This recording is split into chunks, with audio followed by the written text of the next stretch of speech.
QLA mentees and devotees. I'm embarking on this new podcast that will be audio only. Our first project is going to be for me to personally read The First 100 Million, second edition, and I will endeavor to read portions of this from the beginning to the end over the next several months. It's going to take quite a long time, and I hope you enjoy it.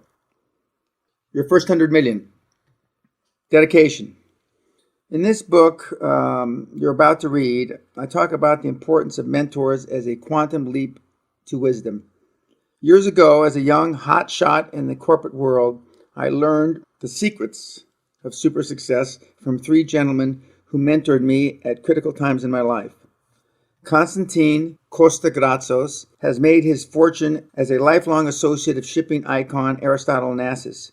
He took a liking to me, became my first mentor, and showed me how to swim in the deep, dangerous waters of business. Jim Newman, the second visionary who created the term comfort zone, showed me how to expand my horizons. Thanks to Jim, after I attended one of his PACE seminars in 1978, I moved out of my comfort zone at Bear Stearns and became a super successful oil man. Jerry Ormond was already a legendary Texas oil man when I met him, yet he took the time to introduce me to fine points of the oil business and how to survive and prosper amid the chaos of a rough and tumble industry. Jerry, Jim, Costa, this book is gratefully dedicated to you. Prologue. The Price of Fear, the Reward of Courage. As this book goes to press, the financial world is free-falling through the worst economic crisis since the Great Depression. Men of wealth and presumed integrity in the financial world have committed treachery on the scale of uncounted billions of dollars, affecting millions of ordinary people around the globe. Bernie Madoff is the most despicable of these pirates in pinstripe, committing fraud of some 50 billion, deceiving even the closest associates and oldest friends. By March 2009, Bernie was in custody while lawyers bickered over the bones of his frozen estates, and he awaited his turn to plead guilty in court. So what, says his victims, our life savings have vanished. We cannot change the past, only recover from it, and perhaps learn its crucial lessons. The first lesson is this: paralysis of fear can cost dearly, while the rewards of determined courage are incalculable. In the meantime, concealed amid the carnage of financial ruin, there are stocks that dare to offer the prospect of profit. B2C, our own investing group, for example, is engaged more in contravesting than investing, looking for stocks anywhere in the world that are undervalued, most paying dividends. We think this period of bear market is an excellent opportunity to reach boldly for the bargains that are out there. Our advice as you seek to venture into the heady white waters of business acquisitions, dream team building, and quantum leap expansion is to take courage, grasp chaos, force change, and follow the methodologies you're about to read. One day, sooner than you could have imagined, the financial nightmare of the first decade of this millennium will be a harsh but fading memory, and you'll have survived to be a super success you know you could be. Forward by Dr. Klaus Kleinfeld, former CEO of Siemens AG. Congratulations! You have chosen an extraordinary book that describes a step-by-step framework and methodology for building a super successful business from scratch while attaining the skill sets of a high-performance person. The precepts described in this book are straightforward yet very powerful. The author Daniel S. Peña has put into simple words how he achieved success at the highest level, starting with nothing more than a dream and a passion to succeed. I strongly recommend Your First 100 Million for those who have a dream, little or no capital, and desire a roadmap to build a significant net worth and achieve the life of a high-performance person. It is written in the style that will ingratiate you to the author because he tells it exactly like it is, with no varnish or hesitation. At times you may even be shocked by how he describes what it takes to be a high-performance person and achieve your dreams in today's rough and tumble, ever-changing business environment. He calls his precepts and methodology QLA, or Quantum Leap Advantage, and it's based on his almost 40-year personal worldwide track record of success. Over many years, Dan has become a very good friend. I know Dan's comments might often raise your eyebrow with his candor. However, you will truly enjoy hearing what it takes to succeed from someone who has really lived it. And you can tell this isn't theory because he gives you real examples from his life and those he has coached and mentored. Dan has operated in the same real world you do every day and succeeded against all odds. But more importantly, countless devotees have used QLA successfully and achieved their dreams and goals. Read this book, and I know it can be the first step towards the realization of your dreams and being a successful high-performance person. All the very best, Klaus Kleinfeld. Introduction. Your Quantum Leap Advantage. Always try to go into business with an unfair advantage. You will never have read a business book like this one. Because you hold the special edition, you may have heard me speak. You may have even been to my castle. You may even be a business partner. So you'll realize immediately this book is written the way I talk to audiences at my Quantum Leap Advantage seminars. You'll also understand it's not a book for everybody because success and the wealth it brings isn't for everybody. But I know you'll profit from it because it captures under one cover all the Quantum Leap strategies I've been pounding into people's heads for several years now. Because sections of the bookstores and libraries across America and the UK and Europe are packed with books that tell you how to become a successful entrepreneur, some of them are written by men and women who have achieved respectable levels of success. Others are written by professors who understand business as a theory but have never had their own business. These books typically take the reader through the step-by-step mechanics of starting, growing, and ultimately selling a business. Others are manuals that cover taking a company public, tax issues, raising capital, and other topics an entry-level entrepreneur needs to know. They include checklists, graphs, and formats for business plans and letters of intent. There are probably nuggets of how-to information in these books, but I found most of them to be as flat, as lifeless as roadkill. But more to the point, none of these books tells you how to prepare your mind for being super successful. They skip over how to adjust your perspective just slightly so that you can take what I call a quantum leap, make millions of dollars, and do it over and over again. What if you had success to the secrets of a man who has the strength, skills, and self-confidence to make a quantum leap, one quantum leap after another, even make them simultaneously, and knows he will ultimately become a billionaire before he quits? What if you could receive, in his own words, the wisdom of the active multimillionaire, not one of those real estate rich morons or some silk-suited seminar mooches, but a man who took his own energy corporation from $820 investment to an incredible $400 million in market capitalization in just 8 years. That's what this book is all about. It's about achieving the mental toughness and laser beam focus you'll need to make a ton of money. I packed this book from beginning to end with the same strategies I've been thundering across the financial capitals of 5 continents. But I've left most of the detailed checklist to the pedantic crowd of pedestrian business people and dusty professors who write those books. How to. Putting it another way, most business writers give you some weapons, or at least a weapon manual, and send you out to face the realities of business. Through my Quantum Leap methodology, I show you how to prepare and focus your mind and spirit for executive battle against entrenched institutions, vicious corporate assassins, and those naysayers of success, the purveyors of conventional wisdom. Don't let anyone tell you you can't do that, because you can. That's Quantum Leap difference. They used to call me crazy, and worse. They'd say, Dan, you can't do that. And by God, I'd do it. Then when I made my first few $1 million, they started calling me controversial. A London newspaper labeled me the most controversial man in London in the 80s. A public figure is controversial when he's got too much money and influence to be called crazy. Besides, he may be crazy enough to sue you into oblivion. My British advisors would shiver and say, Dan, you can't do that. So I did it. Now in my early 50s, I'm mellowing into eccentric. I thought I would stay retired. I sure as hell don't have to work, But then I realized what poor advice most people are being fed about success by feel-good frauds in the personal development field. You've seen them grinning and charming on TV. You know who I'm talking about.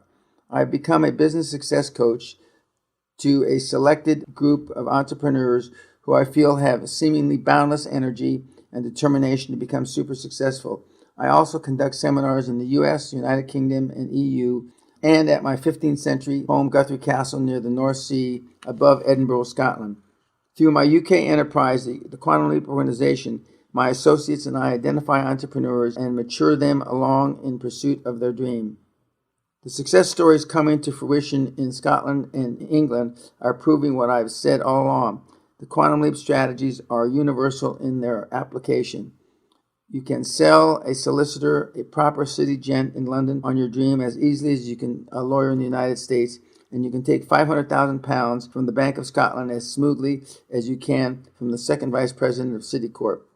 I call my basic seminar the Quantum Leap Advantage, and I deliver others as well on more specific entrepreneurial topics. There are all hard-hitting, no-nonsense seminars packed with the brutal truth about making big money and are delivered in your face. One attendee wrote on his critique sheet, "Dan Peña is the bulldozer of knowledge." I like that. This book, in content and tone, is an extension of those seminars. It is my answer to the question I get continuously. Dan, you've said so much in 3 days. Dan, do you have something I can take home and read? I do have such a book written in the late 90s, and the QLA strategy methodology. How do you make your first 100 million as relevant as today as it was then? Like any good recipe, the QLA recipe for high performance and super never goes out of date. But since our first publication, so much has happened in the world, the global economy and the business community. So I decided to update the book in time for the second decade of this century and for a new generation of passionate, fired up entrepreneurial achievers, maybe like you. Bear in mind that I didn't write this book to make you feel good inside or stroke your self-esteem. Instead, I give you the unvarnished truth you deserve about how corporate business really works and how you need to think, feel, train, and be prepared to make the system work for you so you can take your first quantum leap and begin building your own dream. Chapter 1. Super success not for the touchy-feely. Super success is not for the wishy-washy. Victory in business, like war, comes to the toughest son of a bitch in the valley. This is a book about making money. I don't mean a few extra bucks in your spare time. Any moron can do that. I don't mean increasing your sales 20% or buying real estate or getting into a discount mortgage scam. I'm talking about making so much money you can't count it. You have to weigh it. This is no get-rich-quick book either. Get-rich-quick implies get-rich-easy.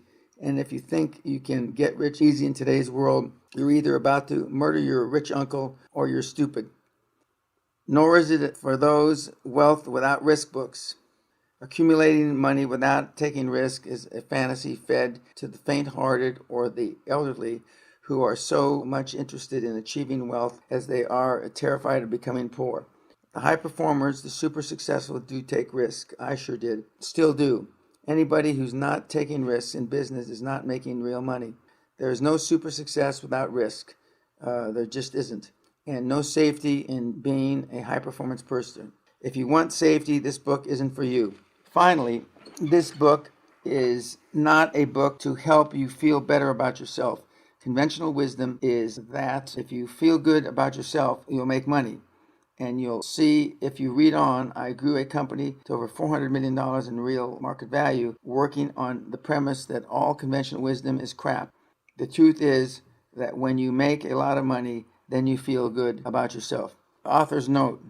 And since this second edition was written, published in 2009, in the last 6 years, and having coached many thousands since then, and I'm told hundreds of thousands, if not millions, have been touched by my material, which is all free, I'm even more convinced that the conventional wisdom is almost always wrong. End of author's note. So why should you read on?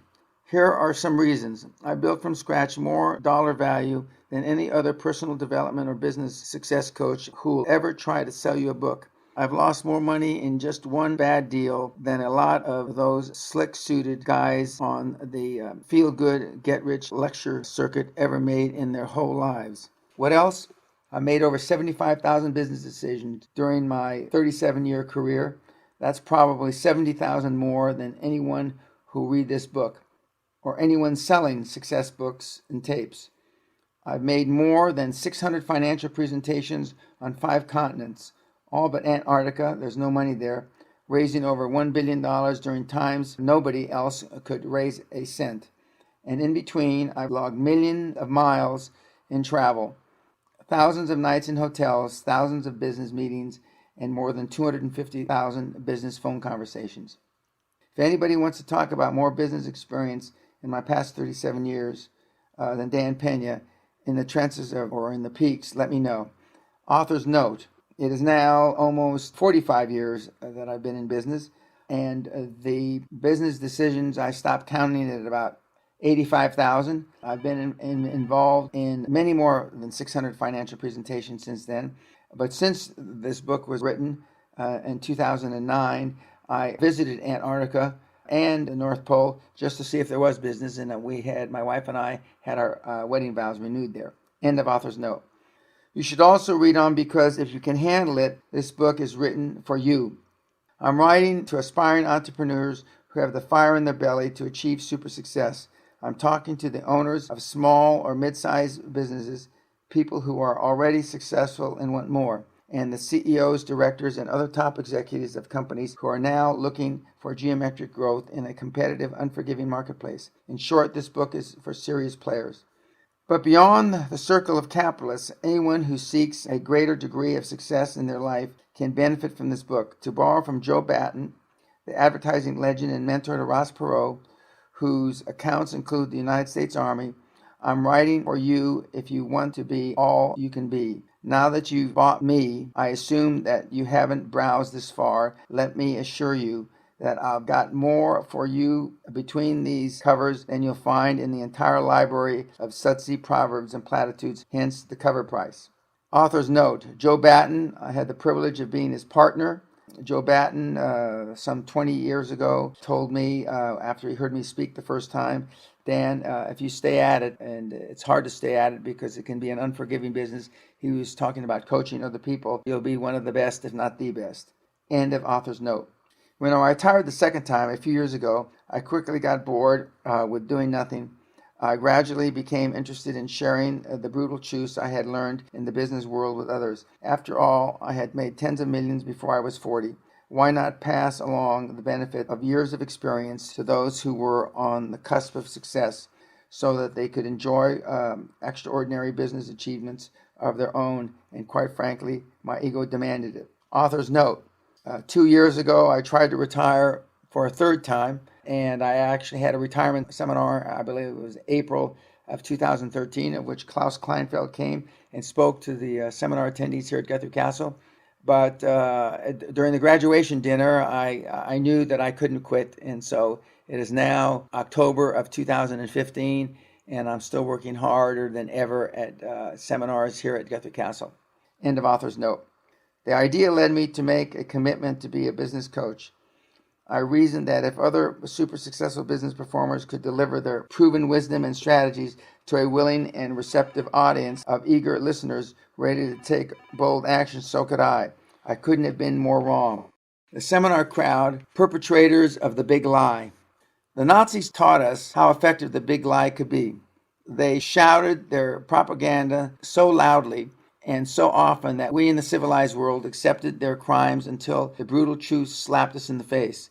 Today, pimple-faced neo-fascists scream there was no Holocaust, and a lot of well-meaning people believe them. At the time, a much smoother type, the success evangelists, are infiltrating the country, filling conference rooms and convention centers, and feeding desperate audiences with the big lie about personal success. My introduction to the seminar subculture was a real eye-opener. It didn't take more than 5 minutes for me to realize what a seminar business is all about. The sad truth is nearly all seminars look alike. Most of them are the same distillation of conventional wisdom spoon-fed to you in outline form so you can copy it down. And if you're too slow or lazy to take notes, you can always buy the $495 to $2,995 tape set, manual, and even software packages conveniently set out at the table at the back of the room. They take all major credit cards. Author's note. Of course, now they have DVDs, CDs, podcasts, etc., all of which you can buy, some of which are free. And to reiterate, all my information, all my content is free on my website. And people ask me, why haven't I ever changed the content? And I said, because nothing's changed since I produced it in the late 90s. End of author's note. Even more to the point, if you listen to the tapes, if you actually read the book, you get the overwhelming feeling, yeah, that's right. I guess I already knew that. I just never saw it organized so neatly before. Of course, doofus, it all sounds familiar because you grew up listening to the same conventional wisdom these guys did. Now they are making money selling you the stuff that you heard all your life. Achieve a balance between business and life and your personal life. Make a list of what's good about yourself and stick it on a mirror. Make a list of what you need to do this week. Set achievable goals so you're not disappointed. Buy a used car because it's already depreciated. Get a 15-year mortgage instead of a 30-year mortgage. Crap, crap, crap. You may be one of those people who attends seminars, buys books and videotapes and cassettes, and the financial advice life support systems. If you are, then I suspect there are all lying around your home or office right now gathering dust. Thousands of dollars invested in advice your parents gave you for free and against your will years ago. Author's note. During me giving the seminar for 22 and a half years now, I have had attendees that have spent more than $250,000 on personal development paraphernalia, and most of which hasn't even been opened. End of author's note. But just as important as realizing the content of a typical seminar message is to expose the authority of the smooth-tongued performers who deliver their wisdom around the country and on late-night infomercials. I was appalled at the lack of business acumen of so many of the seminar presenters. Those personal motivation gurus that come to your city, those pearly-teeth infomercial guys, the so-called authors that line the bookstores with how-to success books, they're mostly frauds. You need to ask yourself, how many of these business success experts have made any serious money? Damn few. Next, ask yourself if they have made their money in the business world. How many of them scraped their way to super success in the kill or die corporate environment? How many of them started from scratch and built a business empire worth hundreds of millions of dollars? Don't bother scratching your head. The answer is hardly any. Author's note. 6.5 years later, this is still true. With one or two exceptions, there is nobody that has made their fortune by any other method than putting asses in seminar seats and selling DVDs, CDs, and books. End of author's note. It didn't take me long to learn that most of the phonies have made what little money they have in seminar business, taking your money. I quickly discovered that I'm the only multimillionaire I know of on the seminar circuit who made his money in the real world, creating hundreds of millions dollar empire. As you will learn in the next chapter, I wasn't just exposed to $400 million on a transaction one day. I created a company that catapulted to a worth of over $400 million on a major stock exchange, starting with a phone, a leased fax machine, and $820. Another question. These people are supposed to be teaching you how to become successful, which is a code word for rich. But how many of them are multimillionaires? Few, if any. In fact, the only one I know is a good friend, Ted Nicholas, one of the finest marketing copywriters and self-publishing gurus in the country, maybe in the world. A lot of the rest live in rented properties and are dodging the tax man.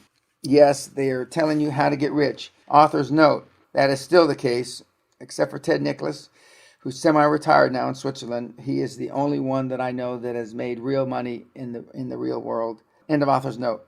Before you buy your next book or tape, consider the author and ask yourself, is this guy where I want to be? Is the success story the blueprint I want for my success? And did he make his money?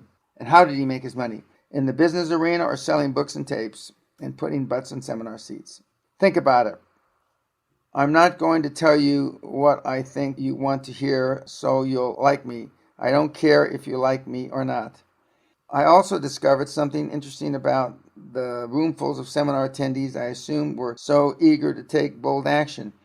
I was stunned to discover that the level of apathy of the average seminar attendee. Most of them are more interested in hearing feel-good stories, pleasant proverbs, than the truth about becoming super successful. Most of them just want to be stroked, to hear you've already gotten within you what it takes to succeed.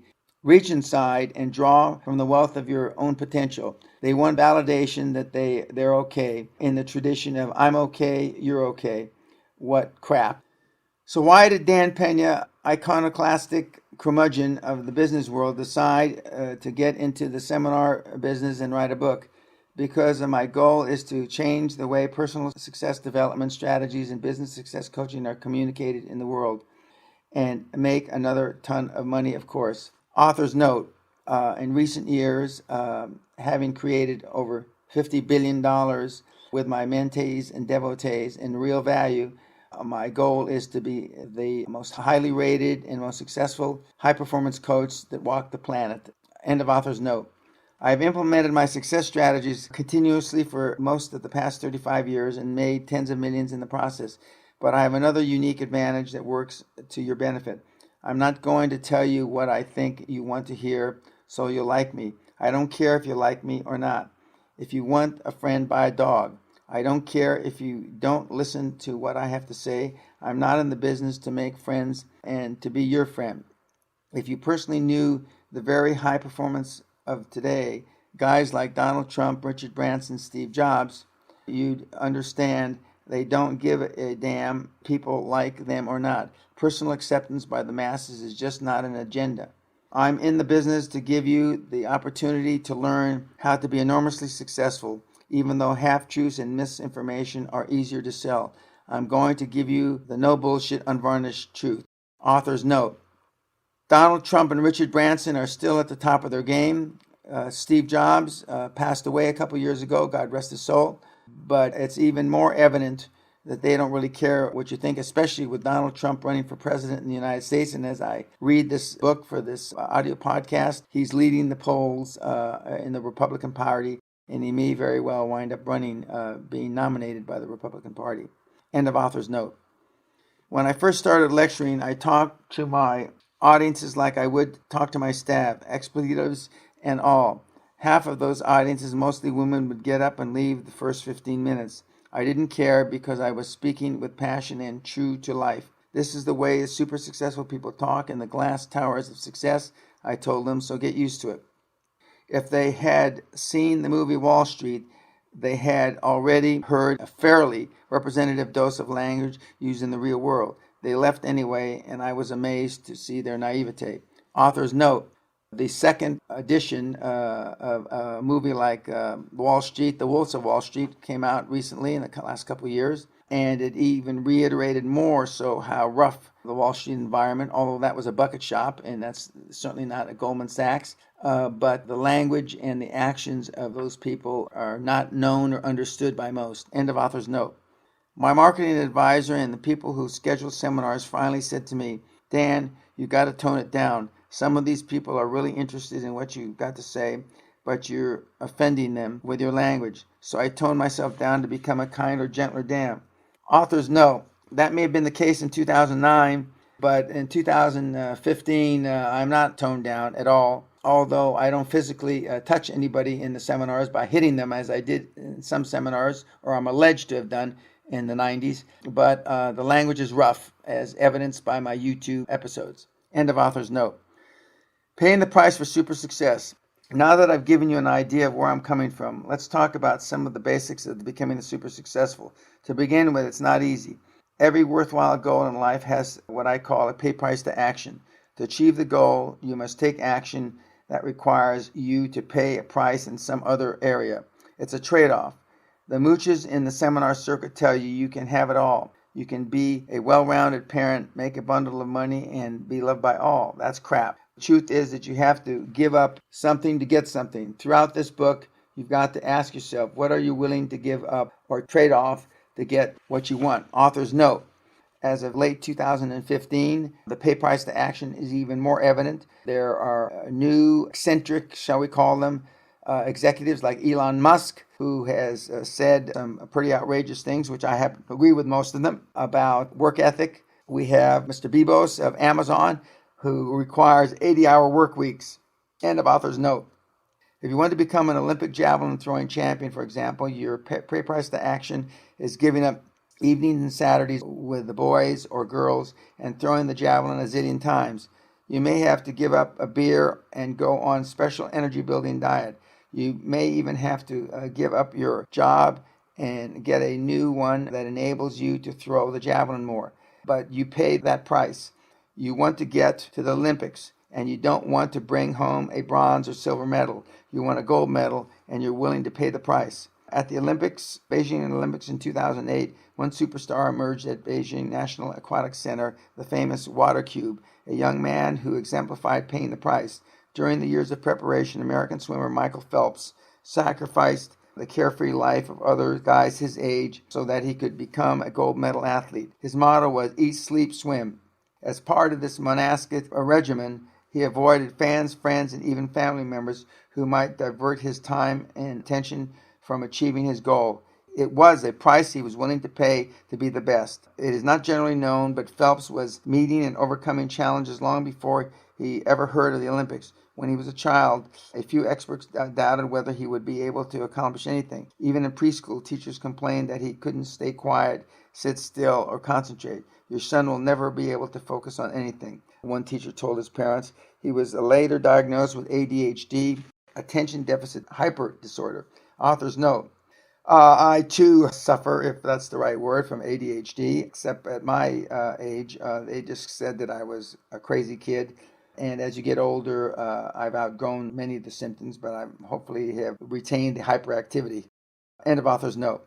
Somewhere along the way, young Michael learned to focus. His typical 18-hour day prior to competition at Beijing in 2008 began at 5 a.m. every morning. Every hour and minute was scheduled to reduce out-of-pool time. During the Olympics, to maximize TV viewership in the U.S., the preliminary competitions were held at night. The finals were held the next morning. Grueling day even for champions. Phelps dismissed talk of making schedules less strenuous. If you can't get up to a swim in the morning, don't go. The level of commitment leads to the next lesson. Super success, whether it's the Olympics or the boardroom, is not for everybody. When I was building my fortune, one price I paid was not seeing my family and not being home for 242 days, the first year of my daughter's life, and I was rarely home to celebrate the birthdays of my 3 kids. Author's note. My daughter just turned 29 and is successful as a manager with a Fortune 500 company, having received her master's degree about a year and a half ago from Northwestern University, and is doing well, although from time to time when she was younger, she did remind me of being gone 242 days. End of author's note. You may remember how Michael Phelps' commitment paid off. He won 8 gold medals in Beijing, eclipsing the record set by American swimming legend Mark Spitz at the Munich Olympiad in 1972. I wonder if Michael's childhood teachers and their other experts were watching. Author's note. In or about 1982, I had the pleasure of meeting Mark Spitz while in Israel, pitching the Israeli National Oil Company about a deal to drill for oil in Israel. End of author's note. The costly pay price to action may not be for you. It isn't for most people. That's why there are so few Ted Turners, Ross Perot's, and yes, Mary Kay Ashes in the world. But this is important. That's all right. Mark Zuckerberg followed the classic American success formula set by Bill Gates and other techno-whiz kids. Mark paid the price, spending more of his young years tinkering over a computer than he did being a typical teenager. The payoff, he redefined social networking for the 21st century and founded the enormously popular Facebook. The phenomenon now claims more than 70 million active users worldwide and gives Zuckerberg, a 23-year-old, very eligible bachelor, a net worth of $1.5 billion. Yet I doubt whether he would recommend his path to super success for everyone. Author's note. Facebook, October 2015, has a subscriber base that approaches 1.5 billion people, and he is no longer a bachelor. In fact, I believe he's married, and I believe he's going to have a child soon, and his net worth is in the tens of billions. End of author's note. If you put into action just some of the strategies I give you in this book, you'll be a whole lot more successful than you are today. And by the way, you'll save a lot of money by not buying more tapes and books, future seminars. A lot of people I talk to assume that you have to be incredibly intelligent in order to be highly successful. I'm living proof you don't. But let's suppose for a second that you have an IQ of 100. That's average. In this example, I might be taking some away from you, and on the other hand, I might be giving you a little. Those who've spent a lot of time seeking universal truth through seminars, books, and tapes, and those who ask me obtuse questions during seminars probably have what I call a room temperature IQ, a comfortable 72. Let's also pretend I've got 100 IQ as well, although my old pals from school days would argue the point. Can anyone have 10 times our IQ? As far as I know, the highest IQ ever recorded were in the 240 range. 160 will qualify you for membership in the high IQ group called Mensa. So it's not possible for anyone to have 10 times our IQ or even 5 times our IQ. So how the hell do people make 10 times more money than you make? How do people make 100 or 1,000 times what you make if they can't have 100 or 1,000 times your IQ? How? I'll tell you how. Because they dream bigger than you. Their expectations are higher than yours. That's how. One of my colleagues in recent years has been Peter Sage, an energetic and highly successful British entrepreneur, adventurer, and international bon vivant. Peter says that when he has an inspiration for a new venture, if he has an idea of how to bring it to reality, he's thinking too small. Now, that's my kind of thinking. Author's note. Yes, I do have a significantly higher IQ than 100, but I'm certainly no genius. End of author's note. I'm often asked if I had my life to live over again, what would I change? I'd only change one thing. I'd set my goals higher. That's right. With all my mega success, I'd still set my goals higher. What about you? Super success, not for the touchy-feely. Have you set goals that allow you to be all that you can be? If not, reading this book will be an astonishing revelation. At the risk of overstatement, reading this book could change your life. Following the systems and methodology in the chapters ahead could change the course of your destiny. I say could because you must take action to change. Change is absolutely essential. I want you to understand right now that doing the same things over and over, like you've always done them, and expecting different results is insanity. Author's note, having published the second edition in 2009, refreshing it from the first edition, I can say categorically that we have a 100% track record for changing lives. Whether it's 5% or 95% is up to you. End of author's note. You see, these high-performance individuals like yourself achieve super success because they want it more than you. They forge favorable circumstances by using the two advantages of high-performance business people, practice skills and force of good habits. Or as Jim Ryan, the former world record holder in the mile, said, motivation gets you started, habits keep you going. Trust me on this, intelligence has nothing to do with it. Take some risks. The super successful also have a different perspective on risk. Several years ago, a guy named Charlie Givens made a ton of money on a book he called Wealth Without Risk. He put together a whole program based on money-making, money-saving ideas, hired some used car salesmen, and peddled his program in hotel conference rooms all over the country.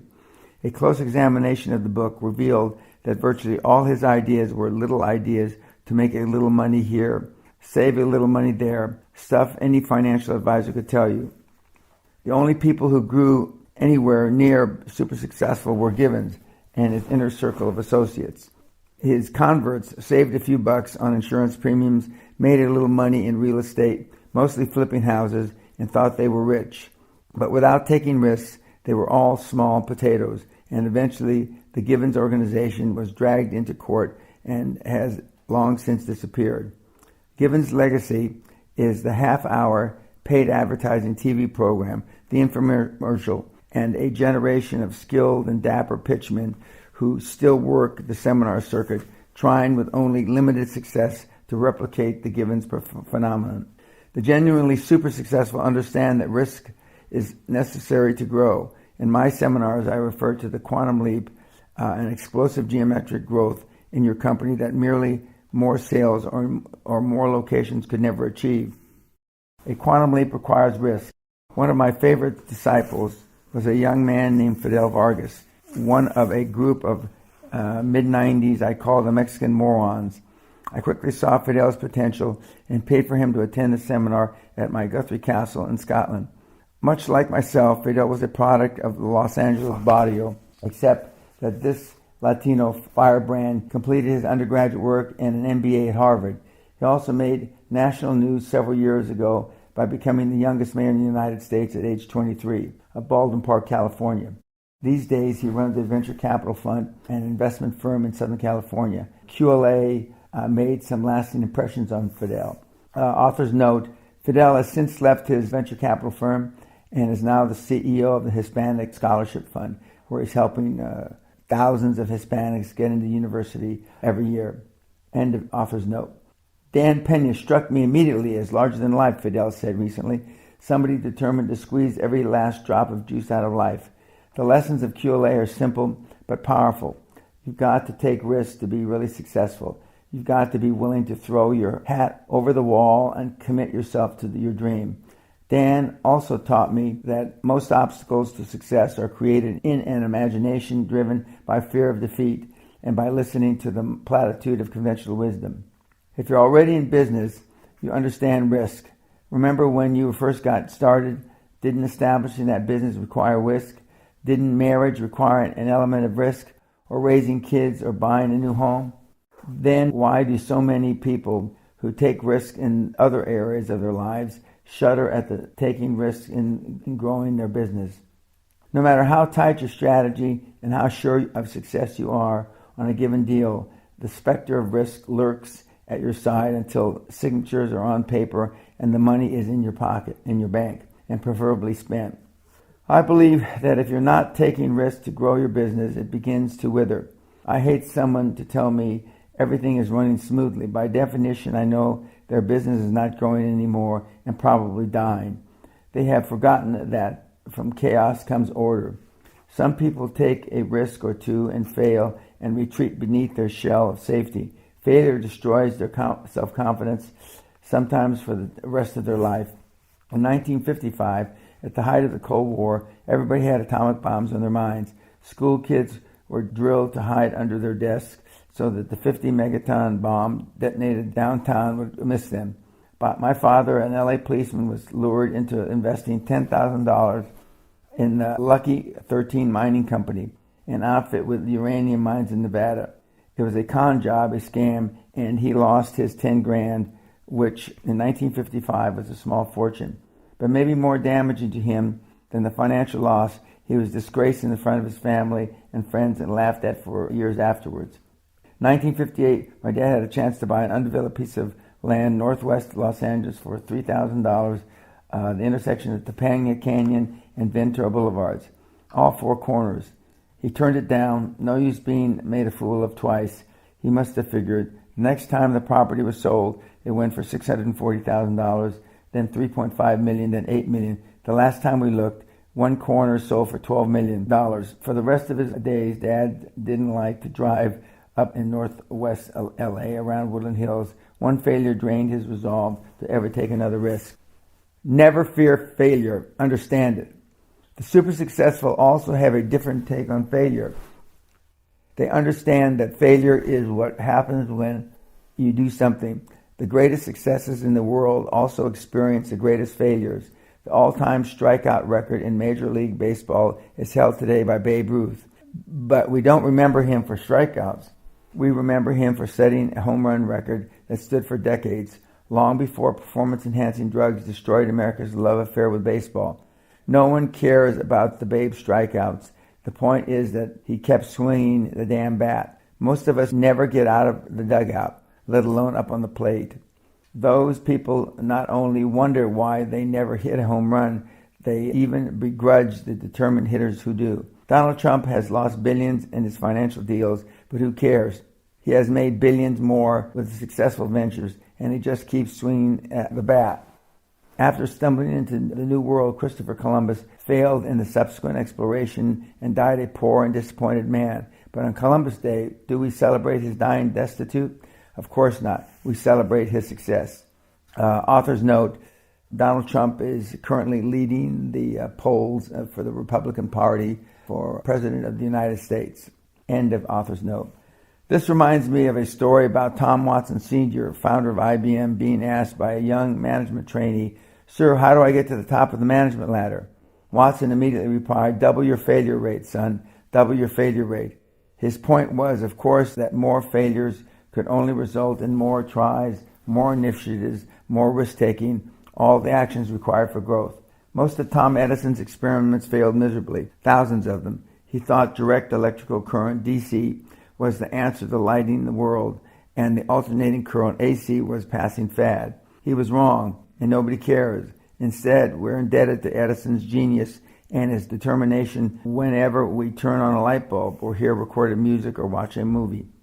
For the super successful, failure is a valuable lesson. It is a road not to take again, or at least under the same conditions. And then they move on. Failure is nothing more than testing. As Edison said, success is 99% perspiration and 1% inspiration. To the high-performance person, fear is false expectations appearing real. The surefire formula for failure, try to please everybody. That's the biggest reason most people never achieve success. They try to keep everybody happy. As a result, they fail, and people they were trying to please don't give a damn. Instead of listening to everyone around them, they should have consulted with themselves. They should have trusted their instincts. They should have listened to their intuition. As a high-performance person, you have the confidence in your judgment to stand by whatever decision you make. Listen to your intuition. It's almost always right. Intuition plays a strong role in the decision-making process of a high performer. Over the years, women have tried to monopolize intuition. Women's intuition is a given, but what about men's intuition? I think intuition is what we call instinct in animals, a primal survival skill. All of us have a sense, a gut feeling about intuition affecting our best interest. Usually we run into problems when we ignore our intuition. Nowadays, the tyranny of computers has undermined our reliance on intuition. Too often, we excel things to death. Suppose you're a guy at a party and you meet an attractive woman. Her smile seems, well, more than friendly. She touches you a lot innocently. You know she's hot. You don't need to run back to your office and excel it. You don't have to think about it. You know. Business is much the same, but conventional wisdom dictates we overcomplicate issues because, after all, our world is very complicated now. The internet, personal computers, and other electronic breakthroughs we wouldn't have dreamed of 20 years ago give us to a universe of information we can use. I personally believe that the reliance on the computer can be a single biggest drawback to being a high-performance entrepreneur. But even I got online in April 2001 because it has become an integral part of our personal and business lives. Forget what others think. Too many worry about what others think and about their decision that they do the wisdom of the decision itself. What are the guys that I play golf with are going to think? What will obnoxious cousin Rudy say? Or Aunt Martha, who has cartoons of Amway products in her garage? Come on, do you think Bill Gates gives a hoot what others think? You think Trump gives a damn or the opinions of experts make a fraction of his money? Of course he doesn't. The fact is, you should have all the data you need to make a decision. You've done your investigation and due diligence. You've met and sized up other players. Somewhere deep inside, your gut tells you this is an opportunity you need to seize. In contrast, the high-performance person, such as myself, measures the risks, makes the decision, takes action, and never thinks, well, maybe I should have done this or that. Maybe I made a mistake. As a high-performance person, you have the confidence in your judgment to stand by whatever decision you make, and you've got more to do than second-guess yourself. You've got the important decisions. You may move on without looking back. I often say, I may be wrong, but I'm never in doubt. How else could I have made those 75,000 business decisions? Author's note, I've made many more than 75,000 business decisions by now, approximately 100,000. End of author's note. Never look back. One more prerequisite for super success. The high-performance person never looks back. Do you know someone who suffers from terminal buyer's remorse? That individual shops for a new car, new home, new dress, or new anything, and then makes a purchase. The next day, he or she begins to revisit all the reasons the item they didn't purchase was a better buy. Soon they're miserable. If they can, they return the item for a refund and start the same torturous shopping process over again. They'll never be satisfied because they don't have confidence in their ability to make decisions. Make every decision as if it was your drop-dead final word on the matter. Down the line, you may have to do a mid-course correction based on the dynamics of business, but that's not looking back. That's keeping your eyes forward toward where you're headed. Big difference. Make the sacrifice of pay price to action. Take risks. Don't fear failure. Listen to your intuition. Avoid conventional wisdom. Ignore what others think and never look back. As we prepare to launch into the tactics and strategies of the high performers, you may have already figured out this is not going to be a comfy drip through mainstream thinking. Like they say in Texas, where I learned the oil business, this book is written for those who want to hunt with the big dogs and pee in the tall grass. Super success is not for the wishy-washy. Victory is business like war. Comes to the toughest son of a bitch in the valley, not the touchy-feely. I cannot think of a single high-performance success who is touchy-feely. If they exist, I never met one. High performers are the gladiators of the glass towers. They're tough, they take action, but never take prisoners. They make mistakes and never look back, and they make a lot of money. I don't care if I have to drag, push, slap, kick, or cajole you to super success. You will not necessarily like me, but I don't give a damn. What I do give a damn about is making you into super success and helping you make enormous sums of money. If you're interested, we'll get down to the specifics soon enough, but first you need to understand who I am. As you know, Dan Peña has the credentials to kick your apathy into action for the next 12 chapters. Chapter 2, The Barrio and the Castle. If you aren't prepared to die for your dreams, you aren't prepared to live for them. One of the differences between man and the lower animals is that we humans continue to evolve throughout our lives. We have the capacity to make mid-course corrections. We experience pivotal, life-changing events. Men, for example, can be changed forever by experience of war. Women are often transformed by the experience of childbirth. In this chapter, I want to trace the path of my own career and its pivotal points of change. When you understand the origins of my business strategies, you will see more clearly how you can apply them to your business. I was not always a laser beam focused, goal-driven, success-motivated individual I am today. Quite the contrary. I spent my adolescent years in a tough, predominantly Latino East Los Angeles neighborhood, a barrio where you learn street-level survival skills early. Our main competitive sport was bar fights with guys from other neighborhoods. Three of my closest friends, Ruben Munoz, Walt Wojak, and Howard Stein, by 15, we were laser beam focused and perfecting our 9-ball pool, getting drunk and getting laid. The last I knew of Ruben, he was serving life sentence in Florida, Railford prison for murder. The Peñas had migrated from Spain to Mexico. My grandfather rode with Pancho Villa, and the only photo we have of him, he even looks like Pancho Villa, complete with a droopy mustache. My father, Manuel S. Peña, was a Los Angeles cop. When he came home, he was a stern disciplinarian, which means he beat the hell out of me when I screwed up. The house we lived in was long ago boarded up and then torn down after it became a crack house for local drug dealers. Author's note: the lot where the house was on Birkdale Street in East Los Angeles is no longer empty. The lot was bought by an Asian and they built a house on it. End author's note. My parents tried to get me into a better environment, so I wound up attending Reseda High School in the San Fernando Valley in North Los Angeles.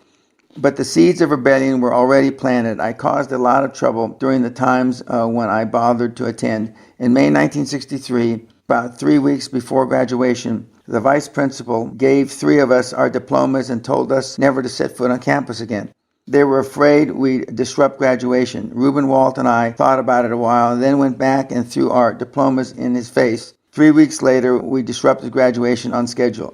Author's note: The real disruption of graduation was mostly me. I take credit for it, and there's nothing to be proud of in hindsight. End of author's note. In the fall, I entered San Fernando Valley State College. Today, it is California State University at Northridge. I soon flunked out and drifted through a couple of other colleges over the next 2 years. Finally, in June 1966, with no goals or ambitions, I enlisted in the United States Army. My father had been an enlisted man during World War II and an officer during the Korean War. He gave me some good advice. As long as you're going to be in the military, he said, be an officer. By December 1966, I was attending Officers Candidate School at Fort Benning, Georgia, and earned my second lieutenant bars on July 1st, 1967. Like so many Army Brown bars, in 1967, I could anticipate becoming an infantry platoon leader in Vietnam. Then, for some reason, long since buried in the Pentagon, I was suddenly transferred to Military Police Corps and shipped to Fort Gordon, Georgia.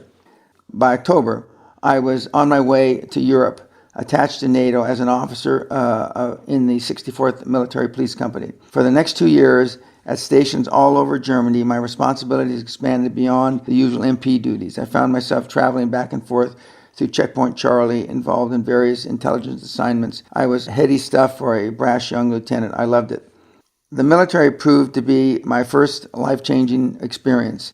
I became part of an organization that depended on personal responsibility and discipline in order to become effective, just as it has done for countless other young men before and since. The military took an aimless kid and forged a rapidly maturing adult. Intelligence work led me into the guts of real-life geopolitics. I saw that there was no real friends in the arena of world diplomacy, only allies of convenience. No acts of benevolence, only strategies which advance one's best interest. The instinctive tactics of survival, which had served me so well in the barrio, were the same ones nations were using as instruments of policy. Later, when I entered the business world, I discovered that corporate America operated the same way. By that time, I had been well trained. I separated from the Army in late 1969 and returned to civilian life, determined to make up for the lost time. I enrolled at Cal State at Northridge and earned my degree in 2.5 years, averaging 20 semester units. My final semester, I made the dean's list with 3.6 average while taking 23 units, studying like a man possessed. Begin the expectations of super success. I finally received my degree in business administration in January 1971, and while I worked on my master's degree in finance and waited to get into law school on a scholarship, I got a job with Land Consultants of America, a commercial real estate firm in Los Angeles. We were selling land to people interested in investing in California Dream. Kelly Norwood, the guy I worked for, said, "Dan, you should sell everybody who comes through the door." Hell, I didn't know any better, so I achieved 94.6% closing rate and felt badly about the other 5.4% who got away. The experience was an important lesson about expectations. I expected to sell everybody who walked in the door, so I almost did. But what if my boss had said, "Dan, real estate is tough. A new guy like you should expect to sell no more than 30%. My expectations for success would have been less 1/3 of my real potential. In April, my boss sent me to become sales manager of the San Diego office. The first thing I did was fire every mooch in the office. Then I recruited a sales force of Navy pilots who were getting out of the service at San Diego Naval Air Station. These were shit-hot fighter jocks, Top Guns who had earned their wings over the skies of Southeast Asia. They were assassins in every sense of the word, and I was their leader. I told them how easy it was to sell civilians on the California Dream. You ought to be able to sell everybody who walks in the door, I said. Then I proceeded to train my fired-up team of jocks, and I only had to shift their mindset marginally to turn them into real estate assassins. By the summer, I was making $10,000 a month in sales commission. So even with all this activity, I was flying back and forth to Los Angeles, where I was a commuting graduate student. In late 1971, I decided to start fishing with nets instead of poles, conducting real estate seminars. Instead of training just a few staff people, I was teaching roomfuls of hopeful real estate magnates how to peddle dirt and charging them for the privilege. By December 1971, I was driving my first Rolls Royce and had a Mercedes for a second car. I had long since dropped out of graduate school and forgotten my pursuit of a law degree. In early 1972, I was named Vice President of Life Was Beautiful. I started thinking about marriage and shopping for a big home in Lake Encino, a sort of quasi-Beverly Hills community in Los Angeles. Then the bottom fell out. I was about to board a plane to Switzerland on a land deal when I got a call at Los Angeles International Airport. Come to the office, the IRS has shut us down. I raced back to find our office sealed with yellow tapes like some sort of crime scene. My partners had decided to skip paying withholding taxes. There was an IRS investigation and I was cleared of wrongdoing, but was unemployed. I got a job in LA as a stockbroker at the firm of what would later become Payne Weber in the summer of 1972. I was sent to New York City. I got an apartment in Manhattan and spent invaluable time learning the financial business in the toughest, most unforgiving business environment in the world. Ideally, every individual pursuing success in the top of his or her industry should come to New York City and master their executive skills. Sinatra was right. If you can make it there, you can make it anywhere. I made it by all conventional definitions. For 5 years straight, I doubled my income. But it wasn't until 1976 I was transformed from a micro thinker to a macro thinker and began to redefine my own success. The one man who turned me around, Jim Newman, became one of my mentors, a concept we'll discuss later chapter. In 1977, I left Payne Weber to join the investment banking firm of Bear Stearns and Company in Los Angeles, where we served as investment bankers and financial advisors for large corporate and private clients across the U.S. and overseas. It was during this period I met the guy named Pat Kennedy. Pat was an oil trader. He made his money moving thousands of barrels of crude oil around in an uncertain oil market. I was intrigued. Then, in 1979, came a second oil crisis of the Saudi Arabia cut its production to boost prices. I had seen a lot of idiots get rich during our first oil embargo of 1973. I quickly decided to make my own ton of money this time around. More importantly, I recognized opportunity when it came. I've long felt that we all have many opportunities presented to us in life, doorways that suddenly open and give us a glimpse of what could be achieved. But because we are preconditioned and so fearful of failure, we stand there each time telling ourselves to let the doorway close, rationalizing our inability to take action. Then the doorway closes forever. Author's note: as I read this, we are again in a massive oil decline. Oil has dropped in the last 18 months from approximately $110 a barrel to currently $35 a barrel, and is expected to even go lower. I never thought I'd see this again, and I use a phrase my dearly departed father would say: Dan, if you live long enough, you see everything at least twice. End of author's note. I left Bear Stearns in February 1979 to become president of Kennedy Industries in Los Angeles. We handled investments in real estate, entertainment, oil, and gas. By entertainment, I mean we found investors to co-underwrite movies, usually in return for getting to rub shoulders and other parts with rising and eager young starlets. I knew as much about filmmaking as I did about the oil industry, and we lost a bundle of money, but we sure as hell had a good time. Author's note: during that entertainment phase, I was privileged, if you want to use the word, to do business with Dolly Parton, Hoyt Axton, Robert Goulet, Tony Curtis, to name a few. End of author's note. In 1980, we formed JPK Industries. I was the CEO, president, and 50% owner. Pat Kennedy used his Irish charm, and I used my business acumen and grit to forge a vertically integrated oil company from scratch. We were running oil and gas exploration and drilling operations, production, crude, refining, and marketing. The decision to go into the oil business, even though I knew not a damn thing about oil, was one of those pivotal points in my career. It didn't matter that I didn't know the oil business. My crude business skills, my years of financial management, and my confidence in being able to focus those abilities in oil industry problems were impetus enough. Besides, if it didn't work out, I'd been unemployed before. Author's note: as I continue to give the Quantum Leap Advantage seminars here at Guthrie Castle, I explain to the kids, and I call them all kids because I'm either old enough to be their father or grandfather, that it doesn't matter how much knowledge you have. And that's what the dream team, the professionals that you'll bring onto your team, will allow you to do. You'll be able to do things that you really don't have a lot of knowledge about. End of author's note. It did work out for a while, and we made a lot of money. It was during this period that I met a gentleman named Konstantin Gratsos. Costa was in his 80s at the time, near the end of his life, spent as the chief lieutenant and confidant of a billionaire shipping legend Aristotle Onassis. By the time I met Costa, his old friend had died, and from his suite of offices at the top of the 52nd floor of Olympic Towers in Manhattan, he oversaw the sprawling Onassis empire. Costa took a liking to me, and he became my mentor. He called me his oil expert, and whenever he needed to talk about shipping oil in his tankers anywhere in the world, he summoned me to his office.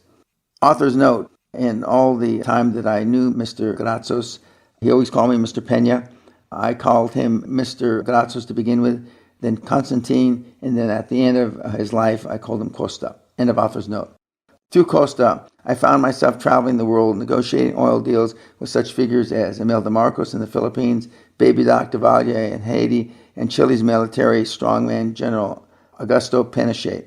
Whenever I was in Manhattan, I worked out of Christine Onassis' office in the towers. Author's note: she had a phone on her desk. It had direct lines to the Vatican, the White House, amongst other luminaries, and I would push the buttons and pick up the phone, and when they'd answer, I'd hang up thinking that they'd know that it was me calling. End of author's note. This was all intoxicating experience for a 35-year-old or wise-assed oil industry novice.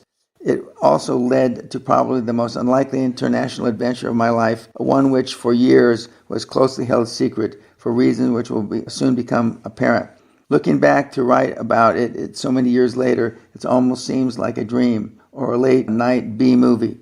To my family, it was a nightmare of apprehension, a living hell of dark plans and shadowy figures of which she only has frightening memories. Haiti was known to have oil deposits, but oil had never been produced there because of a lack of expertise and capital. Although Costa was negotiating with Duvalier for oil shipping rights, he detested Baby Doc tyranny and how he kept his nation impoverished while he moved tens of millions of dollars into his own Swiss private account. Costa, in the finest Greek tradition, was a fierce believer in democracy. So in the early 80s, he decided simply to remove Duvalier's regime. Although he conceded that thousands of people could be killed during the armed invasion, he calmly justified his idea with a rationale that usually began: when human rights are at stake, sacrifices are required. Using his enormous wealth, leverage, and influence, Costa convinced three very unlikely parties to co-finance the support an armed invasion of the island nation: the CIA, Mobil Oil, and the Vatican. Mobil Oil would in turn get an exclusive on the oil market, while the Vatican was interested in reestablishing the influence of the church. One day I was sitting in a planning meeting in Costa's office when he turned to me and said something to the effect of, "Mr. Peña, you were an army officer, weren't you? You were in intelligence, were you not?" "Yes, I had been," I admitted. "Well, why don't I put you in charge of this project?" Immediately and with all the enthusiasm I could muster, I responded, "Yes, sir, absolutely. I'll be honored to lead this project." Author's note: putting together the team for the invasion of Haiti was a project of biblical proportion, and some of the best times I had were in the planning phase and the recruitment of the team. End of author's note. Events moved quickly. Through Costa, I met representatives of the co-conspirators, including CEO of Mobil. Costa reassured me, "Mr. Peña, you have my assurance you can trust all these parties except one, the Vatican. Don't trust the Vatican, Mr. Peña." Through the end of 1980 and well into 81, we plunged ahead with meticulous plans, greased by enormous resources. Using French contacts, we recruited and armed an assault force of some 300 mercenaries and assassins. We hired the special talents of the very best freelance demolitions expert and brought in a widely respected mercenary, Colonel Mike Williams, who had served as the last commander of the Rhodesian cavalry. These were men who had lived and fought on civilization's underbelly for so long they seemed to squint in the incandescence of normal society. They chatted idly about jobs in Angola or Congo or Bolivian jungle and getting trigger time in ferocious firefights. Just beyond their quiet talk, you could almost hear the rattle of automatic weapons fire, and the smell of sweat of war. They brought to life the cliche, a breed apart. During our spending spree, we also acquired a couple of Army surplus helicopters, gunships, through dubious channels, and the Vietnam-era C-47 Puff the Magic Dragon. This unlikely killer, designed for target suppression, was mounted with 3 updated Gatling guns, General Electric 7.62 mini guns, each mounted and firing from the port side. 10 of the 15 of the project's top leadership, myself included, were spirited away by the CIA into Camp Cobra, an anti-terrorist school run by Lieutenant General Mitchell Warbell in Powder Springs, Georgia. Working with the CIA specialists, we practiced hand-to-hand combat and negotiated obstacle courses under live fire. We also became skilled sharpshooters. We went beyond aiming a weapon and learned to fire by instinct. I got to be such a good shot, I could almost toss a dime into the air and hit it.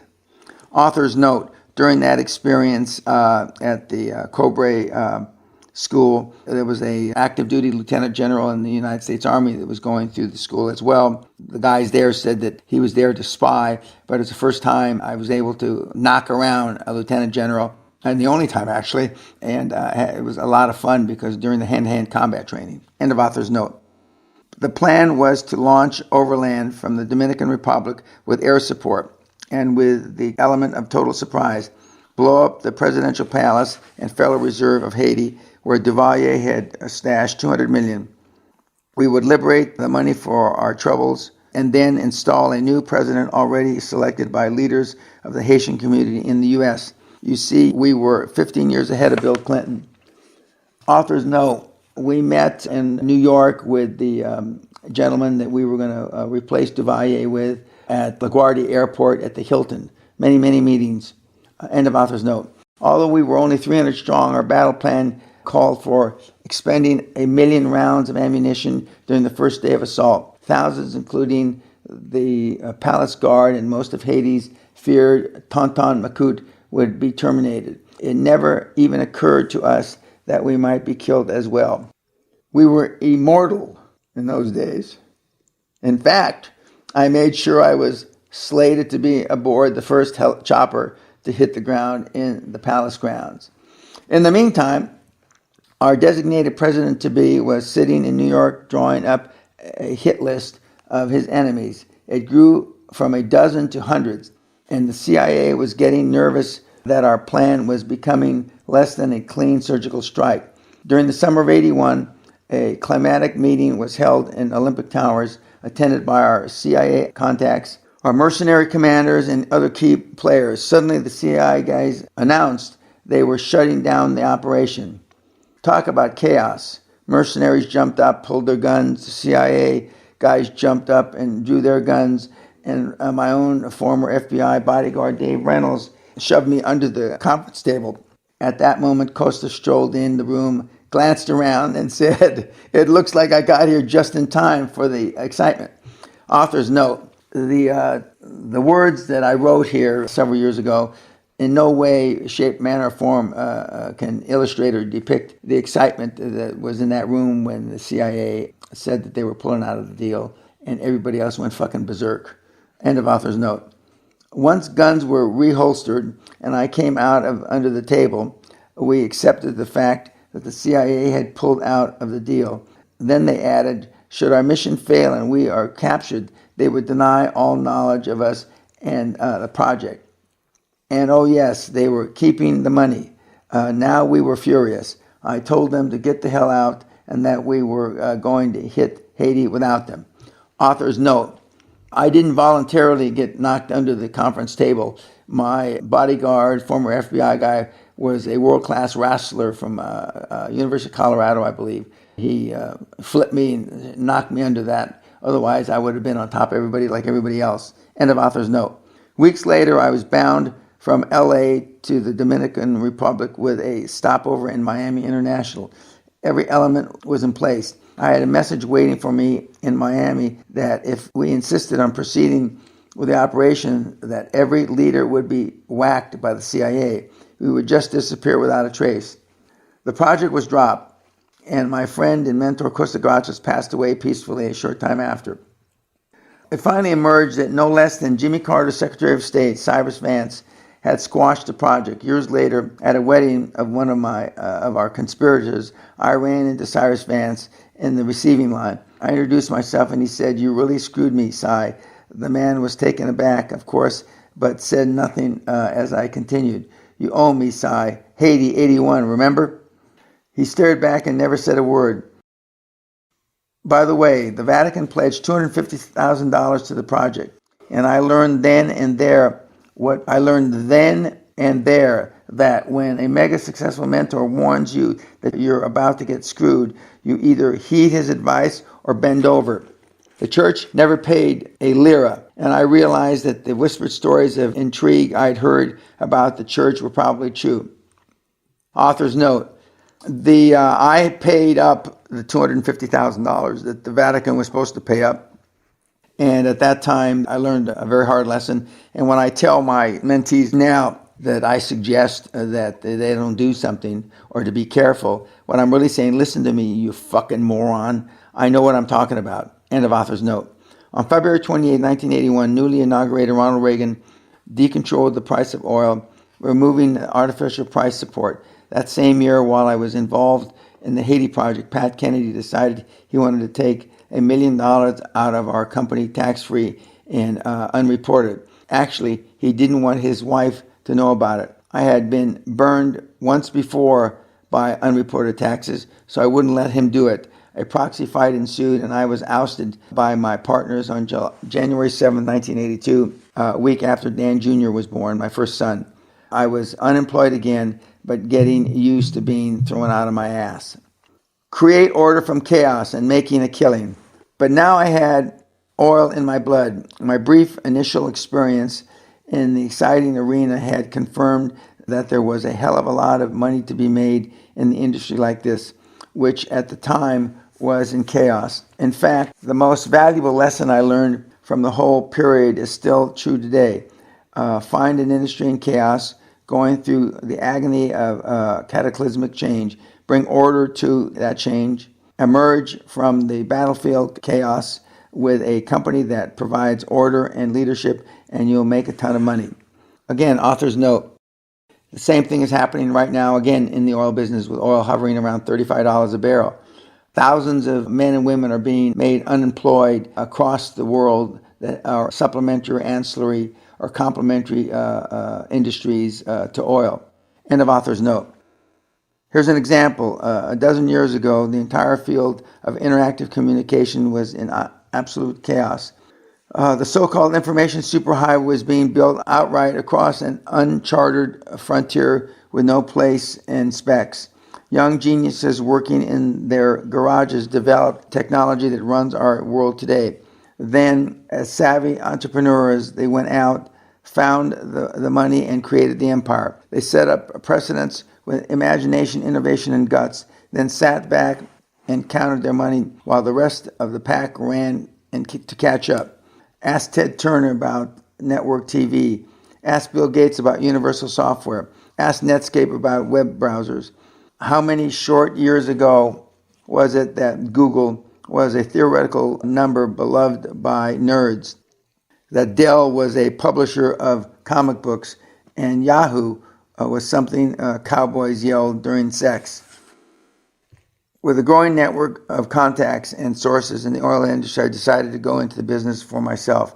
So on Friday, July 13th, 1982, I founded Great Western Development Corporation. At least I'd never be fired again. When you're looking to increase revenues quickly, who are the dumbest people to do business with? Why, the morons who buy those $750 ashtrays, of course, the United States government. I immediately contacted the Defense Fuel Center, the U.S. Department of Defense. The agency bids contracts every February and October to buy JP4 and JP5 jet fuel and diesel fuel. We started Great Western Development, GWDC, with $1,000. A friend of mine, Bob Anderson, a retired Texas oil man, former Secretary of the Navy, chipped in $180, and I paid the remaining $820 to bid an initial $20 million contract. I later paid Bob back his investment. I was working in my infant son's bedroom with a spare telephone and a leased fax machine. That was the total extent of GWDC, Great Western Development Corporation. The beauties of a joint venture, other people's money, and other people. But not even the government does business with a company they've never heard of, with no track record. That's when I put together my first joint venture. I tracked down a Marion refining company located in Mobile, Alabama, a firm that currently had an excess fuel capacity. That means they had more time to refine crude than they had crude coming in to refine. The head of the Marion was a retired Army man, so we struck up a relationship based on our common military background. Author's note: he was a retired one-star general who coincidentally had graduated from OCS in the same brigade, 5th Battalion at Fort Benning, Georgia, that I did. End of author's note. For the paper shufflers of the Defense Fuel Center, Marion Refining was a known entity. Partnering Great Western with Marion gave us an instant track record. As a result, we landed 3 fuel contracts totaling $50 million. Now, with government contracts in hand, GWDC was on its way. Suddenly, we were perceived as a company to do business with, and as you've heard over and over, perception is reality. Even today, I tell audiences with $820, a phone, a leased fax machine, in my kid's bedroom, I landed a $50 million contract and launched a company ultimately worth more than $400 million. Everybody sees or hears that figure and says, wow. But you know what? Nobody ever asked me how much the company made on $50 million. The answer is about $90,000. Author's note: to date, still, after 22 years of coaching, nobody ever asked me how much money I made on that $50 million. End of author's note. But how much of my own money did I spend? $1,000? And who did I use to inflate my company's profile for far beyond its meager size? Other people with other skills, other contacts, and greater reputations. Over the years, I've used other people's money, OPM, and other people continuously to grow my company and make millions. We'll talk about locating that money and those people in the future chapters. At the time I founded Great Western, I set 3 goals for myself. A, to grow the company to $2 billion in assets. B, to become one of the top 5 highest paid energy executives in the industry. And C, to make Great Western the 50th largest company in the country. Energy company. At the time, Pennzoil was ranked 50th. There were thousands of energy companies in those chaotic days. I achieved B and C. I fell 1.55 billion short of the first goal, measured in market capitalization value. But so what? And what if I had set my goal at 20 billion? Author's note: I talk about, people ask me if I had it to do over again, what would I do? And I always say I would have set higher goals. End of author's note. I learned a lesson I wouldn't forget about setting goals too low. After our initial successes at GWDC entered what I call a nurturing period, I decided to nurture my company by selling tax shelters. Remember, this was 1982. The Tax Reform Act of 1986 was still 4 years away. Both individual and institutional investors were clamoring for tax shelters, and chaos, my favorite business condition, ruled the market. I had no broker or dealer license which would enable me to sell tax shelters. So I formed yet another joint venture with a brokerage firm run by the best salesmen I've ever met. His name is Walter Levine, and he sold me a 3-year tax shelter on $1.5 million in income. When I protested, he said, "Trust me, you grow into it." What a guy. Walter and I formed a little joint venture we called G&J. It was our business cards, but G&J stood for Goy and Jew. We launched our first tax shelter venture in December 1982 in the form of an oil drilling fund. Over the next 2 years, GWDC put together and J&G sold 3 very successful tax shelters. The operating capital from the funds came in the form of general and administrative fees payable to GWDC. During those tenuous times when we couldn't afford the best New York lawyers and accountants, we got them anyway. How we hired them is a secret revealed in another chapter. One California day in 1983, while I was running, the idea struck me to buy a castle I couldn't afford. Yes, a medieval castle on an island. The ultimate in ostentation. We were doing well with our tax shelters, but we still needed the help of Wall Street to maintain success.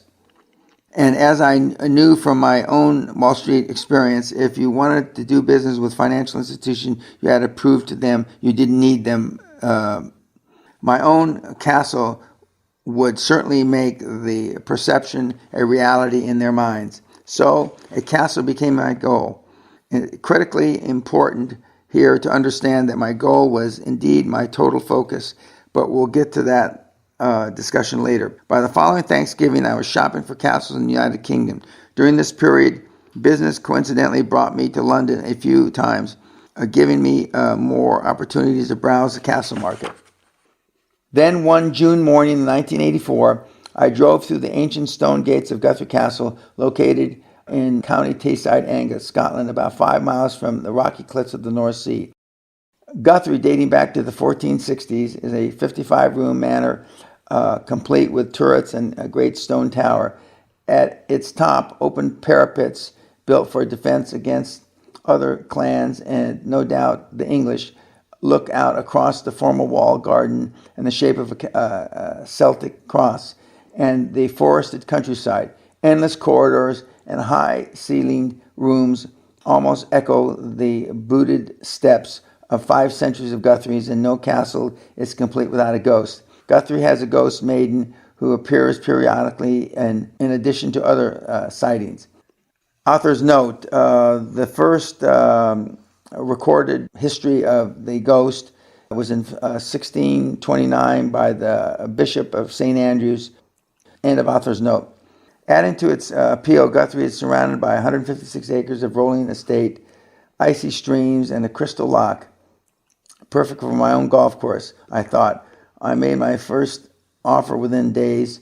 After negotiations, I made my final offer in August, which was accepted. The interior was stripped of every stick of furniture and decoration. Even the fireplace mantels had been yanked out for auction to pay taxes. The castle was destined to be razed had I not bought it. It took a year of living in chaos to rewire, replumb, re-roof, renovate, refurbish, and refurnish, decorate the place in time for my 40th birthday in August 1985. I made a lot of local antique dealers and decorators wealthy during that year-long buying spree. The result is an historic castle that is at once an elegant showcase of finer decor and warm sanctuary in the gentle hills of Angus. As far as the island in the dream, we occupy not an island, we're on an island. It's called Great Britain. It occurred to me how far I had come during my first 40 years, from Latino punk in the hard streets of the urban barrio to the laird of my own castle in the peaceful Scottish countryside. Here, secluded in such timeless surroundings, I could ride my Arabians or just walk the grounds in the crisp northern air, renewing my strength and spirit. I would need that strength for the greatest adventure of my life that has just begun. Author's note. I spoke of my 40th birthday, getting it ready. Well, we've just completed my 70th birthday, 30 years later. The castle has been renovated arguably 5 times since I bought it, most recently by my lovely wife, Sally. And again, it's had a almost total makeover. And we are again, coincidentally, in a chaotic time for oil, as I've already mentioned, and there are going to be fortunes to be made.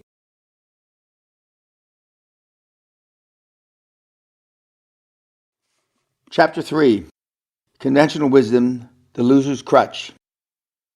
Do business the way it's usually done if you're satisfied making the usual money the usual morons do. Lenin was wrong. Conventional wisdom, not religion, is the opium of the people. It is injected into our brains from birth by our parents, our teachers, our chattering neighbors, and anybody else who aspires to leading a safe, anonymous, and respectful life, and dying forgotten. If you're nice to people, they'll be nice to you. Conventional wisdom stifles the risk-taking required for bold, creative action. It anesthetizes the mind with mindless platitudes. Real estate is the best investment after all. They don't make it any more of it. Conventional wisdom is the scripture of mediocrity, fortune cookie proverbs that make losers feel better about themselves. Your business is doing okay. Why risk it on some crazy idea? Better safe than sorry.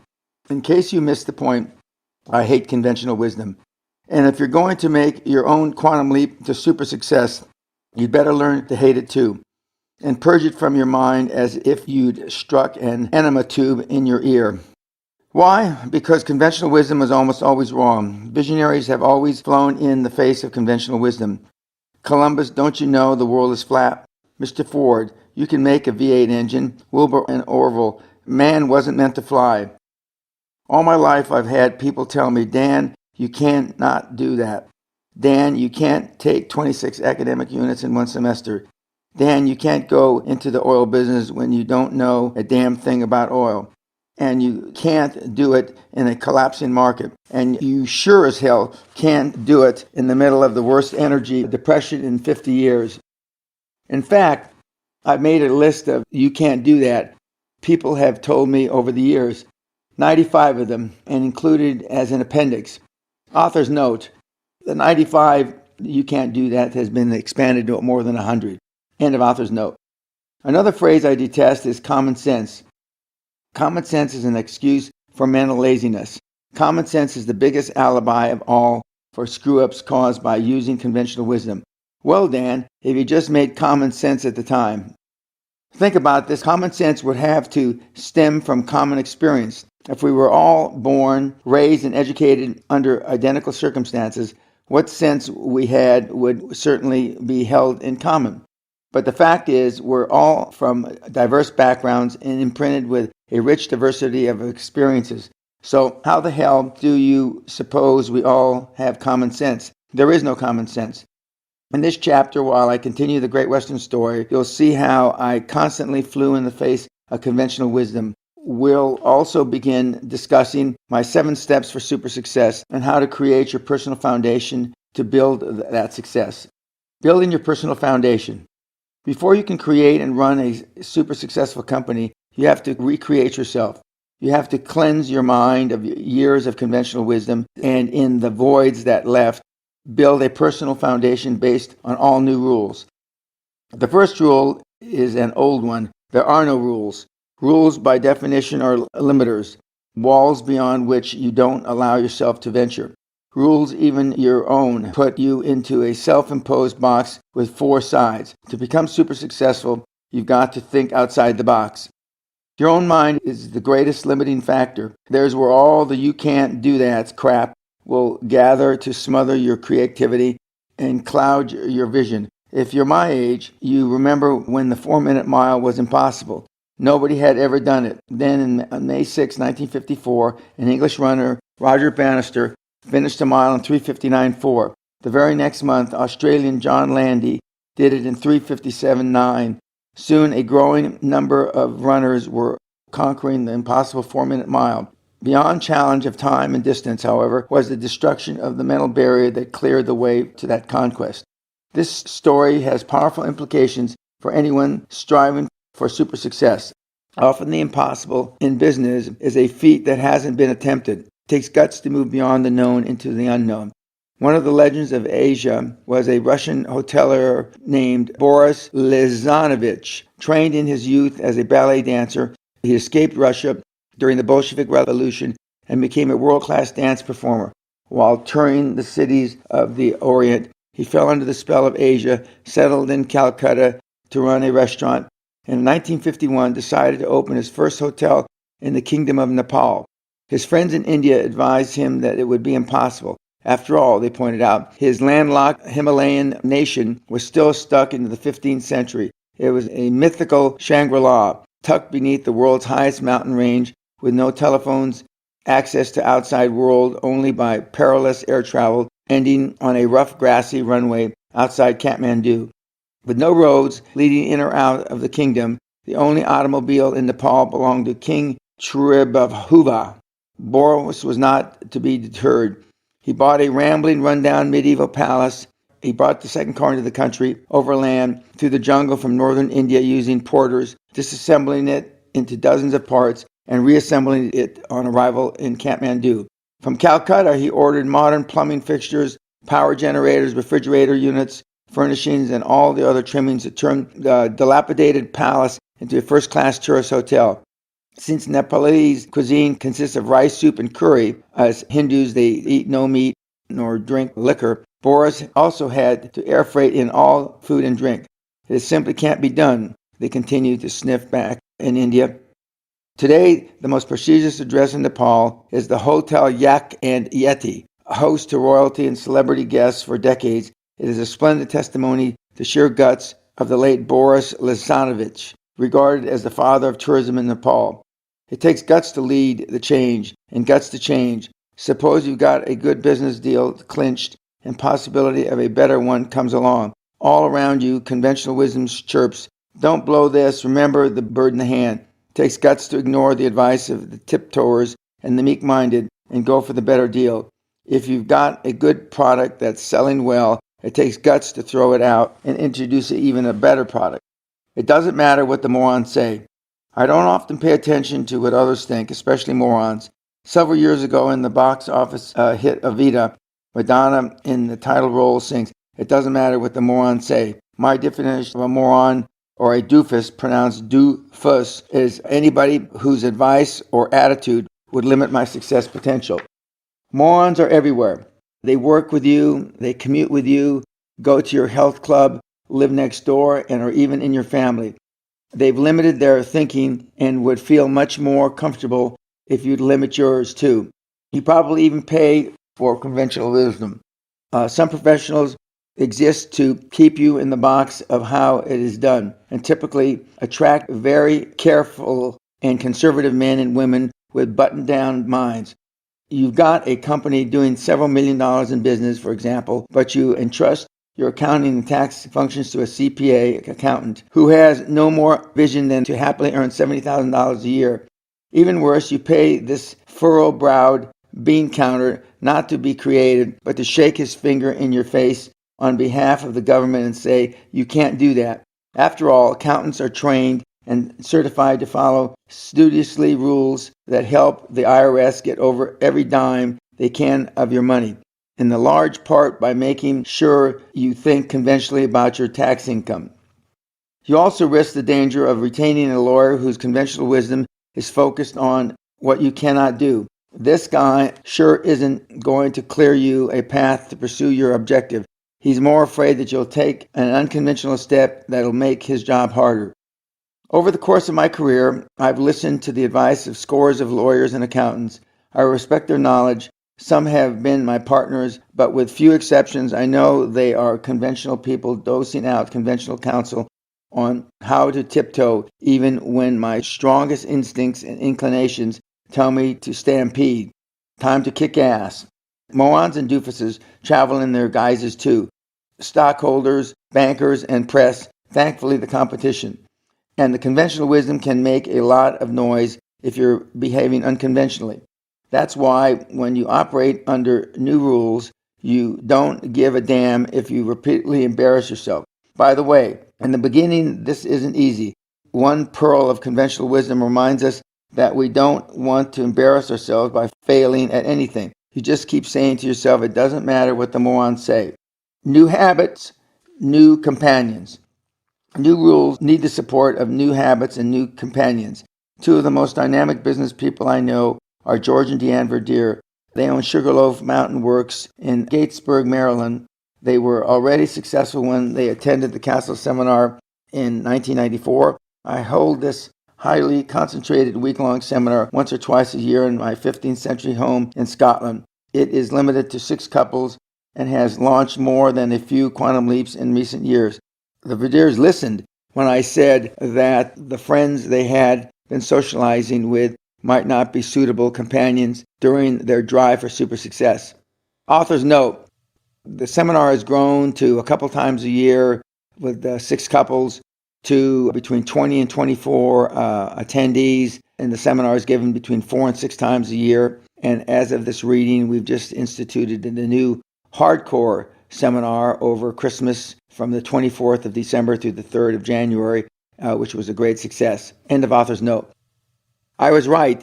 Deanne and George returned to the castle for another dose of Dan in the spring of 1995. They reported that their old friends and acquaintances had sort of dropped them. We've been so successful that our old circle of friends was no longer comfortable around us, according to Deanne. Since I went from driving a $10,000 Miata to a $100,000 Mercedes convertible, we have nothing to talk about. But the Verdiers and Dan Peña have a lot to talk about, and I'm proud as hell to call them two of a growing group of Dan's disciples. And just as gratifying, their son Bob has integrated many of our principles to success in his own life. As a youngster in his early teens, he was exposed to QLA during conversations I had with his parents. Then in 2000, Bob worked with me in a remote internship. Author's note, Bob is now approximately 35, about to have his first son, has worked on Wall Street since he graduated from university. So he's been there over 10 years, he's been very successful, and he is dedicated himself to investment banking, and his specialty is healthcare. End of author's note. Rarely do young people have a chance to step back, evaluate, and refocus the direction of their lives, said Bob. Dan challenged me to do just that and to develop habits and attitudes that foster success. He's not hesitant about pushing you outside your comfort zone, but he gives you the skills and the tools to think bigger and dream bigger than you might ever do otherwise. Dan has been a good friend and a major influence on my life. We still get together whenever our schedules permit for a drink and dinner. Bob Verdier has been an investment banker with UBS Investment Bank in Manhattan for several years and today specializes in global healthcare. There's no doubt he's on the fast track on success. Author's note, Bob has subsequently left UBS Investment Bank and is now with, I believe, the Bank of Montreal Healthcare and Investment Banking Department, still based in Manhattan. End of author's note. I've always made a practice of hanging around individuals who were more successful than I. At the point in my career when I was just getting started, I joined a country club in Los Angeles that I could hardly afford so that I could enjoy expensive golf and free advice from men decades older than I was. Most of them looked like typical old farts in baggy pants, but they were retired CEOs and other top executives, men with fascinating success stories who loved giving back like a young buck like me the benefits of their experience on the course and especially over the cold beer at the 19th hole. I absorbed a lot of these from these guys. They knew what new rules meant and had built their success scoffing at conventional wisdom. New habits begin with developing the habits of decision-making. I've already said that I've made more than 75,000 business decisions in my life. I didn't say they were 5,000 correct decisions, but I acted decisively and based on the available information and gut instinct I had at the time. And I certainly didn't depend on pure logic. Logic doesn't consider the illogical actions or illogical humans. But worse, logic is a cut and dried mental process that usually reinforces conventional wisdom.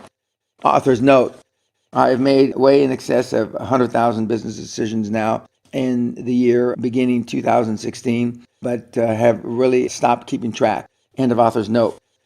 Making important decisions. Let's talk about important decisions. You may have seen the movie Sophie's Choice. The choice that the lead character, played by Meryl Streep, had to make was between saving the life of her son or her daughter. Now that's a tough decision, but the day-to-day business, it's a good way to put decision-making in perspective. Ask yourself, will anybody die as a result of this decision? Whether you're deciding on whom to hire as a sales manager or how much office space you need, or which markets you're going to expand into, or the color of your office walls. Nobody's life is threatened if you make the wrong decision. It's just not a life and death thing. You may lose some money, you may experience some inconvenience, your mooch friends may scoff, but so what? The most so-called important decision you will ever make doesn't cause a ripple in the cosmos of time. The earth won't tremble in its orbit if you screw it up. And unless you're a brain surgeon or a cardiologist doing a bypass, nobody is going to die based on what you decide. The next time you find yourself agonizing over a business decision, ask yourself, is it Sophie's choice? If the answer is no, make the decision. Author's note, subsequent to this, I have had surgeons attend the seminar, and they have lost patients, and they did experience Sophie's choice, but certainly none of their business decisions was Sophie's choice. End of author's note. Another new habit is to listen to legitimate warnings. Who can give you a legitimate warning? Somebody who's been there. If you're trying to find capital to finance your business, listen to somebody who's already borrowed capital. If you're about to take on a partner, listen to his or her past partners. Listen to experience, not excrement. And don't listen to some seminar bum who's never run a legitimate business in his life. Or if he has, it has pushed cart to nowhere. Your new personal foundation must include new rules about risk. We've talked about risk earlier. Conventional wisdom says, be careful, but risk is absolutely necessary in order to become super successful. Think of it this way. You're not taking a chance, you're making a chance. Your risk may even be a bit crazy. Most big risks in the world were once called crazy. Sailing off to find India, trying to make a heavier than air machine actually fly, putting a man on the moon. So he's crazy. Just know the difference between taking a crazy risk and a stupid one, and go for it with confidence. As I've said for years, I may be wrong, but I'm never in doubt. Getting back to those tax shelters that Walter Levine was selling G&J, we set a goal of 5.5 million package. We only raised 1.4 million during the deal, closing the deal New Year's Eve, 1982. Tax shelters in those days were a dime a dozen, so we had to make each one of ours to be perceived in the bigger and better than the last. Our second drilling fund was 3.4 million, and our third in December 1983 raised 5.4 million. Our office in Palos Verdes, California, eventually continually expanding, so that by early 1984, we occupied 2,000 square feet of space with only 6 employees. These plush, spacious offices gave investors the perception a large, prosperous firm. Our research told us that the Denver-Julesburg DJ Basin in northeast Colorado held rich promise as an oil field. Using funds from our third tax shelter, we agreed to drill 24 wells in the DJ Basin. Then we decided to take the deal public. In March 1984, we purchased $60,000 6-month option to buy a $2 million DJ Basin property with great prospects as an oil field. Then, with Great Western's fourth fund venture, we raised another $1 million. Other people's money was about to make us all rich. With 2 partners, whom I discussed later, I had purchased a small company in the United Kingdom in late 1983, so I had become somewhat familiar with British business and financial practices. For several reasons, we decided to take Great Western public not on Wall Street, but in the venerable halls of the city, the London's financial heart of the empire. This proved to be a historic decision because no one had ever taken an option public in the United Kingdom, so why the UK? We had practical reasons, of course. Our offering would have been too small to attract interest in the U.S. market, even in normal times. But these were not normal times. You may recall that around 1984, Wall Street was aflame with junk bonds, LBOs generating fees in the tens of millions of dollars. Fees for bankers, stockbrokers, accountants, and lawyers in the UK, therefore, were significantly lower. Interest in the oil market itself was at different levels on opposite sides of the Atlantic. While the U.S. oil market had been wrung dry and oil was old news, investors in the UK had only recently contracted oil fever. The first oil had been discovered in the North Sea in 1975, and the British were still enthusiastic. Author's note, the founder of the first well in the North Sea was Robert Dyke, who was a board member, and he went from the nickname of Dryhole Dyke after drilling some 80-plus dry holes in the North Sea to father of the North Sea. End of author's note. Finally, the regulations applying to such a public offering, especially by a natural resource company, were not as stringent in the UK. By avoiding Wall Street, we wouldn't have to put up with a lot of bullshit requirements by the Securities and Exchange Commission. But one important reason we went to the UK which you won't find in any finance textbook, is the nature of the people who drive the traditional British financial community. Insecure, arrogant, chained by tradition and perfect targets for the rough and brazen American oil man. In short, they were pussycats. We decided to go public on my 39th birthday, August 10, 1984. You can't do that, the starchy solicitors in London said. That's the day Jaguar is going public. All the available investment dollars will head for Jaguar as a great British institution being sold off by the government. They should have told them that was the day Great Western was going public. By the close of business that day, Great Western had 20 million shares outstanding of common stock, which closed at approximately $2.50 a share.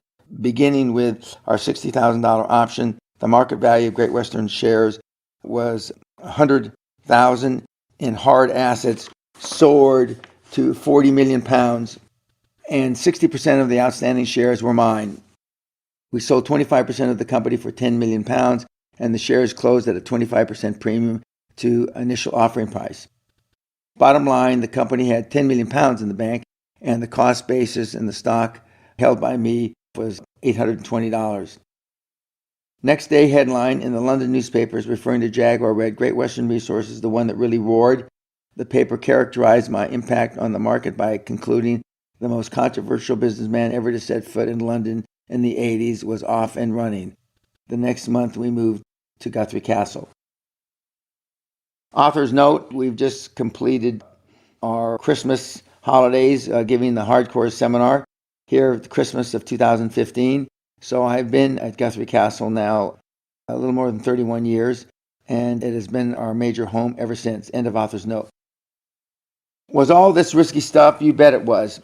Could we have fallen on our butts? Probably. The secret is, aside from some astute salesmanship, possible oil and gas returns in godforsaken Colorado, we focused on the ends, not the means.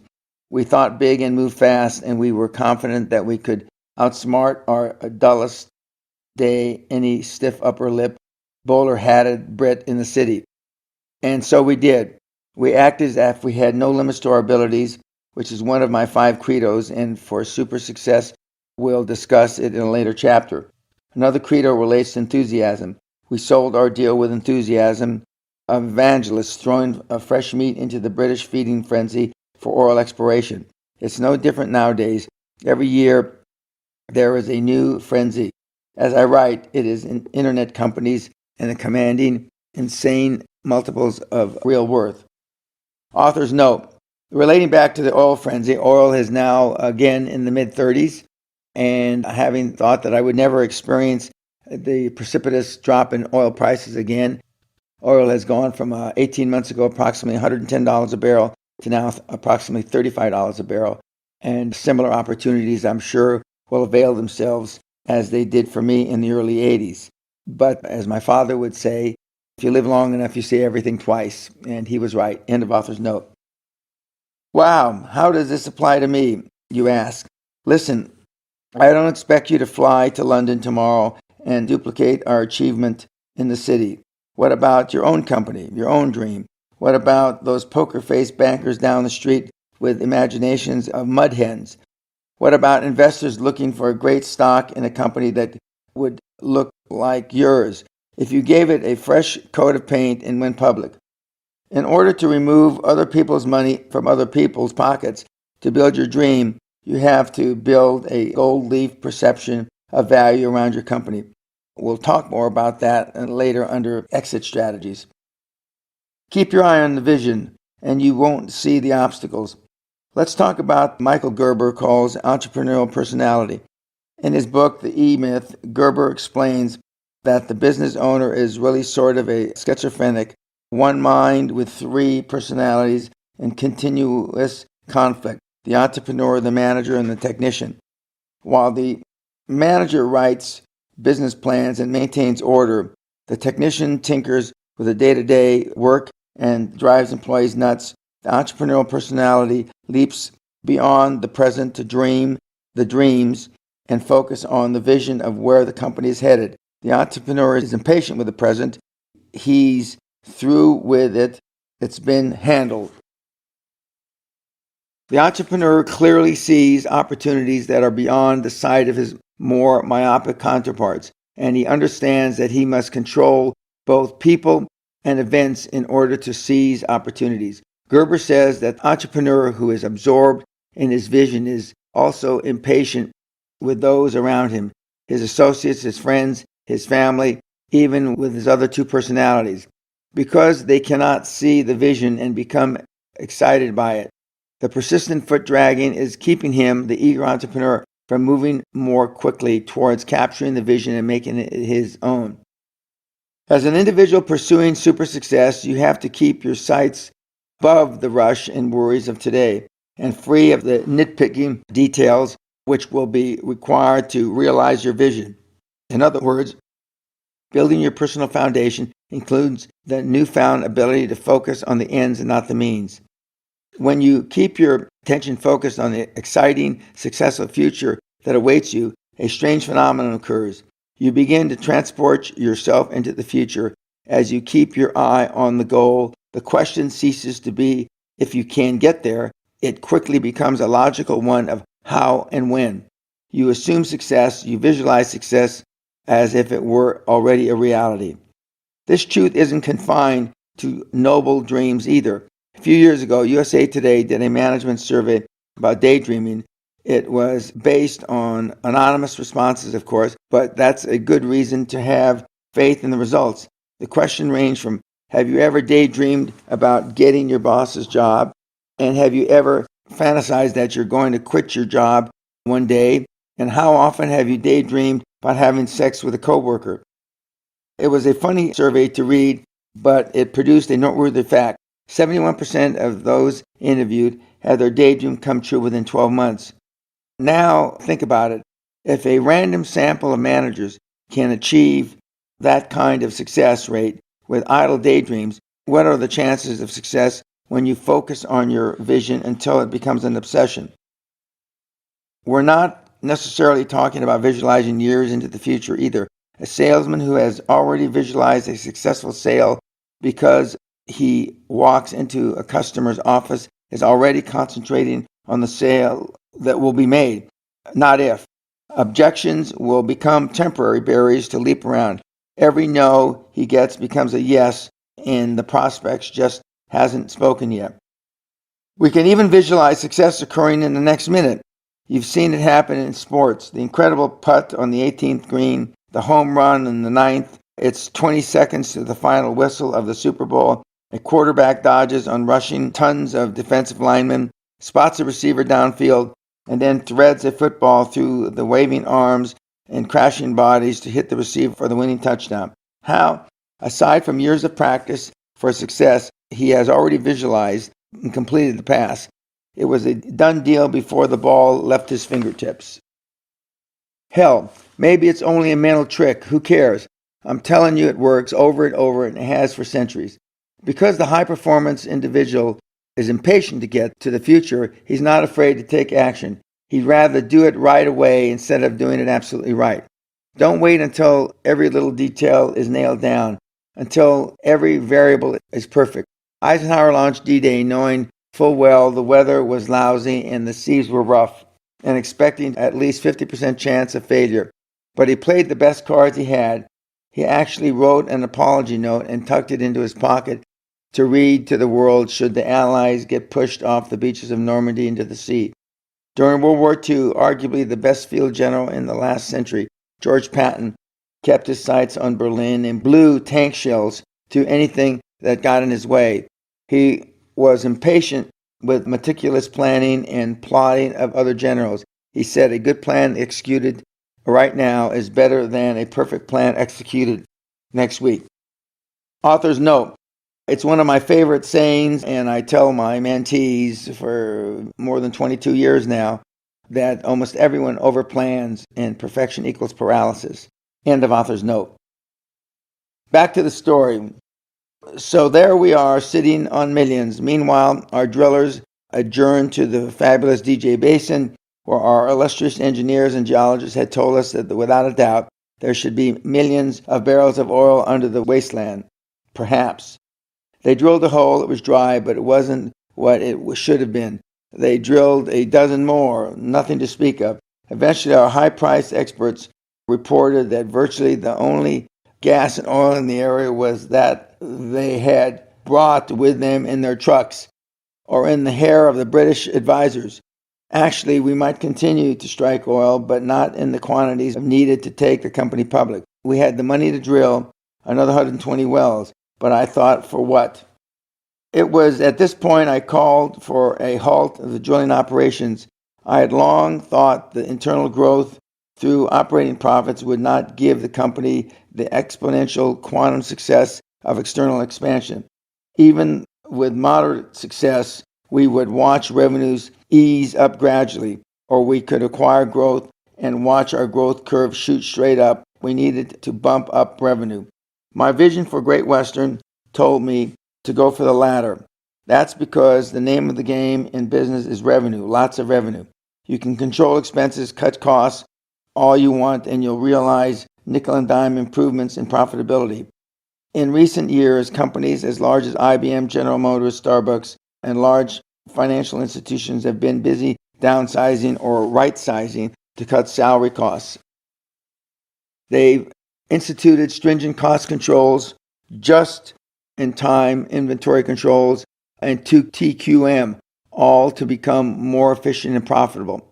But these are desperate 11th-hour measures put in place because companies can't generate revenue.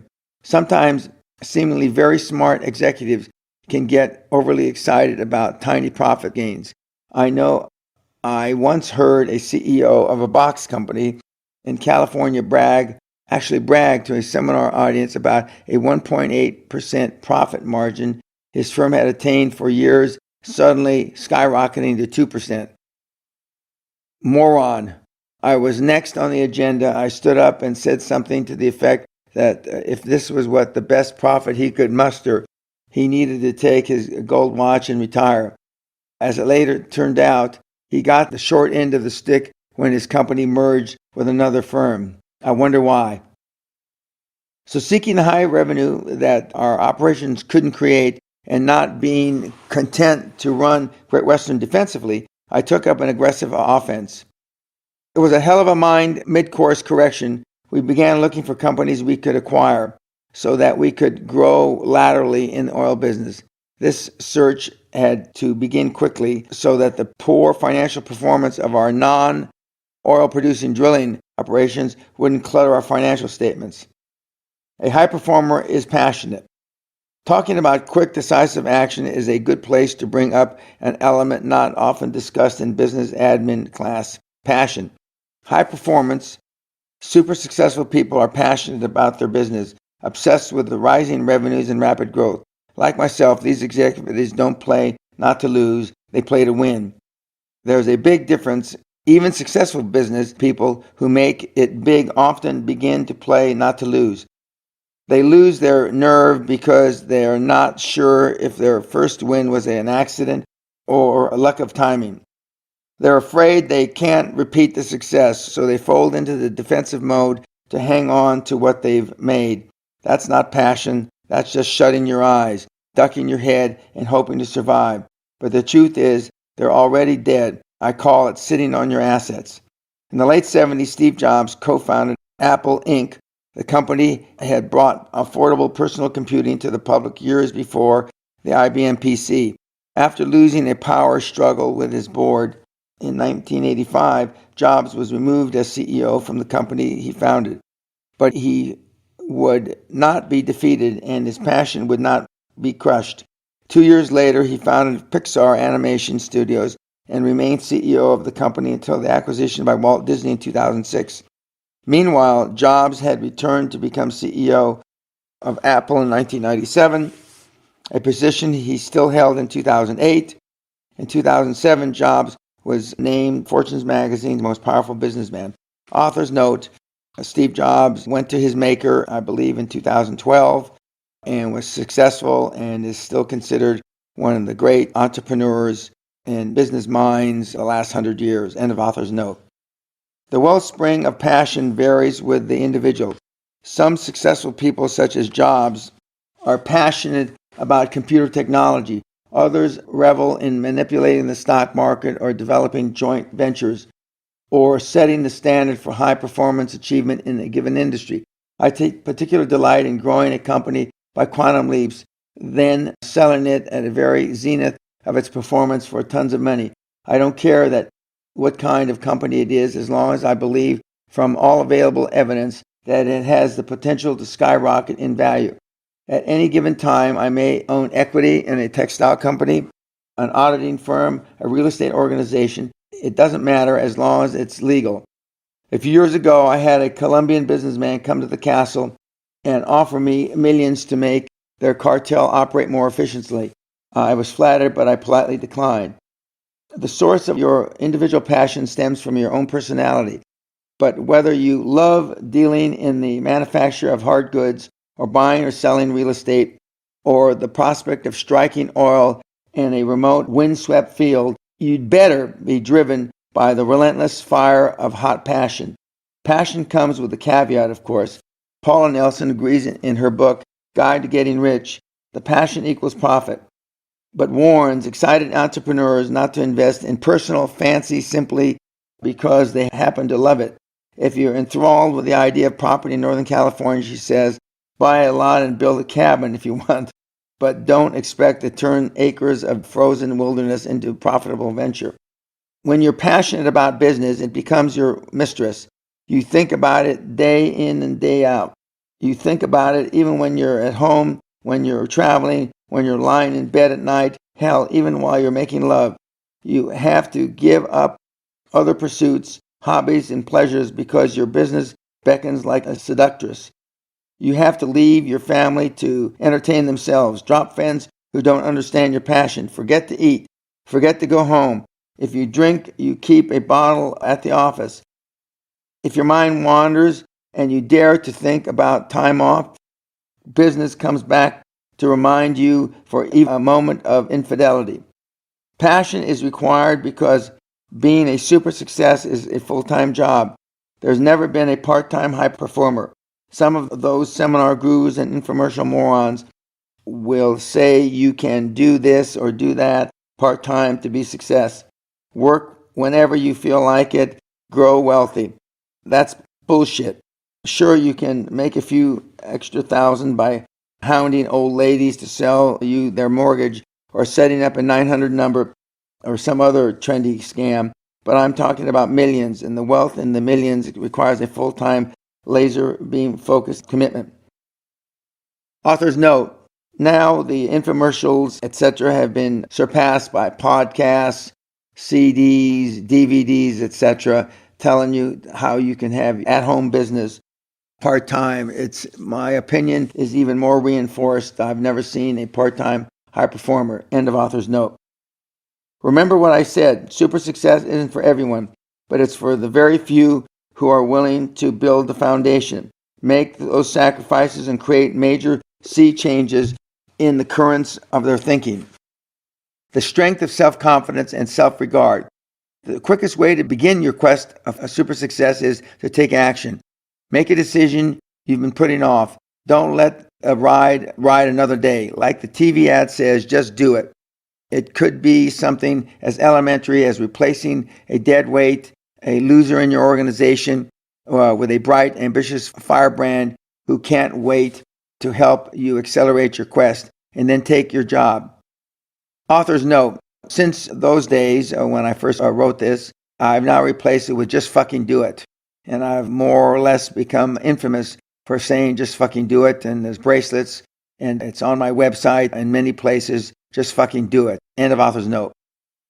What happens is, as soon as you take that action and see how easy it really was, you'll have a higher level of confidence to take another action, some inevitable decision you've been delaying, and another.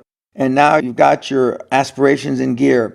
Now you've got the taste of what you can become, because success feeds on success. It feeds on itself and is insatiable. It transcends any lust you have ever had for anything. Before you know it, you'll love the decisive and powerful individual you've become. When you look at yourself in the mirror, you'll really admire what you see. I've got to tell you, after years of this, nobody loves me more than I love myself. If that sounds like an ego run amok, I don't give a damn. the fact is that out beyond the front lines of the big business battlefield, in no man's land, where the big dogs run and the assassins cut your heart out for a buck, you can count on one trusty warrior to lead your change. Watch your back, whack your enemies dead, and that's yourself. So what have you learned? To ignore conventional wisdom because it is almost always wrong and serves only as a crutch to support the weak, to build your personal foundation for super success, to adopt new rules, which means new habits, new companions, not to treat decisions as life and death situations, to focus on the vision, not the details, to be passionate about your business, and to take actions that will raise your own self-confidence and self-regard immediately. What we're doing here is creating a whole new mental arena in which you can not only visualize your success, but also predict it. After all, the best way to predict the future is to create it yourself.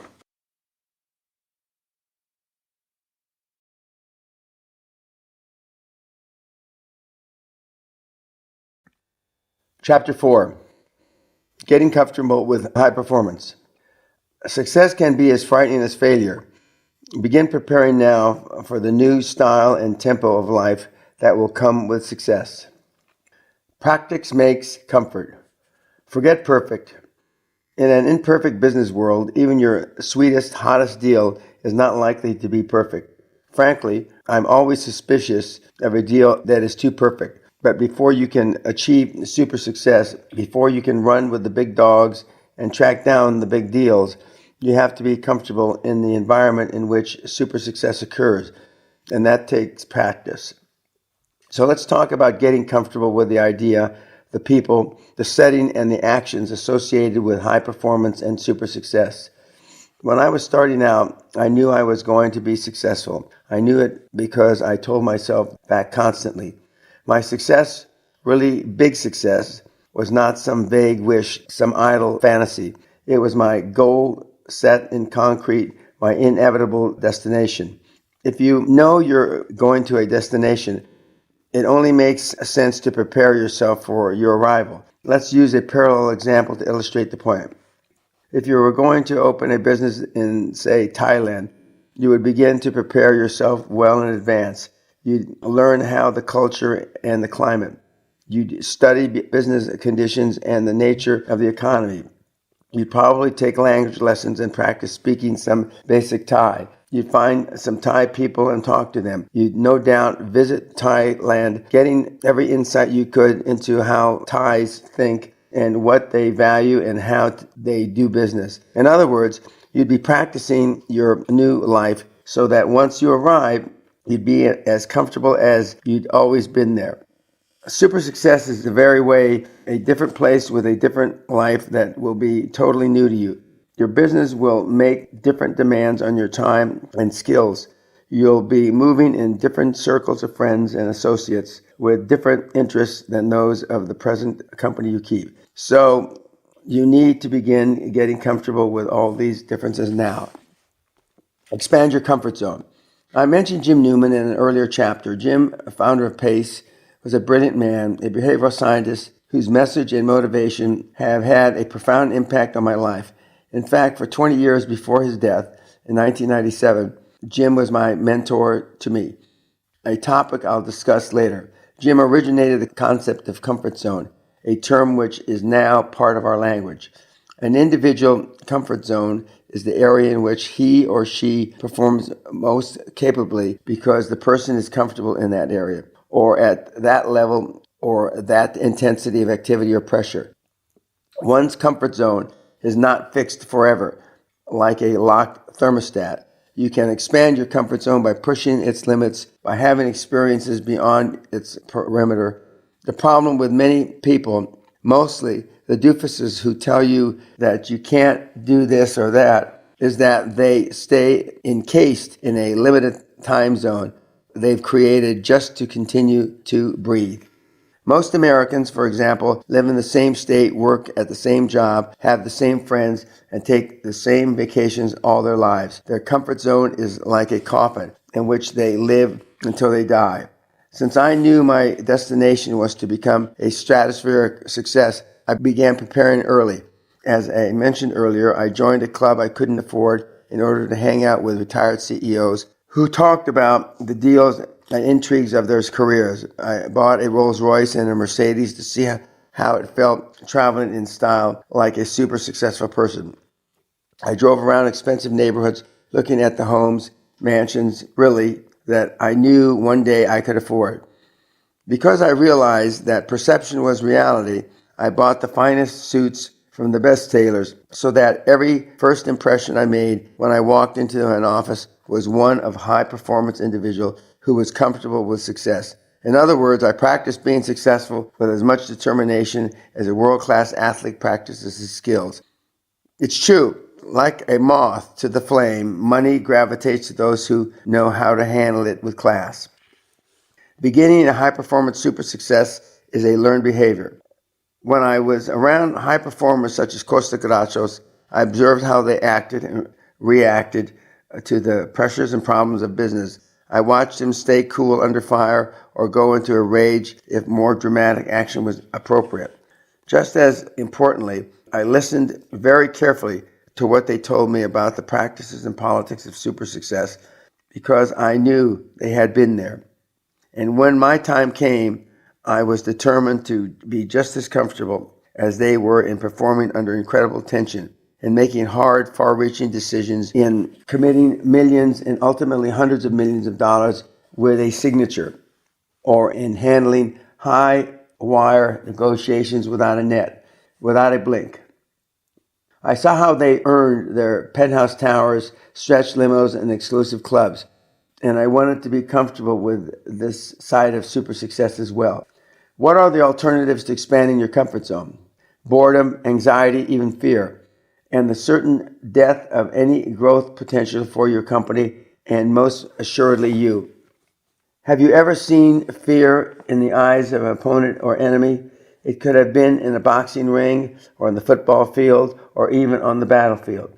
You're face to face and you see his eyes flinch and dart around in terror and you say to yourself, I've got this son of a bitch. He's dead meat. In the boardroom, those eyes, those sweating palms, that second of hesitation tell an adversary to go for the kill. The doofus is sitting with us, but he's not one of us. Rip his lungs out. Author's note. I say with a little chuckle in my voice that this is probably one of the best things that I ever learned from Costa Grazos and some of my other senior colleagues about when you see a hesitation, you go for the kill. End of author's note.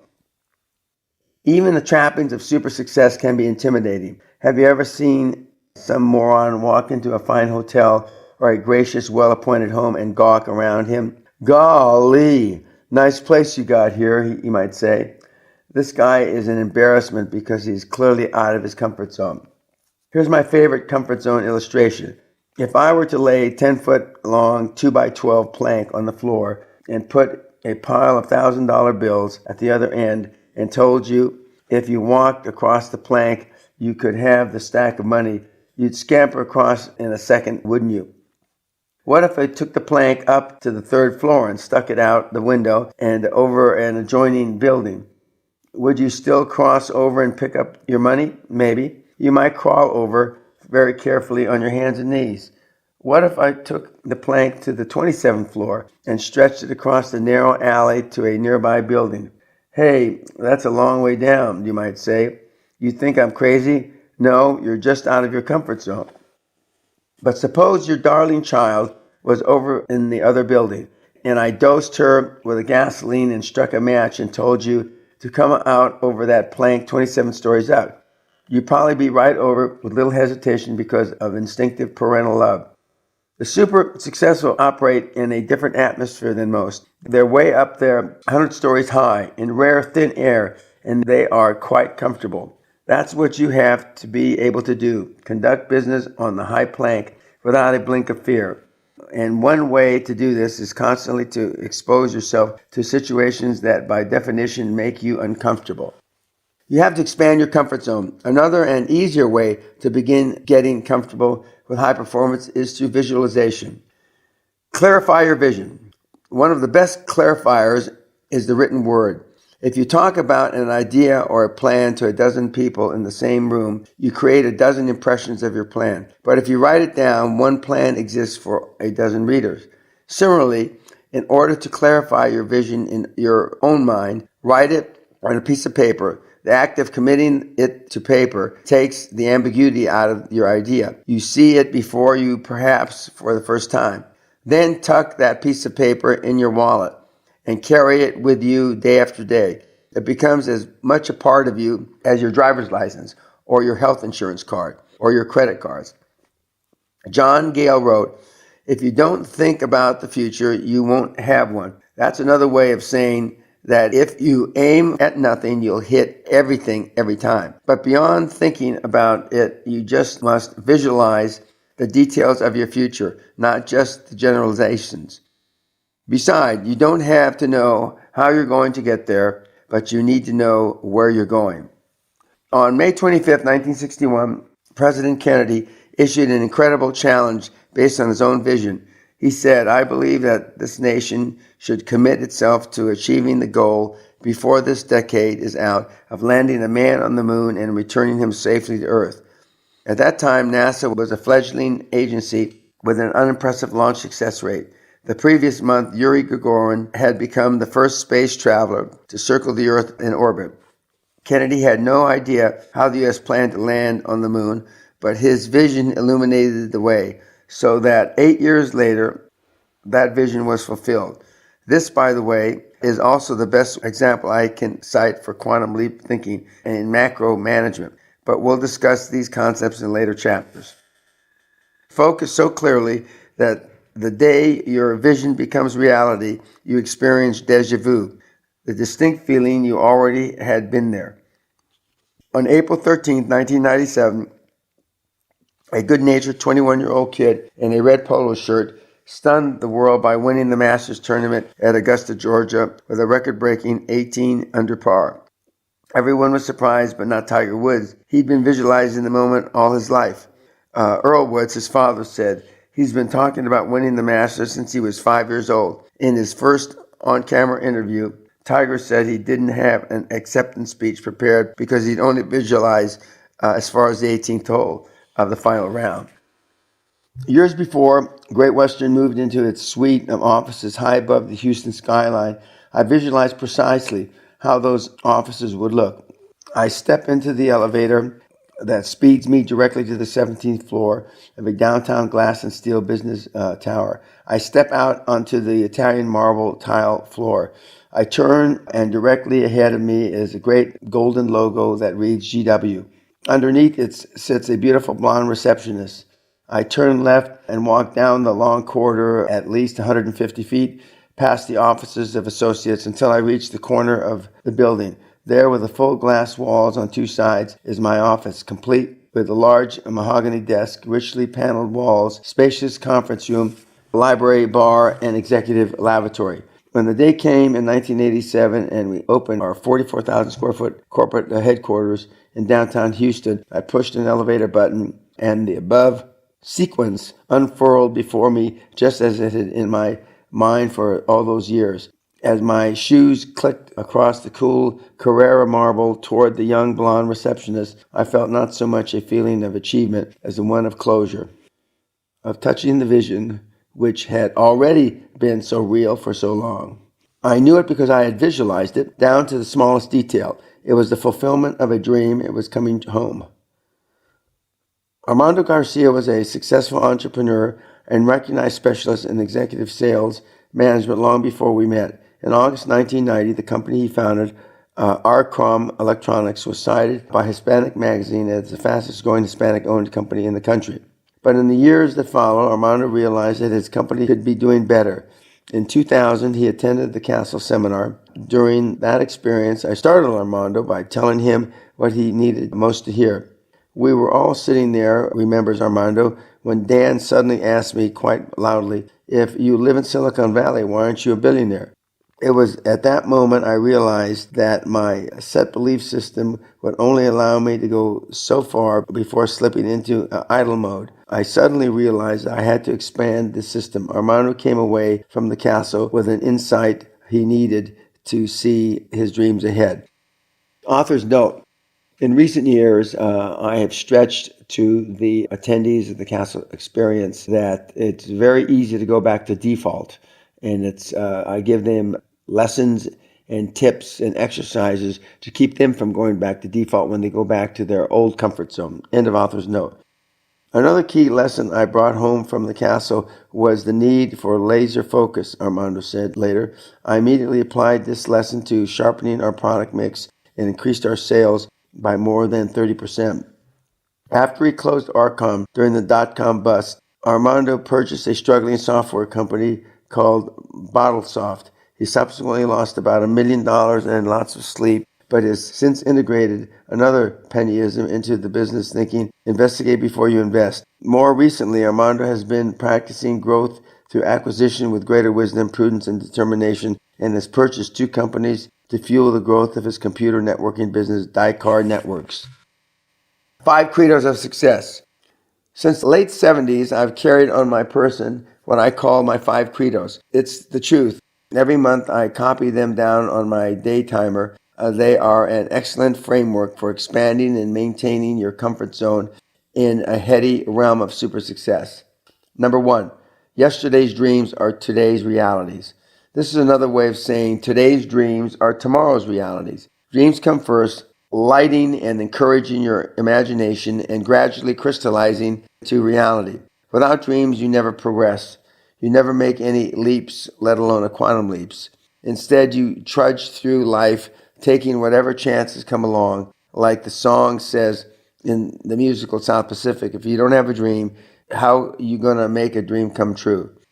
Number 2, seeing your dreams ahead of time now. This is a call to action. Don't just talk about dreaming, dream. Virtually everything I've accomplished of any consequence, I visualized and dreamed of before it happened. So dream like me about a super successful business career filled with sweetheart deals, pride from the clutches of morons and their toady lawyers. Dream about a larger home in an exclusive gated community. Dream about a vacation to Tahiti. Take another look at the study a few years back in USA Today. They asked 1,500 readers what they daydreamed about when they were at work. 77% said they daydreamed about having sex with a coworker. 23% lied and said they didn't. 73% daydreamed about becoming CEO of their company, and 69% fantasized about they'd say to their boss the day they quit. The survey also found over a 12-month period, daydreams came true for the group a surprising 71% of the time. Why? Because the daydreamer had visualized it over and over and had willed that daydream come true. So take time to dream now so your daydreams have a chance of becoming fruition. 3, simulation, practice within when you're without. This goes back to practicing being super successful. Learn to think and act like a high-performance person you'll become, so you'll be ready to act when the doorway of opportunity opens. This is nothing new. These techniques have been used successfully around the world by individuals who become top executives, champion athletes, and even successful politicians. It's also been said that Bill Clinton practiced being president from the moment he met JFK at the White House as a high school student. Remember, I didn't say practice makes perfect. Who knows how long Hillary practiced? If your goal is to become chairman of the board, start by chairing a committee or activity. Whether it is in your civic club or church, volunteer to assume the responsibilities of position. Practice being the chairperson until you're finally appointed or elected.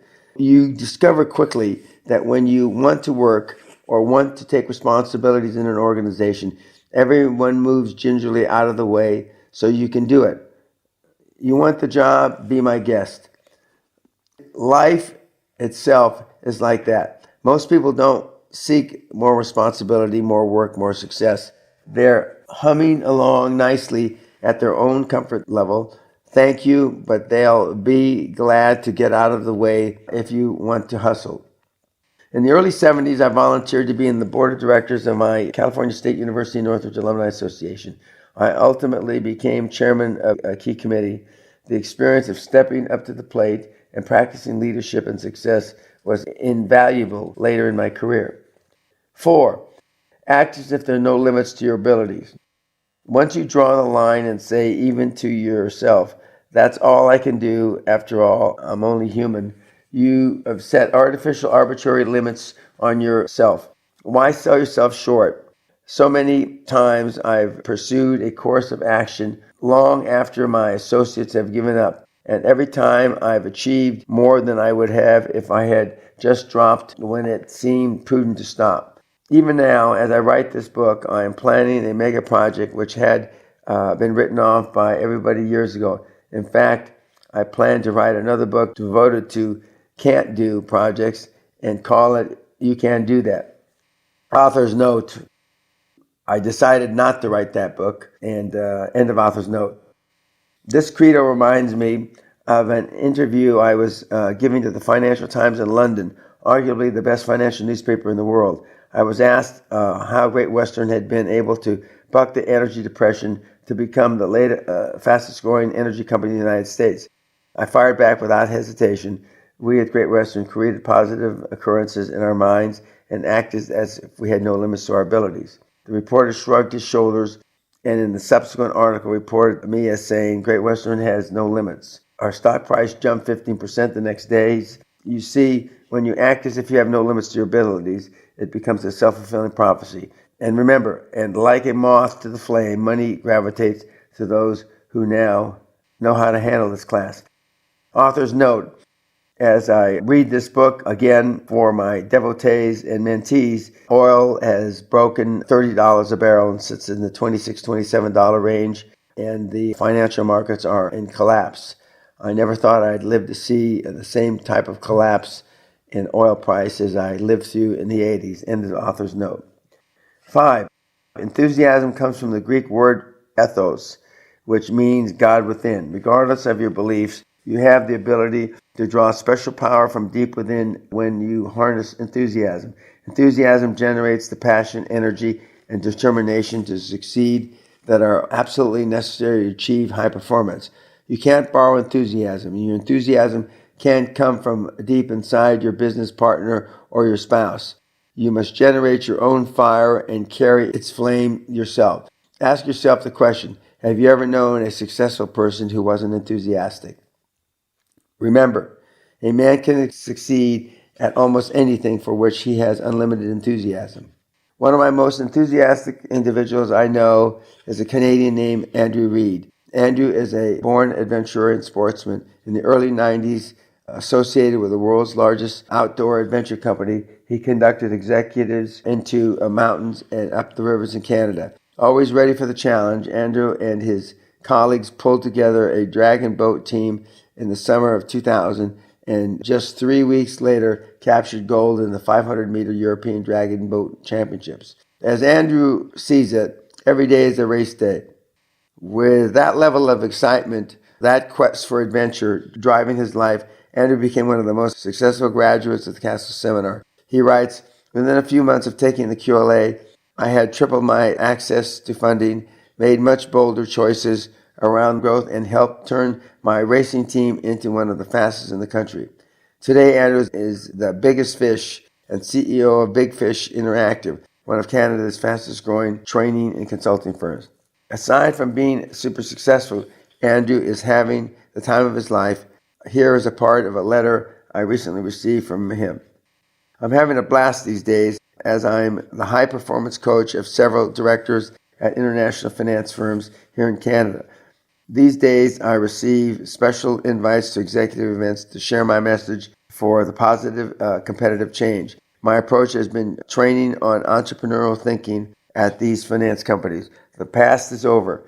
Time for the new thinking model or just new behavior. The QLA program is a strong influence on these new thinking models. Having fun in this very interesting time, and the word is getting out. Today, Andrew is the biggest fish, the CEO of Big Fish Interactive, one of Canada's fastest growing training consulting companies. Author's note, a few years ago, I and my wife, Sally, flew to attend his wedding on an island off the west coast of Canada. And subsequent to that, a couple years ago, he had his first baby. End of author's note. Mastermind networks, a synergy or silliness. It is fashionable in executive circles to participate in mastermind groups, CEO clubs, or other rare atmospheric groups which meet and engage in mutual pontification and backslapping. Many executives I know have become involved in these networks with varying degrees of success, but no super successful individual I can think of has become involved. That may be because the really top performers, the Murdoch, Branson, Trump, Gates, are a species of lone hunters. They prowl and strike on their own counsel, not the consensus of peers. Besides, consensus decisions are almost always mirrored in conventional wisdom, which you know is what? Almost always wrong.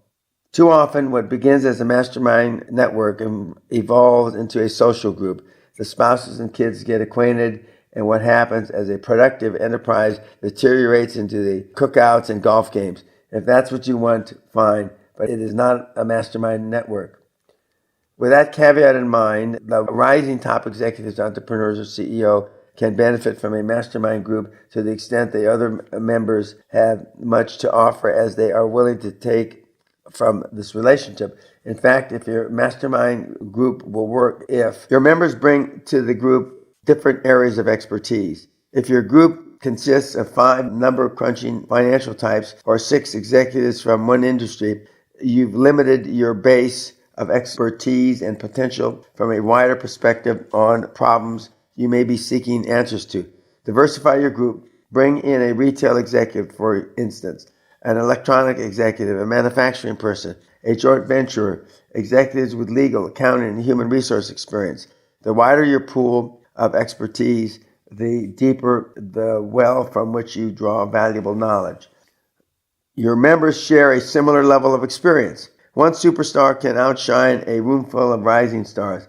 If one of your members is so successful that he or she intimidates or dominates your discussions, your get-togethers become counterproductive. Participants are naturally going to be more comfortable and forthcoming around others they regard as peers. So are either all superstars or none.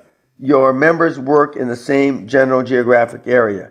You need to make getting together as convenient as possible, as you'll find members of the group hesitating to attend. Even in this age of cellular communication, many top executives consider travel time as lost time.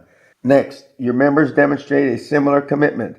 If one of your group frequently seems to be too busy, that's probably a code for, I just haven't got the time you want me to invest in this thing. Don't saddle yourself and the committed members with having to carry on an individual who is essentially dead weight in the group. Replace that individual. Next, don't select or gravitate towards one individual becoming chairperson of your group. In the ideal network, everyone is equal, with a responsibility for coordinating meetings and rotating as necessary. Your members must exhibit more traits of success than your own peers and contemporaries. Seek out the acknowledged achievers, the up-and-comers in your industry, firebrands who are hungry for success and who have ideas and energy to contribute to the network. If ideally you can bring together a select group of individuals who are including their own foundations of super success, every meeting can be an electrifying, synergistic experience. And exit the group if your growth process falters. No relationship endures forever, especially among a group of dynamic peoples such as you hope to attract. Interests wane, agendas change. When the nature of the group or the character of the meetings no longer seems to be in your best interest or worth your time and effort, get out. Probably no explanation will be necessary, but if you feel one is necessary, all you have to say is, I'm not going anymore. Mentors, a quantum leap in wisdom. The value of a mentor is perhaps the most universally acknowledged truth in the business world. A mentor, of course, is an individual who's been there, who's traveled the road you're embarking on and sees the potholes and detours from the other side. A Chilean poet wrote, "He who has not been down the road does well to heed the traveler." Good advice, yet very few aspiring entrepreneurs or executives ever solicit a mentor relationship. I've discussed this topic with countless senior executives, retired CEOs, and others who have experienced represents a storehouse of acquired knowledge and wisdom. Virtually none of them have ever been contacted about the possibility of becoming a mentor. Too often, perhaps, executives feel they would be imposing on the potential mentor. But the fact is that most successful seniors are only too glad to pass along their experience to younger people seeking the road of success. All it takes is a phone call, an introduction, and maybe an invitation to lunch, which you pay for. In a case, it needs to be said, after all, men and women of this stature are forever picking up the bill, and you want to experience with you and completely painless. I've had 3 mentors during my career. Each one came along at the most opportune time for their special expertise to impact my life. The benefits I derived from their advice and counsel dramatically affected my life and propelled me toward super success. And I'll appreciate them and their contribution to what Dan Peña became to my dying day. I've already mentioned Jim Newman, the founder of PACE organization.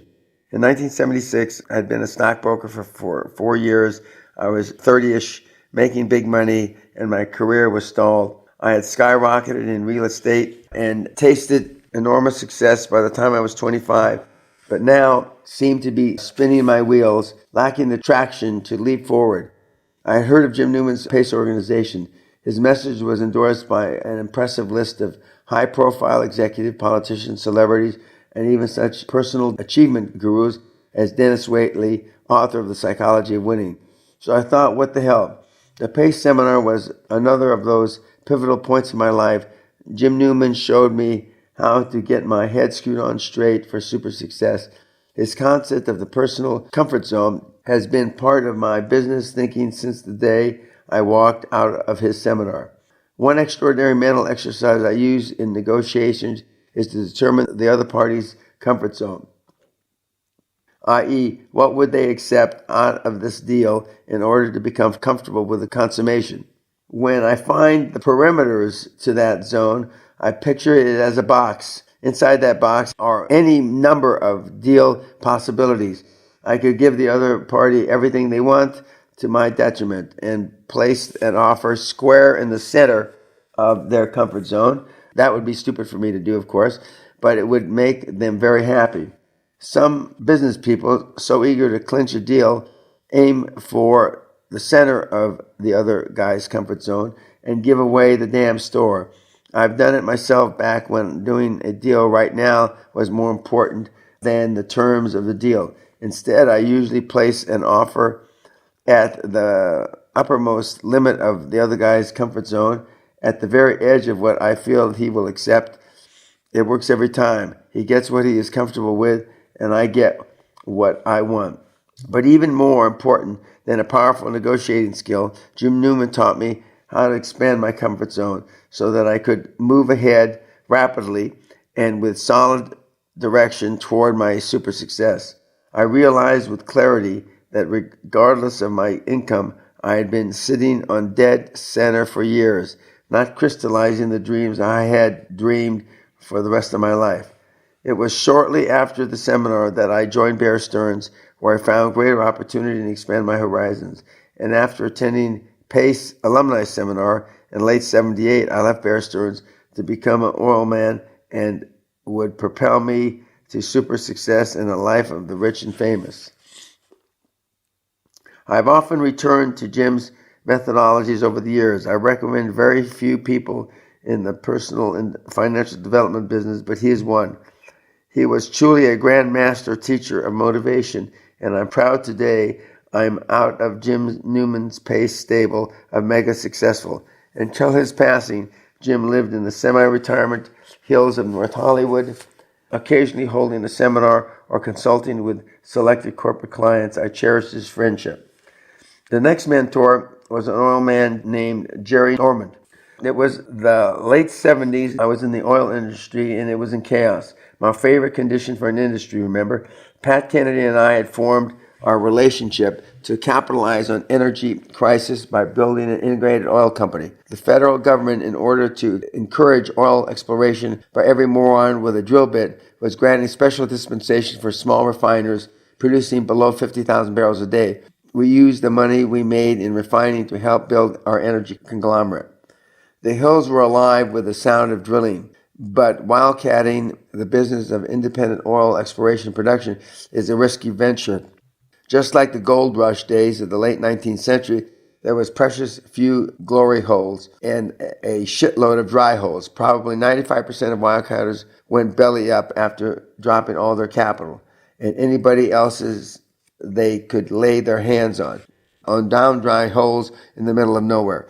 The big oil companies were making tons of money, of course. They jacked up the price of oil with the usual bullshit excuse of supply and demand and generated the funds to drill more holes than termites. If the big companies were the battleship of the oil industry, the legions of wildcatters were the PT boats buzzing in and out, trying to turn a quick profit on the scraps and droppings that an ExxonMobil couldn't give a damn about. As a novice oil man with visions of becoming an oil tycoon, I was introduced to Jerry Ormond, founder and chairman and CEO of Ormond Industries, Dallas. Jerry could have been a prototype for Jack Ewing. His daddy was an oil driller, and he roughnecked in the oil fields from the time he was a teenager. By the time I met him, Jerry had operated rigs in Kuwait and Saudi Arabia and out of an office in London, negotiated oil contracts across Africa from Egypt to Libya to Congo.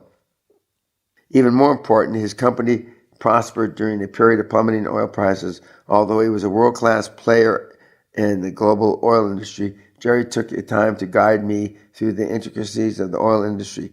He taught me how to pilot my own little PT boat among the big boys, picking and slicing my pieces of action in the chaotic arena. Hell, he turned a Wall Street stock peddler into a savvy oilman. Sadly, Jerry Ormond passed from this earth in early 2004. Until his passing, he enjoyed retirement in Houston. He still did some consulting and remained a good friend. In fact, he was a second father to me. Out on the golf course, I bounced my latest schemes and ideas off Jerry. Even after 60 years in business combat, Jerry still had that fire in his belly.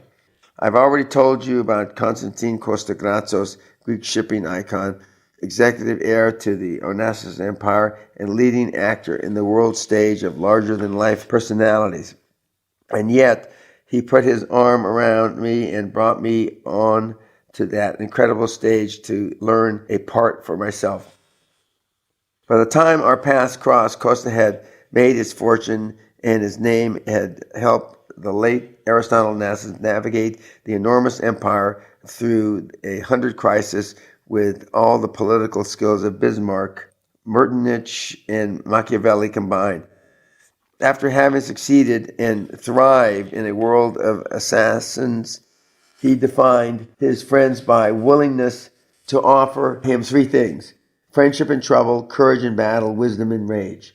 Costa died in 1981, but to this day I often think of him and the genuine kindness he showed me. His presence seems to stand beside me at every negotiating table and at the point of every hard decision. Often I ask myself, what would Costa say? The answer to my question is the answer to my problem. I told you what Aristotle and I did in this situation. I can hear him growl. Now just do it. Author's note. I've elaborated a little on the just do it with my current saying of the last few years, just fucking do it. But it was a derivative of something that I learned for Costa, and he implemented with great Aristotle Onassis. End of author's note. I recommend several requisites for selecting a mentor. Choose an individual significantly more successful than you are, a person who has been there, done that, and can shed the wisdom of vastly more experience on your present problems and situation. Seek a senior person who you generally like and respect. Those are two different requirements. We all know people we respect for their success, but don't like as individuals. A close camaraderie can only develop through personal amicability. Your mentor should have achieved success in the same field or endeavor as your own, although this is not mandatory. Often, the lessons you learn from your mentor deal with human relationships, decision-making, and financial strategies which transcend specific industry problems. You and your mentor should share common interests beyond the business milieu. Some of the best advice I ever got was on the golf course. Mutual interests and pleasures provide a relaxed environment for you and your mentor to unwind and explore ideas. Minds often work most productively together when you allow them free run of a tennis game or out-of-the-office activity. Andrew Reed summed up the advantage of having a strong mentor. He concluded, "You can't be the best, you're not learning from the best." Putting that thought in the terms of his own life, Andrew said, "During the QLA course, I knew I had met the legitimate mentor who had been there and done that. With Dan's techniques, I found the tools to make my reality as big as my dreams. The best way to become a bigger fish is to be trained by one, and sometimes that resource is found in a castle."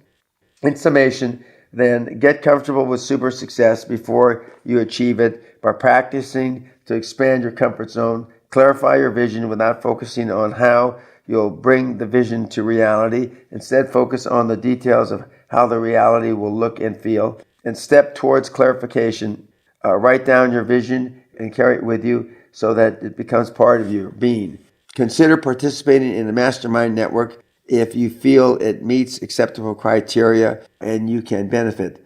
Then ultimately, don't hesitate to exit the group if your own growth process stops. Finally, seek out a mentor.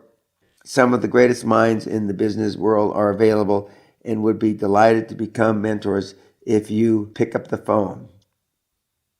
Author's note: my feelings about mastermind groups have even got more strong. You don't see hardly any high-performance people that participate in them. Eagles fly alone. End of author's note. Now that we've talked about how you can condition your own mind and prepare it for super success, let's turn to how you prepare others to see the same successful person you do when you look in the mirror.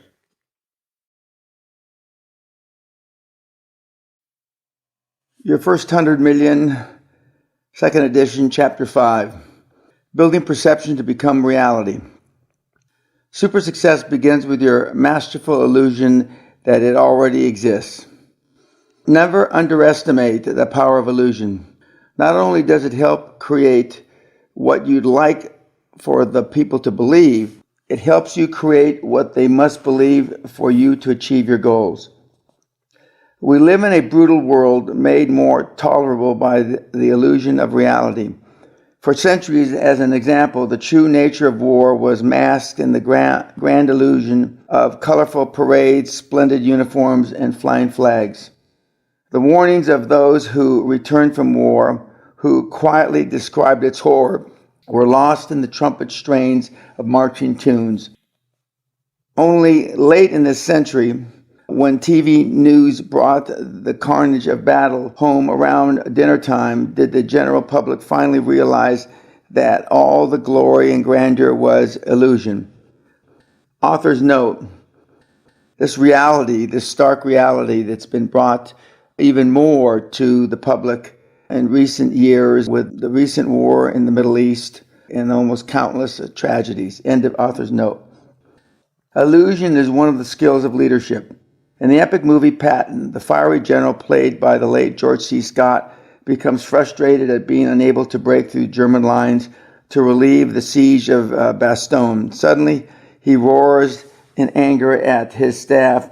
We're going to attack all night. We're going to attack tomorrow morning. If we're not victorious, let no man come back alive. No one moves, no one speaks as Patton strides past them through the stunned silence.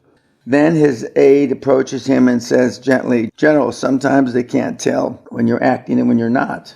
Patton replies, "It isn't important for them to know. It's important for me to know."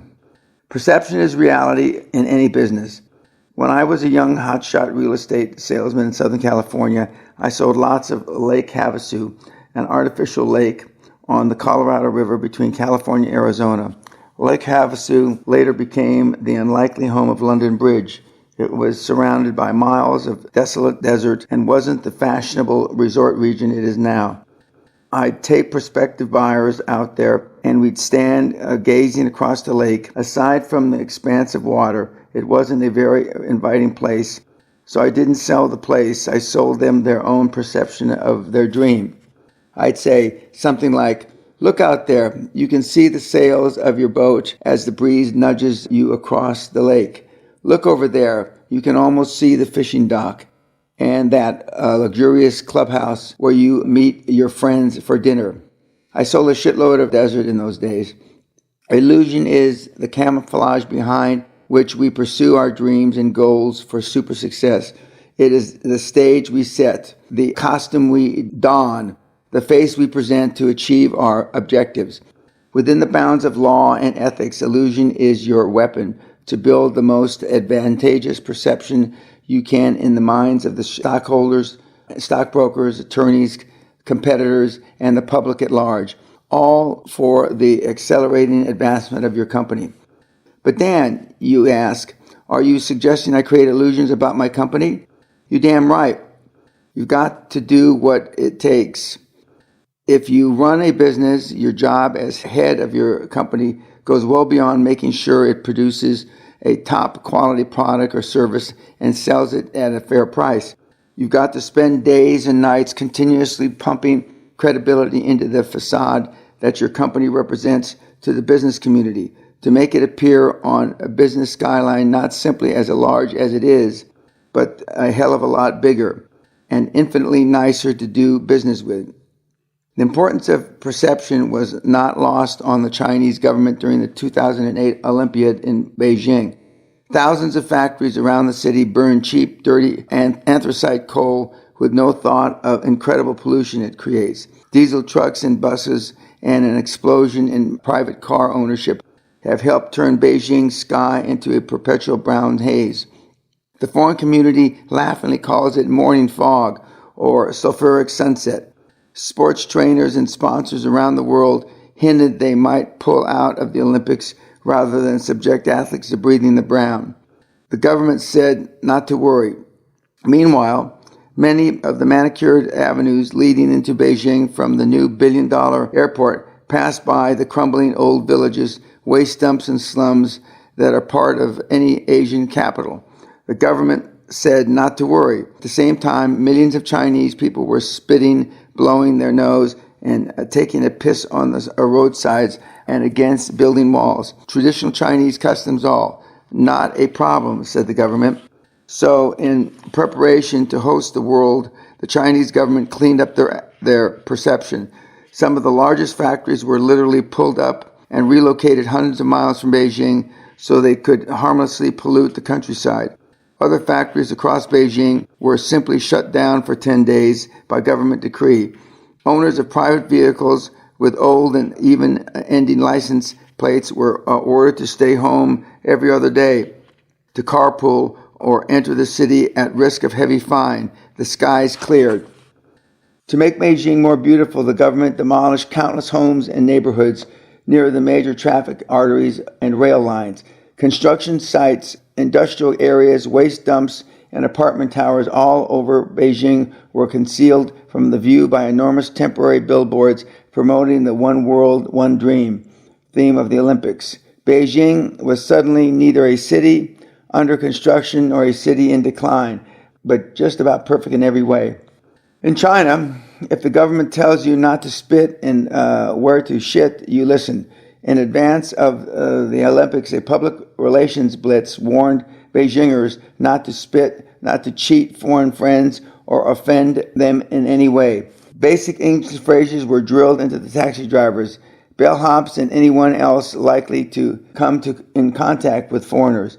Beijing, normally about as warm and fuzzy as New York City, sparkled clean, green, and friendly for 10 days. And the perception of Beijing became the reality that millions took home with them. Authors note, having visited the Olympics not the Olympics, but Beijing, shortly before the Beijing Olympics. It was unbelievably clean and pristine, just as I described when this was written. It has stayed fairly clean, but the beige or brown haze, but not as bad. End of author's note. Cities with infinite human and capital resources are one thing, but what about the perception you are creating personally as an individual and as a representative of the company? For starters, you only have one opportunity to establish a powerful initial perception of yourself. The cliche is correct. You don't get a second chance to make a first impression. Suppose you had a young person call you for an interview appointment. 15 minutes after the appointed time, he shows up in jeans and a bad boy t-shirt. His hair should be on his sister's head. He's got an earring, a menagerie of tattoos, and an attitude. Now this kid could have just graduated from Harvard Business School, but you couldn't care less. You've judged him by his appearance, and he's out of there. You don't give a damn, and that is what would have been politically correct for you seriously to consider this bum, just to show what an open-minded guy you are. As far as I'm concerned, political correctness is an idea made up by psychobabblers to make habitual winners and a full-time victims feel better. But what the hell do I know? I'm just a money-enabled white man. Author's note: having just publicly endorsed Donald Trump for president in the last couple of weeks, and having been beating my chest on my various podcasts, saying that political correctness is a manifestation of the lack of self-esteem, this is more set in concrete and has been validated more in recent years than ever before. End of author's note. The point is, the kid created the instant perception of a goofy, worthless doofus, which was real enough for you to believe in. When I go to a business meeting, and especially an initial meeting with people I've never met, I dress for the occasion. That means a Savile Row tailored suit, maybe with a waistcoat vest, hand-tailored dress shirt, bow tie, antique gold pocket watch, and free flowing breast pocket handkerchief. The message to those is, I don't look like them because I'm not like them. And when I walk into the room, I want those morons to know at a glance, it is a microsecond, that their lives and destinies are going to change forever because I walked in. Author's note: having just turned 70, I still wear what is called the uniform, and it still works not just for me, but for all my countless mentees and devotees all over the world. End of author's note. But you know what? I dressed like that before I was super successful. I've used attire to my advantage ever since I returned from Europe after working with NATO.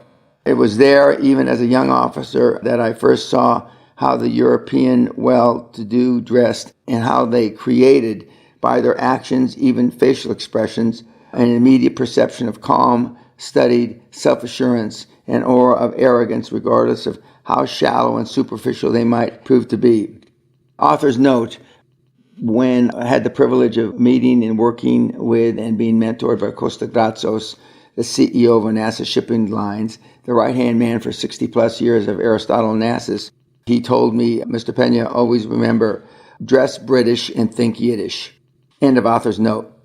Candace Knoll remembers, I've known Candace since 1983 when I was traveling back and forth between London and Houston. She's a classy lady. Her company, Executive Lodging, was and is an upscale concierge service specializing in accommodating the needs and preferences of top executives. She's seen and dealt with plenty of high-priced business people. What I remember most about Dan was the way he entered a room: custom three-piece suit, breast pocket handkerchief tucked just right, gold cufflinks, every detail manicured to perfection. How could a banker not be impressed, even intimidated by the famous Peña presence? You bet they were intimidated. In the years that followed, when I go see a potential lender, especially one of those pasty-faced loan officers that makes $35,000 a year, I'd approach his desk like the battleship Missouri about to dock. The suit, the attitude, the eat your lunch, eye contact, the poor son of a bitch would be asking himself, why does he need to talk about a loan? We should probably be borrowing from him. Nowadays, with a multi-million-dollar credit line, I send one of my associates over to handle financing transactions. That suits the banks just fine. They still cringe when they see me walk in. Author's note: as my lovely wife Sally would attest to, a chartered accountant in her own right in the UK, most loan officers or any of the people that we have financial relationships with just as soon not attend a second meeting. End of author's note. Along these lines, a great book I recommend you read is Winning Through Intimidation, written by Robert Ringer. It advocates assuming an assertive posture of strength in doing business in order to hold the initiative. Although it was written in the 70s, its strategies are still applicable in the 21st century. Author's note: I mean the original Winning Through Intimidation, not its derivative copies, but the original. End of author's note. George and Deanne Verdeer, my friends who are experiencing a quantum leap in their business, travel much of the year arranging and producing upscale craft expositions in major cities. Dean points out they always wear executive attire to take a commercial flight regardless of the destination or schedule. We've avoided the temptation to fly in jeans and sweatshirts for several reasons, says Deanne. First, we never know who among our associates or clients we will run into or that the potential business contact will meet on the plane, especially while flying first class. But we also discovered that the airline people actually treat us better when we're better dressed. They're friendlier, the service is better, and they are more likely to give us a nod if a first class upgrade becomes available. But it's more than dress. I mentioned attitude and eye contact earlier because they are among the most important nonverbal signals you can send to create a perception of power. Research has long confirmed that powerful people use eye movements to dominate and control conversation. When they speak, for example, high performers look at others squarely in the eye, but then look away when they listen. An executive who continuously looks another executive in the eye while the person is talking is perceived to be too eager to please and easily manipulated. Personality development books tell you to smile when you go into a new interpersonal situation. Make people feel at ease. If I'm walking into a corporate office of an executive with whom I'm negotiating or into a cubicle of some doofus loan officer to talk about money, I don't want the moron feeling at ease. My intent is to create an instant perception of myself as a super successful individual who doesn't need to impress anybody with flattery. I'm not there to be this guy's friend or especially his whipping boy. I'm going to intimidate him in his own ballpark so that he has to struggle just to stay on the defensive. He has to earn a smile and a pat on the head from Dan Peña by saying what Dan Peña wants to hear. Sounds reasonable, doesn't it? By the way, part of my persona as super successful multimillionaire is my refusal to carry business cards. Why not? Do you think Ted Turner carries a business card or Donald Trump? The super successful do not distribute business cards. Instead, they say, have your secretary call my office. They know where to reach me. Author's note: many years ago, while in a business relationship with Bunker Hunt, I was at a famous press conference where he commented that he was not trying to corner the silver market. And when asked after the press conference for a business card by one of the leading journalists, he said, I don't carry business cards. You know how to get a hold of me. End of author's note. Yes, first impressions are important, but even more important than the first snapshot of you walking in is the consistency of your impression. After all, the multidimensional image you mold in the mind of the potential investor, lender, or equity partner is only a compilation of several smaller meetings and contacts. Each contact adds another facet to who you are, another quality of your character, personality, and business style. It's important that as you build this dimensionability, you don't create confusing, contradictory images. Every face you show must agree with the overall image you wish to create. In the bestseller, 110% Solution, Mark McCormick made an astute observation about putting first impressions into perspective. Think about the long-term relationship in your life, in or out of workplace. The chances are they don't blossom because someone overwhelmed you the first time you met, but rather because of the continued influencing you on a second, third, and fourth occasion. Consistency of perception is also vital with your own associates and employees. They need to know action A will generally provoke response A. Employees perform more effectively when they are not constantly beating their brains out trying to guess what your reaction will be, what mood you're in, or what executive mask you're wearing today. That's not to say you should not cultivate the image of unemotional, unflappable boss. A little well-placed and justified rage now and then does wonders. But save your table-pounding theatrics for special occasions, so they'll make a more profound impression. Mark McCormick recommends some occasional unexpected behavior. If your people are expecting you to yell, speak softly, but forcefully. If your counterpart across the negotiating table is expecting a certain tactic, change fields and run another pattern. While consistency is a virtue, certain predictability is boring as hell. As far as corporate perceptions, some moderately successful corporations maintain an image much like the punk kid I described above. At one Florida marketing firm, the boss comes in the office in a sweatsuit. The employees wear jeans or shorts, and the atmosphere is more like a factory floor than an executive office. All day long, the air is filled with chaos, sophomoric screaming and cursing to the extent their business neighbors have come over to complain. What kind of perception does this create for walk-in clients expecting professional behavior? Or even suppliers who talk about the company to the competitors? The owner, a perennial wise guy, will never change, and his company will never become super successful. Instead of pulling a company down, perception should boost the company up to the plane to which its leadership aspires. I related in a second chapter how I tied the Great Western dinghy to the seaworthy reputation of Marion Refining. It never occurred to the gray metal desk government weenies to ask about the size of the worth of Great Western vis-a-vis Marion, that I might be just one man working out of his kid's bedroom. That simple ploy of associating my company with larger companies in what appeared to be an equal joint venture became the key rung of the ladder of our success. They must be legit. So the reasoning went, look who they're partnering with. Here's another perception that paid off handsomely for all of us. From day one, Great Western Resources paid a dividend. We had no earnings to speak of, but we paid the dividend to shareholders however we could. That's because I wanted us to be viewed from the beginning as an income stock. That way, mutual fund portfolio managers would consider including Great Western in their more conservative income-producing funds. When investors looked in the newspaper of Great Western Resources dividends, it didn't say dividends paid since 1975, 2 months ago. It just said dividends. We had an instant credibility in the market. We got bought up by income funds like crazy. The stock price went through the roof, almost doubling in just 4 months. Nobody ever called up, not once, and asked, how long have you been paying dividends? Perception was reality.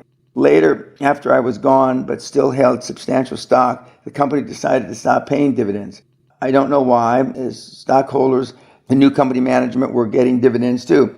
It turned out that they cut their own throats. When the dividends ended, the stock plunged into the toilet and they lost a lot of money. One of my disciples, we'll call him Wilbur, was an entrepreneurial pilot.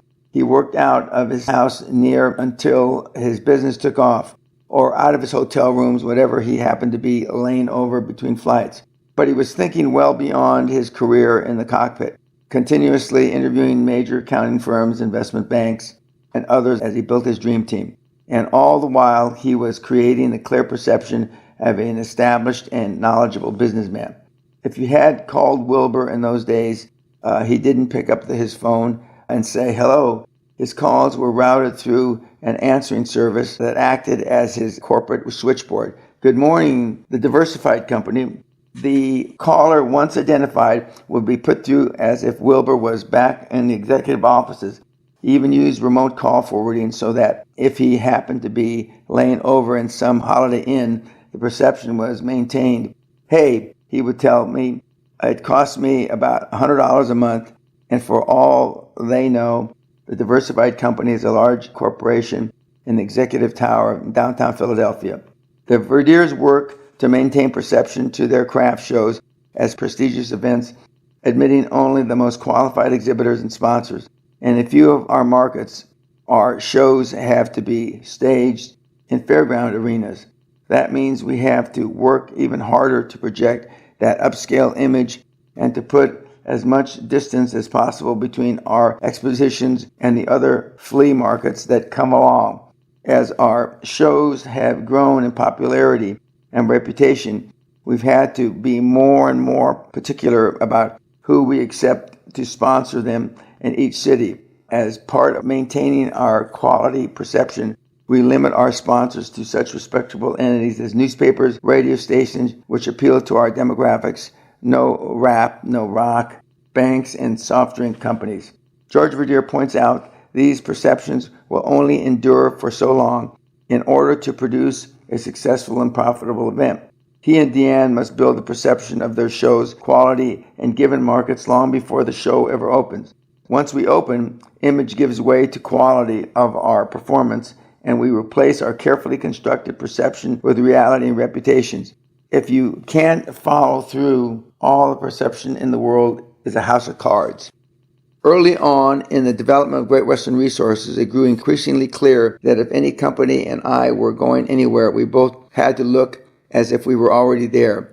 I knew that our business partners, investors, and financial community in general had to see me now as I planned to become in the future, or we wouldn't even have a future.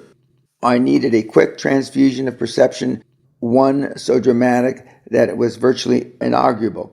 So, as I mentioned earlier, that's when I decided to buy the castle I could hardly afford. It was an expensive project and a huge task, emotionally and logistically, to relocate from a major U.S. city to rural Scotland. But it worked. Acquiring a Scottish castle quickly becomes grist for conversation and grudging awe, even in the jaded corridors and conference rooms of Manhattan. As soon as Wall Street realized I didn't need their help, I got it. It was a case of using reality, the purchase, to create a perception that drives a greater reality. Speaking of illusion, I decided that in order to accelerate our castle shopping, I had to be perceived as a serious potential buyer. After all, there are those who play, let's pretend, with high-end properties for sale. They read the classifieds of European publications, then drive out to view this or that castle or chateau just to gain entry and see what it's like. Real estate people can smell an imposter instantly and reserve them for a special level of disdain. So, for the purpose of putting separation between myself and the proletariat, and to create the perception I could even afford a castle, I would hire a chauffeur-driven luxury automobile before every viewing appointment. You can imagine how the appearance of such a spectacle gliding onto your grounds would affect the attitude of a real estate representative. I was warmly welcomed and afforded every courtesy, of course, but more importantly, I forced the issue of serious negotiations. In this case, I used perception to cut to the chase of purchasing my dream castle. Granted, Guthrie Castle is an extreme example, but what about the perception of success you need to cultivate in order to even be more successful? When you buy a new luxury car or even an exclusive club as a way to accelerate business success, aren't you acting as if the perception you desire is already reality? Of course you are. Author's note: since the purchase of the castle, closing of the castle in August 1984, we have had, depending on what you would describe as a renovation, between 5 and 7 renovations of the castle. The old Garrel that was originally built, initiated the building of in 1468, and virtually everything is state-of-the-art, with 2 gyms and a game room, and it is quite a spectacular site. End of author's note. Sure, you could drive a Chevy until super successful and then buy a Rolls, but not only would you continue to think in a Chevy mentality about your success, you'd be encouraging others to do the same. I notice he drives an old Chevy. Looks like he really needs the money. We'd be safer not to approve his loan. Exceptions to this rule are Bill Gates, who drives a bright blue 99 Porsche 911, and Warren Buffett and Steve Ballmer, a CEO of Microsoft, both whom drive Lincoln Town Cars. Author's note: I'm not sure what Bill Gates drives, but Mr. Buffett still drives Lincoln Town Cars. End of author's note. Another exception, Rick Scott, former CEO of a major healthcare corporation, drove a Buick with no radio while he was building his empire. But his social events were elaborate affairs attended by some of the wealthiest men and women in America. Author's note, Rick Scott is currently in his second term of sitting governor of the state of Florida and also just recently endorsed Donald Trump. Rick was my transaction lawyer and in the middle 80s asked me, how can I do what you do or make the money you make, Dan? And words to the effect, I said, Rick, you have to leave me. He said, where should I go? I said, healthcare and telco, which transformed into the internet. And I still tell people 30 plus years later that healthcare and telco stroke internet are the places to go. And Rick Scott was an initial Cule devotee. End of author's note. The lesson here is to position yourself where you believe people will perceive you as being successful. The Hollywood crowd, of course, has been doing this for generations. This strategy has benefits beyond the doofus lending officer. When you're perceived to be a success, business people want to be associated with you. You become sought out by others with a potential deal. You spend less time fishing for opportunities because the fish begin jumping into your net and even your boat. My own perception as a deal maker, of course, became reality. As a result, over the years, I've been continuously deluged with plans, schemes, and even a few good ideas presented by individuals and corporations looking for a champion for their venture. They know I'm always looking and I'm a real serious player. Author's note, I have said for many years, decades now, that my door being always open and me always turning over rocks and always going to meetings and meeting people at airports, etc. in my travels is kissing frogs. I still kiss frogs even at this stage of my life at 70. I still see people in cities as I travel around because I'm forever looking for the possibility of that great transaction. End of author's note. Using perceptions to create realities is not limited to image building for up-and-coming companies or individuals. It permeates every phase of business corporations. A successful company needs to pump up its image at strategic times throughout its corporate life. When you're preparing for an initial public offering, IPO, you want brokers and purchasers alike to perceive an enormously shrewd, dynamic, and aggressive company poised for skyrocketing success. You want editorial columns in the Wall Street Journal and your top executives to be seen as the most exclusive circles exuding acumen, confidence, and comfort about taking their company public. You want stockbrokers and potential buyers talking hungrily about you at lunch, licking their lips for your stock long before the day that you go public. Remember, the perception of the stock isn't based on any face value, but the demand that has been generated for the stock. If you do it right, the result on the day of the offering, as it was with us in London on that August 10th, will be that of selling shares at spiraling prices to eager investors quite willing to pay those prices.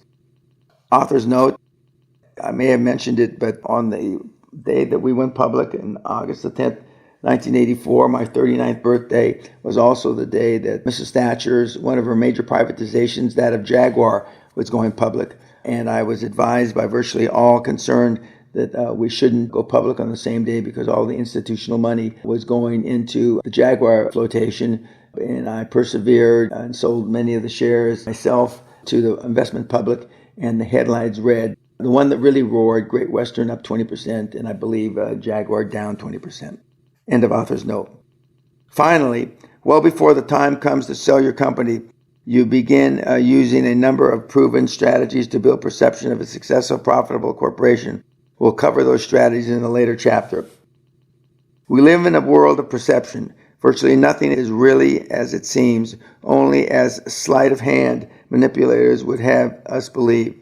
Don't forget that others with whom you deal or would deal are busy building perceptions for your consumption. They range from resumes filled with lies to financial statements with more juggling than Ringling Brothers. Politics is the continuous example of juggling act, of putting a spin on every political event so that even the poor sap that debated with his fly down comes off looking terrific. During campaign season, when politicians actually want to hear from voters, perceptions can make or break candidates. Author's note: during this month's coming to the election here in 2016, Donald Trump has stood the Republican Party and politics in general on its head with not believing in political correctness and showing perception is reality. End of author's note.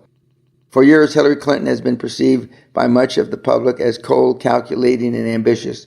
She has polarized Americans who either love or hate her. During the 2008 presidential election, she faced Senator Barack Obama in the Democratic primaries, a smooth, personable, and very likable African American. As a result, this dapper, affable black man with virtually no experience but strong in vague and lofty rhetoric was preferred by Democratic primary voters to a woman with several years of experience as a senator from New York, a Washington insider whose husband Bill was a former president. These two contrasting perceptions, not their stands on political issues, swayed primary voters to nominate Obama over perhaps the best American woman in the world. Author's note: Mrs. Clinton is now coming up against a similar situation with Senator Bernie Sanders, a independent, one-time communist, now socialist, and has lost many of the primaries, and it stands to a good chance of perhaps having to go to a contested bid in the Democratic convention herself. End of author's note. That's why wherever you're called on to believe a perception, it's absolutely vital for you to look beyond the illusion others would have you take as reality. In the ideal world, everyone would be forthright and honest in presenting themselves and their corporate entities, warts and all. But until that ideal comes along, perception will be the reality others accept about you. So it's up to you to craft that reality to your fullest advantage. Fortunately, you need not to do it alone. You can gather around you resources, some very skilled individuals in many disciplines. The dream team we discuss in the next chapter. Author's note: the QLA model methodologies, one of the cornerstones is the dream team, and it was almost 3 years ago as I read this, and it is today. End of author's note.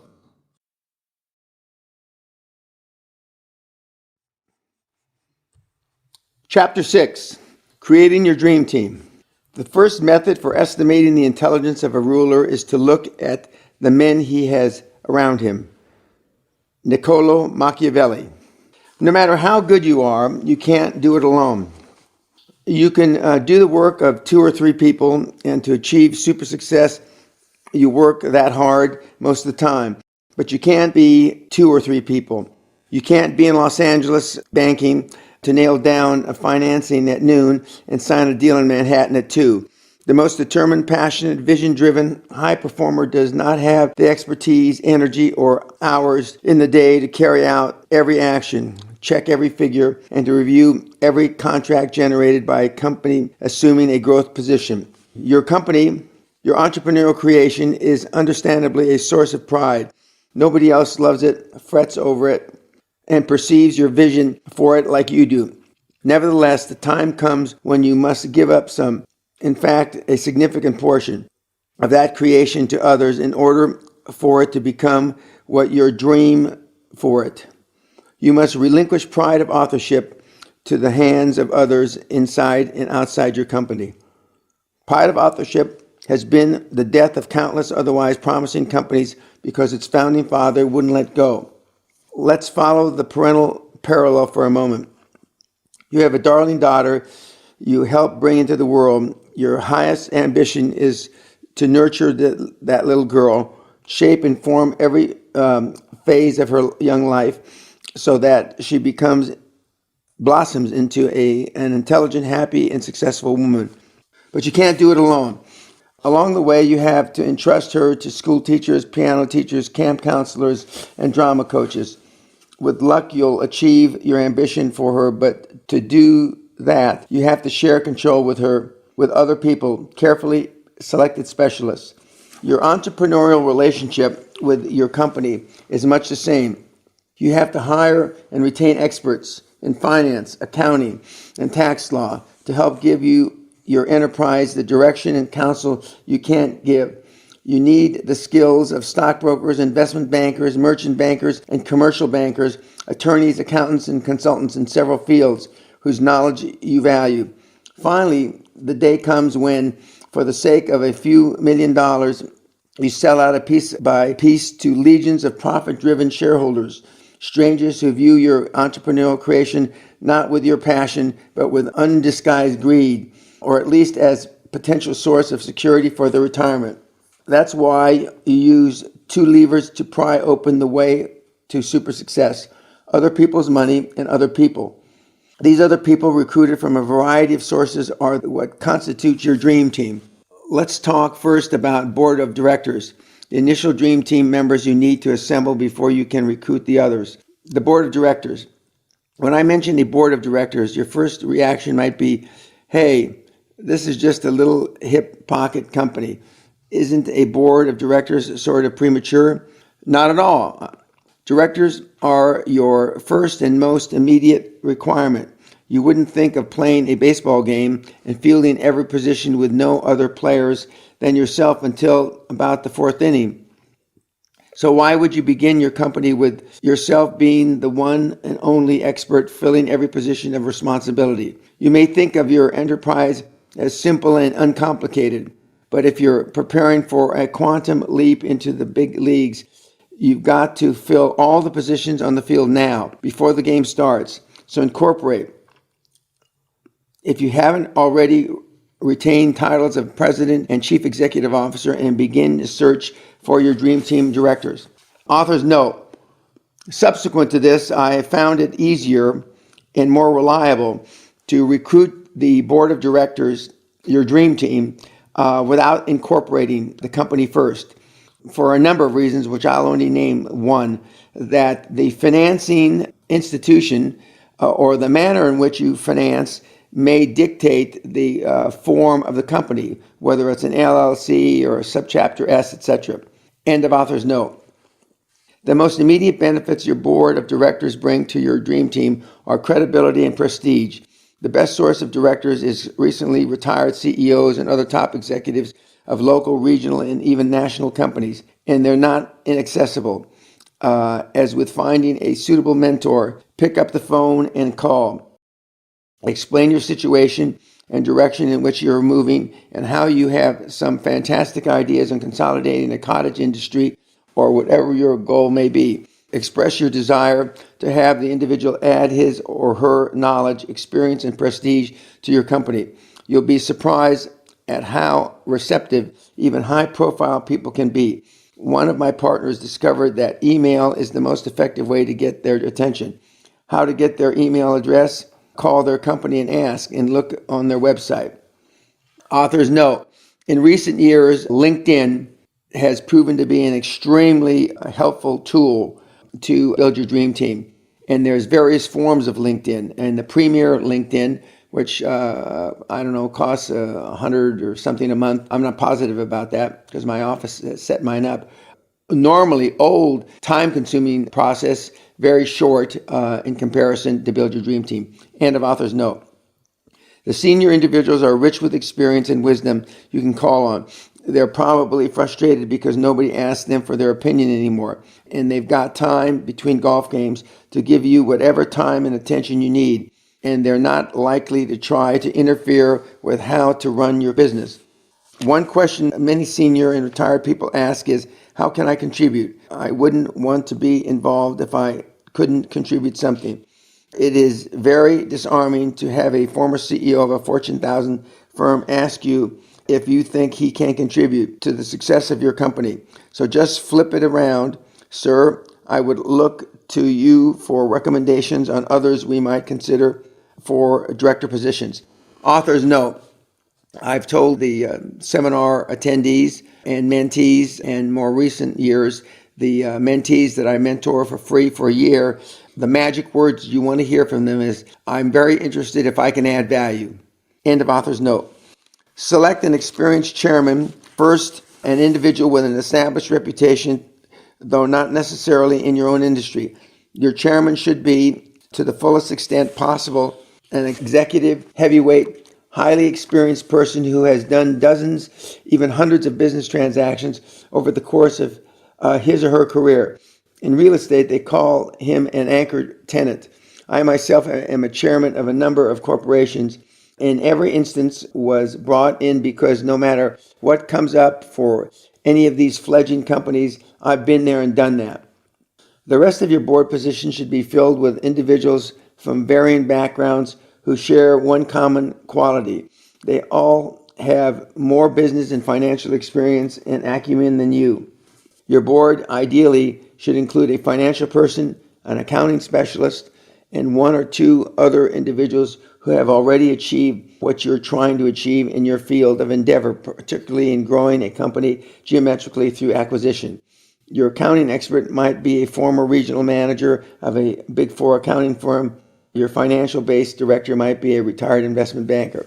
All these people, no more that 4 or 5 in a number, will inevitably contribute contacts, tips, and ideas you'd have never dreamed of otherwise.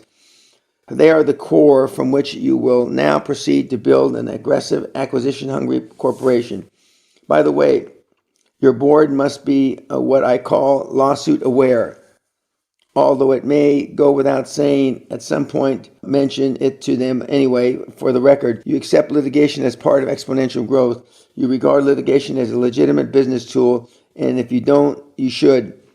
If the idea of filing suits makes them uneasy, and the thought of getting sued frightens you away from acting in the best interest of the company, stop reading here and go to a romance novel. Author's note: in recent years, we have used with many of my mentees, in addition to a board of directors, an advisory board, where an advisory board has no liability in giving advice for the new co.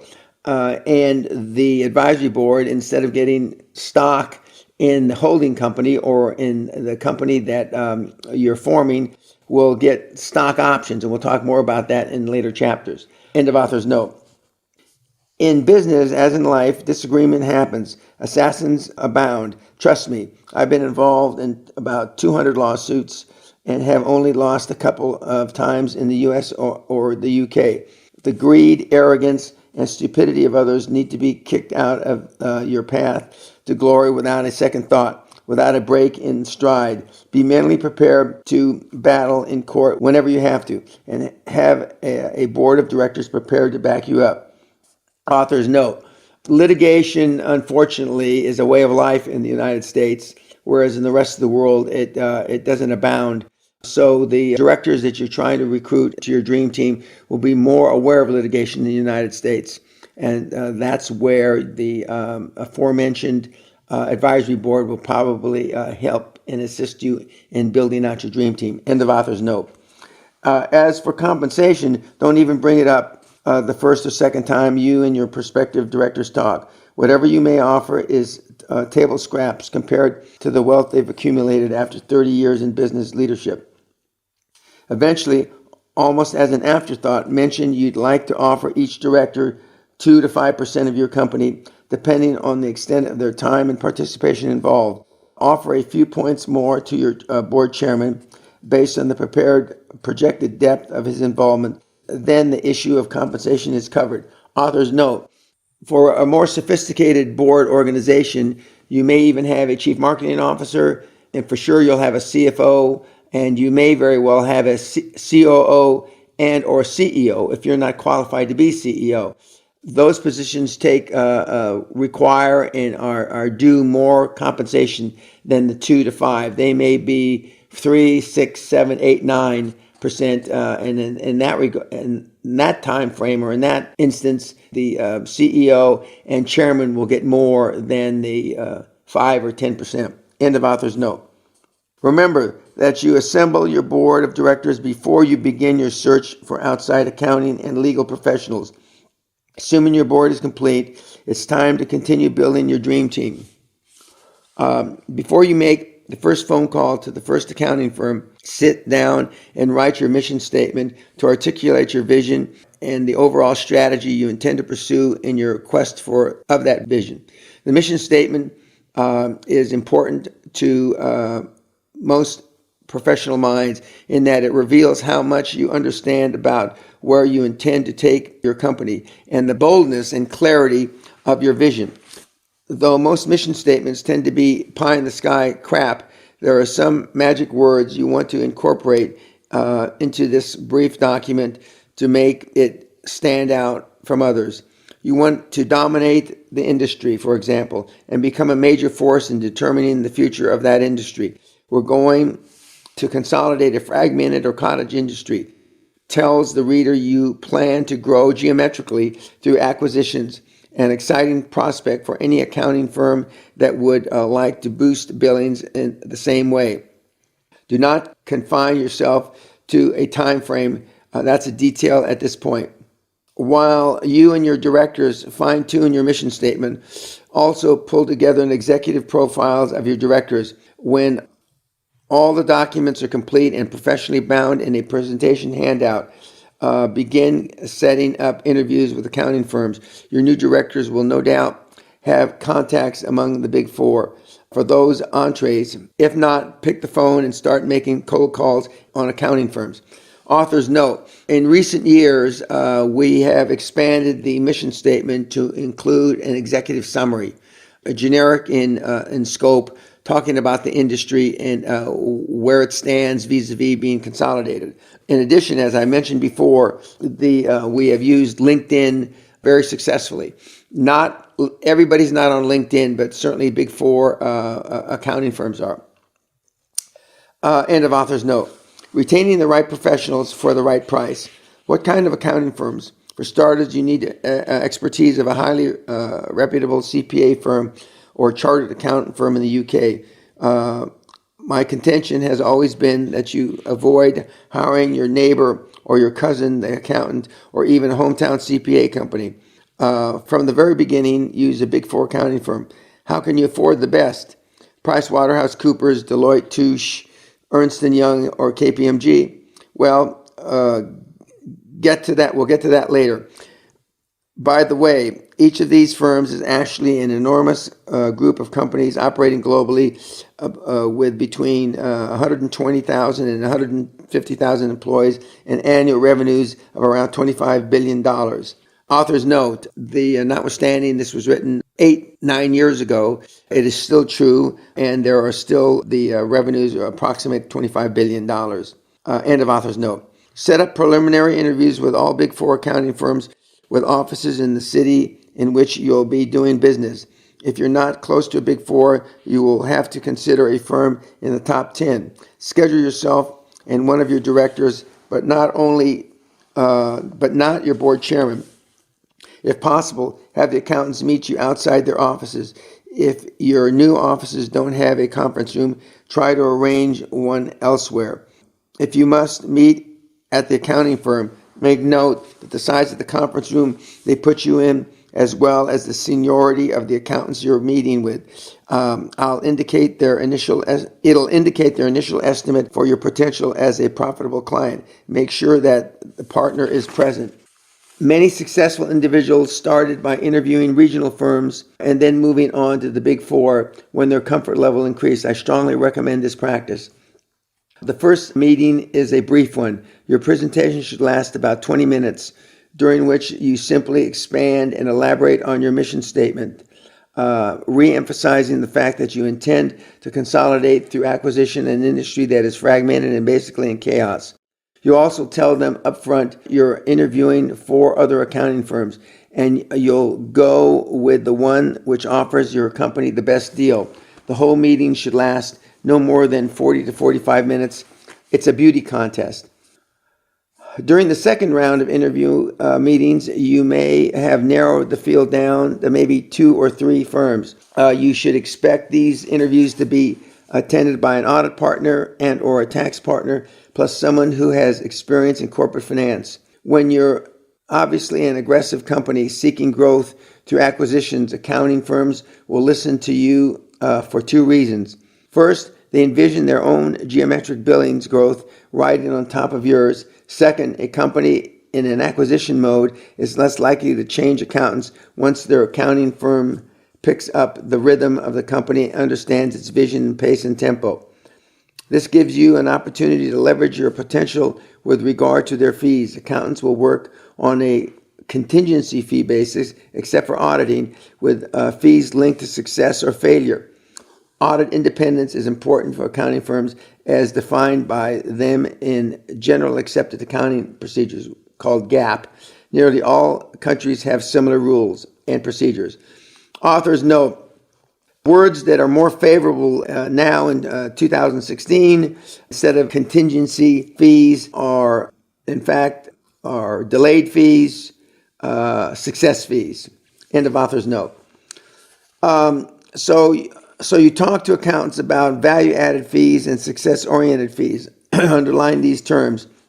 They are very important phrases for you to use. Recently, I made presentations to a number of accounting firms. In every instance, the partners immediately responded to those terms. Big Four partner suggested they will bill only 50% of their hourly rate until we made a successful acquisition, then 100%, and then play catch-up until they made up their balance. Another big firm said they would wait for 6 months after our first transaction to begin full billing. The point is that accountants are flexible as long as the aura of professional independence is respected. Authors note, there's other combinations that the Big Four or smaller regional firms will use, pushing out fees as much as a year with no payment, and paying a premium of up to 130 or 150% upon successful transaction. End of author's note. At each of your second meetings, accounting partners will be selling to you. You should expect them to respond to your previous presentation and be prepared to discuss your specific needs and expectations of them as a Big Four firm. By the third meeting, you should have the input and intuition to have narrowed your choice is down to one or two firms. Attend these meetings with your board chairman and or another senior director. In addition to moving toward your final selection, ask for recommendations for the law firm. You will benefit from the fluidity of working with accountants and lawyers who already understand one another. Also, request that each accounting firm send you a draft engagement letter spelling out the terms of the relationship. With the help of your board, massage this draft to your best advantage and return it to them several times if necessary. This document is important that it may be the basis for your accountant-client relationship for years to come. Then, based on which firm has spelled out in writing the best deal for your company, make your selection. Author's note, in recent years, we have found it based on how accounting has changed to have your CFO, director, and or your financial director, or both, attend the final meetings with the accountants in lieu of your board chairman. End of author's note. Once your accountant has been selected, you will also want to retain the services of a top law firm. I prefer an international law firm, but you want one that's at least nationally active. Our lawyers or solicitors in London, for instance, were Freshfields, now part of an international conglomerate, a British law firm that's older than the United States. Freshfields also represented the Queen and the Bank of England. I preferred to think that the Queen was using Great Western's law firm. They were pretty damn prestigious. Conventional wisdom in London had advised us these chaps would hardly consider representing you Americans, I should think. But they did, of course, and at the time when our lawyers spoke, the advice or opinion, people listened. Author's note, as I used to say, Freshfields represents the Queen, the Church of England, the Bank of England, and Dan Penna. End of author's note. Have I mentioned perception reality lately? At the outset, our choice of law firms enhanced the perception that we were more successful than we were, but certainly as successful as we intended to be. Incidentally, one of our lawyers at Freshfields was a cocky Australian named Alan Murray Jones. Smart, yet converted to become our mole at Freshfields. Even the moment of business, we ran through Freshfields. He never did make partner. After centuries of tradition, Freshfields just couldn't be swayed by enormous billings of an upstart American oil company. When Jones left to join another large international law firm, Durant Peace at the time, now part of a much larger firm, we followed him, and the leverage of our business helped him become partner there. Here's another tip for assembling your dream team. Whenever possible, within the oak paneled offices of any attorneys or CPAs, I've always sought out a hungry young lawyer or accountant I could trust, an up-and-comer with greater ambition and more talent than his employer appreciated. I cultivated such a bright, motivated individual because inevitably they become my molds within their own organization. Their allegiance gradually shifted from their employer to me. To that, instead of telling me what I cannot do, they find ways to enable me to do what I want to do. Now, in no way are they doing something wrong, but they are now looking at and digesting information in a different light. You're no longer merely a client, you're their client. A caution: be kind to your mole. In my younger, less sensitive days, I often screamed unkind language to our mole at Coopers & Lybrand, now PricewaterhouseCoopers. She served us well enough for years, but when I left Great Western, she found ways to repay my verbal indiscretions, although I have to say she was always a first-class professional. Author's note: I just spoke to the managing partner of the office that we used at Coopers & Lybrand, that became PricewaterhouseCoopers, and he's now 82 years old and retired. I asked him about that lady partner she is now retired, and a few of the other partners. And one of the board members that I'm currently serving with, who's a former PricewaterhouseCoopers partner from Texas, knew the managing partner from that office. And when he called him for a recommendation, Ronnie recommended us highly. End of author's note. What's in it for the hotshot lawyer and accountant? I continuously remind their employer how valuable they are and how worthy they are of raises and promotions. But dearer to everyone's heart, given the right individual in the right circumstances, I can offer them equity in an entrepreneurial success they're helping me create. When that occurs, of course, you'll find that they almost always leave their firms to join you full time. That brings me back to your venture. During the early stages of your pursuit, when you're just building your dream team, how can you afford to retain a top law firm? You bring them into the equation. Come on, Dad, you can't do that. You can't walk in and buy them with a piece of action that doesn't exist. I sure as hell did.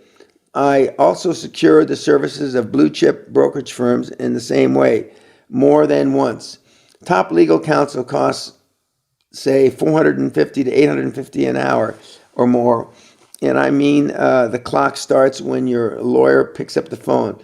It costs you a quarter just to say good morning.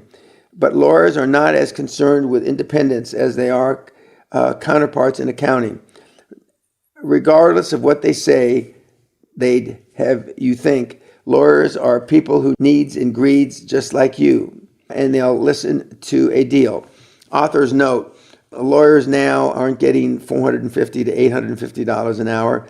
They're getting more like $450 to $2,000 an hour. End of author's note. Here's how. You say you're a good counselor. You say you can make this deal happen. I believe you can. So here's my deal. Your fee is $475 an hour. I'll pay you $550 an hour, or even $600 an hour when you're successful, or $110, maybe $200 an hour if it crashes. The lowest figure is meant to cover their real costs, such as paralegal and administrative expenses. But any fee must come out of successful transactions, and fees for unsuccessful deals are rolled into the next transaction. My rationale is that any fee for a deal is too high if it crashes, but almost no fee is too high if you score.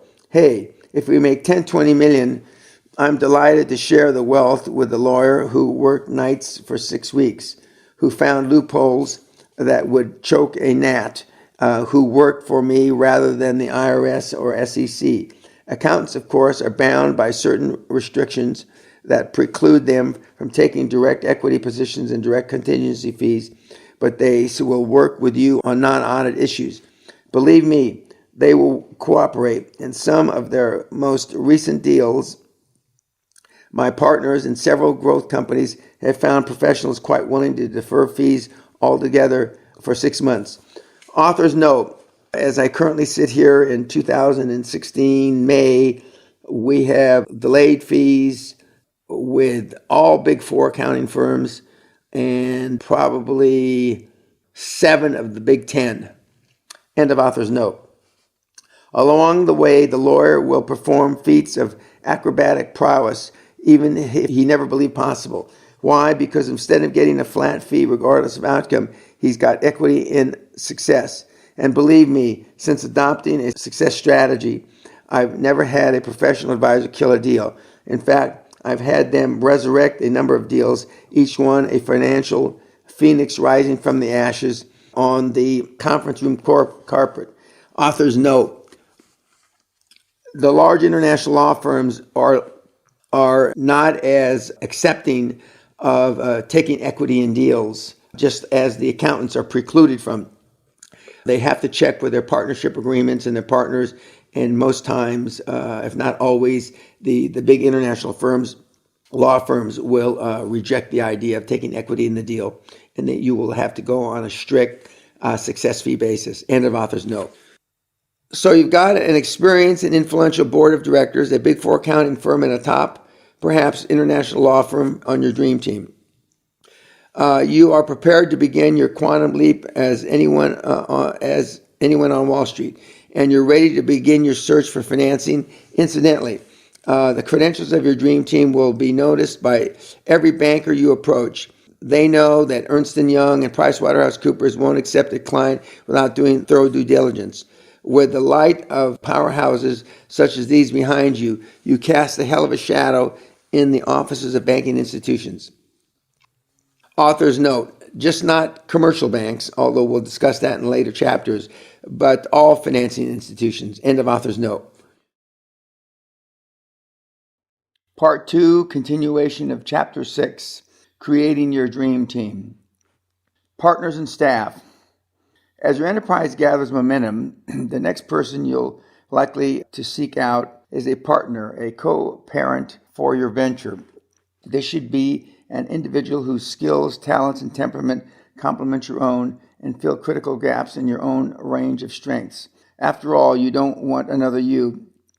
You want someone you're not in as many areas as possible. Mark McCormick, writing in 110% Solution, pointed out that the individuals perform beyond their normal capacities when they are teamed with a partner who is better than they are. In sports competition, we quite often see a tennis player or a golfer stretch their potential to keep pace with a higher-ranked player.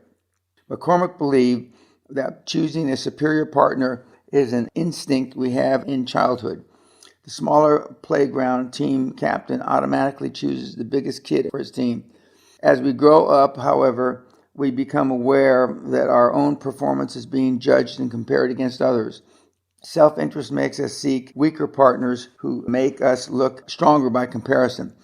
McCormick wrote, rather than the big kid who can help elevate our performance, as if to reinforce such thinking, conventional wisdom dictates that you find a partner that won't show you up or even make you look like a fool. Author's note, since I wrote this about 7 or 8 years ago, it has become even more obvious to me that most businesses that are partnerships, and even with employees, pick people that they feel more comfortable with. And even as they struggle to put their boards together, they'll pick people, again, that they feel comfortable with, instead of picking people that make them uncomfortable. A thing in recent years, actually in recent months, that we've added to our weekly report is you have to do something and register it and memorialize it in your report to me weekly for the year that you're mentored free. What did I do that was scary? What scary stuff did I get involved in? And part of that is picking people that are not like you. End of author's note. Just as important to a dynamic, successful partnership is the personal chemistry between you and your partner or partners. In sizing up a potential partner, you are essentially considering and ultimately proposing marriage, a business marriage. You go through a period of courtship as you get acquainted with one another's business style, goals, and operating philosophies. If either of you already have employees, even got in-laws to fret about your best interests and theirs. But what if you're friends? Can you be in business partners without destroying your friendship? Their answer is emphatic, yes. The fact is that the 2 or 3 of you will be spending so much time together that you're going to have to be friends, or you will certainly become enemies. My partners and I did many things together. Our respective families became entwined, and that is developed a sizable rooting section cheering on our success. The experience convinced me if you can be friends, you can be business partners. Beyond partners, hiring key associates is not for the timid. It takes guts to do it right. The temptation for a lot of entrepreneurs is to hire individuals who can be controlled so that their own pride or of authorship can be sustained. That's insane. Why would they bring in some doofus with less imagination, less initiative, and a dimmer vision and think for a minute he'd help them propel their vision forward? Instead of adding powerful engines to their venture, the entrepreneurs are only adding ballast. One of the most obvious qualifications is experience. Read the resumes and read between the lines. Has this guy spent his career as an executive clerk for some top corporation that read terrific on his resume, or has he done deals? Can you see from a couple of sheets of paper that here's a corporate squad leader who has wrestled through the hell of negotiations and actually won? Think of your staff as an elite fighting team, and to be elite, they must have fought. Author's note. A good section of the seminar, several slides, is about these kinds of elite teams that you build. And I have several slides that show SEAL team that in their training for that very reason. End of author's note. There are other considerations as well. I seek out potential associates and partners with enormous talent, who have strengths I do not, whose energy and vision match my own, and who nurture enormous egos. In short, I'm looking for people who want my job, but good help is hard to find, and bad help is abundant. I also hire people more on attitude than credentials. You can't browbeat them into enthusiasm. You can't pump them up if they were born deflated and have never been pumped up. They have to bring a good, solid, can-do attitude with them so you can harness it to help pull your dream. Hire people with an appetite for adventure too, because that's what they're about to have if they sign up to join your high wire quest for super success. When you begin looking for associates and staff personnel, you talk to a lot of qualified, certified people who prefer the security and the predictability of a status quo. They value their safety and security and lead neatly patterned lives. And they're boring as hell.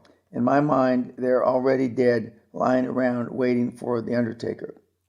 But for every 15 to 20 of these losers, you discover one man, woman, one uncut jewel who salivates at the prospect of helping you explore and conquer new territory. You're the chance they've been waiting for, and you can bet they'll forsake everything for a chance to join your adventure. Another key factor to be considered is bringing in associates is personality. Like the weather, we can't change personality, but we can talk about it.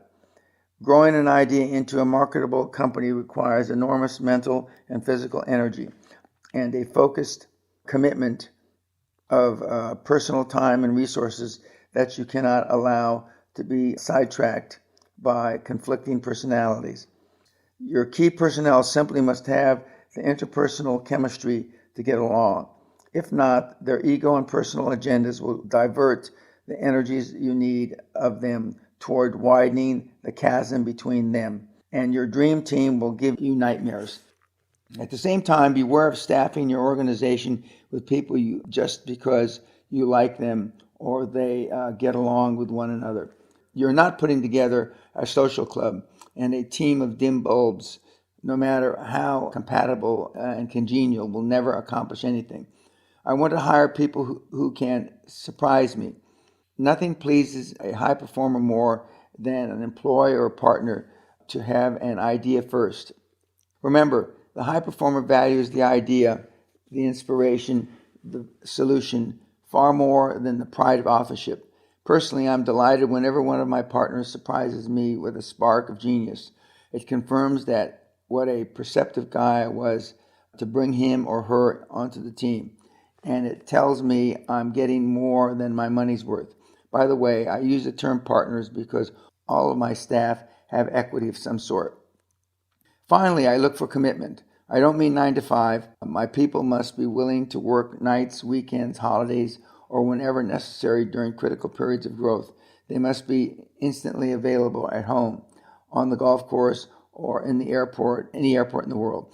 They need to fly to New York City today.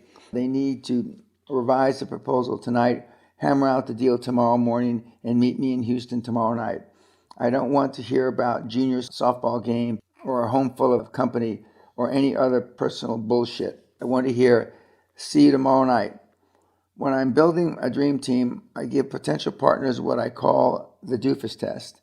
I put them in a conflict of interest bind or time constriction, which requires them to make a decision and take action. I schedule meetings on early Sunday morning or Saturday nights, find out when they have birthdays or anniversaries so I can set up meetings that screw up party plans. Okay, I'm a son of a bitch, but the doofus test gives me two essential pieces of information about people. First, how they react under emotional pressure, and second, how committed they are to me and my agenda. Sure, it's fine if they have promised to take their kid to the ball game and can't change their plans, but they can't work for Dan Peña. Otherwise, down the line, they might have that birth of their first child take precedence over all us making millions of dollars. Having talked in abstracts about personalities and commitment, it's time you've heard about two brothers who, years after the fact, still personify total commitment in my mind. In August 1994, I was holding a board meeting of my holding company, Great Western Development Corporation, at Guthrie Castle, Scotland. The meeting was set to begin on August 17th. It was expected to be a 2 or 3 day meeting.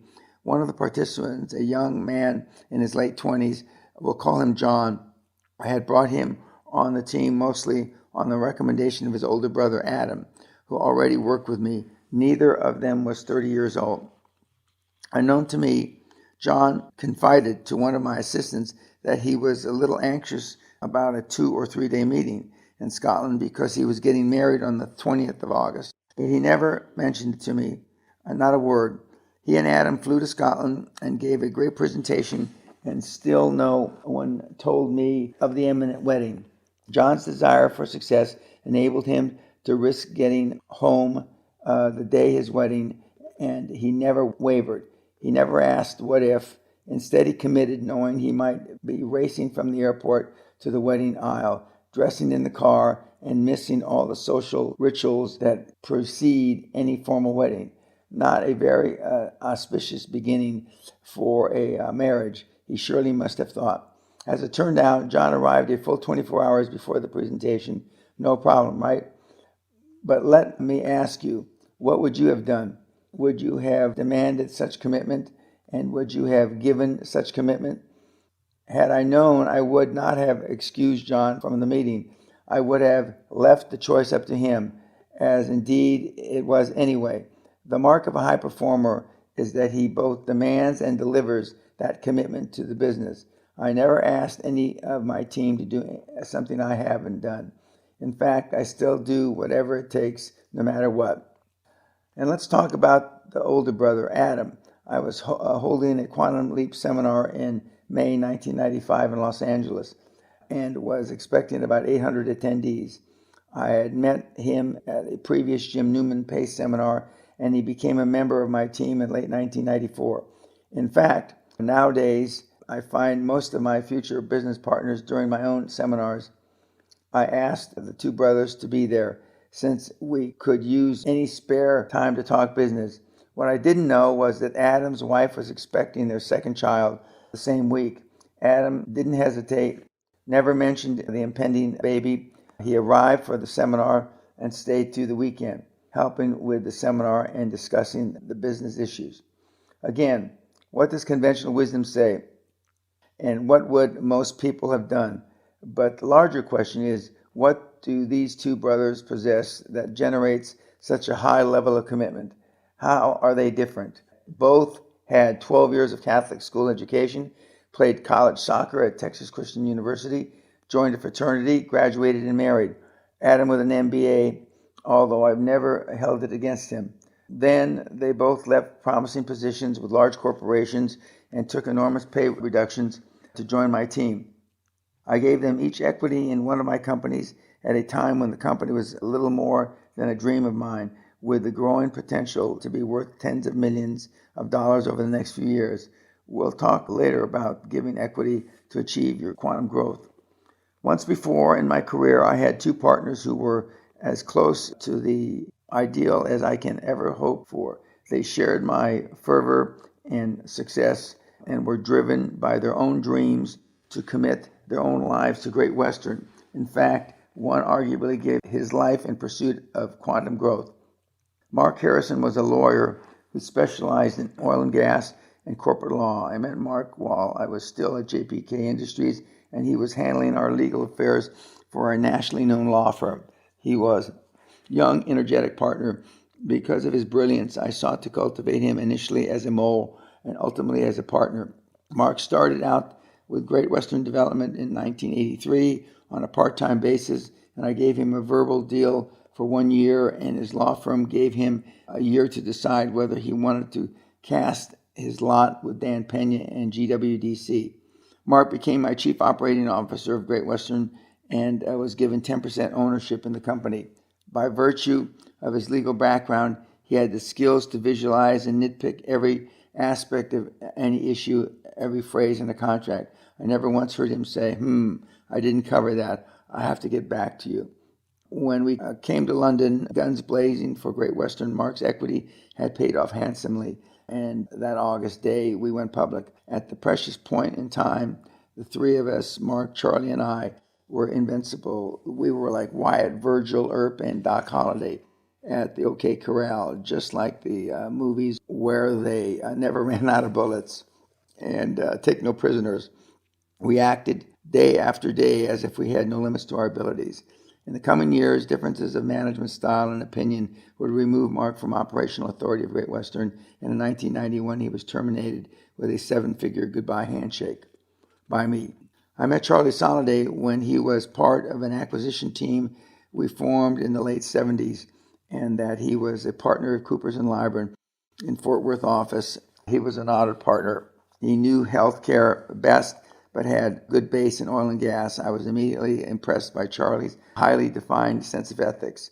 He knew right from wrong and acted accordingly in a business world which normally operates on situational ethics.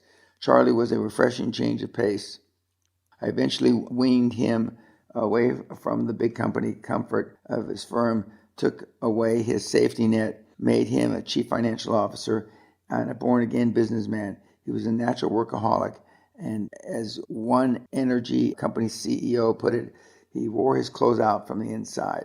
Charlie was fine, total competent CFO, but more important to me was the fact that he was a dreamer, one who could use his talents and technical skills to make his dreams become realities. He was also a great people person and the best numbers man I ever saw. But his value to me at GW lay in his wisdom. I sought his counsel. I trusted his judgment and his loyalty. I knew without a doubt in the heat of the corporate battle, Charlie would follow me, follow my lead, and cover my back no matter what. I knew if I went into a corporate gunfight, he wouldn't leave me to suffer, but put me out of my misery, grab the flag, and run. Like Mark, Charlie was in for equity, 10% ownership. But for the first 5 months, I couldn't even pay him. He and his family moved to Los Angeles and lived in a Holiday Inn, and then rented a small house in case he ever got home at all. So many times we would analyze, evaluate, and plan our strategies far into the night. Then he would sleep at my place, sharing a couch with my 2 Great Danes, fly off into the early morning to another meeting across the continent, and see his family whenever he could. From the time we decided to take GW public in March 1984, through 2 major acquisitions and several smaller ones, by the end of 1986, Charlie and Mark and I blazed like a comet across the financial skies. The second acquisition was of the U.S. subsidiary of a foreign multi-billion-dollar natural resource company and involved coal mines and gas and oil properties across the country. It was a long, tough negotiation. I'll get into that later, but by the time the deal was closed in December 1986, we were all exhausted. Our ship had come in, and it was loaded with money for all 3 of us, jackpot. All the dreams, the work, the pressure, and doing without a normal life with family, friends, and sleep had paid off. My dream team had come through for me. We were wealthy beyond dreams of most mortals. Invincible. I went home to Guthrie Castle, my own Camelot, to heal wounds and savor our victory. We were, as the Roman legions, invictus. We were not conquered. The next month, Charlie died of a heart attack at 40, just inside the threshold of his greatest super success. It was over. John Lennon said, "Life is what happens when you're making plans." Dan Peña says, "Man plans, God laughs." My life was changed forever. It took almost 3 years to recover from an acquisition 8 to 10 times our size and Charlie's death. No matter who you recruit for your dream team and how gifted and committed they are, they're going to need leadership. Even more to the point, they're going to want leadership, and you're the leader. It's no wonder reports say that almost 70% of the Fortune 500 CEOs have military backgrounds. The toughest thing about being a leader is that you're always alone in the lead position. Leadership is a towering peak with standing room for one. Sure, you can turn and get advice from this or that team member, but there's only one captain, one driver, one pilot in the cockpit. You can save your company from mistakes the others may make, but the others can't save the company from you. The guy who said, "It's lonely at the top," had surely been there. I often tell my business partners they must learn to be alone without being lonely. You're only a leader if you have followers. You can buy quasi-loyalty with money, and we'll talk about compensation shortly, but you can't make people follow you. They have to want to. Another misconception about leadership is that too many entrepreneurs think of leadership as a static condition. They sit in a position of leadership and assume that by definition they're leading. Any CEO who is not moving his or her company forward is not leading. The word leadership implies action. Leading is convincing others to move, to follow you as you proceed forward in a predetermined direction. If you're not moving, or if you seem to be moving erratically as you've lost your way, your associates and employees immediately perceive that they've lost their leadership and begin to lead themselves in whatever direction they like. And I can assure you it won't be the right direction. World history has proven time after time people much prefer to follow a madman with a clearly defined purpose than a nice guy with no apparent goals. And high-performance people are often perceived as madmen. Conventional business people consider them to be loose cannons, eccentrics, even buffoons. Sometimes the most loyal employees, stretched on the bone-breaking rack of demands beyond all known capacities, are exasperated by working for a high performer. But they don't quit. Great entrepreneurial madmen include Branson, Ted Turner, Donald Trump, Rupert Murdoch. Howard Hughes was a madman long before he went crazy. Author's note. More recently, Bill Gates, Steve Jobs were also considered madmen. And right now, as I read this, Donald Trump is at the Republican convention, and he will be inaugurated as the nominee to run for president in the next day or two. End of author's note. One of the most demanding high performers was Tom Edison. In 1884, he hired a young Croatian engineer named Nikola Tesla. to work in his laboratory in Menlo Park, New Jersey. Edison was convinced that direct electric current DC was the way to light the world. Tesla believed that alternating current AC would be more practical. Already a world-famous inventor and supremely self-confident, Edison had little patience with employees and disagreed with him and fired Tesla. In 1889, Tesla patented AC power system and sold it to George Westinghouse, who built an empire generating AC electricity. As you work with your dream team toward achieving your super success, it's fine to be regarded as a little mad by the world beyond. Your perceived madness in the minds of conventional thinkers is sure sign that you're on the right track. I'd be disappointed if some investment bankers I know didn't shake their heads when they talked about Dan Peña. I relish my reputation, but remember, Edison, give your employees the latitude they need to be creative on your behalf. Exponential creativity and imagination by your people will accelerate your achievements of exponential and quantum growth. In fact, you can't achieve it without it. One of the great lessons I learned from Jim Newman was to keep my eyes focused on the macro picture and leave the micro management to my staff. The dream team you assemble has to be capable of day-to-day micromanagement so that you can press ahead with your job, your responsibilities as both leader and player on your own team. Don't bring me a problem so we can solve it. Solve it yourself and bring me the latter. Currently, I've developed and refined this idea, especially in the weekly reports that they give me when they have a problem or a challenge that they list at the end of their rather lengthy reports. I say I want 3 alternatives with the problem. If you can't give me 3 alternatives, then don't give it to me. And they have to pick the best alternative in their mind, and then I judge if it is the best alternative when I get back to them with my comments. End of author's note. As the CEO or president of your company, your job is not to design a better product or reduce operating costs or review sales figures. You have engineers, cost accountants, and marketing executives to handle those tasks. Your greatest danger is getting bogged down in the office and mired by minutia. You have 3 jobs. They're all outside the office. The first one is kissing frogs.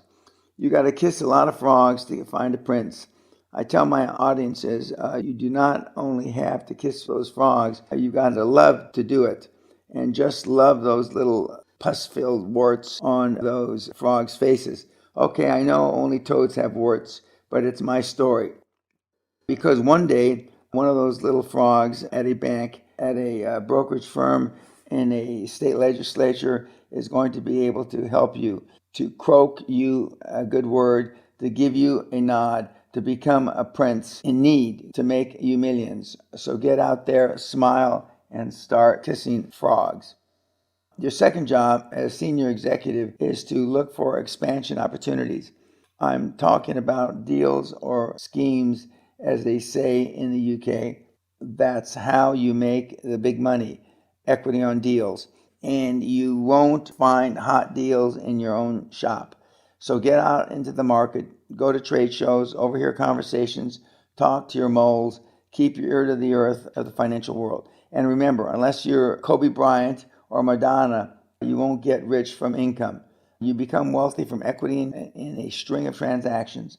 Pay attention to the industry. Watching business is like expanding by a river. Every time you look, the water is different.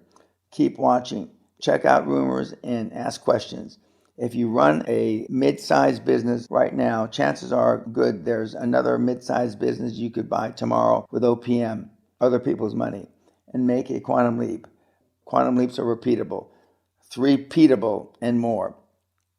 Your third job is finding other people's money, OPM. In Chapter 9, I will talk about raising capital, finding the OPM you need to seize opportunities and take decisive action. My God, there are so many sources of capital out there, it should be embarrassing for anyone to say we don't have the money right now. As you'll find out, it's only because you haven't looked. Some of the plumpest, tastiest frogs you'll ever lay a lip on are sitting in financial institutions all over the country, all over the world for that matter, just waiting to lend you money and make themselves look good to their bosses. Help them out. As I write this, the economy is heading towards a recession. The banking industry is more cautious than has been in many years. Institutions from AIG to Washington Mutual have disappeared from the banking landscape, but regardless of the economy, whether it is in the clouds or the toilet, bankers make their money lending money. A nervous frog is still a frog. So while you're out looking for frogs, deals, and money, who's running your show? Well, other people are.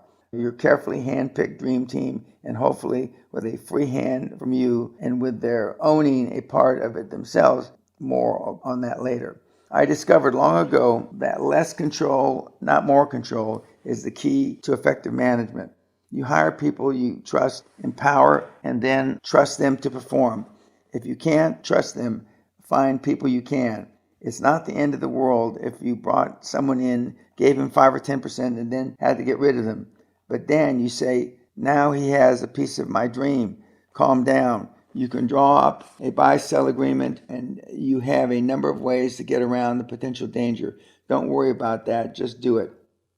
Anyway, being a minority shareholder in the U.S. or anywhere else doesn't mean much. All minority shareholders can do is see the books and get a share of any dividend paid. Of course, if you don't issue a dividend, he gets nothing. Rules for keeping a good staff and keeping them happy. I have 4 rules for dealing with staff in my organization. 1, pay your people good money and they'll do it, and they'll do anything. They'll arrive early, work late, come in Saturdays and Sundays, whatever it takes to get the job done because they are getting good money and they know it. You start by paying them the best salaries in the market. Employees continuously compare their salaries with friends at other companies, and you want your employees to win every time.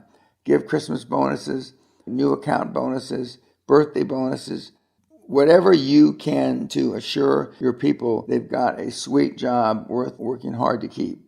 Some bosses periodically hand out unexpected appreciation bonuses. Strolling from the desk to desk with checks, I personally tie compensation to deals and profitability. Plus, you'll recall all my people are equity partners.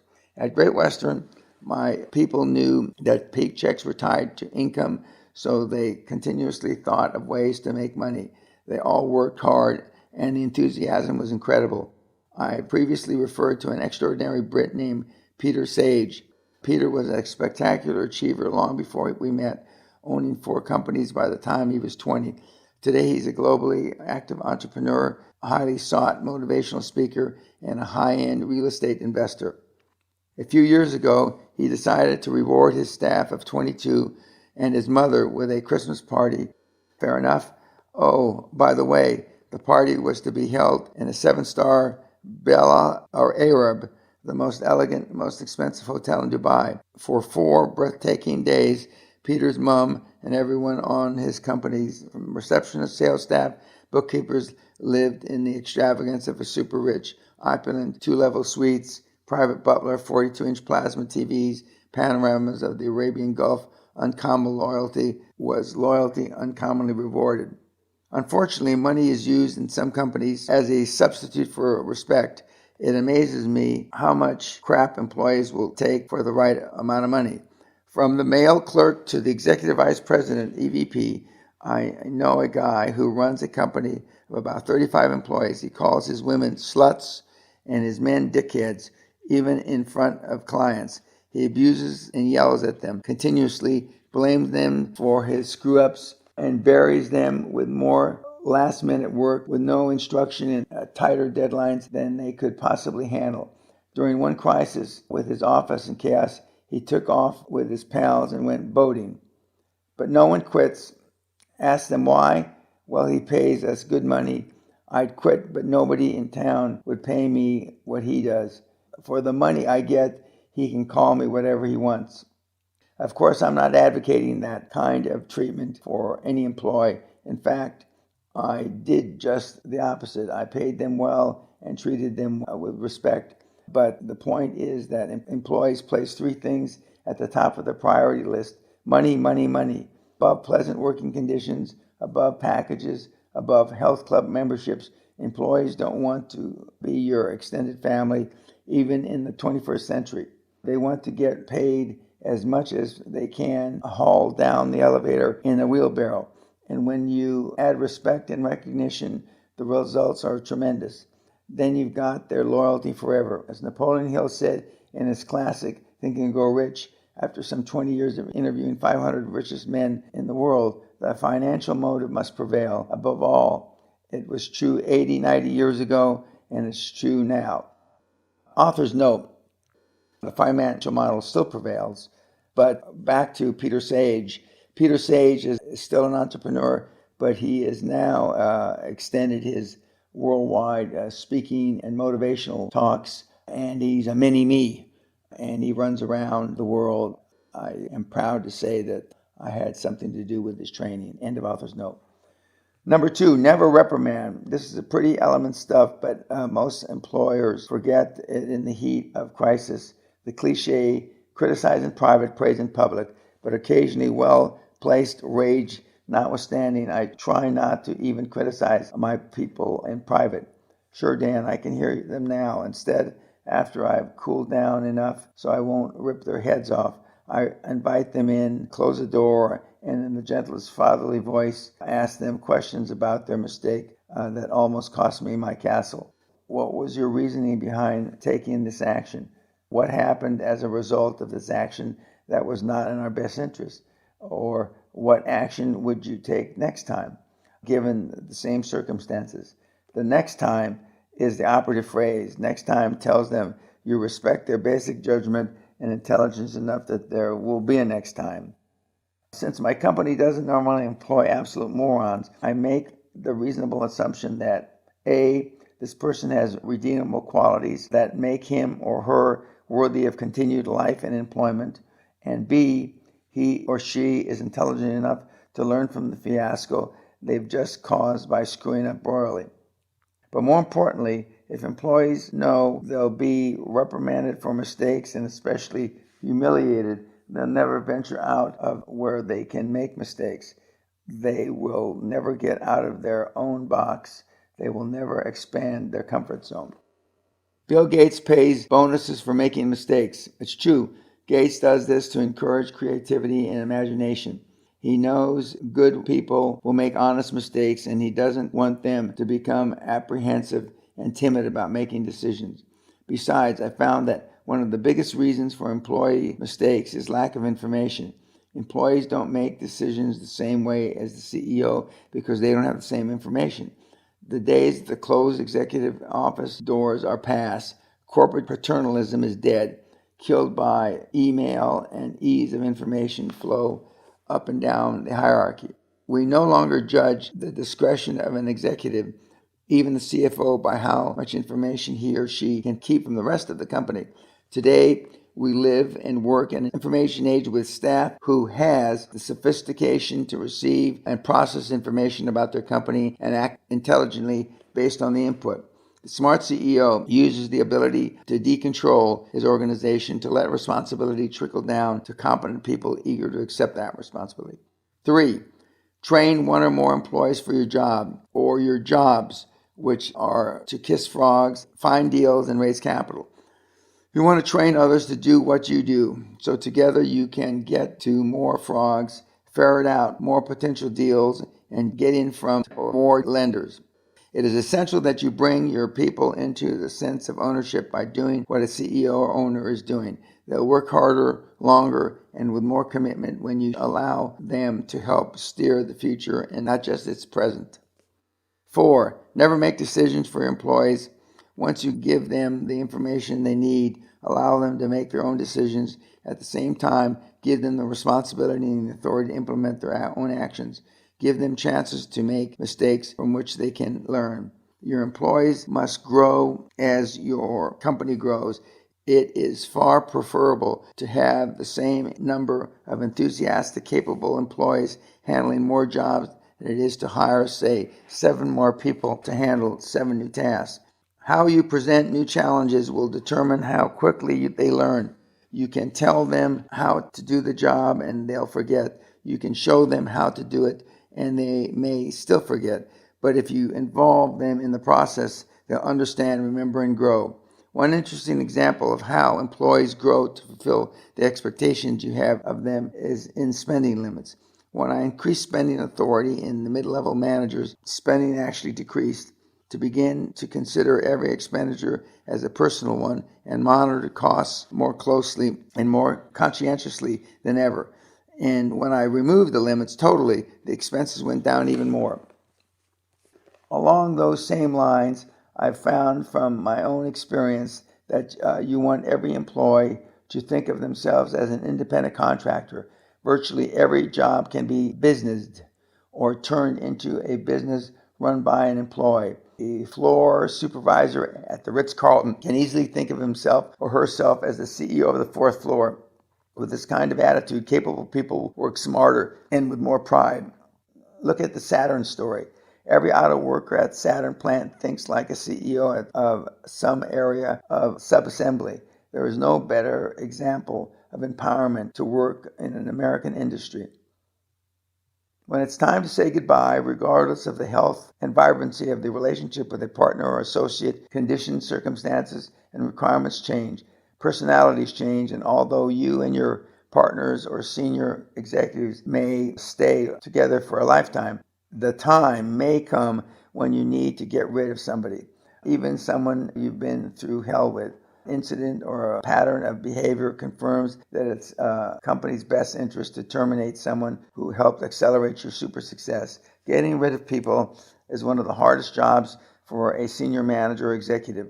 Call it early retirement, work furlough, downsizing, or right sizing. It's no fun for anybody. And don't think it's any easier just because you don't like someone personally. If you're good technically, if they're super competent, if they can work magic with numbers or negotiations, they're going to be hard to replace. On the other hand, don't delay the inevitable. Harvey Mackey was right in Swim with the Sharks when he said, it isn't the people you fire that make your life miserable, it's the people you don't. The individual who needs to be fired is almost begging to be fired, but is still around, often performs counterproductively just to see how much you'll take.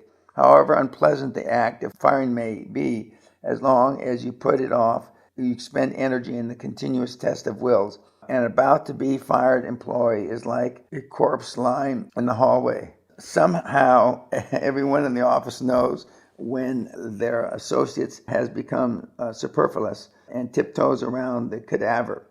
And the stronger the body lies there for apparently no reason, taking calls and drinking coffee, the greater the impact of the office morale. Get rid of such a person before it is obvious even to the temps you need to, but haven't. But however you approach terminations, remember this rule. When you get rid of somebody, never give them a hook which to get back into your organization. Make a clean, definable, and irrevocable break. Separations at the management level can be very expensive for a company, especially where employment agreements are involved. But regardless of cost, sever the relationships surgically and completely. Don't try to save money by offering such hooks as stock options to the person you're terminating. Any money you think you're saving will be peanuts compared to the expenses and aggravation which inevitably incur later on. Creating your dream team, then, is the process of involving others in your adventure to join with you in scaling the heights of super success. You won't need all of them all the way up, but you'll need some of them clear to the top. Choose them carefully, treat them well, give them the chance to make mistakes, work their butts off, make it worth their while, and if the sad day comes, let them go swiftly and finally.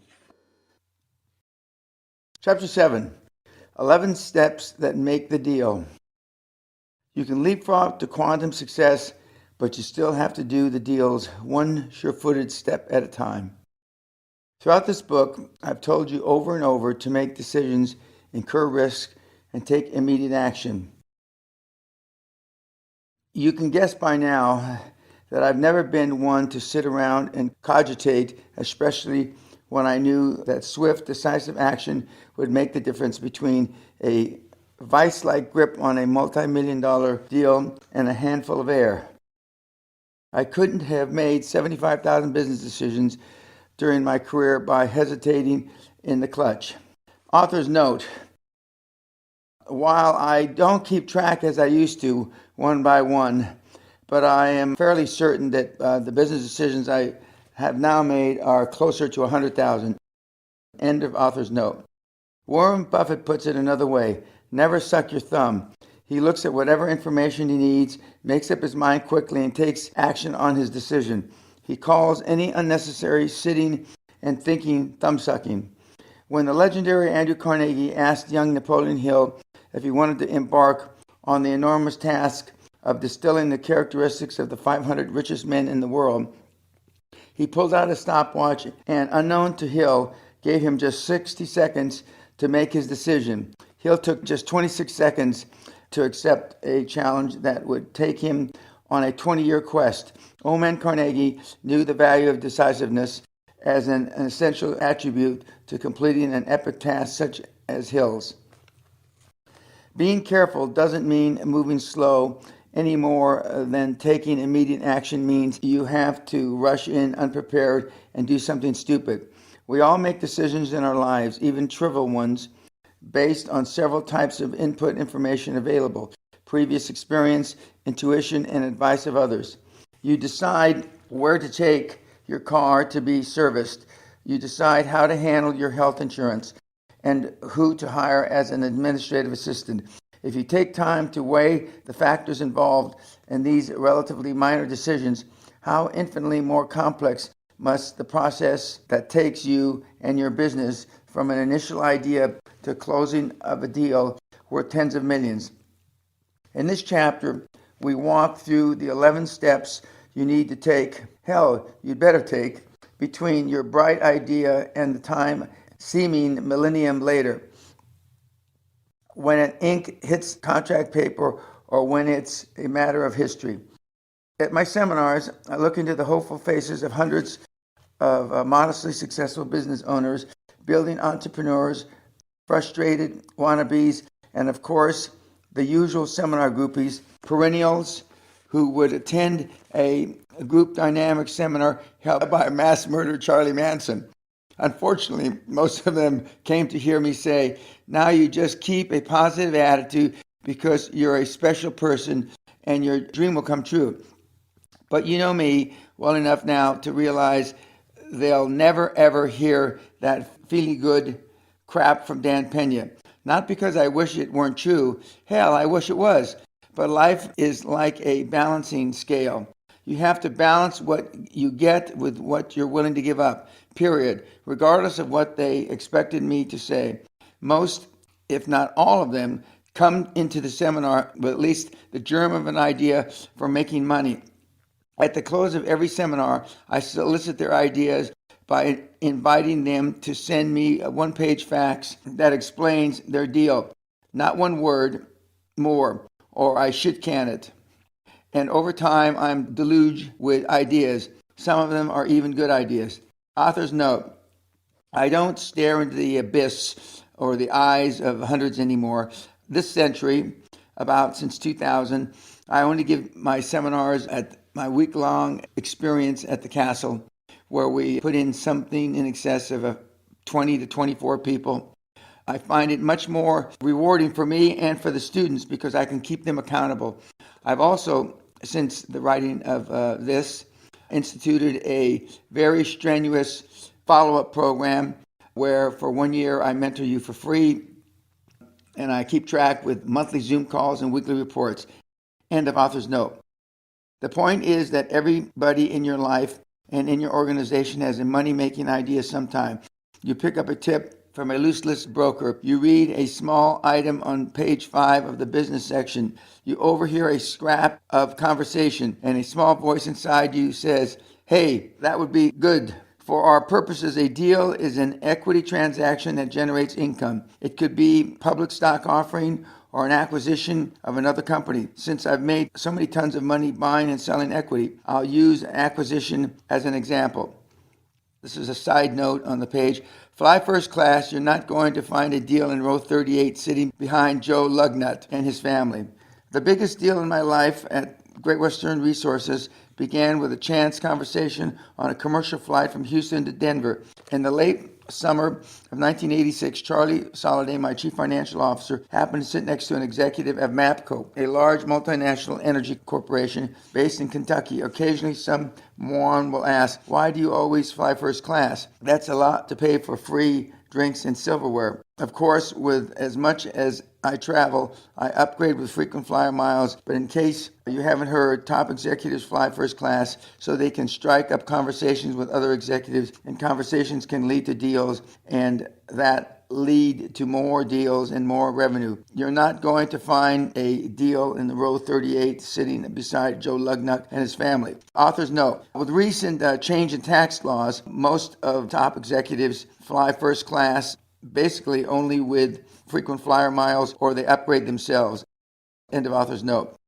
So this energy executive, confident and relaxed, confided to Charlie he was working on a project to acquire the assets of a Canadian energy company's U.S. subsidiary, a firm called Bow Valley USA.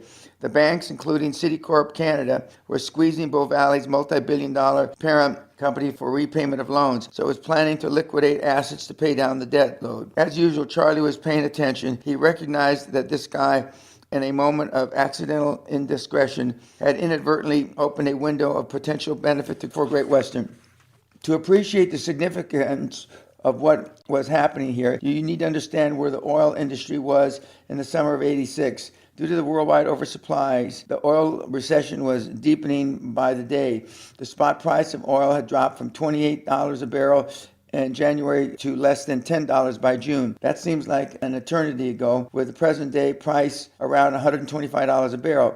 Great Western stock had plummeted from £3, or about $3.50 on the London Stock Exchange in December 1984, to about 50 pence, or 80 cents, by late June of '86. Even the monetary exchange of dollars to pounds worked against this. Author's note, having thought that I'd never see the price of oil plummet like that again, currently the price of oil is approximately $45 a barrel, having hit as low as approximately $25 a barrel earlier this year in 2016, down from $120 a barrel approximately 2 years ago in summer 2014. End of author's note.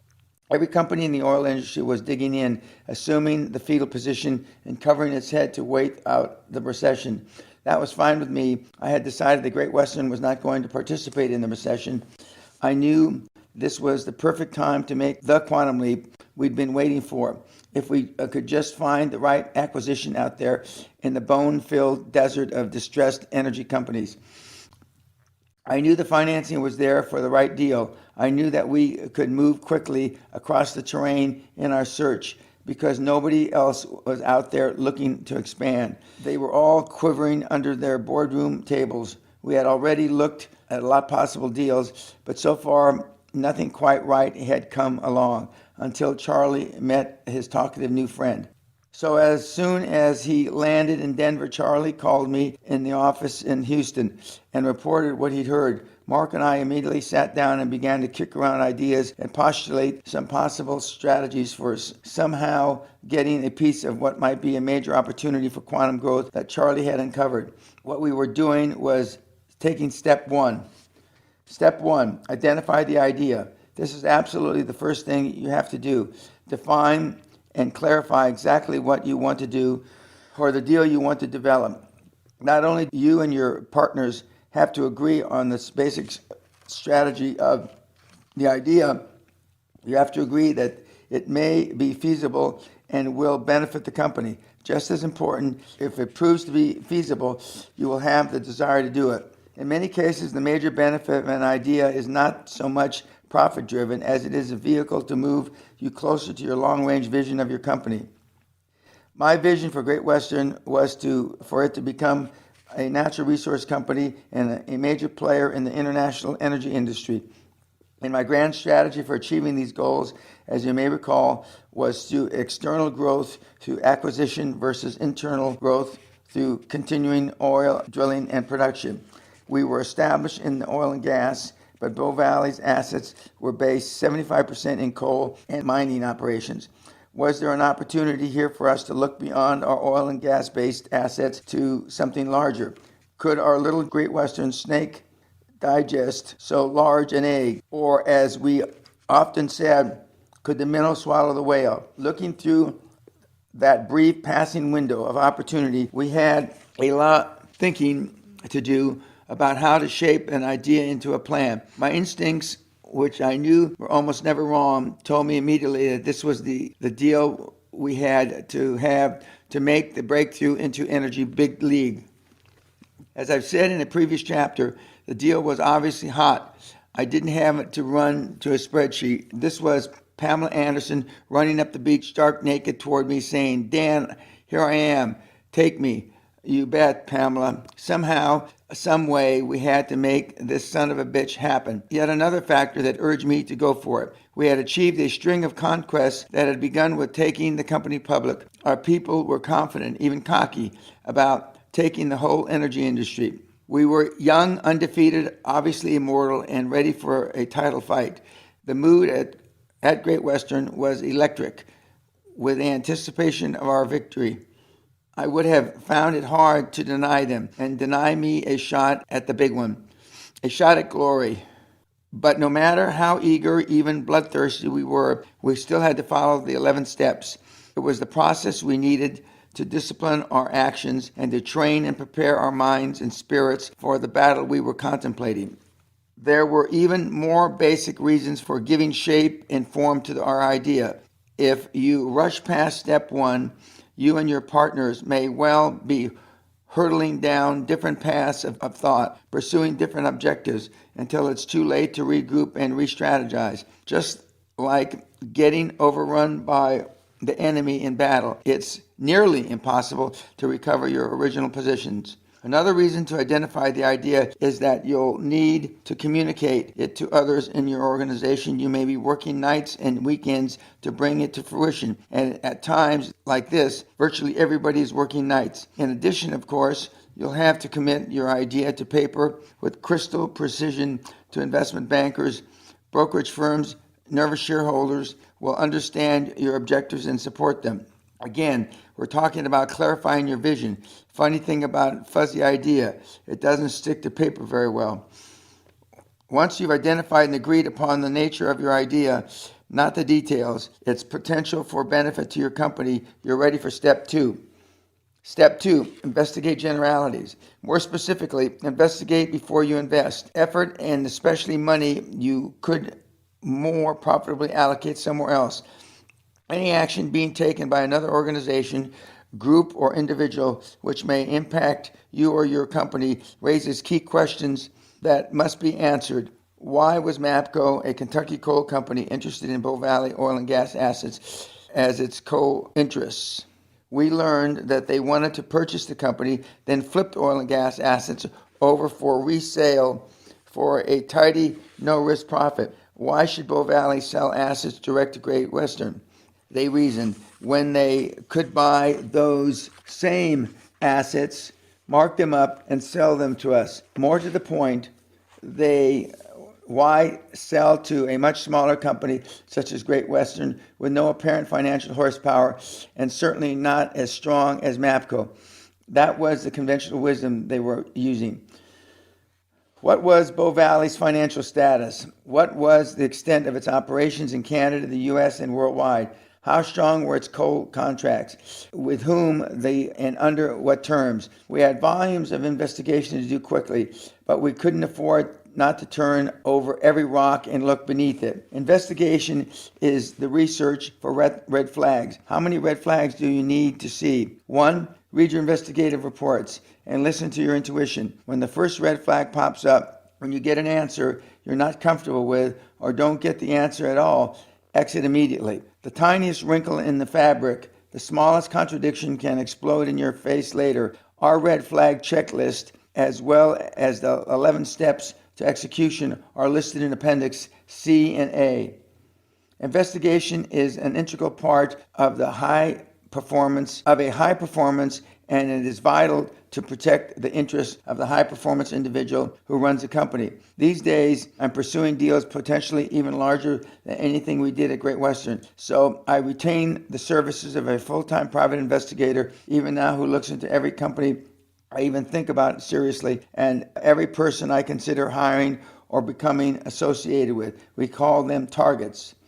That means you do more than call up the references on a resume or chat with a few happy customers who are pre-selected and conveniently listed in a company presentation piece. If you're thinking about doing a deal, you need to check out two targets: the company and the individual principals of the company.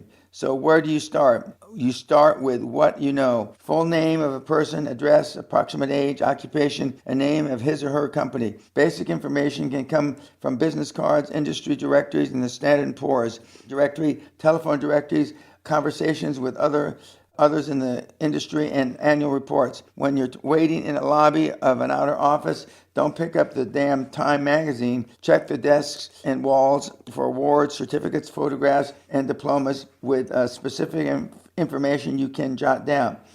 Author's note: in 2016, while those are still places to get information, with Google and LinkedIn, I mean, every bit of information that you will need, almost every bit of information that you'll need, will come from public records. End of author's note. While you're in the executive office, look around, direct discreetly as you chat. Compliment your host on some of the piece of artwork or knickknack and get him to talk about himself. If you spot evidence of a common interest or background, golf, fishing, travel, military experience, use that as a lever to pry out more information. People, even busy executives, enjoy talking about themselves, and you should enjoy listening.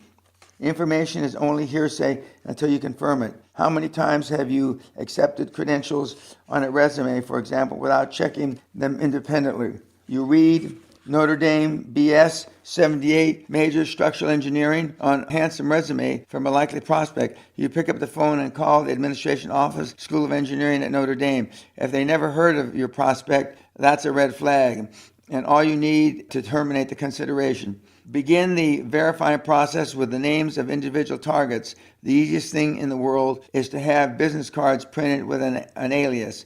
Call the county register of voters to check voter registration to confirm and complete names, addresses, and dates of birth.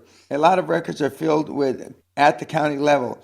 At the county recorder's office, you can investigate an individual or a company by calling county recorder and requesting a general index listing all filings involving your targets, including document title, document number, any other parties involved, and the date filed. Filings with the county recorder may include property documents, deeds, grantor deeds, tax liens, notices of default, judgments, and power of attorneys. Civil suits and criminal records are a valuable source of information, but the procedures required to search these files vary from county to county and state to state. Rather than getting bogged down in an infinite number of bureaucratic variables, let's talk about the area of investigation in general terms so that you understand why an in-depth investigation is important. Check to see if the individual has a pattern of litigation. Civil litigation files are kept in the county level and federal district level. While you're checking the individual targets, check the company for litigation as well. You might find civil suits over breach of contract or debt payment defaults. Anybody can be sued for anything, of course, but as the principal of the target company or the company itself has record of breaching contract suits, you need to know before you make the decision. Check to see what law firms they use while you're at it. A high-profile law firm means they are sued and sue often. That's often combative and are willing to pay top dollar to enter and win a suit. That's good to know up front. It's also good to know if the guys who may soon be smiling at you from across the table have criminal records. Check them out long before you sit down at the table. You may not realize it, but criminal conviction information is available in many county and state levels as well as the federal level. Arrest information, by contrast, is not available in most states. Begin with the county clerk's office and check your target for both felony and misdemeanor convictions. Check at the state and federal levels as well. Again, procedures vary. The point here is to check for past criminal convictions. You can do all this yourself, of course, but by now you can understand why I might have a good experienced private investigator expedite the process. You can also check at the county tax assessor's office for property ownership. Verify professional licenses, etc., real estate brokers, building contractors, or attorneys at that state level. Hey Dan, Do you really go through all this investigation? You bet. By the time I'm sitting down to hammer out a deal with this individual or a team of people, I'm going to have a file on every one of them. If one of these mooches has a birthday coming up, for instance, I'll know about it and make damn sure we're still negotiating late that afternoon so he's under pressure to make a deal and get to his birthday party. Author's note. All this investigative procedure, almost all of it can be done on the internet via Google, and almost all the records that I've mentioned you can find on the internet. End of author's note. Step 3, investigate specifics. Recheck your sources for details you might have missed. Then, if you're in doubt about your sources, investigate them. Go deeper. If you're about to risk millions, don't think twice about probing beneath the calm surface waters of an opportunity, straightforward company or individual. Before you bring in a partner, for example, check not only with the previous associates who may give you a prepared story, but with the employees who might give you a different perspective. Does this guy drink too much at parties? Does he do drugs? How is he to work for? Does he abuse employees? Does he beat his wife? Does he chase skirts around the office? Is he gay? Remember, you're not gathering information for a testimonial dinner in his honor. You're just running the fingers over the fabric of his business and personal life, feeling for stitches that are out of place. Maybe you don't care if he's a cross-dresser, but you need to know. Author's note. In 2016, obviously, sexual bias, as long as it stays out of the workplace, is of no concern. End of author's note. By the way, in case you haven't noticed, I've talked throughout this book in the male gender. One reason is that I'm not going to stop and say he or she every time just to mollify the politically correct crowd. Another is habit. It is inescapable fact that 98% of America and the UK and Europe's top executives are men. This book is not about equal opportunity. It's about making money. But if you're more concerned about the ditzy details of political correctness, you probably already tossed this book away. Having said that, if you're a woman, I encourage you to push beyond the gender issue in the knowledge of the number of women business owners and entrepreneurs grow every year. And if you're gotten this far, you're a serious player and potential to make your ton of money. So stick to your guns. Reinvestigate and continue to check throughout the negotiating period which may follow. As a matter of fact, your interest, once it's discovered, could generate a flurry of cosmetic actions by the target, filings, financial shuffling, or other activity you need to know about. Targets of investigation, especially in business, are moving targets. Companies and individuals continue to leave tracks as they move forward in time. Never take your eye off the target while you're aiming at it. Step 4, commit to the idea. It's one accomplishment to ensure that every member of your dream team holds the same idea you do. Your objectives, how they relate to your long-range vision, your good strategy to achieve your objectives, and even some of the tactics and maneuvers you may have in mind. It's quite another feat to begin lining up commitments to get into the fight if it begins, and to see it through. An acquisition deal, even for a world-class specialist like Dan Peña, it is not a picnic. Your partners and your top executives should be required to commit themselves publicly to the project at the outset. Given the individual knowledge, experience, and personalities of any group sitting around the conference table in the world, you're bound to get varying reactions. It's inevitable unless you surrounded yourself with the lobotomized sycophants. If some of your people have reservations, if there is some facet of the project they're uneasy over, they need to get it on the table so that it can be dealt with and overcome, or at least acknowledged. Even I, with all my self-confidence, have tinges of misgiving sometimes. Sidebar, stick to the knitting. You want to deploy your assets, resources, and capabilities in your areas of expertise and experience. The preliminary decision-making time is when you ask yourself, is this an area in which I have or have any access to real expertise? When Pat Kennedy and I were partners in building a vertically integrated oil company, we strayed into areas of the oil industry we didn't know beans about and paid dearly for the experience.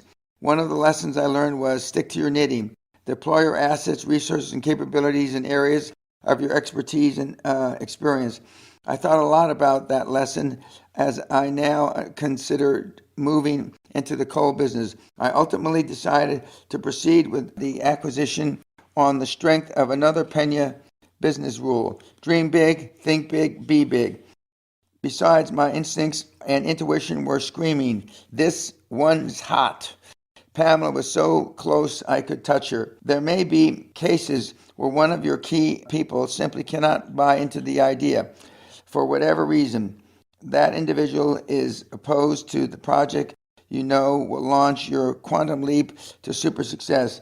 Even before you make a final decision, you need to ascertain whether the individual is going to perform his duties and responsibilities regardless of personal feelings, or whether his opposition is going to become a dead weight, a counterproductive stumbling block, negotiating battle that will follow. During the preliminary discussions about the acquisition of Bow Valley, for example, my executive vice president of exploration resisted the idea of getting into the coal business. Frankly, he didn't like the prospect of his oil and gas division taking a back seat to a newly acquired operation. When he realized that we were moving ahead with or without him, he eventually came over and even convinced himself the project was his idea. Whatever works. Step 5, making the preliminary decision. Your dream team, including those with questions and uncertainties, buys into the commitment and makes it their own. Make it clear that this is not the final decision, but a working consensus or agreement to move ahead. Your investigations thus far have turned up no red flags which would cause you to reconsider or walk away from the deal. The deal still looks red hot. You have begun to prepare for battle. It is at this point in the preliminary stages of the process that your people have to become obsessed with an idea that is now going to rise like a monster, assume a life of its own, and dominate their waking hours for weeks and months. You're the leader, so now you have to be the cheerleader. I was called the Vince Lombardi of the oil business. You got to help your team get absolutely psyched up, generating enough energy, adrenaline, and momentum so that when the battle is joined, they suck up their pantyhose and charge into the cannon with no thought of defeat, fatigue, hunger, sex, or any other preoccupation. If that means stringing banners across the conference room, or pep rallies, or promises of bonuses when the deal is done, do it. Do it all. But ignite that obsession so that your people, from your partners to the mail clerk, know it's not business as usual. You're on war footing, and like MacArthur said, there's no substitute for victory. For the record, my warriors at Great Western made me proud. We never lost a battle, nor knew how to lose. We acted as if we had no limits to our abilities. That became our war cry. If you want similar results, you should act the same. Step 6, continue the investigation. This is not a redundant step. Frankly, your investigation, whether staff, people, or an outside firm, should continue their work for as long as your project is a viable one. By definition, you don't trust the poor bastards you are trying to buy, nor those who may be competing with you for an acquisition. You simply don't believe anything they tell you or that you hear or read about anyone, since all parties are now posturing to be in the best negotiating position. Over the course of a major deal, you'll be bluffed and bullshitted and plain lied to, directly and indirectly. You'll be lied about as well, where hundreds of millions of dollars are on the line, or even hundreds of thousands of dollars. Integrity is usually the first casualty. Make sure it's not yours. If it sounds cutthroat, I've made my point. It is. Author's note: as I've said from the beginning of my career and from the beginning of my coaching career in 1993, if it's honest, legal, moral, and ethical, and you're not hurting anybody's feelings on purpose, we'll do it. End of author's note. As you can see by now, those 11 steps are not necessarily sequential. In many cases, they run parallel. Investigation never stops. Affirmations of your goal should be continuous. Your pep talks, your obvious enthusiasm, your total commitment, all service to replenish the emotional drain on everyone in your organization for as long as it takes, even unto death. to consummate your deal, or in our case, for the minnow to swallow the whale. Step 7, formulate your plan. There comes a time in your planning and talking when you have to draw the line in the conference room carpet. Every indicator, every director, every partner may say go, but you have to push the button or pull the trigger. Once you're convinced you can do the deal, you can almost feel your toes digging in, muscles tightening to make that quantum leap. You may have to persuade, cajole, beg, scream, and bully, whatever it takes to make all the partners step over the line in final commitment. Chances are, however, you've chosen partners with the same clear vision and sense of mission you have. So at some point in strategizing, everybody sort of looks at each other and knows in his gut, God, we're going for it. You put your heads together, load your guns, and count to 3 and come out smoking. Come out smoking like Butch Cassidy and the Sundance Kid. It's a magical moment, but that fusion of minds, spirit, and souls is a rush you'll continue to search forever. Author's note. In recent years, we've adjusted Butch Cassidy and Sundance Kid analogy to rush towards a gunfire and kill everything there. Of course, it's metaphor. End of author's note. And before it's all over, you'll be going to need all the magic you can get. Once you've recommitted and your company is committed, it's up to you to keep initial momentum at fever pitch, regardless of the roadblocks, snags, and ambushes you run into. You never, by word or groan, express a doubt. As I've said before, I may be wrong, but I'm never in doubt. Even the slightest negative reaction can rip like wildfire through your company's morale. During the periods of high company stress, employees who are working hard as hell for you need the constant reassurance that everything's going to be all right. Like little kangaroos, they want to stay in the warm pouch. Give them that pouch. I learned this lesson the hard way. During the heat of negotiations over Bow Valley, USA, I made a usual commitment to one of my associates to the effect it was looking pretty touch and go right now. Then I flew off somewhere on business. My associates mentioned my comment to his wife. She ran into another wife over the health club and told her by the time I got back, I had all but Harry Carey in the hallways. The word was out that the CEO himself were going to lose this deal. We're going down to defeat. I stomped through the offices, stomped out the fire, and relearned a lesson I already knew. Share hope, share a dream, but never share a doubt. At this point, you begin to formulate your action plan. This is the blueprint that keeps you pointing in the general direction you want to be headed as you travel through the process of the deal. The first step of your action plan is define your desired outcome. What do you want? What do you need to get out of the deal? The answer is not something vague like a lot of money or a bigger share of the market.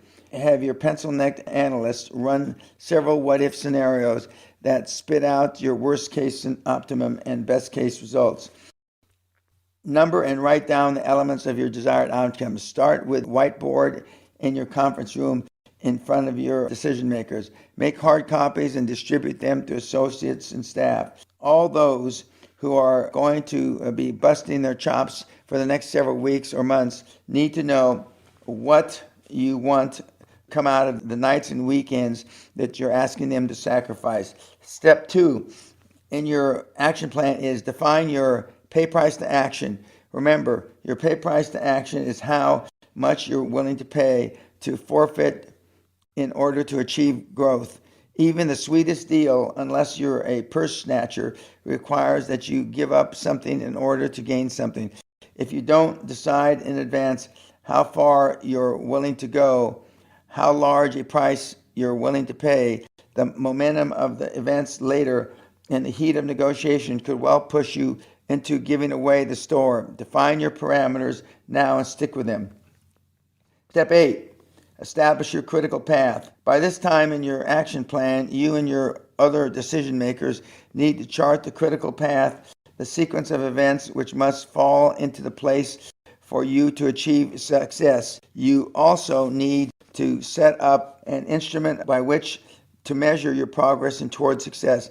How in the hell can you know where you're at any given time if you don't know where you're supposed to be. Like a construction manager or a project engineer, for example, you develop a flow chart, an optimum timeline for securing the bridge financing, nailing down loan guarantees, starting face-to-face negotiations. You need measurement because it gives you a sense of discipline and order. And often battle is joined when the smoke of a corporate combat obscures your field. You're suddenly struggling to hand with both foes and fair weather financial friends, and you're calling in air support on yourself to kill the bastards so the deal can live. You're going to need all the discipline and order you can muster. Step 3 of your action plan requires you to modify your plan as necessary. The route to the best deal you can make is not a straight shot across the open field. Minds change, spirits fail, rates rise, alliances crumble, conditions change, and you have to react quickly and cleverly to every twist in the road. In my seminars, I tell my audiences to think of a rocket that takes off from Earth, headed for, say, a rendezvous with Jupiter. The son of a bitch is off course 95% of the time. Technicians on the Earth are continuously beaming up mid-course corrections to affect coordinates in deep space they never dreamed of. Think of your deal as a great juggernaut hurtling through time in approximately the right direction. You just have to keep nudging it to hit the ideals expressed in your desired outcome. Author's note: in recent years, the rocket ships or the ships that are going to the various places in outer space are not 95% off course. Technology has gotten much better, but the principle still holds true. End of author's note. Step 9, implement and follow up. That means don't take anything for granted or anyone, even your key decision makers. Your most trusted and reliable partner, being human, can let a detail slip, forget a phone call, overlook a loose end. Even though most solemn pledges of support from others are often made on shifting sand. Don't take anything for granted or anyone, even your key decision makers. Check every detail yourself. In order to relate how minds and loyalties change, let me give you a little example. We had originally had a mind to purchase just oil and gas assets of Bow Valley, USA. But NAPCO shunned our interest in our joint venture acquisition. They treated us like pesky little kid. Pissed me off. But I saw their rejection of Great Western as an opportunity to go for the whole company. Of course, we hadn't set up the financing for the oil and gas. Assets yet. But this was an opportunity staring us in the missionary position, and we jumped on it. The complexities of pursuing a multi-million-dollar business deal are akin to the constructing of a giant house of cards. Every link at every level has to hold in place simultaneously. A high-performance individual must have the tact, patience, strength, and delicacy to add one card after another without the whole damn thing collapsing, and the clarity of eye to catch trembling, wavering elements and shore them up before they snap and fall. That's where the follow-up becomes a fine art. Great Western's largest shareholder was an arm of the Kuwaiti government. Although only one guarantor was initially required, the Canadian owners of Bow Valley, USA, insisted that both our largest shareholder, the Kuwaitis, and our stock brokerage firm in London guarantee the deal. The Kuwaitis had reluctantly agreed to guarantee the entire transaction, but suddenly they were backing away from their agreement because they didn't want their name disclosed in the documents. Meanwhile, our brokerage firm in London was going through senior personnel changes, and allies in the deal replaced by other company personnel we weren't so familiar with. I flew to London to steady up our friends, and negotiations began in Los Angeles, handled for us by Mark.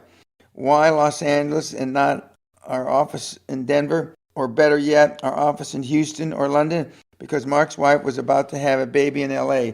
Nice gesture, bad mistake. Finally, just as I got the guarantees and Charlie got the bridge financing in New York, negotiations for the parent company, Bow Valley USA, closed their briefcases and walked out on Mark in Los Angeles. They were actually heading for LA airport while I was holding the board meeting in London to secure approval for the deal.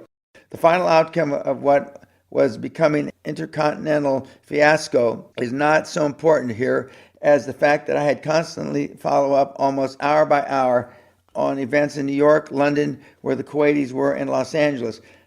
Step 9 says you never ever take the smallest detail for granted. The greatest victory for final, the closest ally for loyal. Many in the millions turns good men, companies, and countries into snakes and weasels. Greed turns men into beasts and beasts into men. You've implemented all the process, investigated yet again, followed up, and checked every commitment for leaks, and you're ready to begin. Step 10, execute. Bombay's doors are open. Your supporting elements of financing and guarantees are in place. Hopefully by the time you sit down in the boardroom across from your adversaries to begin negotiations. At this point, more than any other, you have to lead from the front. No more phone calls from your home office. No more faxing instructions. No more emails. Your intimidating presence, your scrawling face, your hardened, blood-splattered determination must stand in person, laser beam focused before the enemy across the table. If execution still isn't feasible, one or more of your previous 9 steps was a misstep. That's why you need step 11, review and reevaluate. Return to review every detail on steps 1 through 10. Tighten the bolts of every phase. Chances are you'll run across some glitch, some uncrossed T or undotted I from the weeks or months ago, which now prevents you from taking this execution step. 6 days had passed since the team from Canada had packed up and left Mark in LA. Our Kuwaiti associates had lost face and were fuming. Foreign tax issues had arisen. Now the Canadian government ostensibly had to approve any deal. My executive VP of exploration was running through the corridors of Great Western saying, "I told you so." Even our own auditors had recomputed real taxable income before and after the proposed acquisition, completely changing our projected rate of return. The whole deal was disappearing down the crapper. Conventional wisdom pronounced it dead. Imagine what Dan Peña had to say about that. Author's note, I said fuck probably 100 times. End of author's note. During those 6 days of hell, I took direct command of the littered battlefield and began offensive of threatened injunctions, motions, and filings in New York, California, and Canada. Our promise to sue every moron on the Canadian board of directors, their mothers, and their unborn children. I spent more than $100,000 in legal fees in 48 hours. And on the 7th day it worked. Pouting Canadians and Great Western with key advisors led by Dan Peña convened in one room around a 40-foot conference table. Our team of 6 good stood against their team of 20. Our lead transitional lawyer was Rick Scott, one of my first disciples, who went on to found a $20 billion healthcare corporation at one time, the largest in the world. And author's note, I pleasantly say, Rick Scott is the second term governor of the state of Florida, which will be a swing state in the current election between Clinton and Trump. And eventually, at a closing, he said, Dan, I need to make money like you. What can I do? And I said, you got to leave me, Rick. He asked me, what should you do? And I said, healthcare and telecommunications, which meant internet as well. And he took the advice of healthcare, and the rest is history. End of author's note. We had met their demand to hold talks at their lawyer's office, but I took control. I stood, looked every Canadian in the eye, and told them that we would either breathe life back into this deal or crash the son of a bitch out of existence. And nobody leaves this room until one or the other has occurred. We had trash cans in the corners of the room to serve as urinals, period. And so it began. From the outset, no figure, no projections provided by Valley parent company was taken at face value. Our accountants, Coopers and Lybrand, had combed through the financials, and the Canadians were required to provide us. And by the time that we sat down, we had a clear physical picture of Bow Valley, USA, than its own parent company. Author's note, Coopers and Lybrand has since become PricewaterhouseCoopers, and they've served me very well. And Charlie Soliday was a former partner of Coopers and Lybrand. End of author's note. Bitter arguments erupted like gunfire at the slightest provocation. As an example, their books showed net operating loss $10 million to $12 million, on which we figured to pay maybe 50 cents on the dollar. It was built into our purchase price. Then they announced the new NOL, estimated at 50 to 60 million, and demanded the same 50-cent payment. That was insane, out of the question. To agree to such a demand would jack the purchase price far beyond our ability to pay and collapse our tediously constructed house of cards. We raged in disagreement. Our attorney advised us, don't roll on this, damn, don't cave in, screw 'em, let's walk. But we were committed. We had to fight, so we charged. We eventually discovered closer to $100 million in NOLs, even more than the damn Canadians had figured. And we wound up paying 10 cents on the dollar. Finally, 72 hours and 2 fistfights after we'd begun, the deal was done. No one was ready for this kind of gut-wrenching ordeal we lived through. No previous experience could have conditioned any of us, including me, for what happened in the name of negotiation. Anyone who was there during those 3-day, dark day, December days will never forget it. I get goosebumps. Bottom line, Great Western paid $116 for Bow Valley's coal operation and $25 million for their oil and gas interests. Additional oil and gas assets cost us another $7 million. We raised $168 million in cash, $85 million in short-term loans, and $85 million from Series B preference shares of Great Western stock, which were gobbled up by the Kuwaiti friends.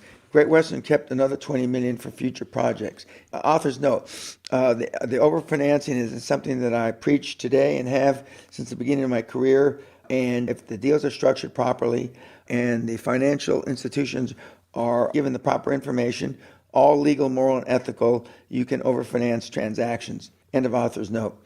It was quite a cost to pay. It took a minnow years to digest the whale, but at the interim report, Great Western shareholders in March 1987, we presented total assets of $272 million and some change, a quantum leap growth of $191 million from the previous fiscal year of $81 million. Another cost, Charlie was dead within a month.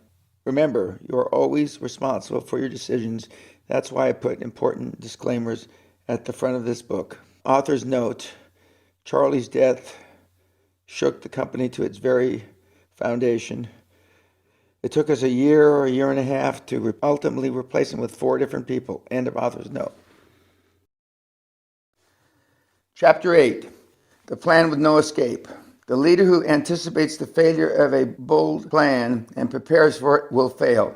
In 2004 BC, the Chinese general Han Hissen led his army to a position near a camp of his enemy, the army of Chao. Inside of the fortified camp, he aligned his army along the length of the riverbank, placing their backs to the deep, swift waters. Sun Tzu, in his classic The Art of War, relates that the soldiers of Chao enjoyed a good laugh watching their enemies line up along the river. Then almost immediately, the army of Chao left its fortifications and attacked Han Xin's army. With their backs to the turbulent water, Han Xin's men fought so fiercely they overwhelmed the army of Chao, put them to fight, and killed their king. After the battle, some of Han Xin's officers questioned his strategy. The general replied, "It is written, place your army in deadly peril, and it will survive. Plunge it into desperate straits, and it will come through safely. If I had not placed my troops in a position where they were obliged to fight for their lives, but had allowed each man to follow his own discretion, we would have suffered a rout." For 5 millennia, Chinese militarists have subscribed to the strategy of burning the boats and breaking the cookie pots, acts that told their armies, in effect, we have no plan B, we fight or die. My return to military analogies throughout the book is no accident. Many of my skills and attitudes about leadership originate from my years in the Army. At the same time, of course, I know a lot of tough-minded, high performers who never saw inside of a military base. I believe strongly in the need for discipline, which military training instills in individuals. Without personal discipline, we are little more than animals. A leader with a self-imposed code of discipline commands the high ground to impose discipline on others and to lead, whether platoons or corporations, by moral force. And make no mistake, much of being a high-performance superstar is leading yourself and others against the popular pap of conventional wisdom. Many of the strongest American presidents Washington, Jefferson, Jackson, Lincoln were tempered as young men in the fires of war. General Dwight Eisenhower built an enormous fighting force of uneasy allies, coordinated the advance of thousands on ground, air, and sea forces, and orchestrated victory on the cool beaches of Normandy. George Herbert Walker Bush was nothing more than a rich, preppy kid until he saw brave men die in war against dictatorship. Years later, the former Navy fighter pilots still had the resolve to craft an unlikely alliance of Americans, Russians, Arabs, and Israelis to crush the armies of another dictator, Saddam Hussein. In 2004, the elder former President Bush, still full of fight, celebrated his 80th birthday by making a successful parachute jump. Author's note: President Bush I, who I've had the pleasure of meeting, has since celebrated his 90th birthday, and I hope he celebrates his 100th birthday. End of author's note. The military trains you to be decisive, quickly to analyze information, and take action immediately. How else could I have made over 75,000 business decisions during my 37-year career? Author's note: that 37 years is now more than 45 years, and my business decisions approach 100,000. End of author's note. During the Civil War, Union General George McClellan looked and talked like a consummate leader to bring the North to quick victory. His men loved him. His Army of the Potomac was larger than the forces it opposed, but he couldn't bring himself to make the decision to fight.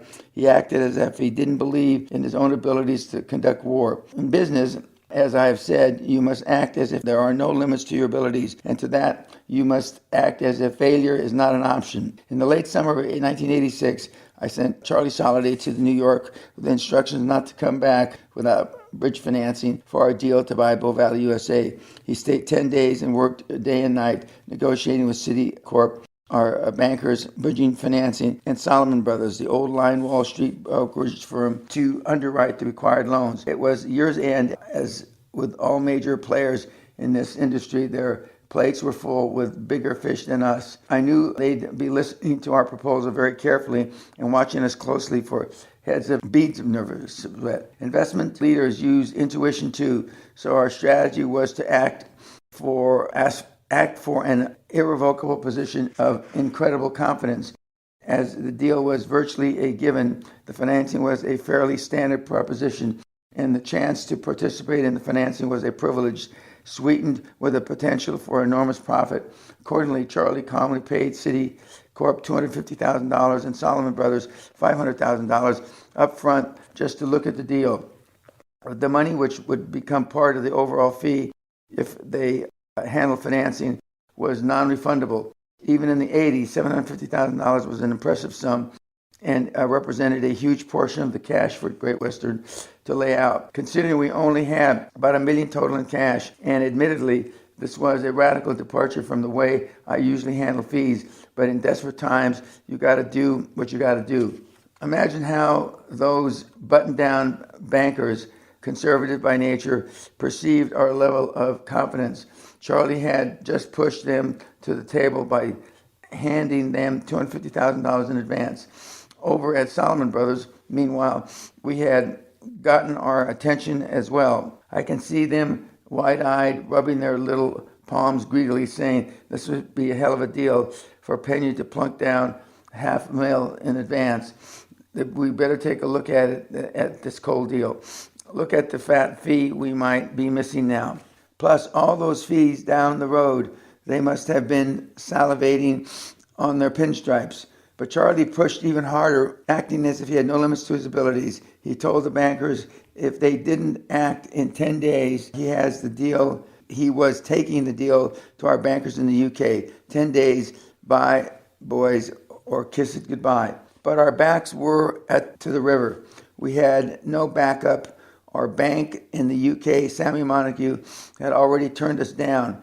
We were fighting tooth and nail for the survival of this deal. Bluff worked, and we got the financing, $85 million in short-term loans from Citicorp, underwritten by a takeout commitment by Solomon Brothers, with bonds to be issued by early '87. The lesson is that you've got to plan for and expect success. This means no backup plans, no ripcords, no fail-safes, or you will fail. the finest high-wire acrobats working without a net. The only faint hearts are in the audience. In our opening tale, the Chinese commander knew that armies fight best on desperate ground, with no alternative. The hungriest salesman closes the hardest. Facing death, the concerned animal is the fiercest. Returning to the wisdom of Sun Tzu, the ancient strategist advises advancing generals not to press a desperate foe too hard or block a retreating enemy, for he will fight to the death against any attempt to bar his way and is too dangerous an opponent. Look for ways to make your people dangerous opponents when the stakes get high by creating for them and yourself a level of atmosphere of risk. This goes back to your comfort level for taking risks. No matter how many risks you take and how often, they're still scary. The only risks that aren't a little scary are the ones not worth taking. If you're experiencing no anxiety or occasional fear as you grow your business, the so-called risks you're taking are probably not worthy of you. Let's talk about dealing with fear. Fear and pain are related in they're both signals that you cross the line beyond which your mind or body is not comfortable. Just as blister creates pain, risk creates fear. They're both natural, primal responses. The trick is to become comfortable in the presence of those responses. The athlete who learns to win regardless of pain has raised his or her comfort level to deal with the pain. Author's note, in recent years, I've used the analogy that the QLA mentees have to become comfortable with being uncomfortable. End of author's note. There's a story about T.E. Lawrence, known to history as Lawrence of Arabia. He and another British officer stationed in the Saudi desert talking about pain. Lawrence walked over to the candle to demonstrate his disdain for physical pain. He held his open palm over the flame until flesh reddened, then removed it. The other officer was astounded. "Doesn't that hurt terribly?" he asked. "The point is that it hurts," replied Lawrence. "The point is that you don't mind if it hurts." As a high performer, you must do the same with fear caused by risk. The fear never goes away. You just deal with it and become comfortable in its presence. Does Dan Peña still feel a tinge of fear? Sure, but is he ready when it's time to fish or cut bait? Damn right. I've told people for years I was born ready. Author's note. As I read this in fall of 2016, having just turned 71, I still surprise people the amount of pain that I can endure, both physical and mental. End of author's note. But the reality is that I've trained myself by exposing myself to thousands and thousands of uncomfortable, even perilous situations, so I would be comfortable with my abilities when the testing time came. I'm not unique. High-performance individuals flourish in an atmosphere of conflict, crises, and trouble. In fact, progress often masquerades as trouble. As an aside, I avoid and detest the bastardization of the word challenge and opportunity as synonymous or euphemisms for trouble or problem. When some cheery-faced office moron chirps, "We've got a challenge to meet," I want to throw up. Did the captain of the Titanic waiting in the seawater discuss challenges and opportunities with the crew? Did Custer turn to his troopers at the Little Bighorn and say, "Man, with regard to arrows, we have a challenge this morning"? If you're in big trouble, have the respect for your executive staff to say so without having surrogate, "It is a challenge." We'll all talk more about conflict in a moment, but now let's examine the relationship of strategy and structure in a high-performance environment. I'm not talking about sharing doubts here. Keep your doubts to yourself. I'm talking about big problems that need stating up front, the solutions to be found. Strategy and structure, and which comes first? In the knowledge that unforeseen problems will arise to screw up the best laid corporate plans, let's discuss the utilization of two separate elements of company organization, structure and strategy. Structure describes the organized makeup of a firm's being, the form and nature of its existence. Evidence of structure includes such elements as the ubiquitous organizational chart and the chain of command, executive committees, individual job descriptions, typists, and posted in every cubicle, and the way things have always been done mentally. Structure requires no human thought to continue to exist. On a day-to-day basis, structure is a permanent framework within which every project, every potential for new revenue, every lurch forward must be filtered. Structure is immovable and inert. It becomes over time a temple of conventional wisdom and an impediment to quick, decisive action. The structure that may once have facilitated strategic planning and implementation now hinders and discourages it. And the larger the company, the more complex and intimidating the structure. In recent years, such corporate giants as Sears, GM, IBM have become classic examples of this truth. And of course, the federal government plodding through the paperwork and bureaucratic bullshit is the granddaddy of them all. Author's note: companies that have not replaced Sears, GM, and IBM, but have been added to the list are such as Microsoft, Google, and I predict even someday Facebook. End of author's note. Having said all that, we need to remember that structure itself is not inherently bad.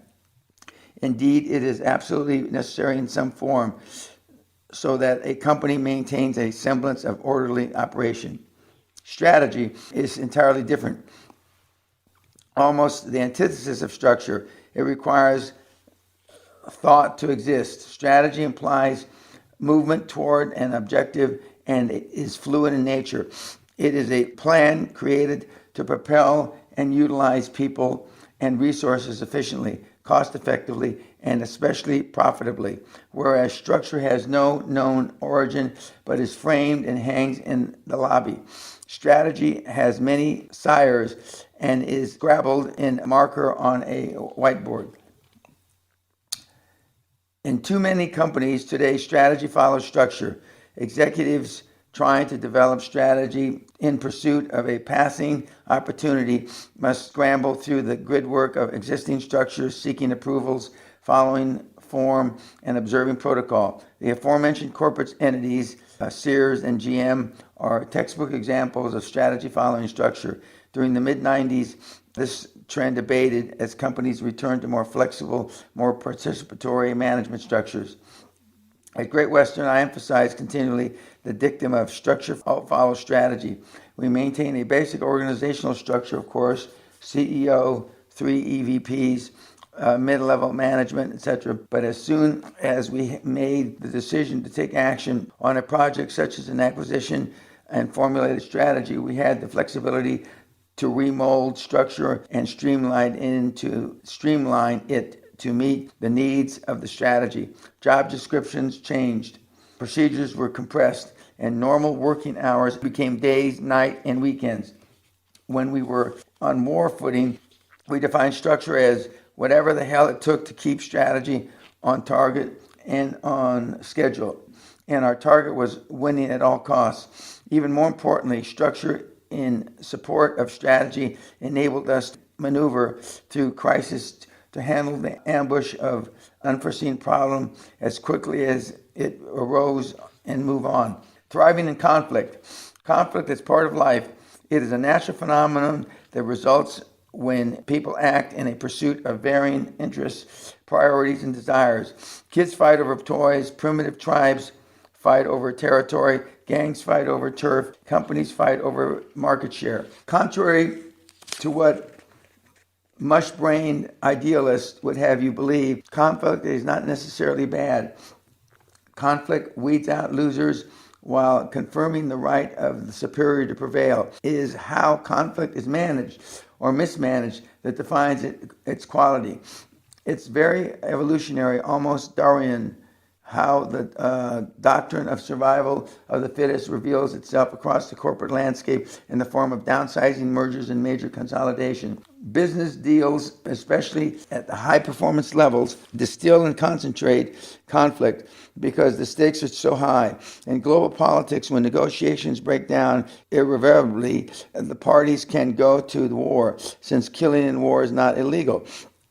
But in the business, the force of law and ethics, mostly law probably, discourage executives from physically harming one another to get their way. So the ultimate corporate arena for conflict resolution, short of legal action, is the negotiating table. Winning on your terms. Negotiating, like super success itself, is not for the touchy-feely. People who'd rather be loved than victorious invariably lose their ass at a negotiating table. As another high-performance oil man, J. Paul Getty, once said, "The meek shall inherit the earth, but not its mineral rights." Author's note, having never met Mr. Getty, but being around at the end of his tenure, I know he was a legend and I wish I had met him. End of author's note. I love the dynamics of negotiations. Skillful negotiators, of which I am among the best, are forceful, persistent, perceptive, and patient. I thrive on seeking out and defining my opponent's comfort zone. The imaginary box we discussed in Chapter 4, and then placing an offer on the inside rim of that comfort zone, closest to my own best interest. This delicate placement gives the doofus the absolute minimum he'll accept to close the deal and still be able to convince himself he won. And he really stuck to it, and he really stuck it to me. Negotiations is a poker game played with fortunes at stake instead of chips. To win, and this is key, you must make the other guys think that they want what you got more than you want what they've got. And in Kenny Rogers' words, you gotta know when to hold them and know when to fold them. Negotiation is ultimate empowered play. Knowledge of your foe is your most powerful weapon, of course, and I maintain a full-time private investigator on the staff for exactly this purpose. But control of physical element of negotiation is also crucial. From the moment you enter the room, you want as much accumulated power as your side of the table as possible. Accordingly, I have 5 ground rules for people and myself entering the negotiation. 1, suits required. That seems obvious enough, but I've bargained against morons who wore their golfing suit attire to a morning session because they anticipated getting out in time for an afternoon tee-off. You think Dan Peña adjusted his negotiating strategy to make sure that there was no golf that day until he had Dan's deal on Dan's terms? You bet. But beyond that, your custom business suit and power tie, even at 6 on a Sunday morning or 10 Sunday night, tells your counterpart that you came for business and a negotiation is your absolute top priority. A clown in a sports shirt tells me that he's got something else on his mind. 2, my place. Like any other contact sport, negotiations favor the home team. In my conference room, the familiar furnishings, the familiar feel of the chair beneath me, even the lingering aura of past victories won there, all contribute to my power level. By contrast, my adversaries are on unfamiliar ground. They are dependent on me and my staff for coffee and other amenities, and to tell them where the restrooms are, if I decide to tell them. When you're getting ready to hammer a negotiating opponent, before he realizes it, there's no place like home. 3, my contract. Always volunteer to draw up the contract. I'll go ahead and have my people draw up the contract. It's no problem. It seems innocuous enough to offer the courtesy of handling this detail, but now everyone will be beginning with your contract, the language your dream team lawyer has carefully, cleverly written to earn his equity. And you get a first and a longer look at what it says and how it reads. Enter negotiations with a perfect instrument from your perspective. So the burden is on the other side to find and recognize terms, terminology, and clauses not to your advantage. 4, nobody leaves until the deal is done. You tell your counterparts in advance that you expect the deal to be signed at the end of the upcoming negotiation meeting. and for them to make whatever preparation required for a non-stop marathon. In fact, memo them to that effect. They'll agree because from the comfort of your own offices, they can't envision this type of meeting you're already mentally preparing for. 5, everyone necessary for the final definitive decision must be present at the meeting, or there's no meeting. It's like a salesman who must have the buying committee present in order to close the sale. If one executive is not able to attend the important negotiation where millions of dollars are at stake, one of two dynamics are occurring. The other party does not want to make a final decision and put ink to paper before the doors are unlocked, or a key player is revealing an attitude problem and by the absence is saying, I don't like this deal, I don't like you, and reserve the right to veto every decision and negate all the work invested in both parties. Either way, it's a negative force which must be resolved before serious negotiations can begin.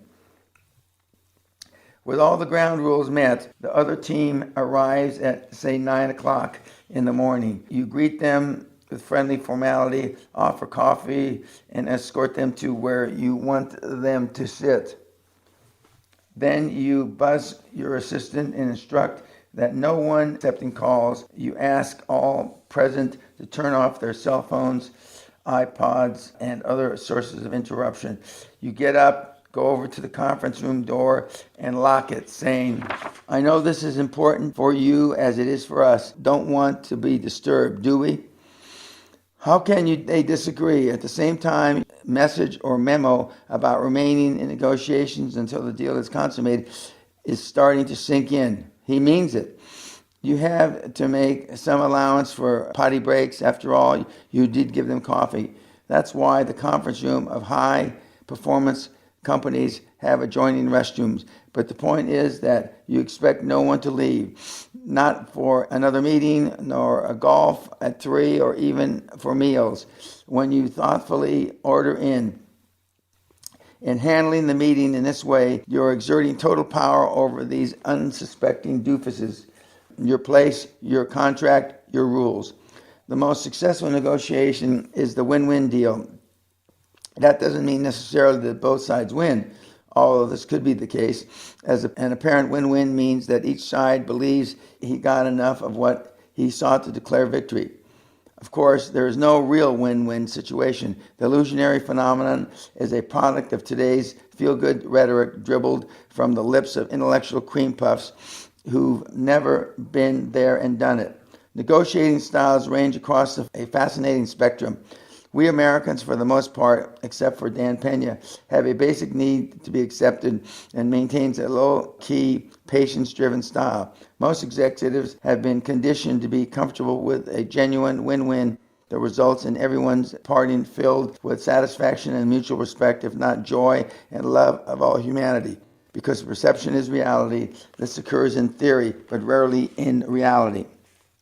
The other end of the spectrum is to stay brutal, abusive, and inflexible. Such negotiations frankly work on the premise, we win and take everything, you lose and get nothing.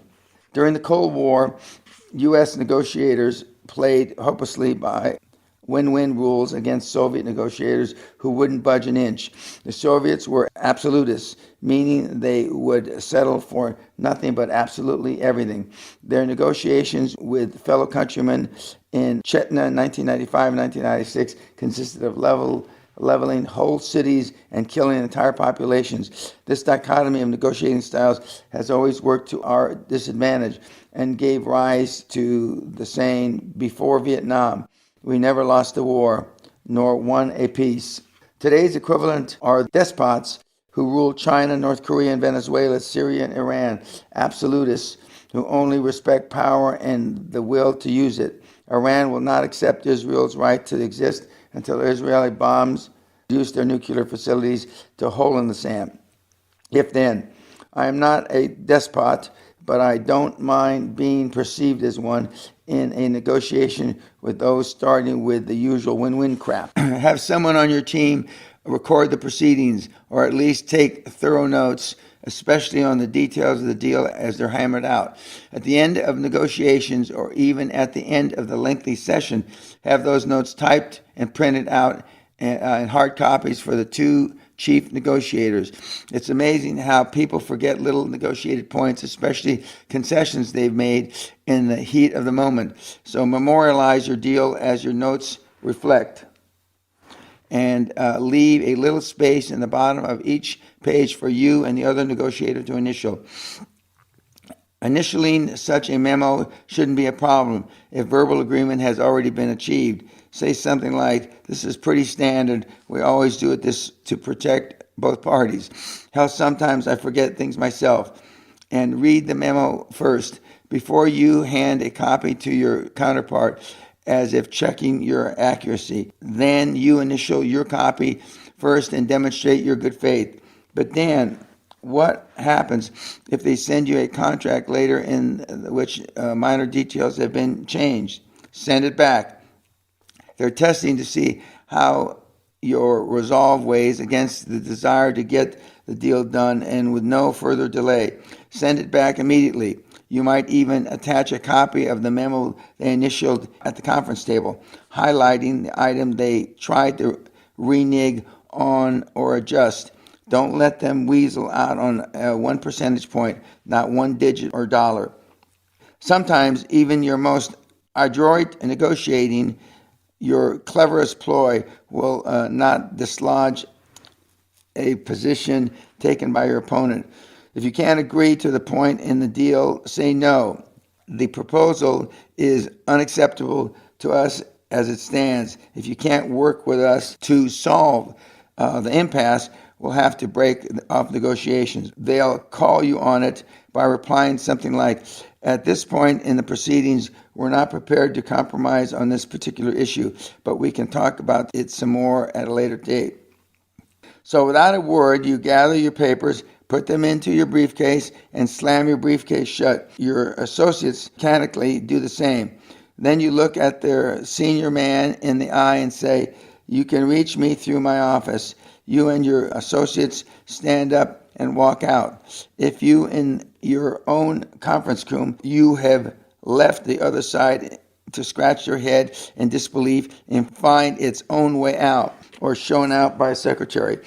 If the meeting happens to be at their offices or their attorney's office, the worst place, it's even cleaner for you to just execute your walk out. Just remember, when you get outside, keep walking and never look back. They're watching you from the windows. Then you disappear from their day, giving them time and space to reflect on the stupid intransigence. The point is, don't be afraid to walk out. A dramatic exit is a killer because it's always unexpected.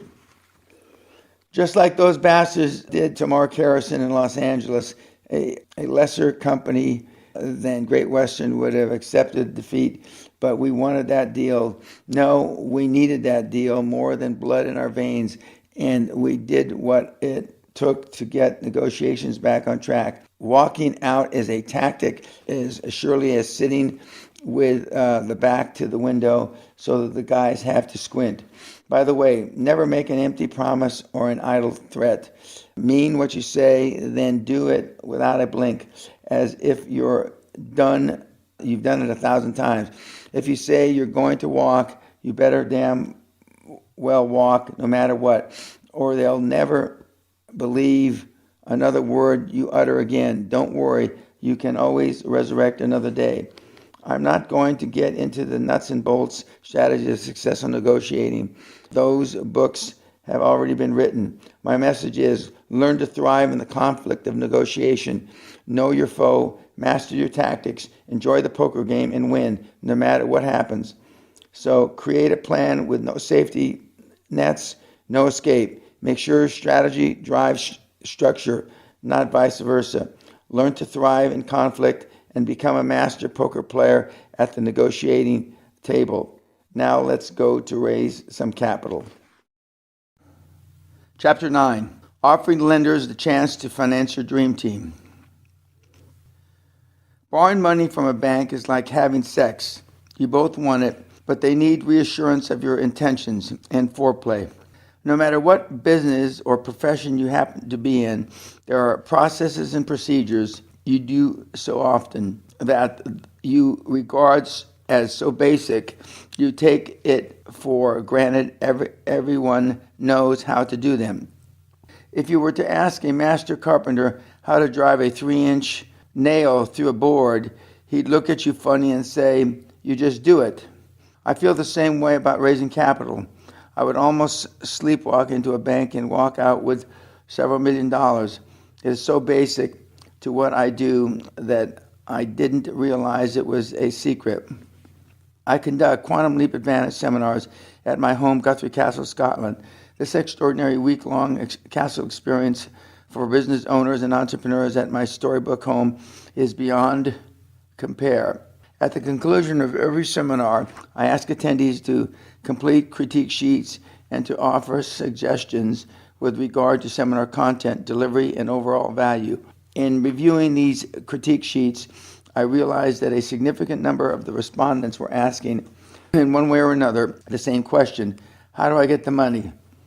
I was astounded. I assumed that when seminar attendees began thinking like high-performance individuals and applied strategies of high performers, they would instinctively know how to find and secure the capital they needed to take action.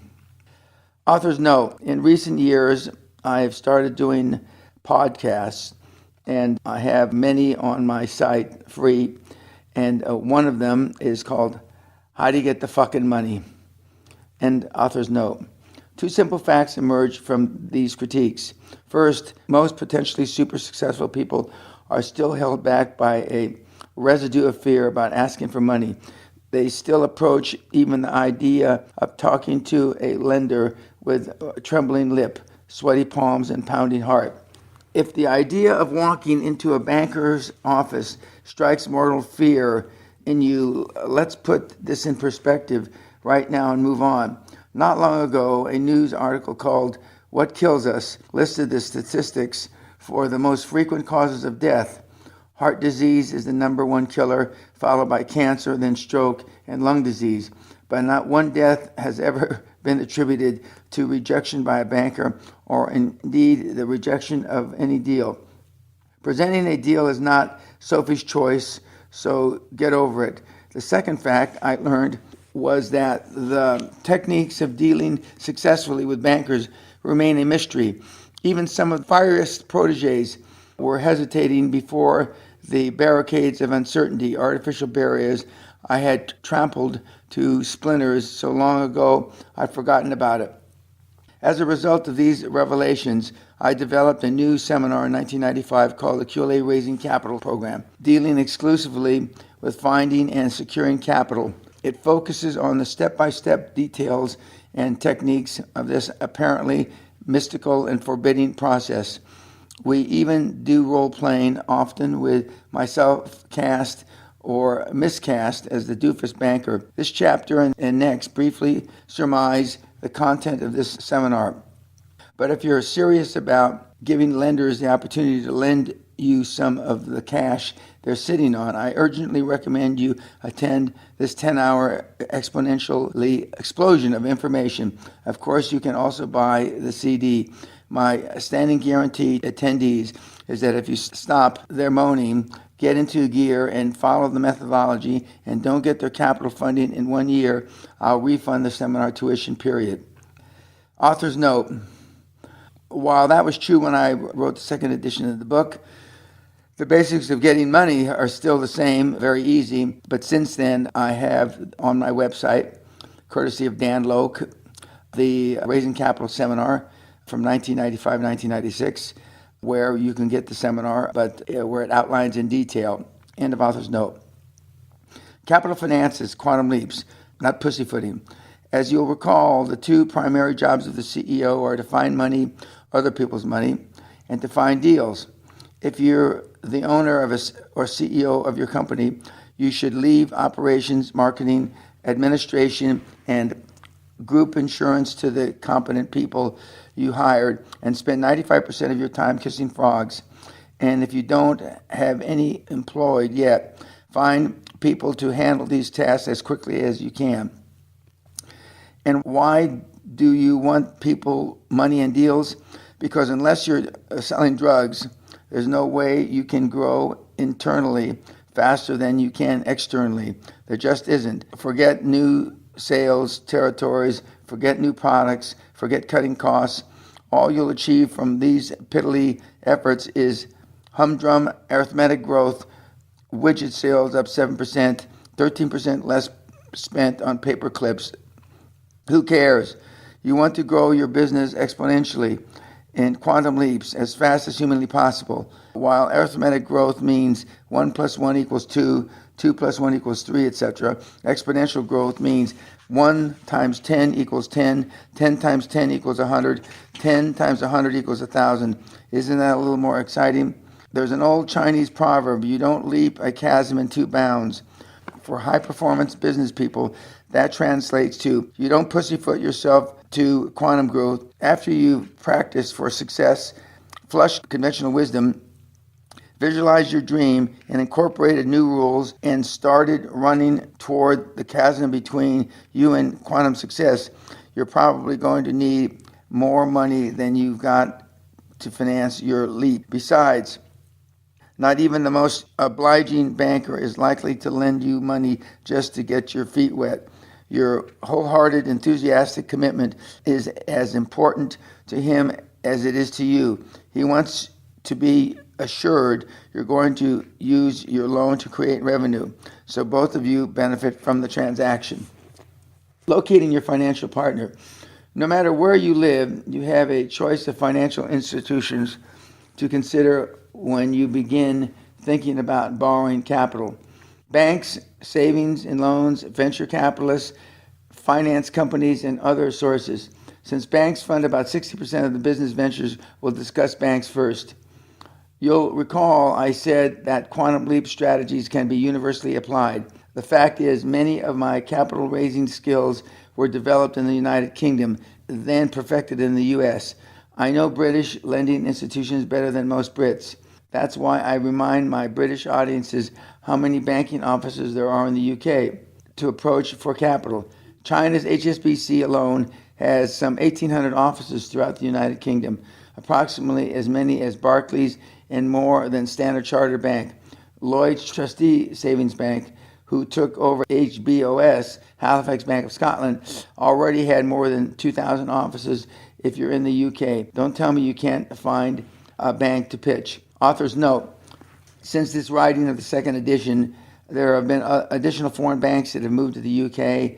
There's also been additional consolidations, but there are still in London alone, London proper, over 400 banks. End of author's note. Wherever you are, look in the phone book, read the business section of your newspaper. A lot of major metropolitan newspapers publish quarterly a list of banks which are looking for borrowers. Call the business desk of your newspaper and secure a copy of the most recent edition at report. Ranging further afield, such magazines as Entrepreneur and Inc. periodically publish a state-by-state list of financial institutions that seek to publicize their desire to lend capital. So you shouldn't necessarily limit your search for financing to your local market or even your state. In fact, I would strongly recommend you go outside your local market, no matter where you are. Of course, those banks aggressively using traditional advertising have money to get on the street. Those banks advertising on the internet also have money to lend. Author's note, since the publishing of the second edition of this book and the advent of a more detail-oriented internet-based platforms like Google, it is relatively easy to find financial institutions of all sorts. End of author's note. In seminar after seminar, I have the latest special newspaper section of magazine edition with all these listings in the air, and ask to see the hands of those business owners and entrepreneurs who have used any of the publications to seek capital. I get maybe one hand or no hands. It's like these listings were published on Mars.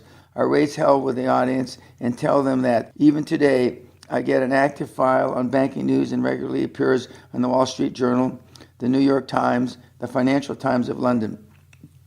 and other major publications. If they are serious about finding capital, they should pay attention to the wealth of information that institutions are disseminating, and so should you.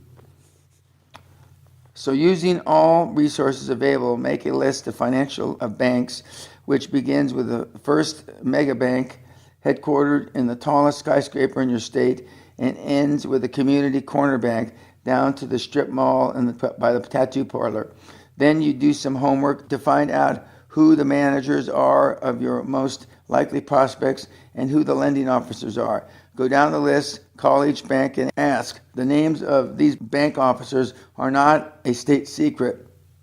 Stop by and ask the reception or even the security guard. What financial institutions are most likely to lend you the money you need? At the top of the list are any new open branch offices. Why? New banks have no customers. They are stacked to the ceiling with money you need to shovel out the door in order to begin generating income. And they're run by a shiny new manager who has a desperate need to prove himself by generating loans. Consider this actual promotion recently written for a new bank in Florida. Mid-State Bank of Florida is now open at the corner of Robinson Street and Magnolia Avenue to handle all your personal and business banking. At the MBF, our style of community banking is based on building personal relationships with our customers. We get to know the needs of your business so we can provide the best mix of financial services, adopting them to meet your specific business requirements. When you need a loan or a line of credit, relationship banking means approvals come quickly from the local management people who already know you. This bank is really saying, please give us a chance to lend you money. In the words of finance, we call this bank a laydown. They should have their grand opening in the vault, hand out shovels. If I were shopping for capital in Florida, I'll be at this bank like a lion on a fleeing wildebeest. Author's note, it is even more blatant than this now, as I describe podcast and various pages free again on my website. The internet makes it almost a slam dunk to find capital for your new business. As I say, and as I've said since 1995, somewhere out there is a bank, a doofus banker, that will fund your dream. End of author's note. I recently read where two women banking executives joined together to open their own bank. If I were a woman trying to secure funding for my dream, I'd be on the phone to them in a heartbeat. And that's not a sexist observation. Who can deny that, all other factors being equal, a strong chemistry pre-exists between the founders of a bank and any female entrepreneur? In the early years, Michael Plazriak was a Dutch radio personality, a career he had dreamed of since childhood. But then in 1998, he quit while he was casting about for his next career. His good friend, Colin, met me at a seminar. The two of them signed up for the Castle seminar, but when time came, I was too sick to play host to a crowd of eager faces, so I canceled. But Michael and Colin would not be canceled. They showed up at Guthrie dressed to the nines and ready to become immersed in the deep waters of QLA. What an incredible experience, said Michael. For 3 days, day and night, we had our own private Castle seminar. We learned step by step how to start our business. We learned the importance of staying focused. You can't hit two goals with one ball. And most important, to just do it, no fear. Michael told us how lack of fear and total confidence worked wonders when he went looking for money, when he went out offering lenders a chance to finance his dream. Moved by the conviction that anything I wanted to achieve was possible, Michael said, I went to the bank. I had great story and the ability to convince potential lenders of how successful my project was bound to be. I got my first $500,000 guilders in a week. I made up a business plan and found a partner and an investor. I continued to pull funds together, and in 2001 signed a contract with a private equity partner for 70 million guilders. And this happened within a year. after I left Guthrie, and at the time we were just 6 people working in a huge empty building. Within a year, we bought several TV production companies, had grown to more than 150 employees, and were enjoying a turnover of more than 20 million guilders. It often happens that officers brought into a corporation to have different management styles and goals than the founding entrepreneur and outnumber that individual into forced departure. The day after I was given the opportunity to leave, I started my next venture. 7 years later, we sold the company to a major publisher for $7 million. Throughout these experiences, Dan's lessons kept coming back to me. Dream big and just do it. Author's note, Michael has subsequently come back to the seminar again. A few years later, I believe it was 2010, and has gone back, and after getting wealthy in his publishing business, decided he wanted to give back to the world, and he is doing seminars around the world based on his experience in QLA. End of author's note. For lending purposes, there are basically 2 types of banks: centralized loan institutions and branch bank institutions. The centralized bank pools its loan requests for several branches, and this bundle of requests is forwarded up to people who never heard of you.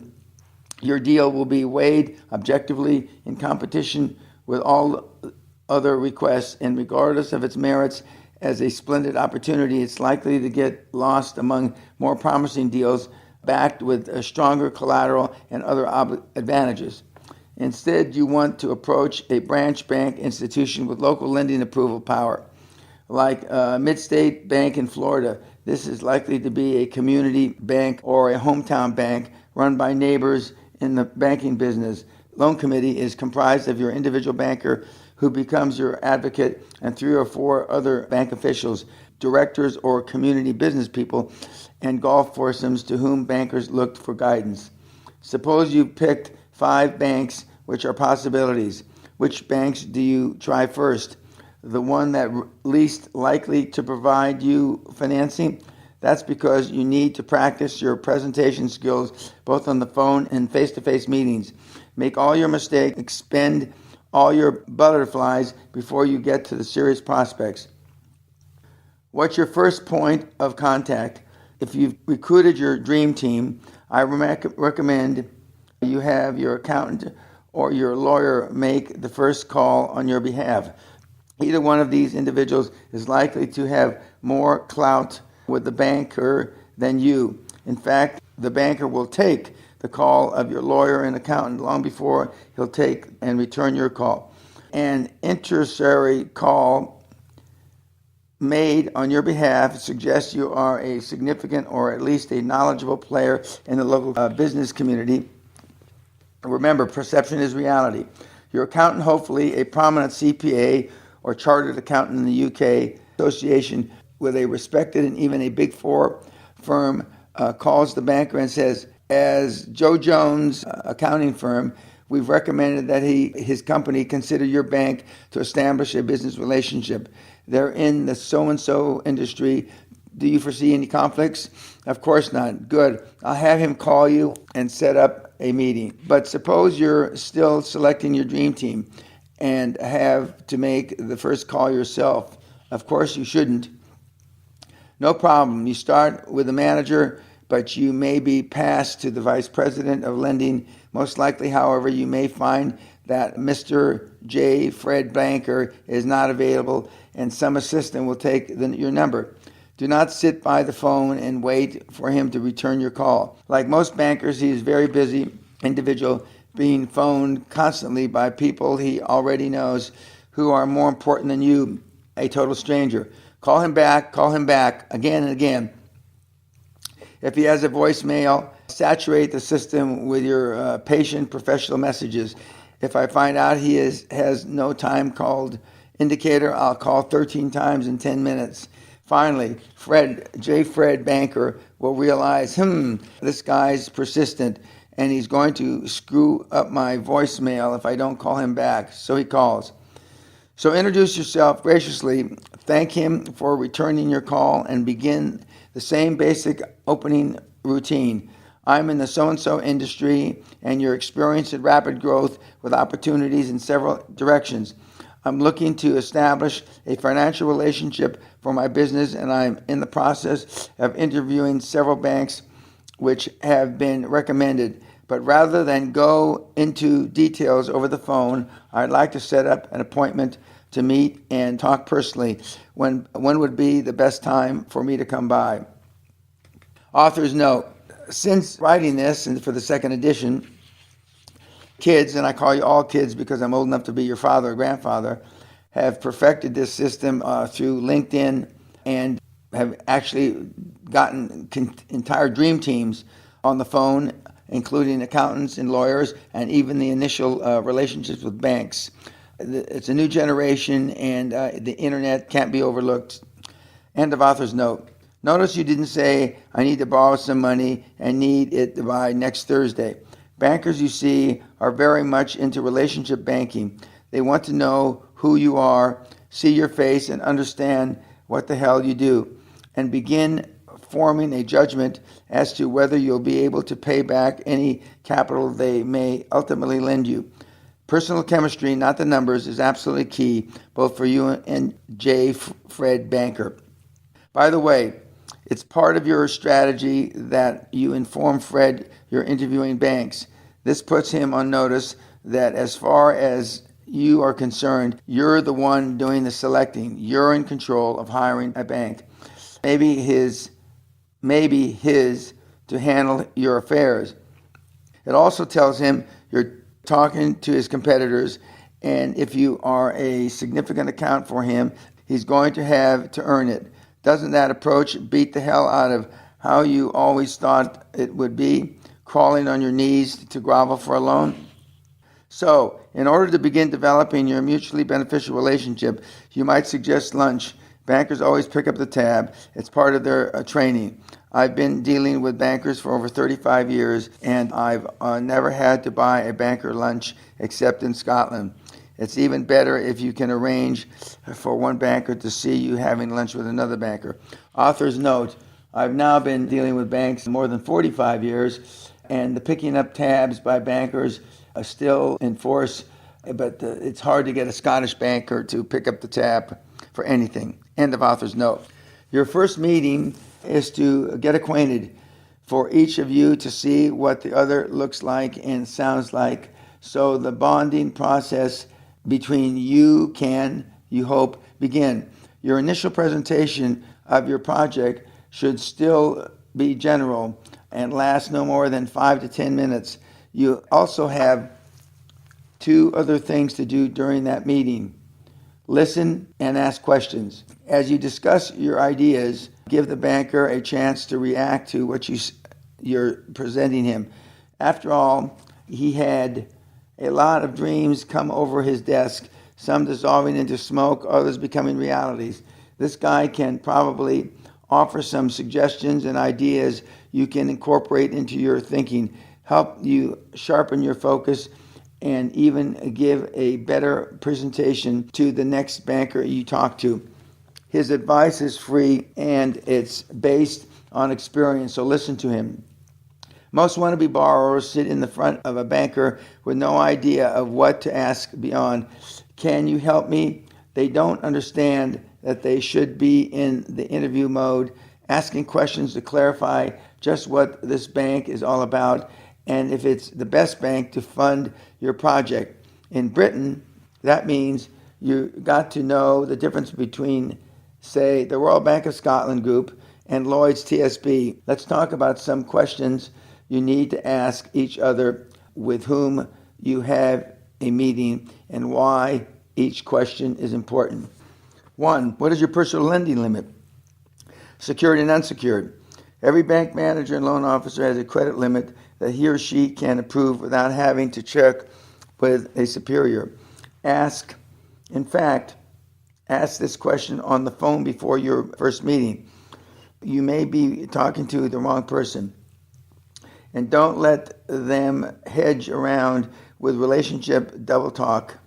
Bullshit. Specific number. If they tell you it's $50,000, you're going to probably need about $48,000. If it's $400,000, your requirement will coincidentally be about $350,000.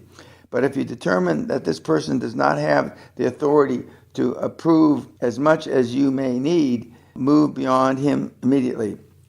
Number 2, who do I have to go to for an approval on the next level of financing?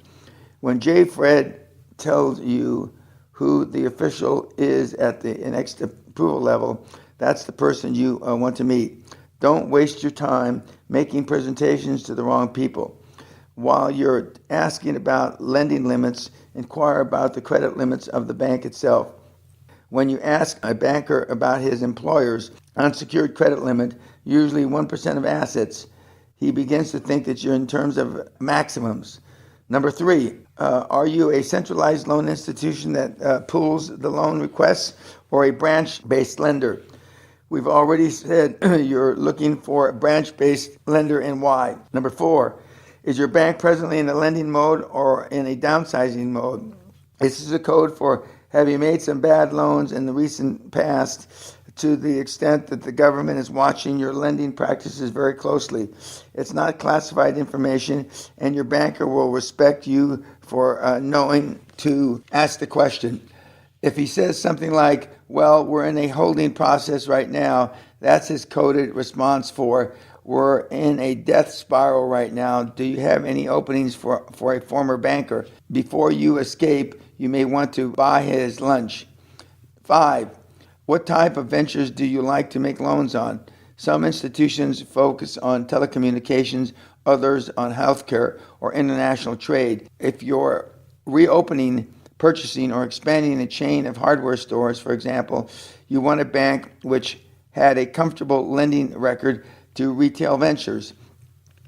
If you're in the retail liquor business or want to expand your chain of gentlemen clubs, you need to be aware that some banks, as a matter of policy, try to avoid vice industries.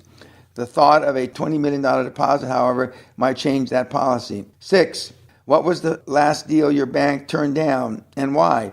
Another unexpected question, but get your banker to tell you about the deal, even hypothetically, as he relates to you a case of what he was not looking for. You gain a new insight into what he is looking for in a lending relationship. 7, what was the last $5 million deal you did? You might not ask this question to a VP at UBS, Bank of America, or Barclays, but for some likely lenders in your community, this is a significant question. You're asking your banker, in effect, to demonstrate his comfort level and skills at maneuvering both of you through the multi-million-dollar lending process. 8, can your institution take me to the next level of the quantum leap? How much are their assets? Once again, as a rule of thumb, banks can lend 1% of total assets unsecured and 2% to 3% of total assets secured. Author's note, these numbers may have changed, but they are good for a general rule. End of author's note. Number 9, what is your bank's policy on asset lending versus cash flow lending? By now, J. Fred Banker is sitting up in his chair regarding you with a degree of awe. You're already sounding more sophisticated than 95% of the morons he talks to about loans. In asset lending, the loan limit is determined by the loan-to-value of asset. Take 50% as an example. If you've got approximately $100,000 in tangible assets, the bank will lend you $50,000. Many banks these days steer clear of asset lending because of the past loan defaults have forced them to become reluctant property owners. You should look for an asset-based collateralization loan, since most banks will bend over backwards to work with you in a pinch rather than take possession of your chain of dry cleaners or pet stores. Cash flow lending, a basis lending parameters on percentages of existing cash flow revenues, less operational expenses, cash costs, and taxes, typically between 50 and 65% of cash flow without smoke and mirrors. If you're already producing income, many bankers prefer this basis because they can get their hands on income without hassling property ownership or attempting to realize tangible assets. If you're just starting, show them how much income your project generates so that they consider giving you the loan based on future cash flow. 10. Are you an interstate bank or do you operate just within the state? I'm talking U.S. banks, of course. You'll already know the answer to this one by the time you and Fred Banker sit down. You will prefer an intrastate bank since it's simpler to deal with an institution which operates in only one state. Besides, interstate banks are subject to more federal and red tape and regulations.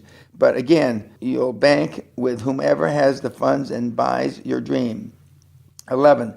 Could you give me some recent examples of companies for which your bank has approved business loans? Come on, Dan. Isn't that a little presumptuous? Asking the banker who he's lending money to? Damn right.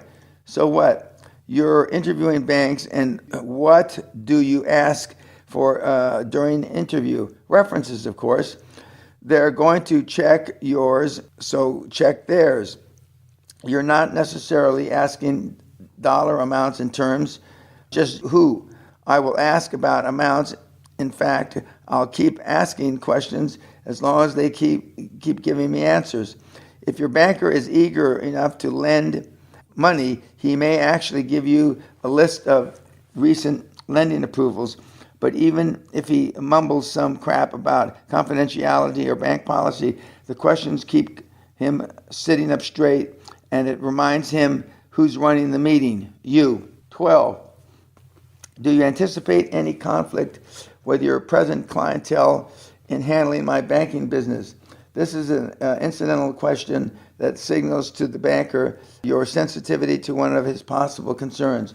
Chances are slim of a conflict of interest, but it's better to have that question and his answer addressed and acknowledged. Suppose you establish a working chemistry with an individual banker. You meet for lunch periodically, you play golf, you mature the relationship for months or years, and then he takes a position with another bank. Do you stay with the original bank? No. The spirit and substance of the relationship is with the individual, not the bank. The bank is nothing more than a mechanism for getting the capital your banker arranges because he's comfortable with you. Unless there are unanswered questions about the move, always go with the banker instead of the bank. Otherwise, you're back to square one at your present bank. Author's note. The only caveat to that I would add is if he moves banks down, not at least laterally or up, you would stay with him. End of author's note. Finally, under the area of choosing a bank, don't overlook the option of spending your capital requirement out over 2 or even 3 banks. We'll talk more about that later.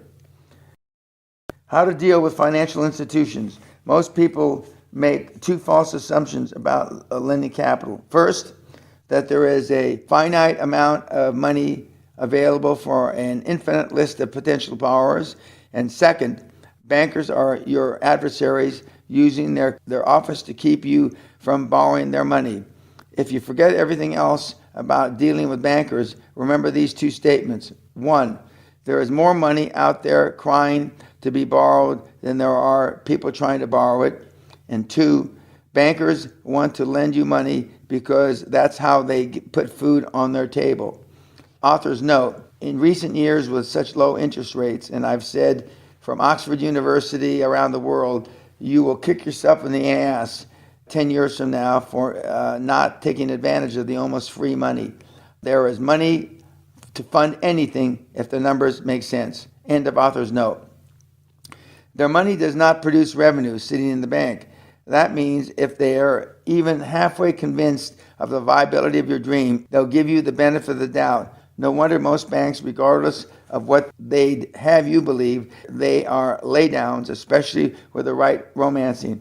An associate of mine at Clydesdale Bank told me in early 97 they were $788 million underloaned. That's a lot of dosh gathering dust. Bring me a deal, he pleaded. And if the numbers stack up, the money's yours. British entrepreneurs should look across the channel as well, where they have access to an enormous wealth of funding sources to an economically burgeoning Europe. European banks are flush with capital. The fine points of how to deal with your financial institution begin to surface during the selection phase we've just discussed. The operating premise is that you want to develop rapport, understanding, and chemistry with the banker from the first words he hears you speak and from the first time he lays eyes on you. That's why you practice what you're going to say before you blurt it out to the banker. And that's why you dress like the sort of business executive that a banker feels comfortable talking to and being seen with in a restaurant where he buys you lunch. Remember, our discussion about comfort zones. Bankers have comfort zones too. Want to put yourself smack in the middle of theirs. Author's note. With the recent vote of Brexit, with the UK leaving the European Union some 6 months ago, I made the comment it would have very little major effects other than in a few areas. One of the areas was currency, and that dollar would be looked to for currency because of the strength, and the pound would drop against it. It is currently down about 20% against the dollar at about 120 or 122 per dollar. The second thing I said is with the advent of oil dropping from August of 2014 at $120 a barrel to currently in the high 40s a barrel, that it would affect prices in prime real estate, especially Mayfair. If it didn't drop the prices in Mayfair, it would certainly flatten them out because a majority of financing and purchasing of property in central London has been coming from the oil-rich countries in the Middle East and Russia. And both of those countries, both of those areas are hurting terribly. Both of those things have happened. And if property prices in Mayfair go down or stay flat, it will restrict construction not only in Mayfair, but probably throughout central Britain. And it may very well affect commercial real estate prices. End of author's note. Let's talk about what you say first. Words have meanings. Words are both weapons and tools. Remember interviews and what it signals to the banker. If you haven't guessed it by now, bankers like to hear words like relationship, partnership, long-term, mutually beneficial. When you're communicating to a banker, you don't ever need money. To a refined and a sensitive banker, that's pretty coarse. Instead, you have capital requirements.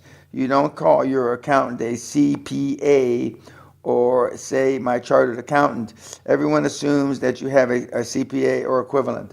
But if you use that term, it sounds like you are impressed you have one. Use the word accountant in all parts of the world. These are details no one would ever tell you but me.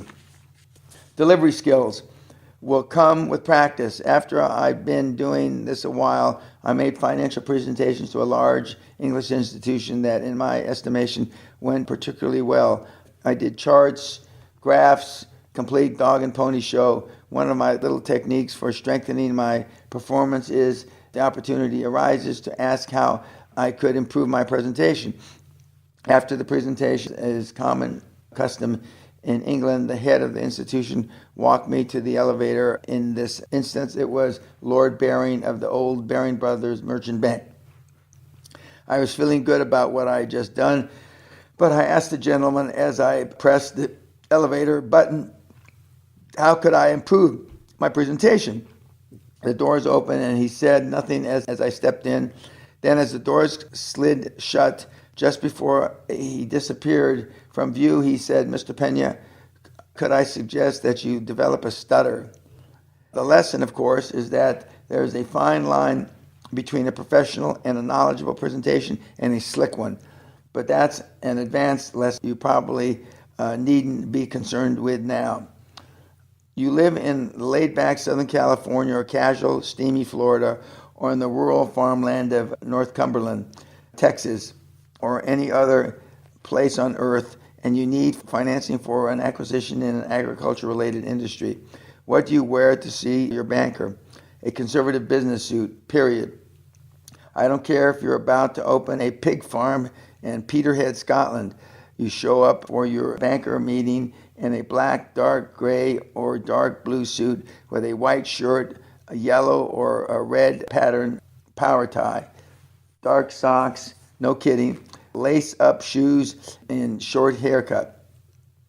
Leave your gold chains at home. In fact, wear no jewelry other than a tasteful watch with a leather handband. No Swatch watch, too trendy. No Rolex, too extravagant for a person looking for capital. Your waistband, shoes, and belt or suspenders, braces in London, Threadneedle Street, must all match, preferably black, as they may be in the banking business. Dress British and think Yiddish. If you're a woman, of course, you know which business suit in your wardrobe corresponds to the male attire I just described. You can bet the top female executives show up for important meetings in their pinstripes. You already know why, but I need to remind you. A banker is most comfortable talking to and being seen with a person who looks like him and his associates. But you'd be surprised, otherwise, bright business owners stroll in for a major lending presentation in sports shirts and Dockers. The omnipotent business plan. Attendees at my seminars look at me like I'm either nuts or lying when I say I've rarely relied on a business plan to borrow capital. I made over 500 financial presentations and borrowed hundreds of millions during my career. In recent years, as regulations have tightened on financial institutions more and more, bankers routinely expect a business plan, a piece of eyewash. I often wonder if anybody at any lending institutions ever reads through. There are already books and software on the shelf describing the step-by-step textbook procedure for putting together business plans. But on the assumption that someone somewhere will actually read it, let's talk about how to prepare for preparing your business plan. Most fretful borrowers go to their first bank meeting with a business plan in their briefcase or under their arm, so they can produce it immediately after the initial handshake. Wrong. Take nothing but your dream in your most general terms to the first meeting. Remember, this is a get acquainted meeting, a first date. You talk about your business and where you're planning to take it in the long term. But if the opportunity arises, you also get the banker to talk about himself. What are his leisure interests after he stops being a banker? Does he play golf, fish, travel, tinker with his 62 Mustang? The point is, take to your first meeting absolutely no information on your financials, being with no business plan.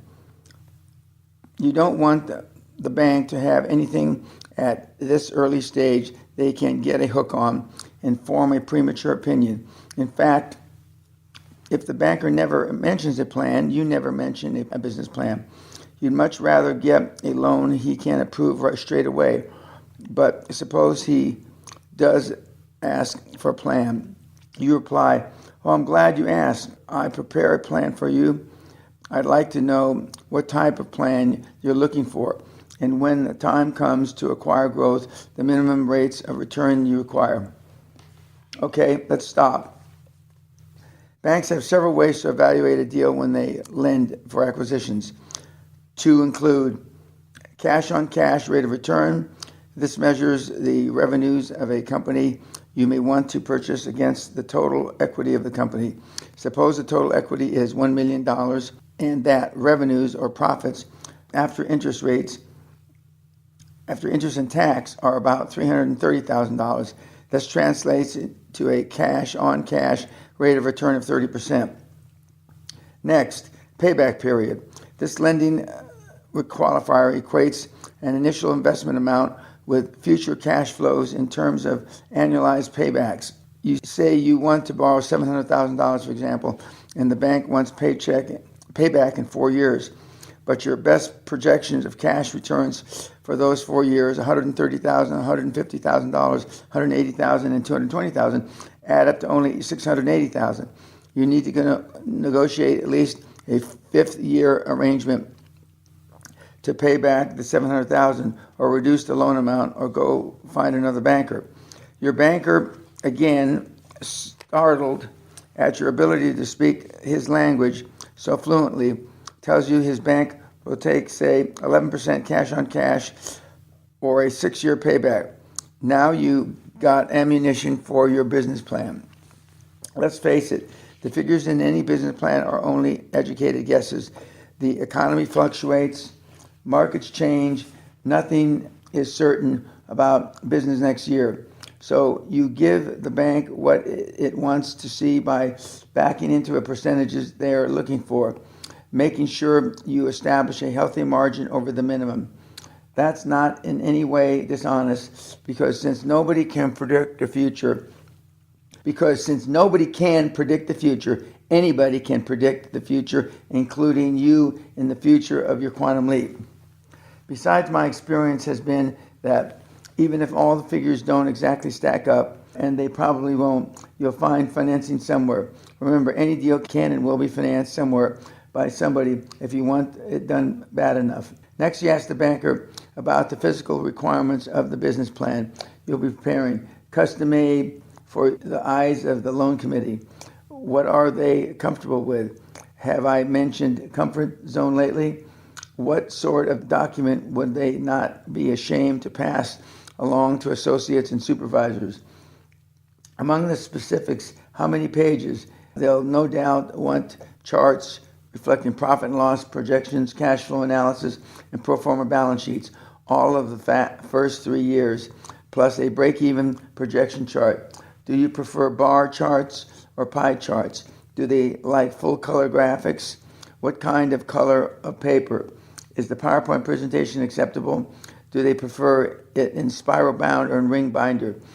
If this sounds elementary, it's because bankers do sometimes receive handwritten plans on yellow legal paper, 300-page, full-color, leather-bound tones, and everything in between. And you'll need more than one version of your plan if you intend to approach more than one type of funding source. Bankers will be very interested in how solid the security is, so your business plan must measure them of your wealth collateral. Don't panic when I refer to wealth collateral. By this I mean if you only have equity in your house or automobile, you'd better be ready to put equity on the table to show commitment on the basis. If you aren't prepared to take a risk on your deal, how the hell can you expect a bank to back your scheme? The venture capitalist, on the other hand, is more concerned with the nature of and the extent of the risk involved. So a second version should address these concerns. John Doerr is one of today's most dynamic and successful venture capitalists as a partner in Clymer Perkins, Clawfield, and Byers near Palo Alto, California. He has seen stacks of business plans and puts them in perspective. Don't obsess over the plan, he advised entrepreneurs in Fast Company magazine. The better plans we've seen are the shorter ones, often 30 pages, but sometimes just 3. The Intel business plan was 1 page.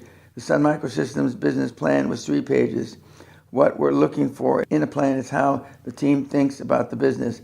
We can figure the rest out in the conversion with the founders. Ask the banker if he can get you a copy of a recent business plan which was approved so you can duplicate the format. Come on, Dan, you say. Isn't that a little like asking an examiner if he'll slip you the answers? Hell no. Listen, these guys will work with you. If one won't because he's stupid, work down your list to the next one. A good savvy banker will be everything he can to help you because he wants to loan you the money. An investment banker may even rewrite your plan for you before he submits it. An investment banker will certainly write your prospectus in preparation of a public offering. Remember, bankers need to get money out the door. They want you to qualify. How else can I say it? Do you recall what I said about demonstrating your enthusiasm? Whenever you talk to your potential lender, let him see the fire of enthusiasm in your eyes and hear the dream in your voice. But enthusiasm also includes the language in your business plan. Write it like your deal is going to change forever the way people live their lives. Pump pizzazz into your plan and sell. Hire a professional copywriter to punch it up. Even if they see your touch of hype for what it is, they'll appreciate it and an expression of your enthusiasm. What your banker wants to hear, most of all, loud and clear. All the preliminary stuff, lunch, meetings, chat, and if you must, a business plan, is foreplay so the banker becomes comfortable with one fact. You fully intend to pay back the money he's going to approve, no matter what. The amount and paycheck schedule of the interest is negotiable, but it's absolutely indispensable to the approval process and his personal comfort zone that he knows his bank is going to get the principal back at the very least. And he wants to believe, mark this in your book, the banker wants to sell you his money. He also wants to know that you plan to bring him as much business as possible. Give him all the reasons you can think of to go to the loan committee before committee more than once if it has to pitch your deal. What you never tell your banker. If you are unsure about more element in your plan, if you have a seed of doubt that it won't work, never mention those doubts to your banker. As with your employees who look to you for confidence, never share a doubt. While you're keeping things to yourself, never say something like, the last time I tried a stunt like this, I lost my butt. But I think I learned from that, and this time it's going to be different leastways. I'll give it my best shot. An associate in one of my companies gets to stay home during financial presentations ever since he blurted out, hey, the last time I went under, I took 2 banks and an insurance company with me. One stupid statement like that can spill negativism on your plans like indelible ink. So keep the conversation focused on the positive, on future success, and not past failures. You have a couple or 3 meetings with a promising bank, and the requirements become more and more specific. They may want to look at your recent financial statements. That's fine, because your Big Four accountant, not your CPA, has prepared audited financial on his firm's embossed letterhead. It's an impressive document before the banker even picks it up. It spells out your cash flow, existing capital, long-term debt, and short-term debt. It is an accurate snapshot of your business, and again, if you're starting from scratch, you will have found a joint venture partner whose track record you can use while you build your own. There are several levels of documentation your accountant can provide. The most basic is a compilation and review without opinion, which essentially reports the figures you give him on a prestigious accountant's letterhead. You might get an assurance letter, which deals with an isolated specific, such as receivables. The next level of financial review, which is the least expensive document, and tells the banker your accountant has not checked the figures, but what has prepared and formatted what you have given him according to generally accepted accounting principles, which is GAAP. This says virtually nothing and means nothing to a good banker. The most expensive and comprehensive is a full-blown audit with an attached opinion. This tells the banker your highly professional accountant has personally audited and checked your figures, and they are true and correct to the best of his knowledge.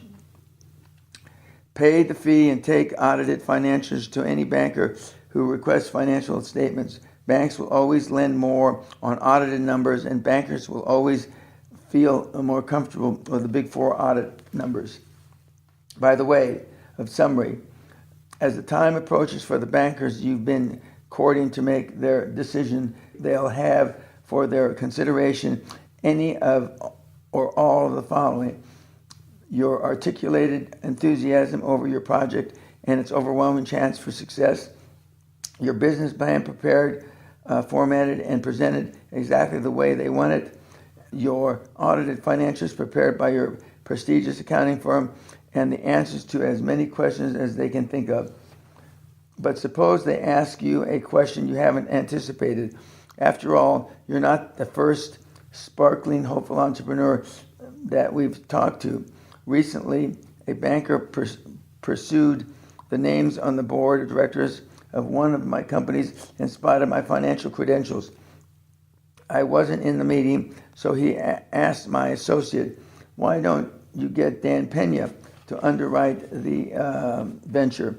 Without missing a beat, the associate replied, "Of course Mr. Peña could write a check for this whole project, but he's already generously agreed to give us his time, and we'd rather have Mr. Peña's time than his money." Terrific answer, brilliant, and it satisfied the banker's curiosity. The rule of thumb, however, is that if you don't have an answer, never try to bullshit your way through it. Chances are that they are asking some questions they already know the answers to, just to check your BS level. Simply say, "That's a good question, and frankly right now I don't have an answer, but I can seriously get you one." And you dutifully make a mental note and on your notepad. Finally, what happens if you get turned down? What do? I'll tell you what I've done in the past. I scream, "What? How can you violate the trust of your shareholders by refusing to participate in a deal so obviously in the best interest of your institution?" And it has worked, but I probably have a little more leverage to scream than you do. The reason you've been turned down may well be that somewhere along the way, one of your selling points fell through the cracks. And no really means no. You haven't given us sufficient data to approve your concept. You haven't covered every base and done your job adequately. Your response should be, what element do you feel you're missing from the proposal equation? Where do you have a problem? A breakdown in communication is often the simplest of reasons why a deal falls through. When Great Western was negotiating to purchase Bow Valley for $135 million, the deal stalled for some reason. The president of Bow Valley wouldn't return my calls. I finally got hold of him and asked him, "What the hell's going on?" He said they needed 139 to close the deal. Damn, is that all? I thought, after all the financial gymnastics we'd been through, another $4 million was nothing. I threw it in the pot and the deal was on again. So ask, there's a legitimate reason you've been turned down, and you're not out of line to ask what the reason is. It could well be something you can easily fix. Here's a great success story to wind up this chapter. Barbara Body was founder of an employee benefits consulting firm headquartered in Brookfield, Wisconsin. Barbara came to the Castle seminar in May 1995, and following August, attended my Quantum Leap Advantage Capital seminar in Los Angeles. Her company was a growth mode, looking for acquisitions. After her first dose of Dan, she went back and formulated her dream team.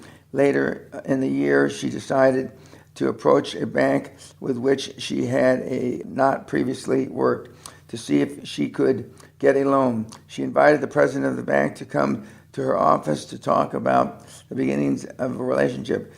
Here's what happened in Barbara's own words. We spent an hour establishing a relationship.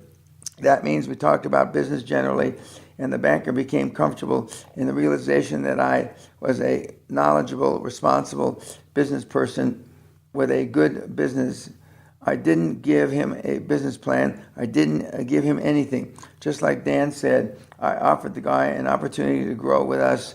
I asked him what his personal lending limit was. He told me he could approve $800,000 unsecured, which would be no problem. And if I needed more, he was confident his board would take his recommendation for more funding.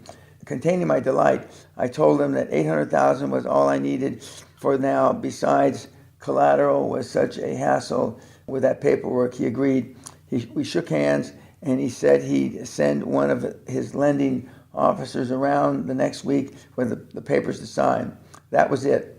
All I could think of was Dan Peña was right. I used his method, asked his questions, and $800,000 for growing my business floated across my desk. Bankers are not gods, regardless of what some of them would have you believe. They're people with human needs, representing an institution with corporate policies and guidelines which have a great deal of diligence.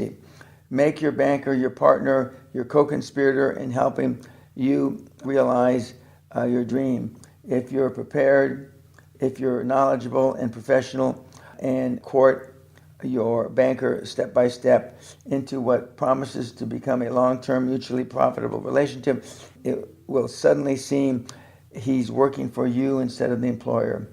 Now let's move on to some more so-called secrets of raising capital to launch your quantum leap.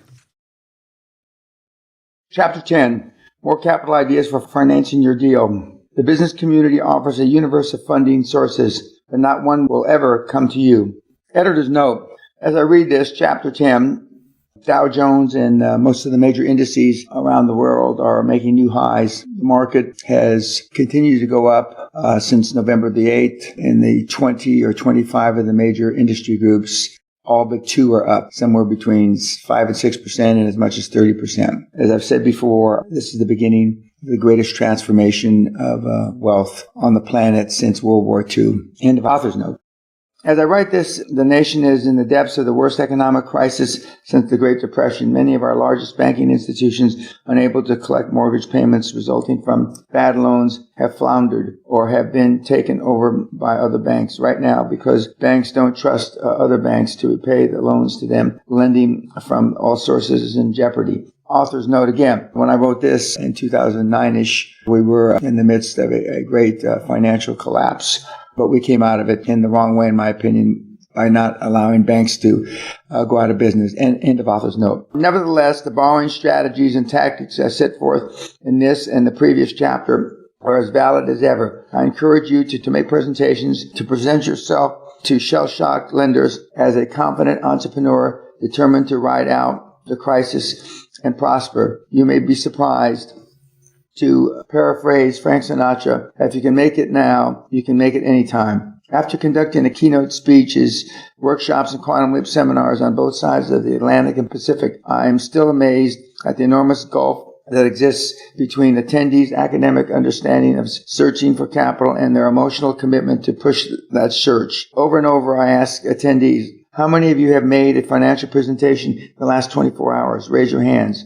No hands. How many in the past 3 days? No hands. The past 3 weeks? Maybe one hand. Maybe each time I'm talking to a room full of CEOs, business owners, and aspiring entrepreneurs who seem to be paralyzed with fear. We are not talking about a tightrope over the Niagara Falls here. You may hate rejection, but as I pointed out in the previous chapter, you will not die or suffer injury from making financial presentations. So, how do you overcome fear of rejection or fear of presentations? Practice. You raise your comfort level by forcing yourself to make presentations. I used to practice my presentations in front of a mirror, getting down the content, the rhythm, the sequential flow. I practiced when to talk quietly and firmly, when to pause for effect, and even when to roar in their faces. My people today think I've forgotten all but that skill. Nowadays, as much as I know about growing the business, that's volumes, I still prepare and practice before every one of my seminars. Every time you make your pitch, even to your dog, you get better, smoother, and more comfortable with it.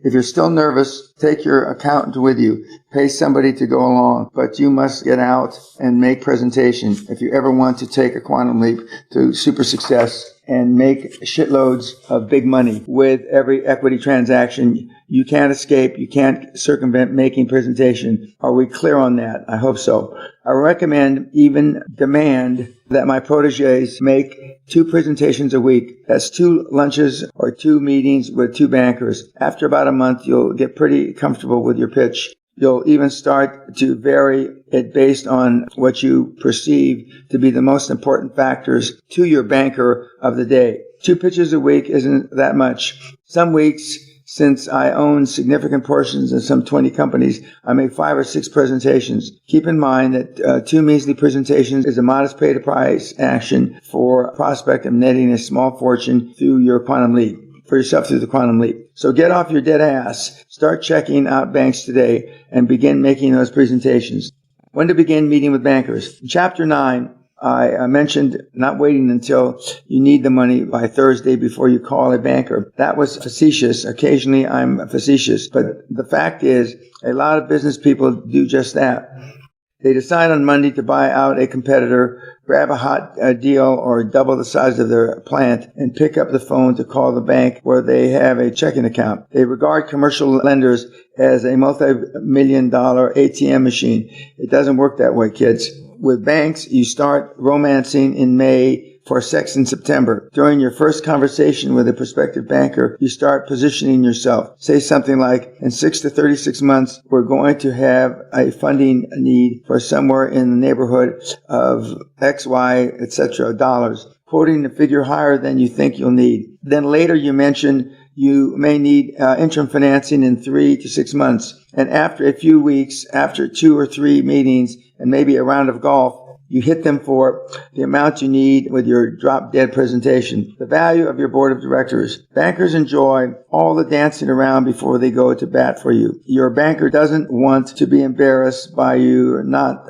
paying the loan back. So when you mention your board of directors, he's likely to say, oh, I'd like to meet your board the next time you get together. You think this moron doesn't believe I have a board. You say, oh, good. In fact, my board members have expressed an interest in meeting you too, if that would be helpful to lending process. You'll recall that in the chapter on building your dream team, we discussed the value of the board of directors. So if you don't have a board of directors, get one. It can be very helpful to you and has virtually no drawbacks. But rather than your drinking buddies and cousins, go for business people that with some recognition in your business community. Bankers understand that retired successful executives with no financial worries are usually very concerned about their reputation.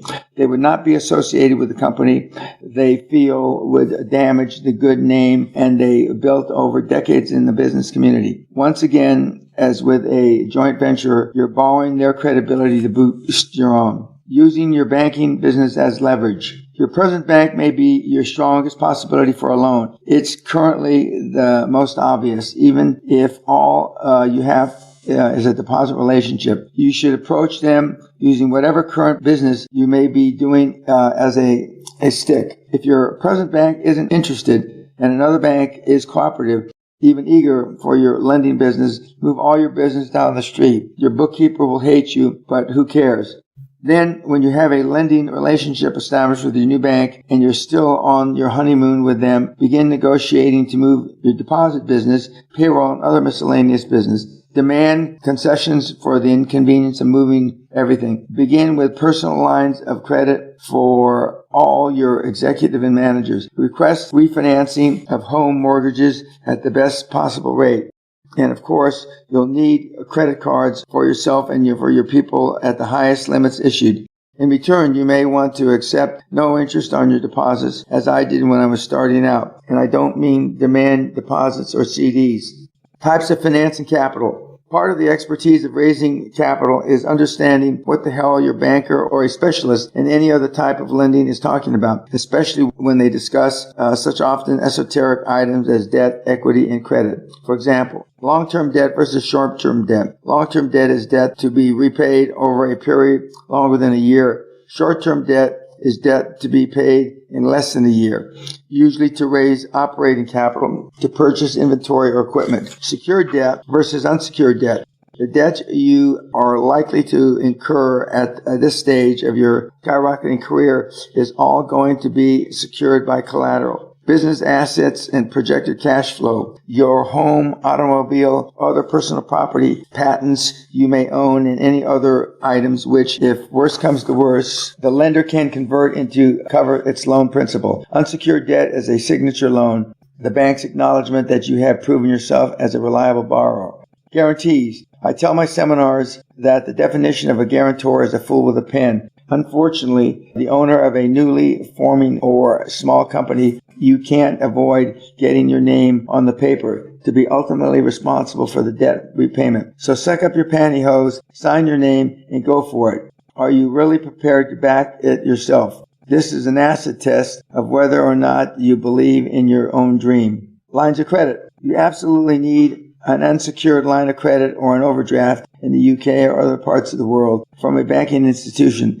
Thanks to tireless marketing, virtually everyone has a line of credit these days, if only Visa and MasterCard to discover it. But as an entrepreneur looking for credibility, you'll need something a little more substantial to point to when a potential lender asks, do you have an unsecured line of credit? When you say yes, your lender understands that some other banker somewhere has investigated your credit record and has put enough trust in you to give you unsecured credit. It doesn't matter what amount, but if you have to say no, your lender is likely to sigh and say, well, you'll need a secured line of credit. And one more asset in your life and business becomes collateral. In today's skittish lending market, this is especially true. Start with your own bank, even if only people you know there are in the drive-in window tellers. They should be able to give you a small line of unsecured credit if they won't get a new bank. While we're talking lines of credit and business banking, suppose you need to raise your line of credit. Your banker says no. You reply, well, we need a good relationship here, but your bank doesn't fit the profile of the sort of bank we want to be partners with during our period of high growth. You just don't fit our pistol anymore. I think it's time to withdraw. Your banker may say then, oh, how much of a credit line do you need? But if he still doesn't budge, you must leave and find another bank. This reminds me of a story about one of my disciples, Dr. Boakari, who is an alumnus of one of my 3-day Quantum Leap Advantage seminars. He's a plastic surgeon doing quite well these days in Dubai. When he was setting up his practice, he wanted his own operating room adjacent to his offices. He went to the bank for a loan. They refused him. He went to the second bank and was also turned down. The third bank he approached agreed to finance his operating room, so he switched all the banking to that bank. Dr. Bakari experience demonstrates 2 points. First, he understood that he made the rules, not the banks. And second, even a plastic surgeon who is not primarily a businessman has to go to certain lengths, however inconvenient, to achieve his quantum leap. The care and feeding of your banking relationship. Once you get your financing from a commercial bank, you don't just take the money and run. It is in the best interest of both you and your company to nurture that relationship, to maintain contact with the banker or bankers who made your loan possible. After all, you never know when you'll need more financing for another quantum leap in the future. In fact, if you stay in business, I can guarantee you'll need more financing. But beyond that, you want to give your bankers a call every few weeks, have lunch, play golf, or whatever, just to find out how things are at the bank. If, for example, conditions change and they find the need to manage their capital more conservatively, your lines of credit could be cut back. It just pays to be in touch with your banker. I also recommend that you take out a loan and roll it from bank to bank. Borrow, say, $50,000 from Bank A, then 3 months later borrow $52,500 from Bank B and pay off Bank A. 4 or 5 months later borrow $53,750 from Bank C and pay it off of Bank B. This rotation of your loan, and in fact, the act of paying it off, will give you a track record as a reliable borrower with several banks. Borrow the original amount from Bank A for whatever purpose you may need the capital. Tell Bank B, C, and D, etc., you're considering consolidating debt, which will be in the truth. Some business owners worry about bank fees. Let's face it, bankers will smile and say, we'll just charge you within the normal range. Then stick it to you with fees as large and as often as they can. Bank fees are one of life's mysteries and certainly one of the necessary evils. But if that's what you're worried about, you're not entrepreneurial material and need to put this book away. Bank fees are simply not important in the great scheme of things, as long as they have plenty of money all the time.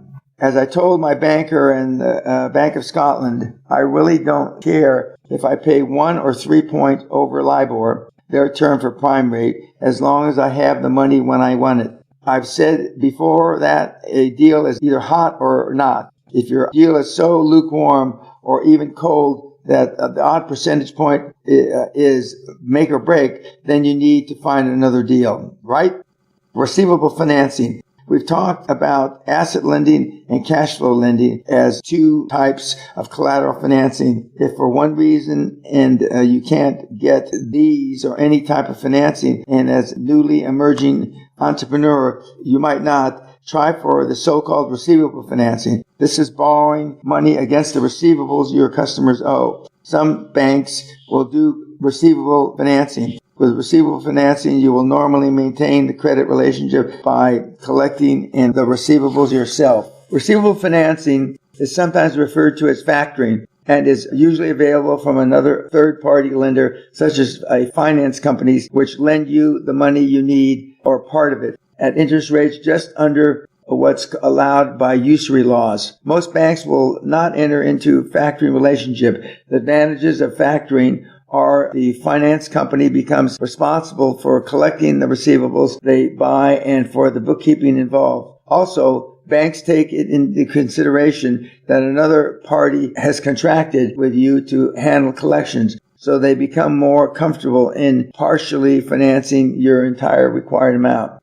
Remember, the main difference between receivable financing and factoring is that with factoring, you will normally give up control of the paper. There are about 6 paper classifications of clients who might apply for reasonable financing, A through F. While IBM might be an A paper borrower, you'll no doubt be an F paper borrower. It's an expensive proposition, but as I've said, sometimes you got to do what you got to do. Debt financing versus equity financing. We've been talking about various ways of financing your quantum leap through incurring debt. Of the 3 ways to grow your business, allocation of revenues, debt, and equity financing, the chances are overwhelming you won't be able to accrue the revenues you'll need to finance a quantum leap. Debt financing is by my least favorite because you're committed to a debt obligation plus interest well into the uncertain future. A rise in interest rates or downturn in business could screw up your ability to service your debt. Also, if the deal blows up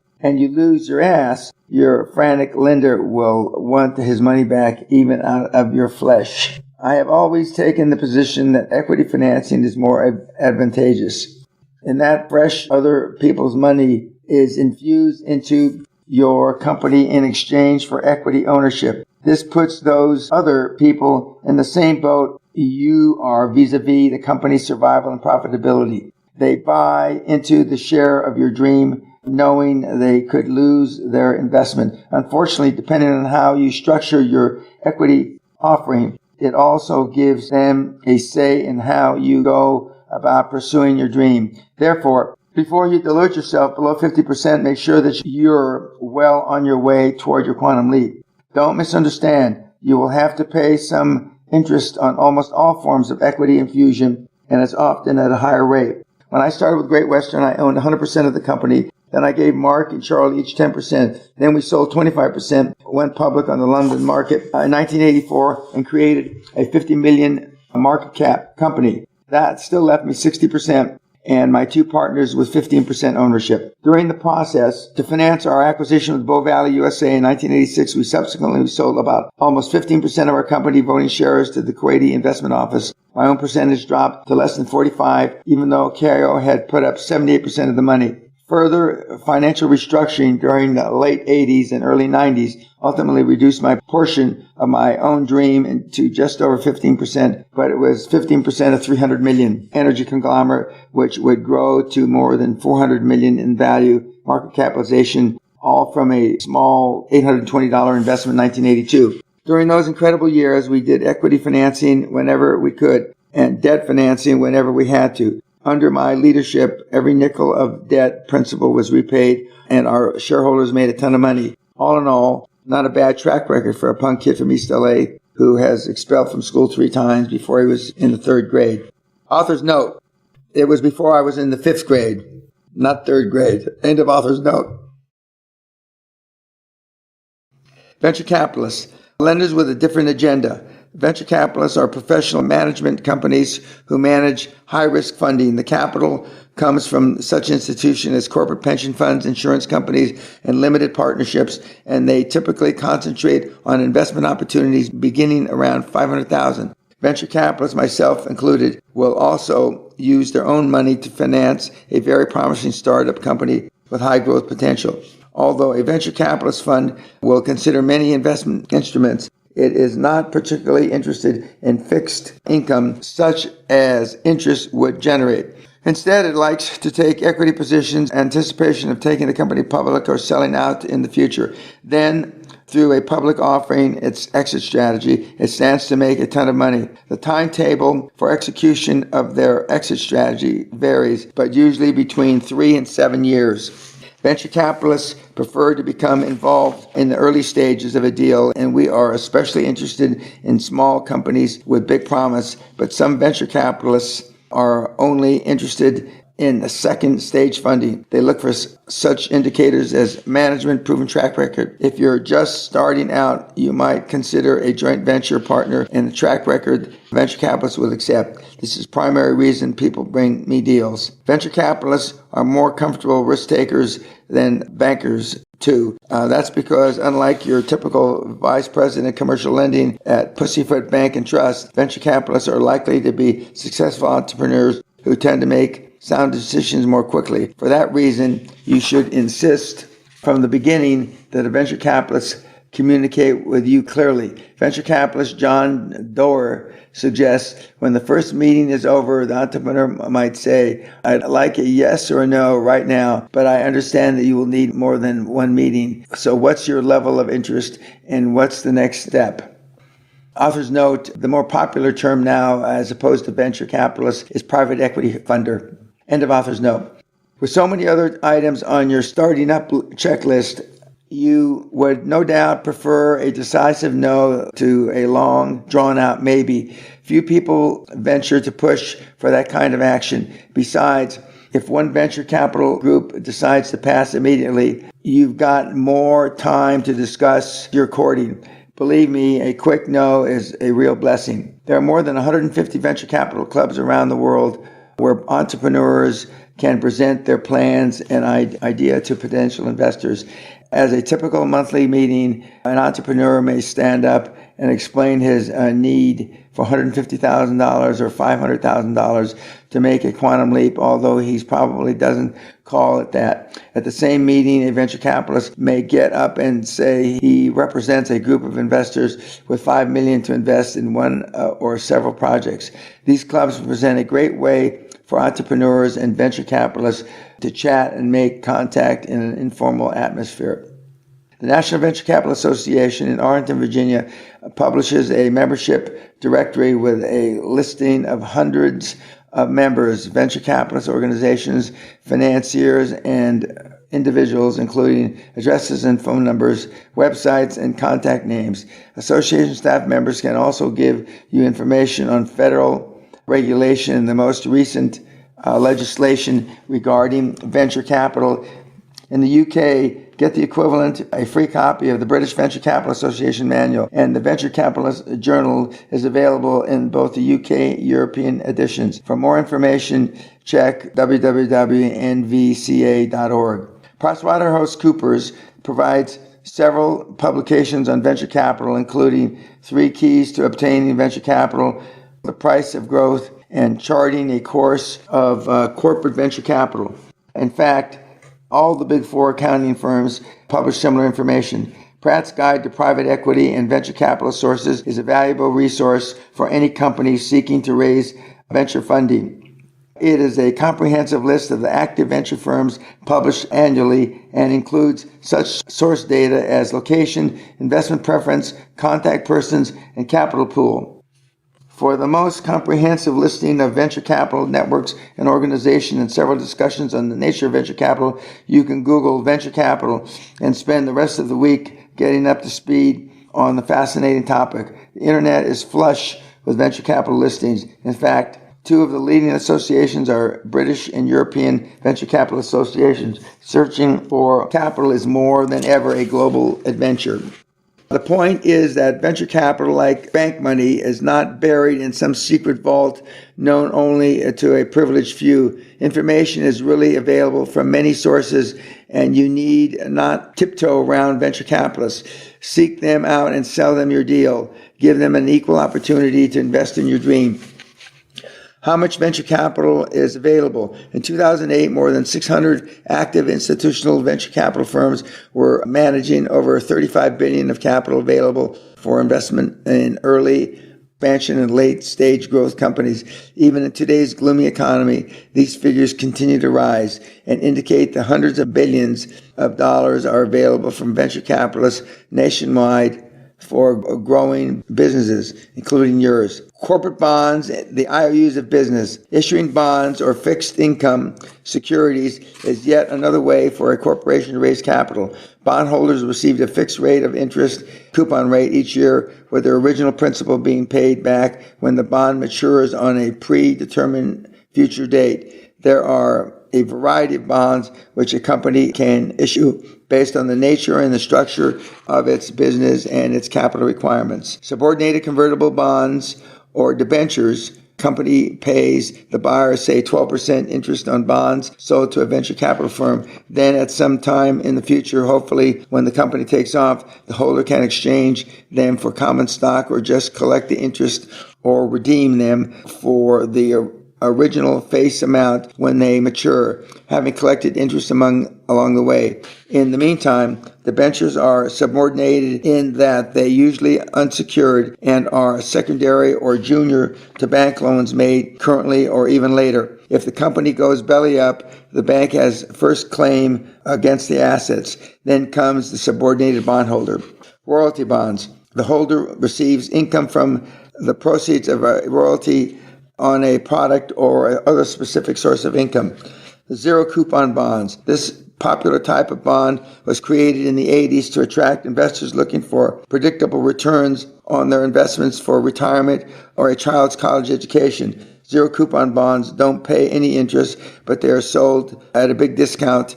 These bonds, sold by investment bankers to finance a company's growth, can be a safe investment if the bankers hold treasury bonds as collateral.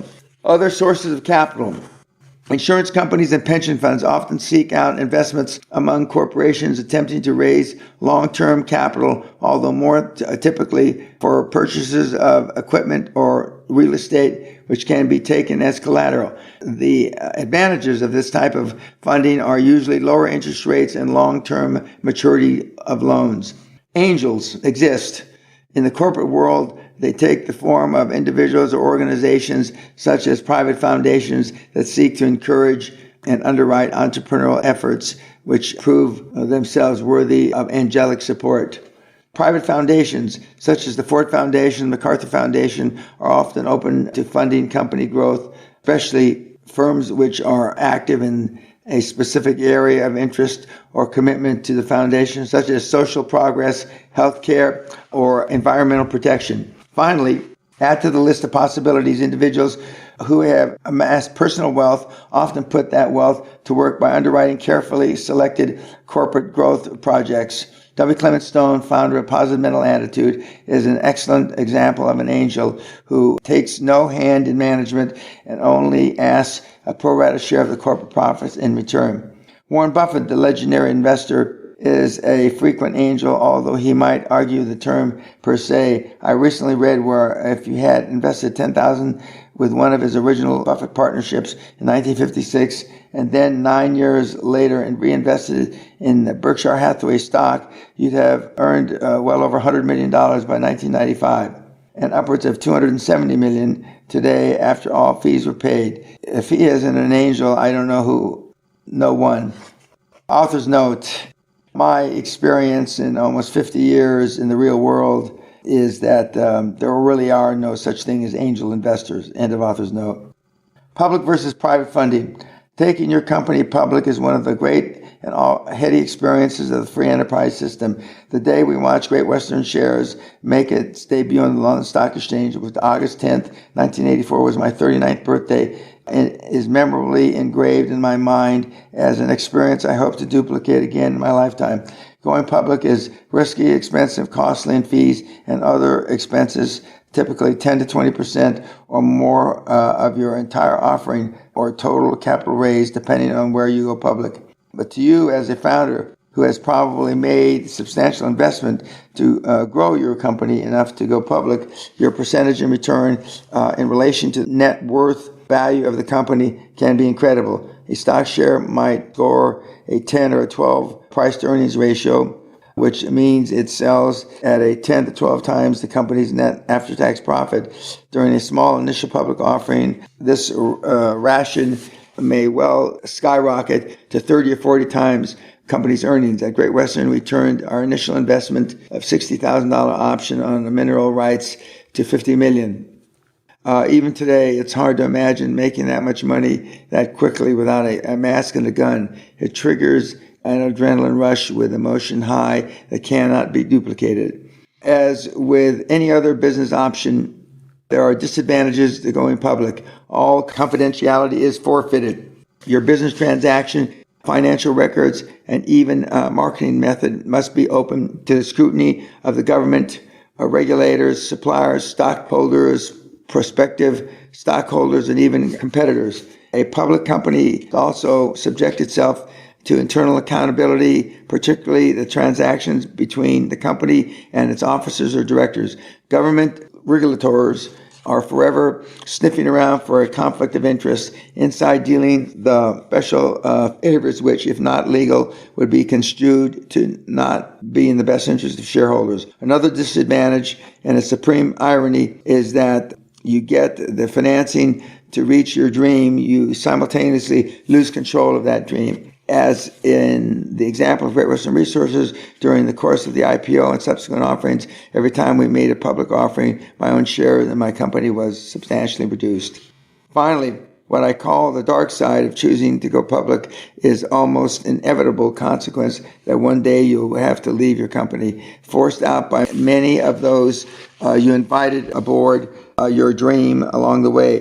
The fact is that the days of the entrepreneur with his public company are limited. He may be a genius at envisioning, searing, and breathing life into the dream, but unless he also has patience and skills to be a management genius and a great leader, an entrepreneur will sooner or later recognize the approach of his own departure. The bright side of the dark side, he leaves with the pockets stuffed full of lots of money, and he can begin accelerating adventure again anytime he pleases. The Gulf War in 1991 was my Waterloo. I was ultimately removed as a head of Great Western when my Kuwaiti friends, preoccupied with the invasion and other internal strife, subsequently transferred their loyalties and their voting power to a faction in the company that felt my own time had passed. Although we had to go to court to settle the issue, Great Western Resources paid me handsomely with a golden parachute in the millions, plus a startup subsidiary in the textile business, and I was the largest individual Great Western shareholder until the sale in January 1997. Questions I'm always asked about raising money. Aside from the basic, how do I get the money? Seminar attendees inevitably ask other questions over and over. To prevent someone from asking one of those questions at a future Quantum Leap seminar, I want to conclude this chapter with a quick Q&A. Question: how much money should I ask for? How do I figure what to ask for? Answer: no matter what your figure, acquisition, or IPO, or any other Quantum Leap is going to cost you, you can bet your numbers will be short. The only figure you can be sure of is that the bank will loan you a maximum of about 2 to 3% of the total assets on a secured loan. My advice is to ask for 3 to 5 times more money than you think you need. If you can get it, you've got a pot of capital you can always use. If you don't, you've at least cleared yourself some negotiating room for a smaller loan. By the way, it's actually easier to finance a larger deal because the bank is more anxious to sell you more money if you're approved. Bankers have to do less to get more money out the door, and their bonuses are tied to how much they lend. These are all reasons to ask for more money than you think you will need. Question: I don't have a track record. I'm a new company with nothing to show in the bank. Answer: find a joint venture partner who does have a track record. Attach your company to an established name. You'll recall that nobody at the Defense Fuel Center, Service Center, had heard of GWDC, but they had done business with Marion Refining Company, put together a board of directors which includes prominent and successful business people who can lend their reputation to yours. Borrow credibility so you can borrow money. Question: how many financial presentations should I make? That's like asking, if I'm trapped in a burning home, how many times should I try to get out? As many times as it takes, doofus. Make as many presentations as you can. Set your goal for at least 2 presentations a week, more if you're trying to raise your comfort level faster. Question: should I fight for a certain number of points over prime of a lending for the lending rate? Answer: worry about getting the damn loan, not how many points above prime interest is going to be. If that's an issue, if the amount of interest you're going to pay is a big thing, your deal is too tight. You're asking for a loan that gives you no room for error. And you can bet your executive ass there'll be costs slapping you in the face you never heard of. It's just as easy to ask for 2.5 or 3 million as it is 750,000 or 1 million. Maybe easier. Go for it. Question: I've made some presentations, but I was turned down. What's the next step? Go back to those institutions and try to find out why you were turned down. You may have not answered their questions to their satisfaction. Try to give your proposal by filling these holes. If you can't get back in, your next step is to move on to other sources, other banks, venture capitalists, foundations, insurance companies, pension funds, angels. The list is endless, as your determination should be to get your funding. Question: won't being turned down by a financial institution ruin your credit?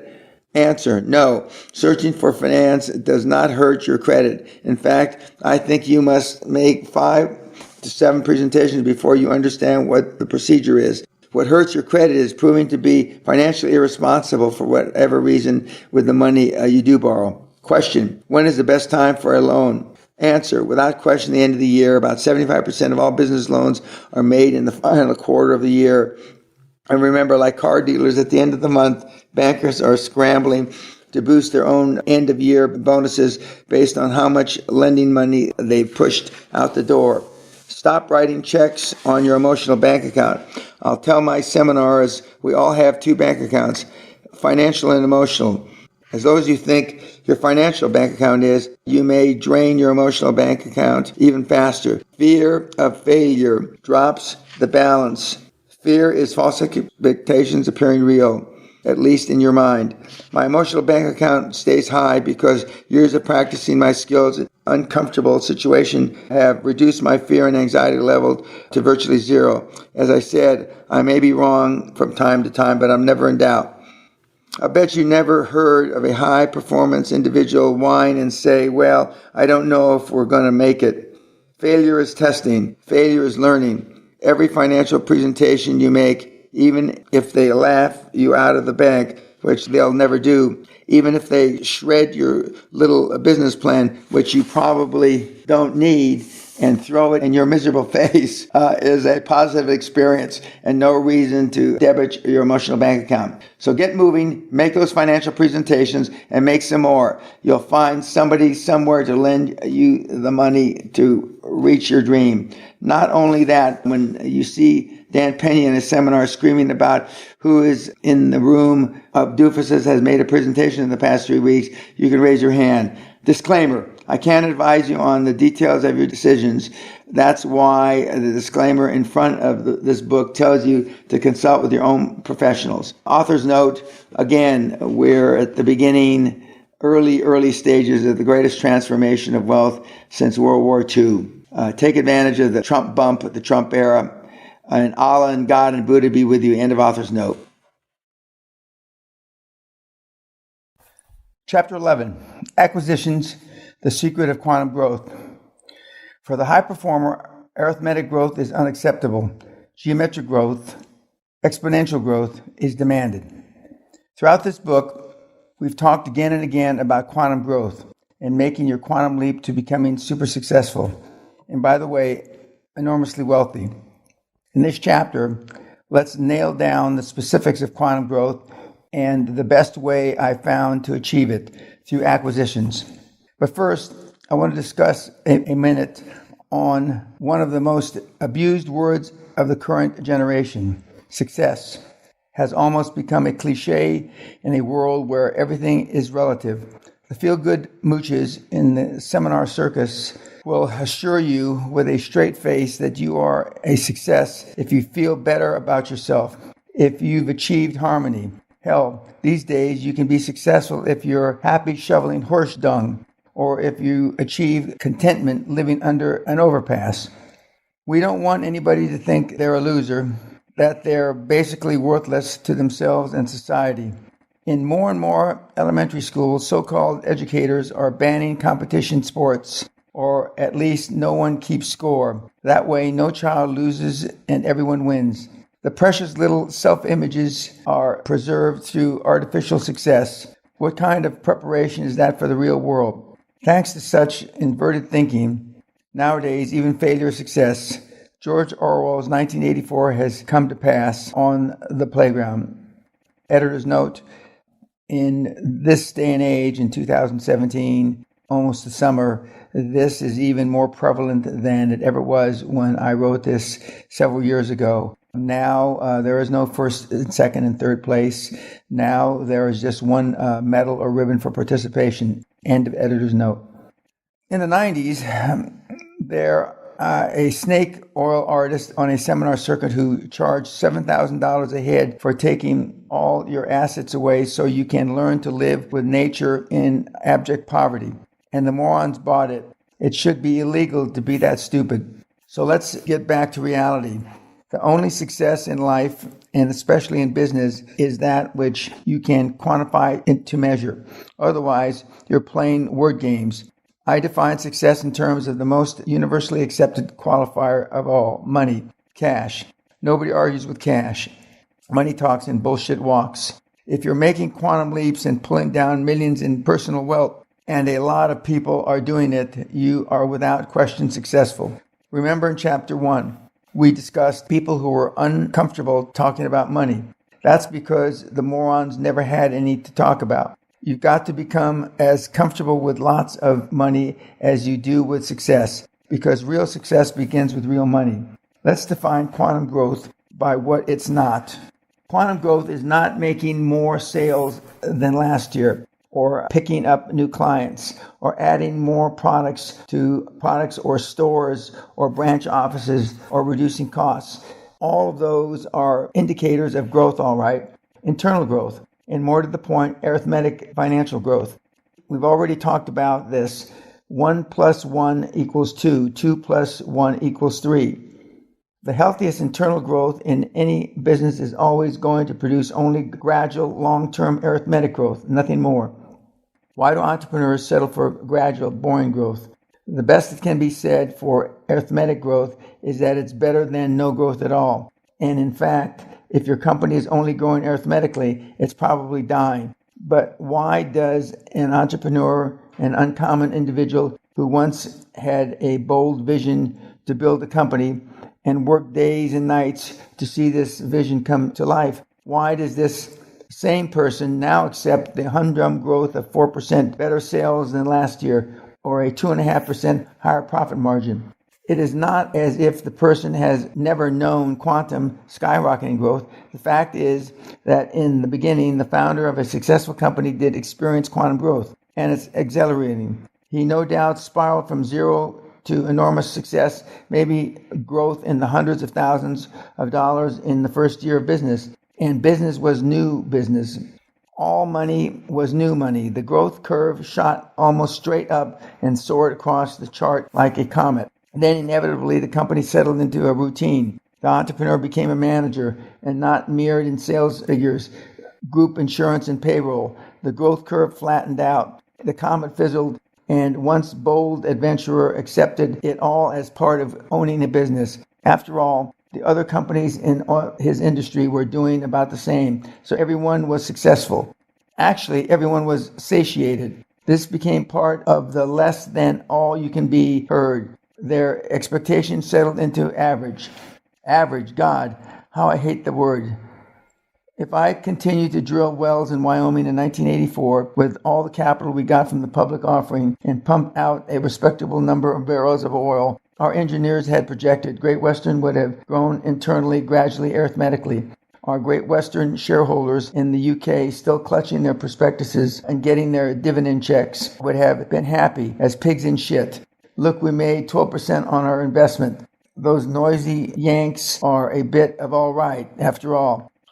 But punching hundreds of holes in Wyoming was not where I wanted to take my company, myself and my shareholders. My vision was light years beyond theirs. I knew that quantum growth, kind of warp speed financial performance I wanted, would only be achieved through external growth. And as I said, external growth is only possible through the series of equity transactions. Let's examine the difference between what we'll call a product transaction and an equity transaction. Product transaction is essentially an even trade. The product produced by an almost even trade of goods for money is negligible. We use the term profit margin because the damn profit may be a barely visible sliver of the whole transaction. So salespeople have to do a zillion product transactions to generate substantial profit. An equity transaction, by contrast, creates value. A board of directors decides to sell equity to raise capital. It votes into existence 500,000 shares of common stock for a public offering. When shares sell, value has been created from nothing but the perception of value.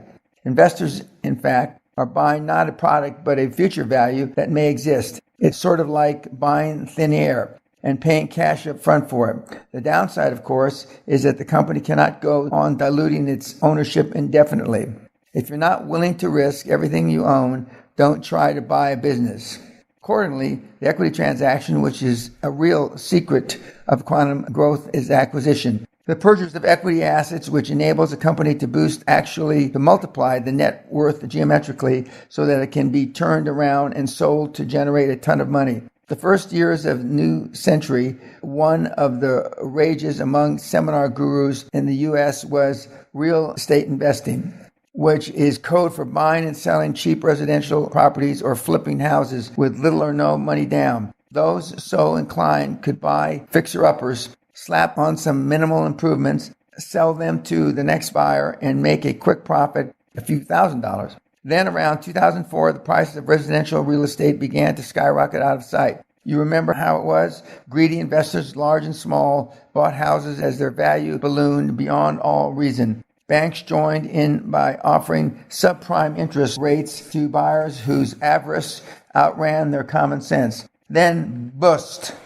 In the rest of the first decade of the 21st century, the real estate market stagnated. Home values tumbled, so those inflated home deals that seemed too good to be true turned out just that. There were more for sale signs than trees in some markets. In 2008, the big lenders who had been so cavalier with their loans went down the tubes. Bear Stearns, Fannie Mae, and Freddie Mac, only to be rescued by the federal government with taxpayers' money. AIG was saved by the intervention of the Federal Reserve, who agreed to lend up to $85 billion to AIG in return for 80% stake in the company.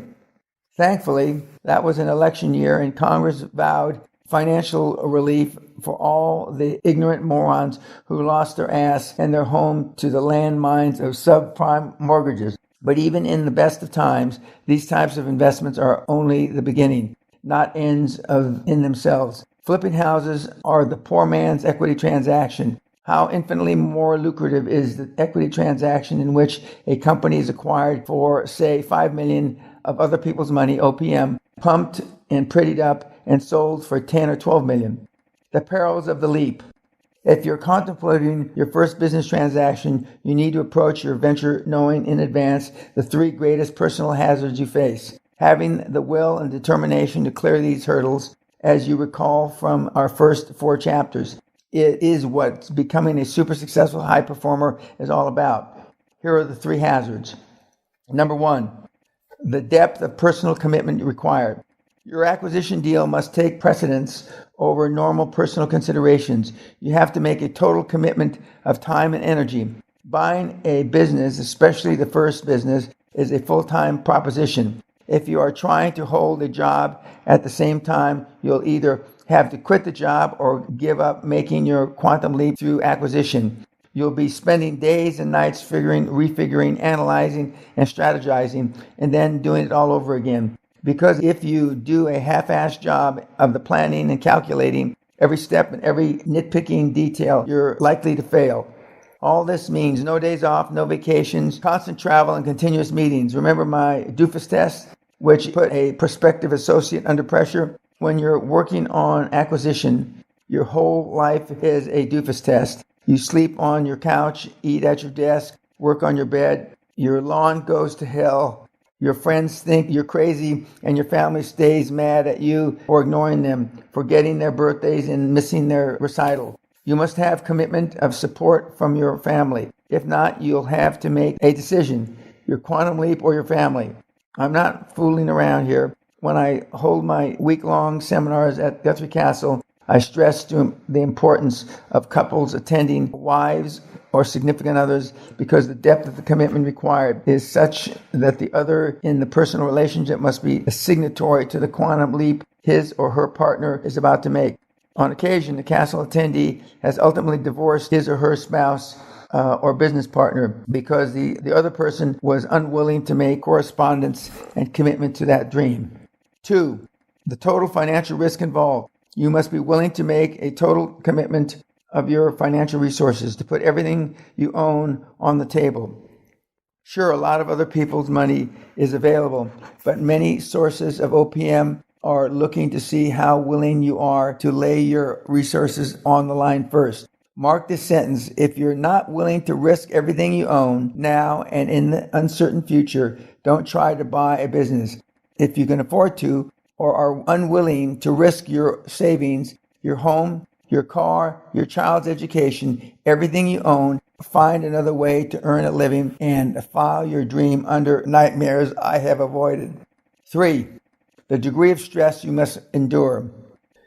Here's an important reason why I practiced being a super successful high performer long before I achieved my greatest success. I knew from what I saw and from what others told me that the quantum leap would be no picnic. I knew I would have to suck up my pantyhose, act tough, slash enemies, take hostages, and kill prisoners to reach my goals.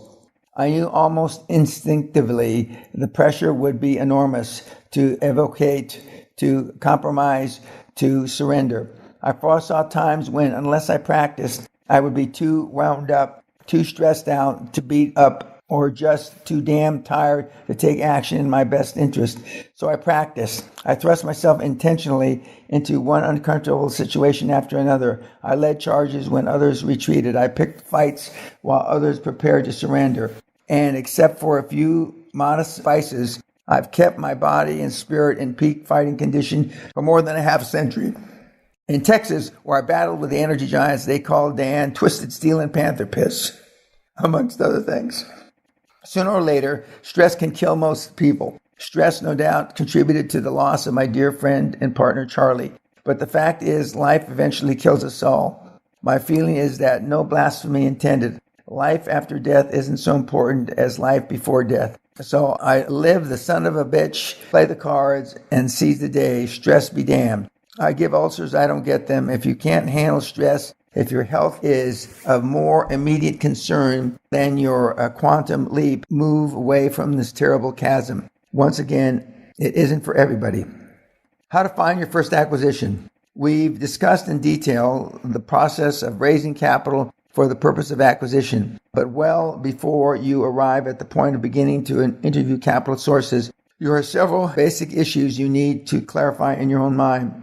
You're an energetic, ambitious individual with a 3-digit IQ who sees less capable people than you run successful businesses, live in a luxurious lifestyle, then suddenly sell their company and retire early to a tropical island. You're an employee now, maybe, but you have an imagination, self-discipline, and chutzpah to run your own business, and you're tired of working your tail off to make your boss rich. Your first question, what kind of business? I have some guidelines for answering that question. First, as I preach to my disciples, stick to your knitting. Look for businesses in which you already have expertise. You'll face enough problems, not challenges, borrowing capital, assembling your dream team, taking over your company, and learning to become a CEO without having to acquaint yourself with the technical process and jargon of a whole new industry. Do what you know. Later, after you've made several quantum leaps, and become more comfortable with the acquisition process, you'll see common characteristics and be able to handle acquisitions regardless of the industry, much as I do now. Do what you like as well. Regardless of the problems you run into, your quantum leap will seem less harrowing when you are making it in an area you know and from which you derive pleasure. There are other practical criteria too. You want to make your acquisition in the industry which is fragmented and dominated by mom and pop companies. You want an industry that's large enough to handle your acquisition aspirations. If you're planning to purchase one of 3 companies that serve what is essentially a limited market, such as a buggy whip repair or carbon paper manufacturing, you have nowhere to expand. You want industries that enjoy a 20 to 40% margin. In my own experience, these include such wisely diverse industries as retail jewelry, landscaping, building maintenance, publishing, home improvements, and trailer parks. If you get into the business with a 3 or 5% profit margin, you'll take forever to build your dream. Narrow your focus. You might be interested in healthcare, for example, but you need to find a niche no one else is consolidating, such as childcare or senior living. Editor's note, the margin that I speak of is gross margin. End of editor's note. The size of the business you want to acquire depends on the size of your goal and the clarity of your vision. My guess is that if you've read this far, you're looking for more than a steady income and a secure retirement from a couple of dry cleaner operations. I sure as hell hope so. I want you to be getting ready for the quantum leap to haul in an obscene amount of personal wealth. That means your acquisition must be in order of a large manufacturing firm or a distribution business that will catch the eye of an investment banker's. How big is a company? As a general rule, you as the owner can reasonably expect to receive income before debt service of about $25,000 from intangible services or consulting fees of $50,000. Which there is no inventory and usually no equipment beyond office equipment, about $25,000 from retail sales of $100,000, and the same from manufacturing equipment, depending on the degree of automation and the cost of materials. The bottom line is take some quality time to define exactly what you want before spending money and effort shotgunning the market. Ask yourself if you are more comfortable in consulting, retail, or manufacturing, to name but 3. Conducting your research. Once you've defined the type and size of business that meets your requirements, there are several avenues to take for locating likely prospects. The most important thing to remember at this point in your eagerness to buy is not to buy the first great deal that comes along. If you looked at the 20 houses or more before you purchased your most recent home, why would you grab the first business that sticks a for sale sign in your face? Even if you find the perfect sweetheart deal the first day or you search, shop around anyway. Take the time to analyze and compare several prospects, and so you'll know a great deal when one comes along. Editor's note, many years ago, T. Boone Pickens told me that, Danny, if you want a deal bad enough, you'll make a bad deal. End of editor's note. Begin by scanning the business opportunities sections of your local and regional metropolitan newspapers and the Wall Street Journal. If you don't yet subscribe to such magazines as Forbes, Entrepreneur, and Inc., my first question is why not? Get current copies of each of these and look for opportunities that match your criteria. Get copies of trade publications in the industry of which your prime interest, and check the marketplace and classified sections of the business for sale. Editor's note, now with the internet, all this is made much more simple, and you can get this information online. End of editor's note. Contact local business brokers and explain in writing exactly what you're looking for. Otherwise, like real estate salesmen, they'll show you every listing from ice cream stands to funeral homes. Typically, the seller of a business pays broker commissions, so it should cost you nothing for a broker to help you during your search process. But don't sign any exclusive contracts. One of the largest business brokerages firms in the U.S. is VR Business Brokers, headquarters in Newport Beach, with almost 50 independent offices in 15 states. According to VR's chairman, Don Taylor, A professional business broker has the expertise to accelerate process leading to an equitable acquisition. Although VR brokers are reputable, my experience in over 25 years has been shabby at best using business brokers. I would advise extreme caution. Editor's note, and today in 2017, business brokers are even more shabby. End of editor's note. Sources of information abound.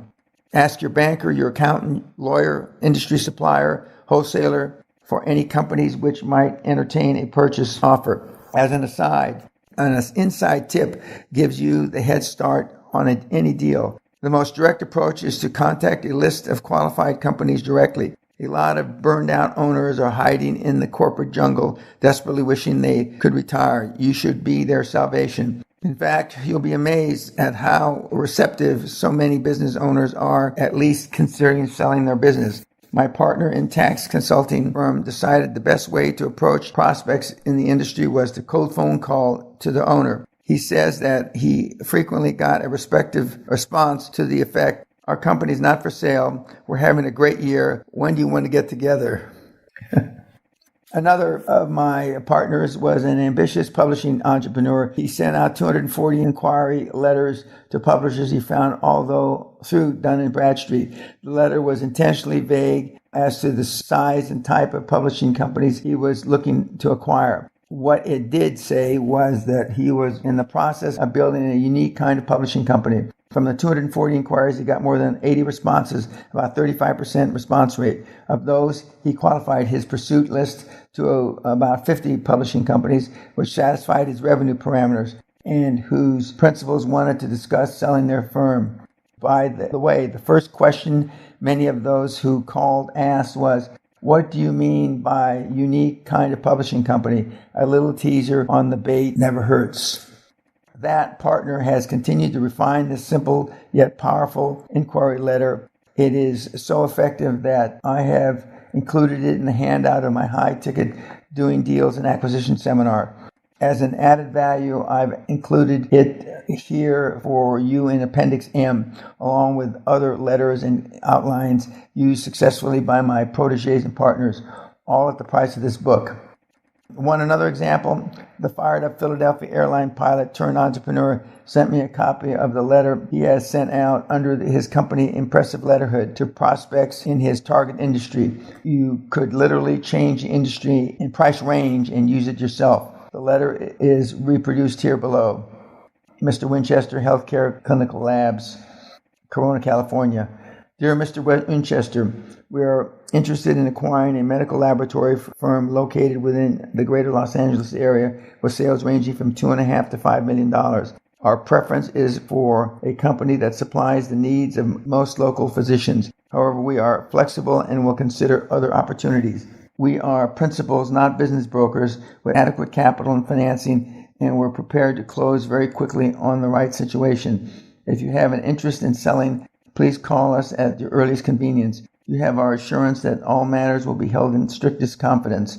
We enclose our business card for future reference in the event you have no present interest in selling. Of course, we would greatly appreciate your directing this letter to any of your colleagues within the field whose business may be on the market. Sincerely, name Managing Director. Every element of this letter nurtures the perception of his company as a large, professional, well-financed organization. He assures the reader he's not a broker fishing for leads, that he's got capital in the stacks of large unmarked bills sitting on his desk, and that he'll buy immediately if the company and terms are right. Hey, if I were Mr. Winchester and wanted to say, screw it, I'm retiring to Barbados, I'd pick up the phone in a heartbeat and call this guy. One of my finest deal hunting partners was an Aussie named Martin Heller. Martin was already a committed entrepreneur, but after listening to my tapes, attending my seminars, and reading the first edition of this book, he decided he was ready to hunt with the big dogs. Here's what his letter wrote. By the time we meet in London Hotel in December 2000, I had fully absorbed his mindset. I felt I knew him very well already. Dan had formed the Guthrie Group, an investing consortium specialized in facilitating transactions. I was determined to join them. Many doofus tests later, and after 3 months of investigation, he finally made me an offer to join the Guthrie group. I stayed with the group for over 5 years, lived in the castle for a time, and eventually became one of the principals. Dan taught me how to best hunt for deals. We had over 100 meetings that I set up with banks, venture capitalists, and private equity firms. We interviewed CEOs, assessed acquisitions and divestments, MBOs and SMBOs. We worked on industry consolidations, and all of us working together sent thousands of emails. It was a hard graft, but excellent grounding. Whilst no two deals were the same, the credos for success Dan teaches never change. For anyone interested in super success, I recommend Dan's training exclusively. Few individuals come close to his attitude or knowledge in business. Classic comments like, super success is not for everyone, and if you want a friend, buy a dog, are very unlike those happy, slappy, feel-good seminars. More important, they reinforce the fact that without a series of pay price to action, without grit and passion, in his words, you can forget about it. Selling the seller on you. Most business owners, particularly those who have founded and grown their own company from scratch, are very protective of their baby. It is their baby, and even though they're entertaining the idea of selling it, they want that baby in good hands. They want their employees protected and secure. They want their customers taken care of. The first question they are going to ask, at least in their own mind, are, who are you? And how do I know you can run my company the way it should be run?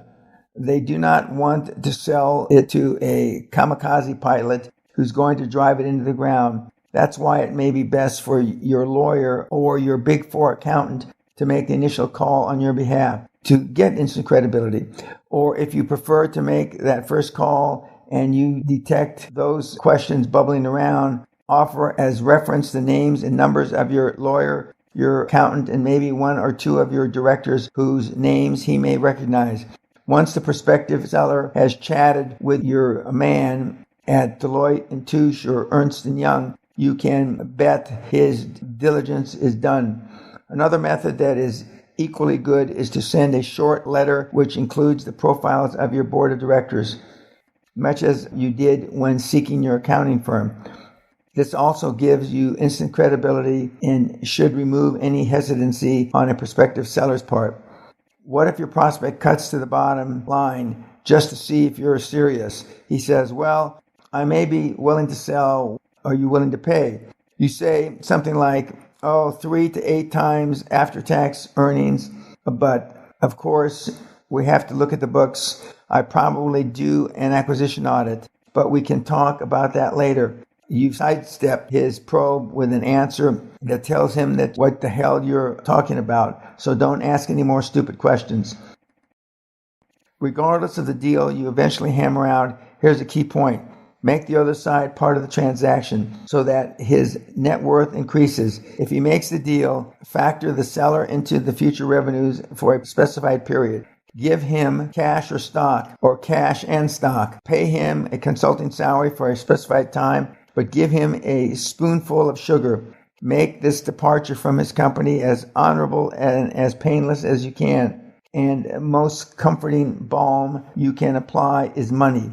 What if you find a dream company meeting your criteria beyond your expectations and the owner says it's not for sale and means it?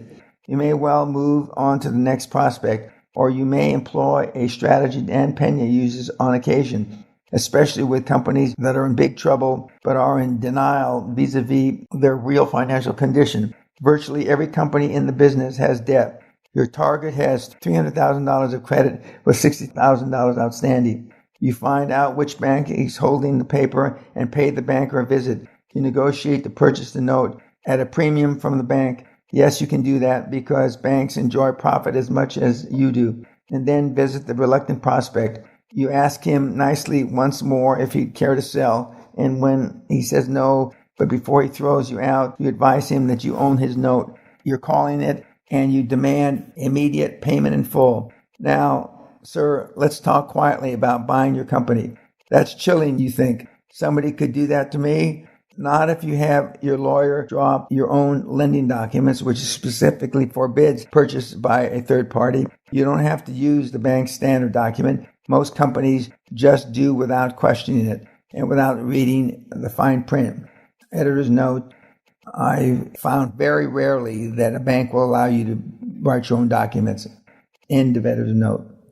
Another tactic is to contact your prospective customers and offer them a deal which makes you more attractive supplier than the present ownership. Or you may prefer to move to the next project on the list. That's fine, but I give you these alternative strategies because business is hardball. And if you're more comfortable pitching softballs, somebody sometime is going to knock your butt right out of the park. Speaking of hardball, I tell my seminar attendees that any deal there is a high road and a low road. You should always assume that the other side will take the high road, giving them the benefit of the doubt. But if and when they step off the high road, be ready. I've referred to litigation as a legitimate business tool. Of course, you always want to avoid litigation. It's costly and it takes your focus off your real priorities. But if the other party even mentions litigation, sue the bastard. Never threaten to sue, sue. That's because you want to be the plaintiff. The plaintiff gets 2 shots at the jury and picks the venue for the civil trial. How do I know?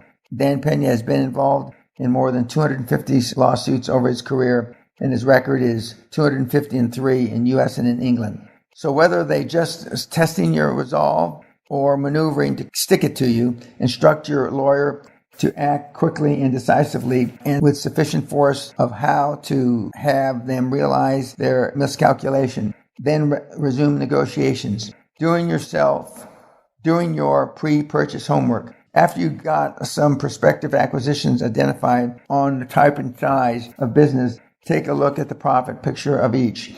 You want a company which has shown increasing profits over the past 3 years. Look for a trend rather than a sudden spurt in profit. Comb through the books with a lice comb. Then invest in the acquisition audit by your accountants. Since it is a Big Four firm, they will have staff people who specialize in acquisition audits. If you have already made a tentative offer and your own audit indicates the offer is too high, adjust it. If your prospects protests, just tell them that he already knows that the numbers your audit revealed did not agree with the numbers to support your initial offer. Editor's note, all offers should be subject to due diligence and finance. And the initial audit before your Big Four or whoever your accountants are is done, you should have your dream team with your accountant and your lawyer that are on your board conduct a preliminary audit. End of editor's note. Your capital source, especially investment bankers, will want your annual return on investment after you take your salary and make debt payments to be about 35%. Regardless of where you get your funding, you should accept nothing less than ROI of 20%. Of course, there are acquisitions you may consider that have no profit, but which you might be able to turn around. But I would be hesitant unless I had a couple of buyers tucked under my belt. All the answers you're looking for are not in the books. Books can be cooked and simmered to perfection. So begin your investigation immediately. Check court records for outstanding lawsuits, claims against the company or companies in which you have interest. Investigate the owner and senior management. Are they honest? Are they who and what they say they are? Look for red flags and don't ignore red flags because you want the acquisition so badly. Be willing to walk away from the most promising deal if a red flag pops up.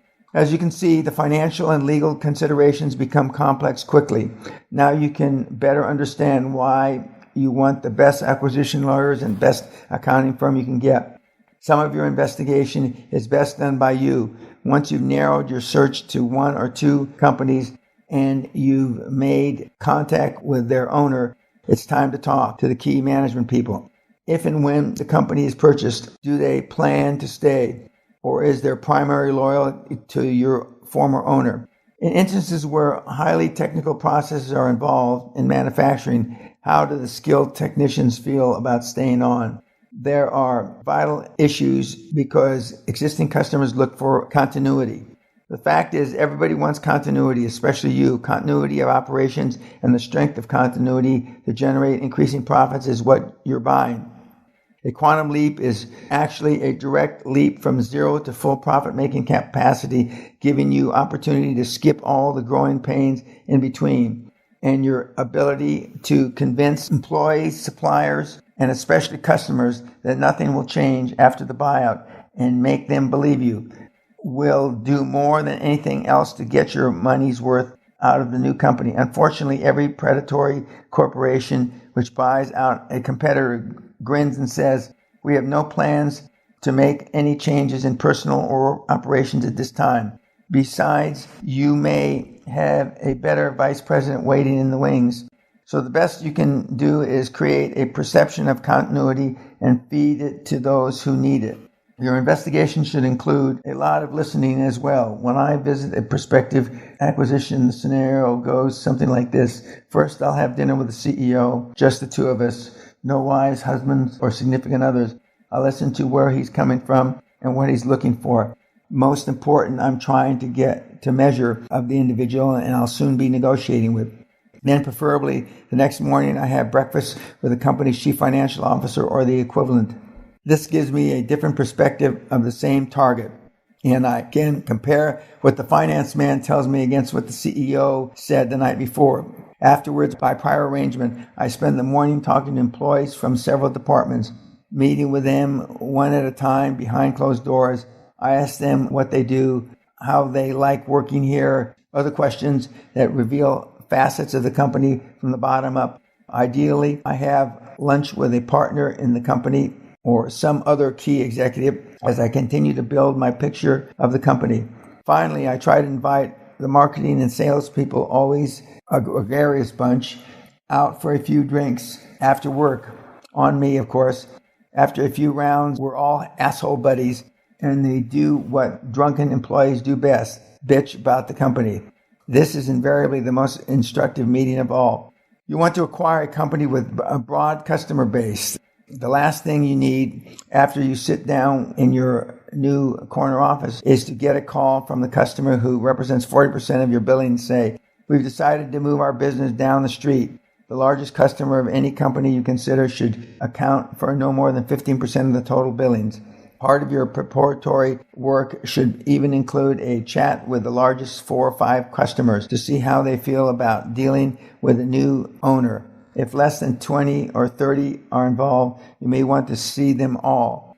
I buy and operate companies wherever I find them, so I fly a hell of a lot. But I don't mind because my business life has always necessitated travel, and procedures are geared, and my procedures are geared to working on planes, in hotel rooms, and by email. One day you may feel as comfortable with out-of-town or out-of-state business ownership as I do, but right now your first acquisition should be local if possible. Otherwise, when the inevitable problems arise, commuting back and forth will become a colossal pain in the butt. If you have a family and want to keep them, it's even worse. Staying local not only means less traveling, it also puts you into business where you already know the market.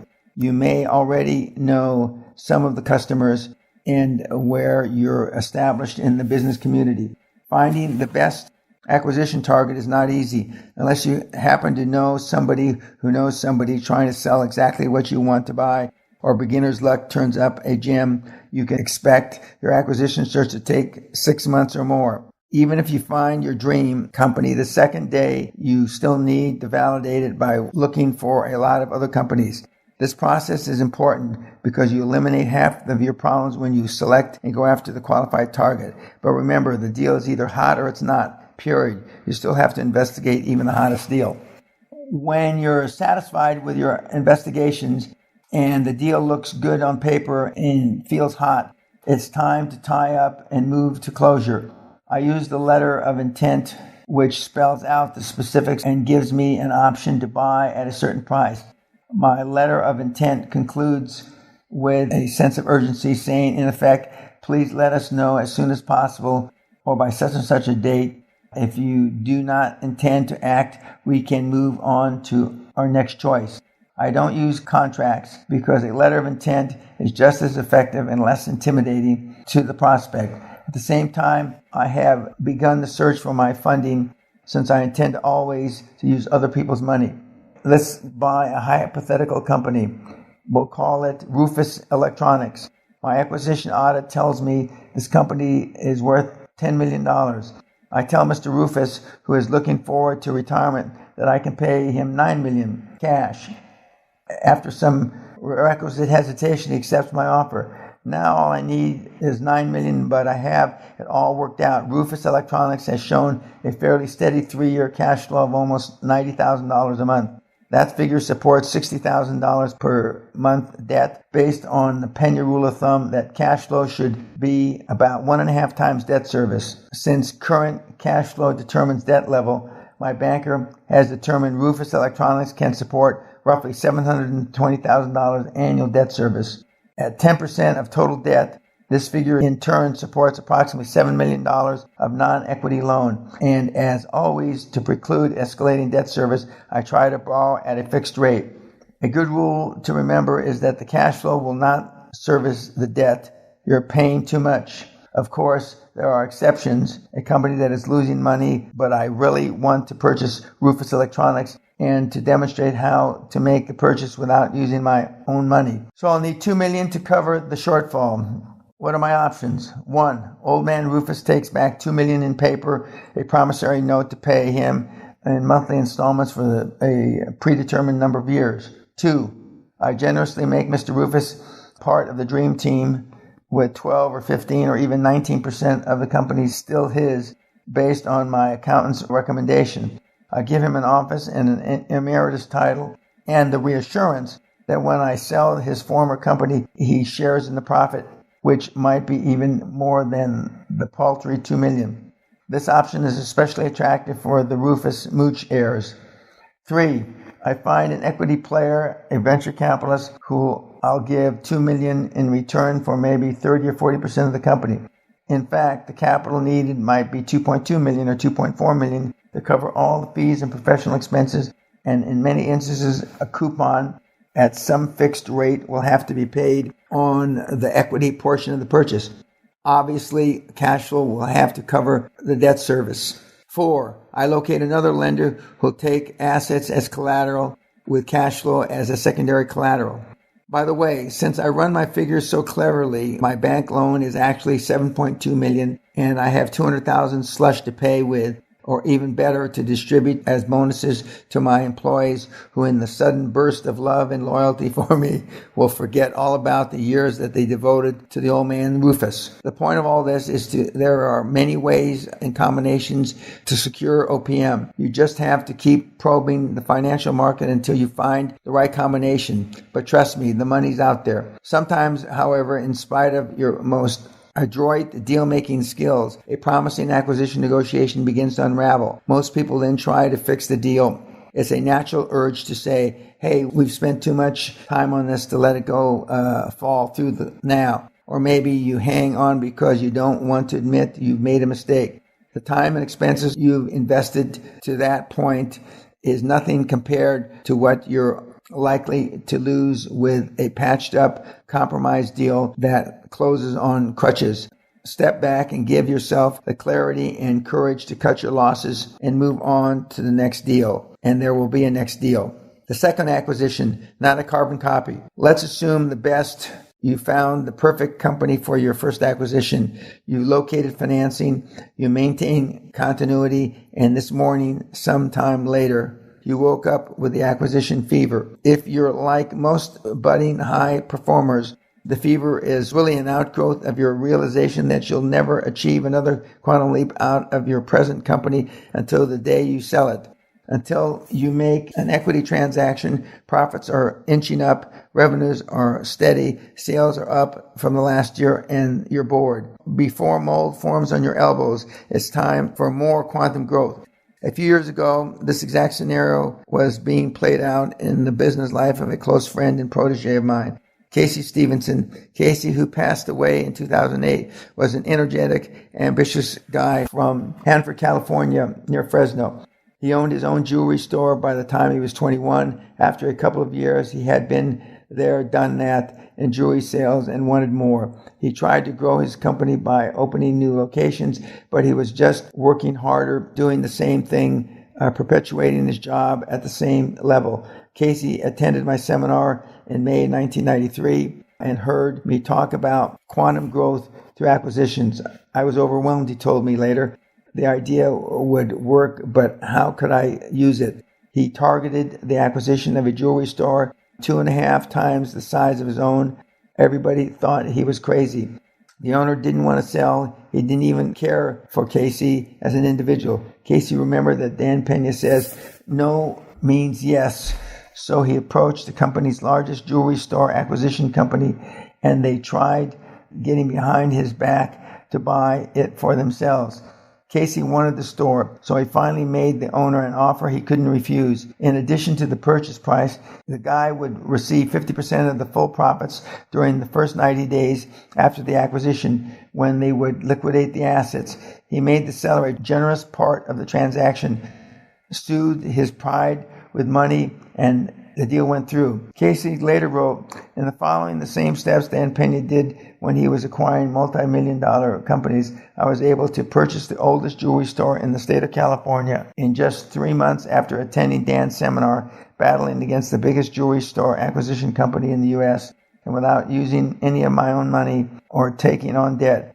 Minnow swallows whale, and the revenues in the business will triple in 1 year due to the acquisition, which is real quantum leap in my success.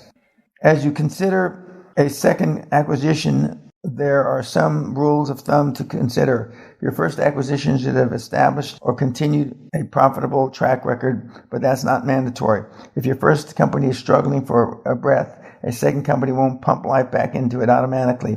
A good idea is to give the first company about 3 years of operation after your acquisition so that you and your CPA can make a qualified judgment about the long-term health. Also, during those 3 years, your first company will have had time to establish a reputation within the business community.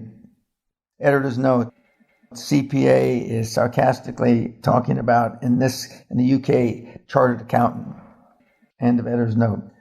There are rules of thumb, but if you find another hot deal and your instincts say yes, go for it. In your first business, no doubt, you'll become a managing owner. In your excitement and enthusiasm, you got in early every day, reviewed receivables, walked through production, checked orders, talked to the customers, and monitored every figure for signs of profitability. Your employees would look and say, here he comes again. You can't do that with 2 plants, 2 stores, or even 2 offices. You have to hire or train another individual or several to take over your management duties so you can spend more time kissing frogs for your acquisition. Your second acquisition, in fact, signals the end of your role as a hands-on kind of owner. Otherwise, you become the company's worst confusion factor and worst enemy. You also want to pay off your short-term debt.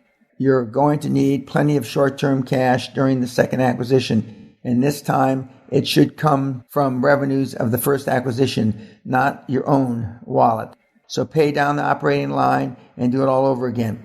I'll tell my seminar attendees, never apply short-term solutions for long-term problems. The same holds true here. Never use operating funds to make the equity contribution in a second leveraged buyout.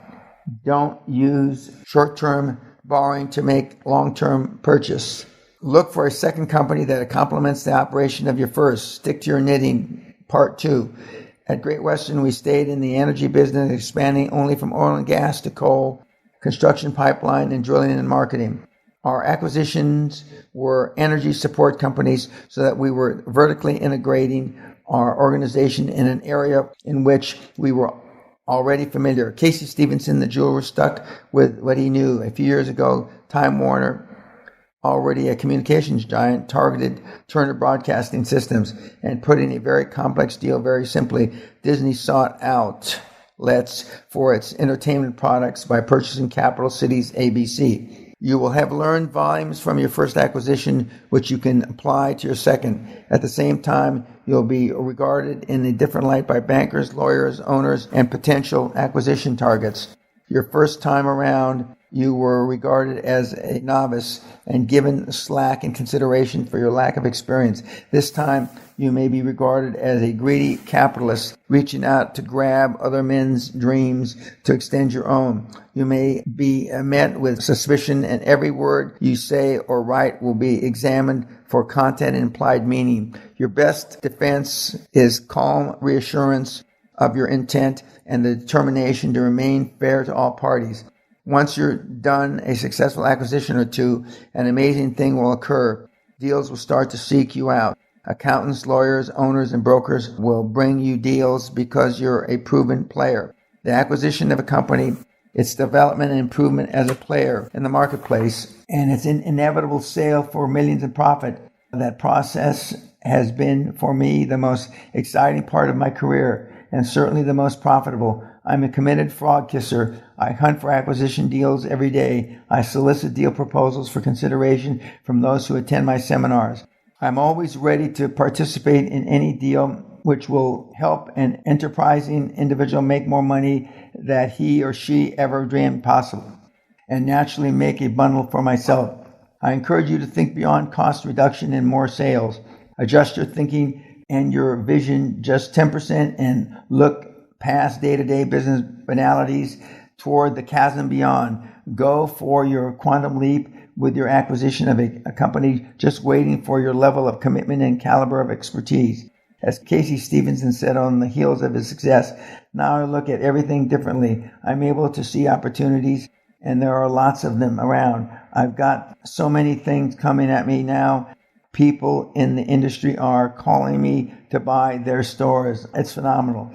Finally, when you get just a glimpse of your potential for success, qualified and measured by the flood of money into your own bank account, I guarantee with no reservation that you'll never, ever be the same again. Chapter 12, Your Grand Exit, Dying or Selling. Some long for the glories of this world, and some sigh for the prophet's paradise to come. I'll take the cash and let the promise go. Omar Khayyam said that in the Rubaiyat. The CEO world is largely populated with careful, comfortable founders and owners who were once bold and courageous entrepreneurs. No matter where you live, they're familiar names. Business leaders who speak to the Rotary Club and head up the United Way Drive. They run a mid-sized CPA firm or a lumber company, a car dealership, an ad agency, or a manufacturing plant. They are all perceived and respected as pillars of the community. At one point in their lives, they snatched control of their destinies, stacked all the chips they had on the table, and created or acquired a business of their own. They took a ballsy chance and succeeded. Then, recoiling from the shock of their own unexpected success, they decided that their one big score was a lucky break, a fluke, and they could never repeat it.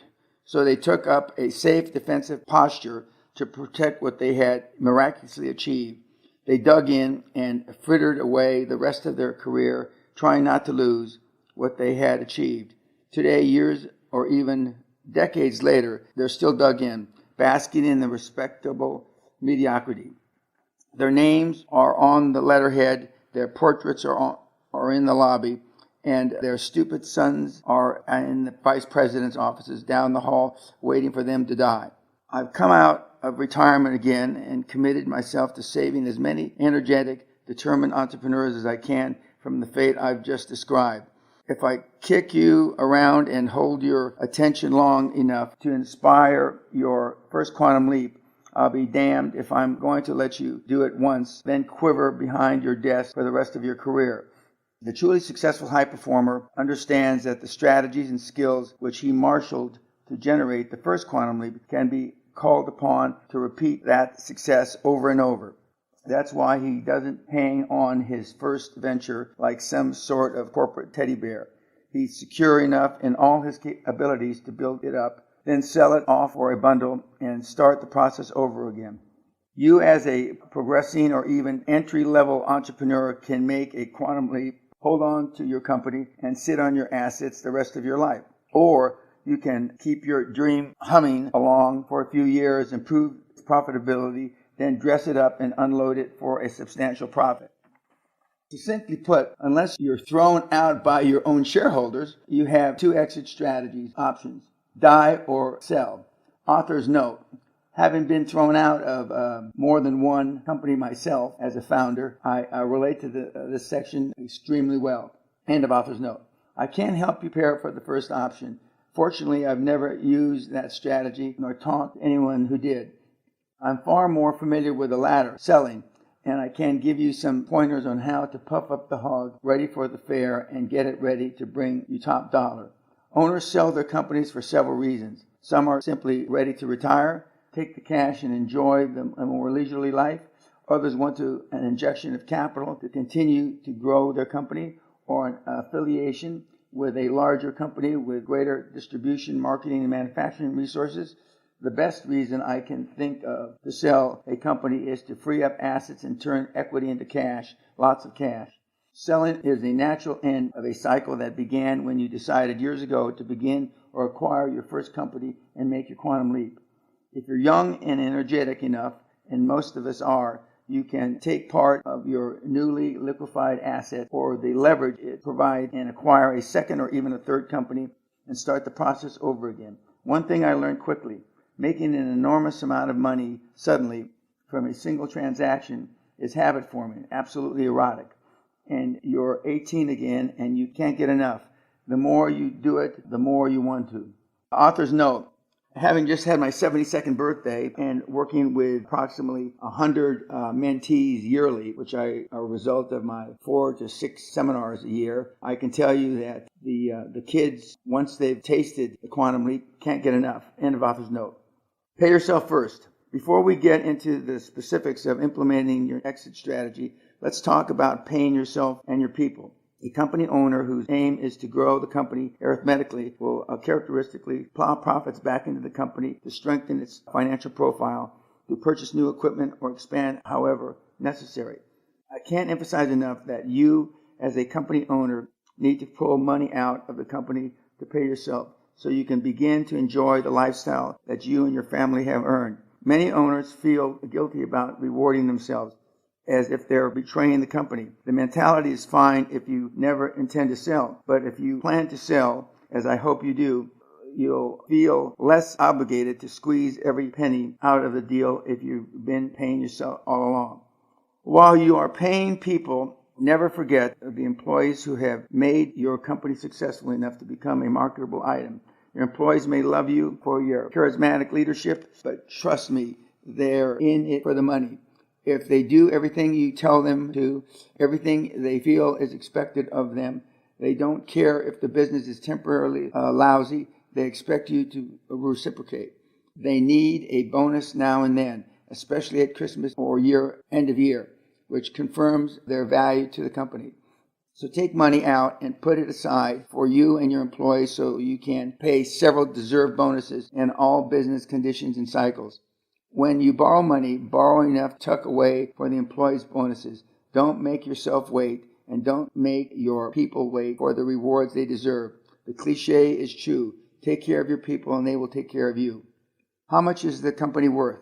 The market, not you, will determine how much you will ultimately get for your company. The fair market value is what your company or any commodity can bring in open exchange between a buyer and a seller in an uncontrolled market environment. You should bring in professionals to perform valuation so you have at least a ballpark estimate of how much to ask. Be assured that any serious buyer will conduct his own valuations because nobody believes projections or even current figures provided by the seller. Buyers make their decision based on what they think the projections are after examining your records for the 3 years back. Regardless of who does it, there are 4 universally accepted means of valuing a company, plus one which is all too often used by the business owners. Number 1, the asset approach based on fair market values. This method adds up the fair market values of the company's assets after netting out the total of the firm's tangible liabilities. A real estate holding company might use this approach, quite often a company in financial trouble will do an asset-based valuation just before going out of business, liquidation sale. This type of valuation would be appropriate for an outside manufacturer plant sitting on a valuable piece of property. Number 2, the income capitalization approach. This valuation method, also called discounted value of future cash flows, is based on the current worth of economic benefit that will be enjoyed by the buyer in the future. It tracks the company's expected future earnings stream over a predetermined payback period, expressed in the percent values dollars. This method is filled with iffies because who can predict interest rates, inflation, or hypothetical future revenues and expenses? Nevertheless, most prospective buyers want to use this approach to assess your company's value since it stresses future performance. Buyers will typically pay 3 to 5 times annual cash flow, all other factors being equal. Accordingly, if you use the same type of valuation, you get a clear idea in advance of how much a prospect may be willing to pay.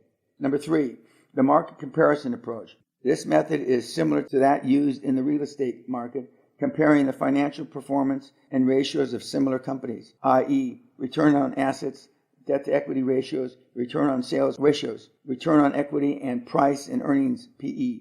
Average industry ratios are published by Dun & Bradstreet and by the U.S. Bureau of Census in their quarterly financial report for marketing, mining, and trade corporations. The PE ratio is perhaps the most widely used measure of comparison since it provides the most accurate reflection of a company's earnings power and growth possibilities. It expresses a company's value as a multiple of net earnings after taxes. The higher the key ratio, the higher is the firm's growth potential. And number 4, the gross revenues approach.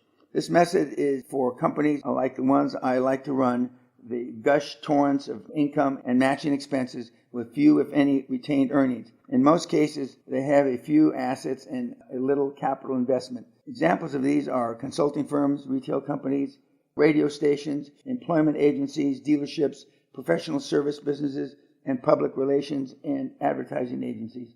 A specific company's value is expressed as a multiple of annual gross revenues. The multiple is based on such factors as the company's reputation, time in business, sales record, and the strength of the industries. Multiples are very subjective and are based as much on educated guesswork as industry figures. This is the best way to value a company which is referred to as a cash cow, a company which only requires the buyer to survive and keep quiet to make money on his investment. Number 5, the here's how much I want, take it or leave it approach. Some business owners, especially those who have developed a deep emotional attachment to their company over the years or who have specific cash needs, will begin their valuation not from the worth of their company, but from the amount of money they want or need out of the company. Unfortunately for them, companies are valued on their respective strengths and weaknesses, not on the personal desires or agendas of the owner. Puffing up the hog to take it to the fair. Puffing the show hog is no ideal phrase, as any former 4-H kid will tell you. When your prize porker is going to be judged by the pound and the round of its figure, you make sure that before the two of you head up to the fairgrounds, the fat sucker is fed to the snout with its favorite corn. What better scrap of Americana could I apply to your taking your own prize company to market? Timing. The search for a perfect wave. As you will have learned after you've been in business for a while, you compete in a cyclical economy and a cyclical industry. It grows without saying that you want to sell your business in a strong market. The problem is that there are several indicators you need to read and consider before putting your company on the block. The ups and downs of the economy sweep over your company like waves, influenced by interest rates and periods of stable and general confidence in business. Concurrently, your specific industry may be in the upswing or the downswing. The mid-90s, for example, saw such industries as computer technology, communication, and healthcare sweep like tidal waves into the hearts of investors. Others, which cater for fairly stable wants and needs, hardly feel the bumps and dips. Add to these variables the condition of your own company and its profit picture over the past 3 years. You're hardly in the position to demand top dollar if your revenues over the past few years have been flaccid. Achieve at least 3 years of solid profit, make it jump out of your books to grab the attention of the most casual reader.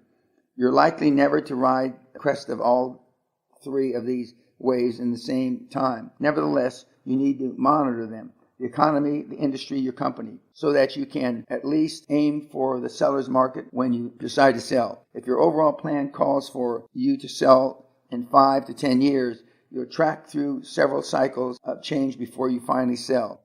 As a rule of thumb, however, I tell owners that if you're over 40 years of age, to sell during the next upcycle and get the hell out. Author's note. As I said in November of 2016, when President Trump won the election in the United States, we were going to see the greatest transformation of wealth in the world since World War II. Now, in end of September 2017, we've seen about $4 trillion added to the U.S. stock markets alone, and thousands of jobs and many industries growing again in the United States. I believe, or I know, that we only just begun to see the effects of the Trump presidency with all its hazards. End of author's note. A clean house brings a higher price. The snapshot of your company on any given day, its financials, its contracts, even its physical condition, is not the picture you want to present to the potential buyers.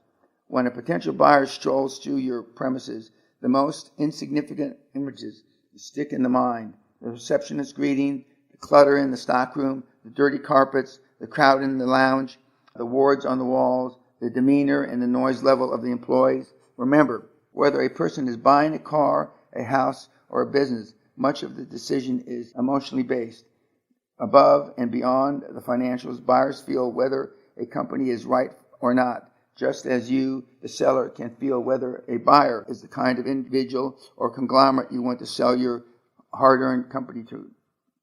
Prior to trying to sell your pride and joy, paint and repair is needed. Clear corridors, storage areas of accumulated files and boxes, replace outmodel equipment, repave the parking lot if necessary, and redecorate your offices to reflect an efficient, productive, yet warmly human environment. This is called Puffery. Now, shoring up your organizational structure. Housekeeping at the most elementary level requires that you update or create salary guidelines, board meeting minutes, job descriptions. In fact, even the smallest company needs a policy and procedures manual for employees covering hours, vacations, health, insurance, retirement plans, and record-keeping procedures. An organizational chart, complete with the titles and lines of accountability, will convey a sense of organization and suggest that you, as a CEO, are already grooming others for senior executive positions. A credible board of directors.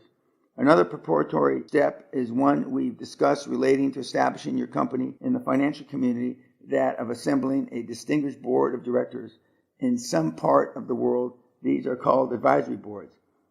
Just as a list of respected executives on your board impresses a banker, it also speaks volumes of the potential buyers. Recruit them carefully, person by person, as if it were putting together a team of all-stars. Offer them free stock or options and warrants to compensate them for the use of their name and the time they may spend advising you and your successor.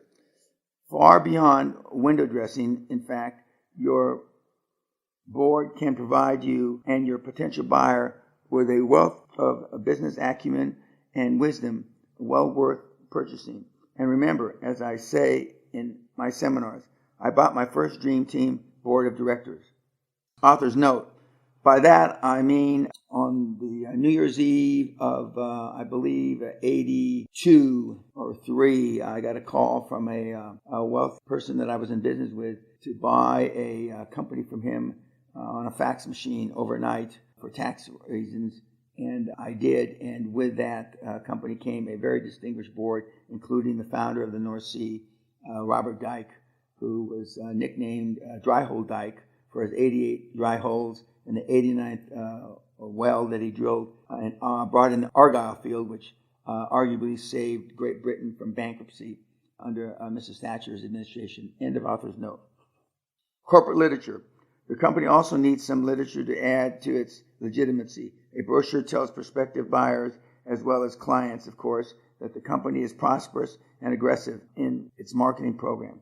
Brochures for high-tech firms are especially effective in explaining the company does in pedestrian language. An illustrated color brochure will add pizzazz to the company's seemingly mundane and complex businesses.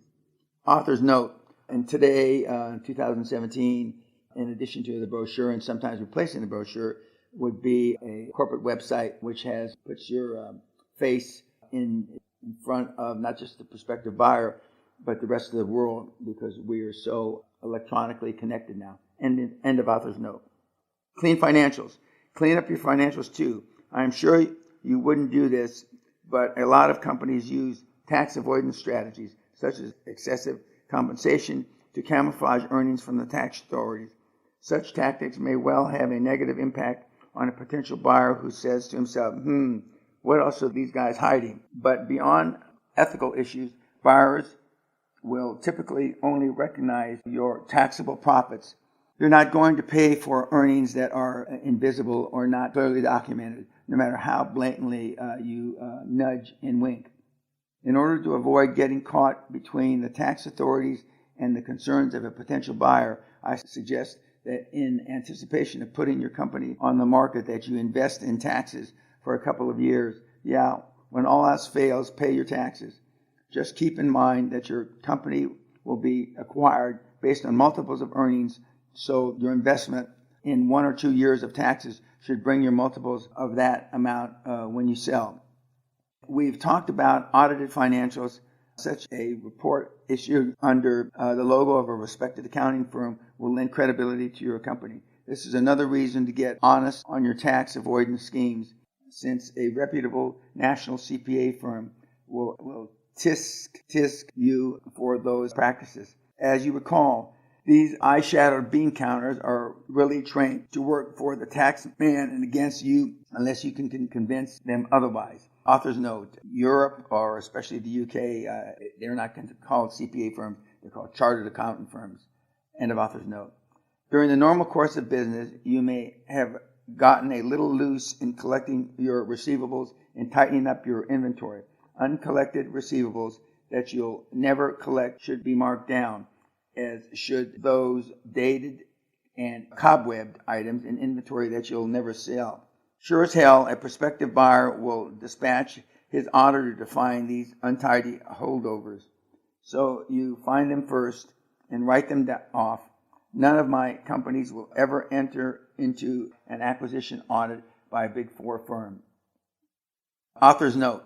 If the acquisitions, as I tell the mentees now, currently in the 21st century, are small, $1 or $2 million, or 1 or 2 million euros or pounds, rather than forego a expense of a full-blown audit, your CFO, finance director, your industry expert, and your CEO should be able to do a preliminary audit enough to purchase the firm or the company. End of author's note.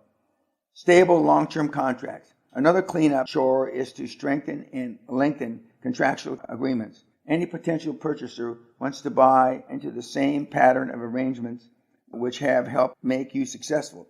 These arrangements include any property, equipment leasing contracts, and in a union environment, any labor contracts. If you're anticipating selling, negotiating ahead of time a long-term labor contract that subsequently gives any buyer a sense of stability with regard to his union workers. Although this isn't always possible, it is definitely worth trying. Customer contracts are equally important. When we were negotiating to purchase Bow Valley, USA, we looked carefully at the extensive coal contracts and the company had with utility companies all over North America. Those contracts were part of the firm's assets as surely as were its coal mines. Also solidify any contracts you have with suppliers to provide you with the raw materials or other products at a certain price for a number of years. The more contracts you will nail down with every party, the more stability you craft into promising deal for a likely buyer. Cleaning up your paperwork. If you're like most owners of private companies operating outside the public spotlight of the SEC disciplines, you've got a hell of a lot more to do than clean, timely records, like run the damn company. That's fine if you never intend to sell. Otherwise, it's in your best interest to maintain all the data a prospective buyer looks for as evidence of organized and efficiently run operation. For example, payroll records, tax records reflecting up-to-date filings, documentation of any bank loans, documentation of copyrights, trademarks, or patents, copies of current licensing, distribution, or franchise agreements, all documentation required by OSHA or EPA and other bureaucratic tentacles of government. Speaking of the Environmental Protection Agency, make sure your company is in compliance with any appropriate environmental regulations and guidelines. Hire an outside evaluator to check your procedures and processes for dealing with handling and disposal of any waste your company may be generating, and documenting everything. Information and financial control systems. Buyers who see a working system of controls in place are more likely to pay a premium for the company. They know that your systems will save them the agony of having to install these processes at a time they're going through post-acquisition transition. I suggest you have your accountants or an external consultant review your controls and data processing systems to ensure they meet your needs. The cost of these reviews will be more than recouped in the price paid by a satisfied buyer. The transition management team. Buyers want assurance that you're not going to hand them the key at the closing and disappear, along with the expertise which has made your company successful. You may now be running your company single-handedly, but if you're planning to sell, you'd better begin to develop a management team, a second level of competent management, and a control which will ultimately make you dispensable and raise your buyer's comfort level about people he is inheriting. Especially key to this management team is a conscientious, certified chief financial officer who continuously feeds data into the system. In addition, almost any buyer will want you personally to be around during the transitional period, leading him through the processes you know by heart and helping him establish relationships of his own with employees, customers, suppliers, bankers, and anyone else in the business community who can continue to provide him support. Depending on the size and complexity of the company and the confidence and experience of the purchaser, you might be asked to stick around for anywhere from 90 days to 2 or 3 years. Negotiate the shortest period in your buyer's comfort zone.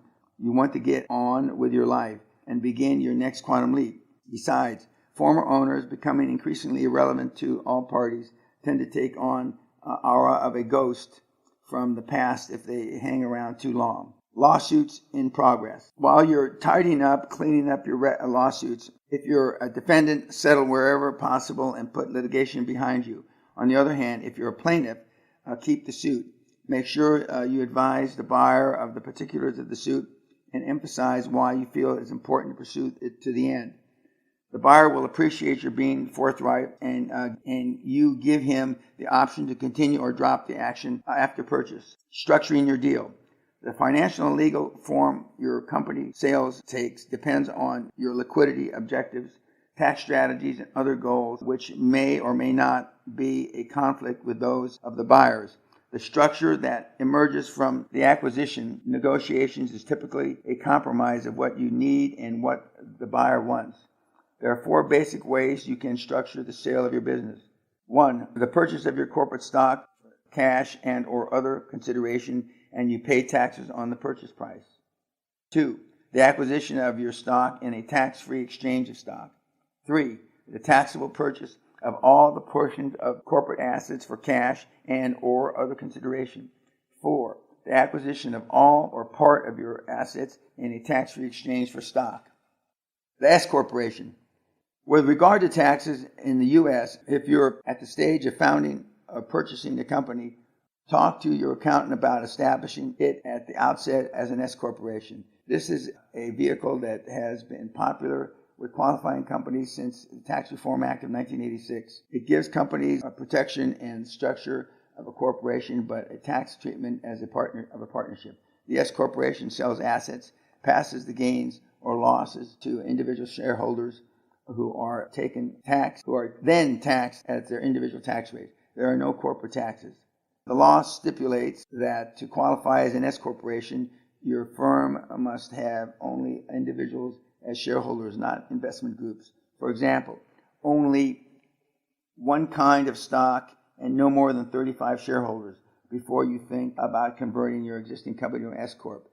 Bear in mind that the IRS says you can't sell or liquidate within 10 years of your company conversion. So if so, you'll be taxed like a regular corporation. Author's note, we are not giving you tax guidance. You should consider any advice of your own personal tax advisor. And if the law has changed reference S corporations, I'm not qualified to say. End of author's note. In summary, the time to begin thinking about your exit strategy is at the beginning of your entrepreneurial experience. From the first day you open your doors, keep full records and documentation, maintain written policies and procedures, and regardless of how much of a pain it is, operate as if you were planning to sell in 3 months. Watch and learn to anticipate economic and industry trends and cycles. Keep an eye on the companies comparable to yours are selling for. The whole time you're in business, you'll be preparing to exit on your terms. And should a buyer happen to appear in your lobby unexpectedly some morning, you won't have to scramble around at a disadvantage that could cost you hundreds of thousands, maybe millions in purchase price. Finally, whether you're just starting out or you're already in business, think of your dream company as a stepping stone, not as the end product of your dreaming. You can grow and nurture it, but never develop such an attachment that you cannot bear to sell it someday, regardless of your best interest. High performers regard companies as a means to the greater end, that being enormous wealth and total independence till you pursue further goals in life. Your quantum leap will have already propelled you further than most dare to dream and put you at the starting mark of a lifetime of quantum leaps. Author's note, as I tell the seminar attendees at the castle, that when you start your company, you start with a dream, but it's in preparation for a sale. The only person that does not look for that end sale is if you are building a legacy business to turn over to your family, which we do have some from time to time. End of author's note. Chapter 13, author's note. 13 has always been my lucky number, my favorite number, and this book ends with this chapter. End of author's note. Take action now or never. If you don't take action to begin your quantum leap within 21 hours after finishing this book, you never will. Author's note, this is a quote by me, and it has stood me in good stead all my 24 years of coaching. End of author's note. If you've read me this far, you've had a damn good dose of Dan. We talked about creating your personal foundation for success by thinking yourself out of the box of conventional wisdom. You will recall that I told you conventional wisdom is almost always wrong. I'm talking here about doofus wisdom, not the expert opinion of people who have achieved success. You will know from experience that you can't talk about your goals and aspirations with your business peers, your friends, neighbors, or even family because they're all mirrored in conventional wisdom. They also have a loser mentality. The only advice they'll give you is you can't do it, or quizzical look and a good luck, pal. Now you know you can. You also know you have to get comfortable with making decisions by realizing that every decision is not a Sophie's choice, and nobody is going to die if you screw up. You have to take risks too, understanding that failure is only learning opportunity, not a social disease. Risk means you're not taking a chance, you're giving yourself a chance for super success. There is absolutely not the slightest hope that you will succeed by sitting smack inside the middle of your comfort zone. I guarantee that. The more mistakes you make, the more action you're taking toward achieving your final goal. Action is the key. Author's note, unless you're in the life-death business, and we have had physicians, medical doctors, and surgeons come through over the years, nothing you're going to do is going to cause anybody their life. For those of you that are in that kind of business, take note. I'm sure you know how to handle it. End of author's note. You know that you must focus on the ends, not the means. Think macro and big picture, executing a good plan right now, to paraphrase Patton, instead of a perfect plan next week or never. As an entrepreneur, you've got to think big, not only for yourself, but for those you take along with you. Your dream, and that's what it is, must be big enough for everybody to see. like the flag at the front of a parade, like a beacon of clarity that cuts through the fog of bullshit. You must have passion and be obsessed with your dream and the values it represents. As we learned from President Ronald Reagan, when values are clear, decisions are easy. Author's note, I was also told that by Roy Disney Jr., the son of Roy Disney, brother of Walt Disney. End of author's note. You know, you can't just wake up one morning and be successful any more than you can wake up and play the piano. Seminar gurus who tell you that you can have it all and instantly are lying just as surely as the ads that promise you will be able to play the piano within 10 hours of receiving their course. You have to practice success. Take actions that assume you are successful. Act as if you have no limits to your abilities. Put yourself in risky situations and work your way out. Build your confidence, expand your comfort zone, and all the time visualize your dream down to the smallest detail. The carpet style in your corner office, pictures on the wall. I agree with the strategy voiced by success guru Dennis Waitley. Write down your dreams, keep it in your wallet, and read it every day. Don't just think it, ink it.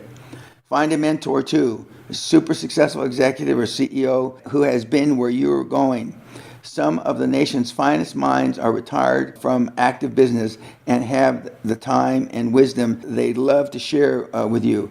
Retired successes are national treasures we ignore. Claim one of your own. While you're taking care of all these substantial tasks, you have an image building task as well, to create and feed the perception that you already are who you want to be. Act successful. Dress and travel in the style of your success. Never share your doubts. Like Trump in bankruptcy, keep on smiling and keep on dealing. If you are perceived to be successful, people will want to be associated with you. Author's note. When I wrote this originally, Donald Trump, who I'd met back in the early 90s and late 80s, I had no idea, nor did anybody in the world ever think that he'd be president. He is our current president.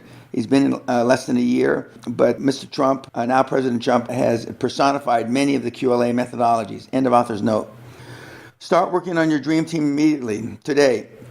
Make the first telephone call the instant you finish this chapter. You'll need first-class accountants, lawyers, bankers, and associates. Why? Because you can't do it alone. Get help and give equity. And don't hire credentials so much as attitude. People with an appetite for adventure. Then lead them on that adventure. Give them responsibility. Enable them to make decisions and mistakes. Pay them, but pay yourself, directors, and team first. I gave you my 11 steps that make the deal. Start with identifying your idea and defining the deal, then investigate thoroughly and continuously throughout the process. Then you make the commitment, establish your critical path, continuously modify as you need to, follow up every step to make sure it's taken, and execute. Forget about Plan B or safety nets, just like the Chinese general who posted the troops where their backs to the river, fight or die. Commit yourself and your people to fight for the deal. Your dream as if there's no tomorrow. If I had to identify one factor which is seriously lacking today, it is guts. And that grim, unalterable determination to fight and win. If you are a gutless tree hugger, a new age mystic, or at all touchy-feely, then this path is not for you. This book will have been an individual's aid towards defining what you don't want to be in life, super rich and super successful. Author's note, in this day and age, in September 2017, with me going around the world speaking at universities, and my first university last year was Oxford University, 2016, one thing is undeniable. The snowflakes are gaining in population, and that means two things. Number one, their chances for quantum leaps are slim and none, and slim left town. And two, that means that the universe for us doing deals is that much fucking greater. So take advantage of it. End of author's note. As far as raising capital is concerned, you have more hard information about how to find other people's money and get your banks on it in Chapter 9 and 10. The 98% of the people who ever tiptoed into the bank use it. Nothing you can do in the business suit is more satisfying than to outflank a doofus banker, shake his hand, and take his money. Author's note. we're not taking anything from anybody illegally. It has to be legal, moral, and ethical. But that's just a phrase that I've used for almost 50 years. End of author's note. We also talked about the heart of any quantum leap adventure. Equity transactions. This is where the real money is made. You should begin immediately to search for likely acquisition targets. Finally, you now know that unless you plan to hang on to your company, sit right and be buried someday under your mahogany desk, you should begin planning your exit strategy now. There are two main exit strategies. One is to clutch at your heart one day and slump forward, face into your file marked cost reduction targets 2010. The second is to find a great fool to offload your turkey and stagger away with barrel loads of green folding liqueur and then start again if the mood takes you. You choose. Author's note, nobody falls into their exit basket now. Now they just fall over dead on their laptop or their handheld. End of author's note.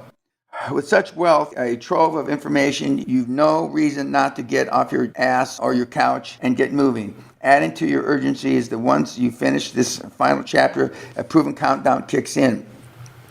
I used to tell my seminar attendees that if they didn't take at least some small action toward making their quantum leaps within 21 days, they never would. I've since come to believe that the take action time is far shorter. Now I'll tell them that if you don't take action within 21 hours, it's almost guaranteed you'll never do anything. Stick this book in your bookshelf with all those other feel-good volumes you wasted money on. Call an accounting firm, call a local banker, use Chapter 9 as a script, at least to set up a practice interview. Call your local newspaper or the nearest metropolitan paper to where you live and ask the business department for the most recent list of financial institutions who are currently begging for a chance to lend you a capital. Do something, for God's sake. Get off your dead ass now. Well, Dan, you may be winning in your mind. It all sounds good, but how do I know what you've said is valid for anyone else but Dan Peña type, a guy with an in-your-face approach to business? Author's note. Yes, I am a super aggressive alpha male, and the kids now come to me from a different demographics. When I first wrote this book, Your First 100 Million, my demographics were roughly 35 years of age to late 40s. In the last 5 or 6 years, my demographics have now changed from teenagers to 35, with an occasional person over 35. As the last seminar that just ended a few days ago, we had kids from 19 to a woman 52. End of author's note.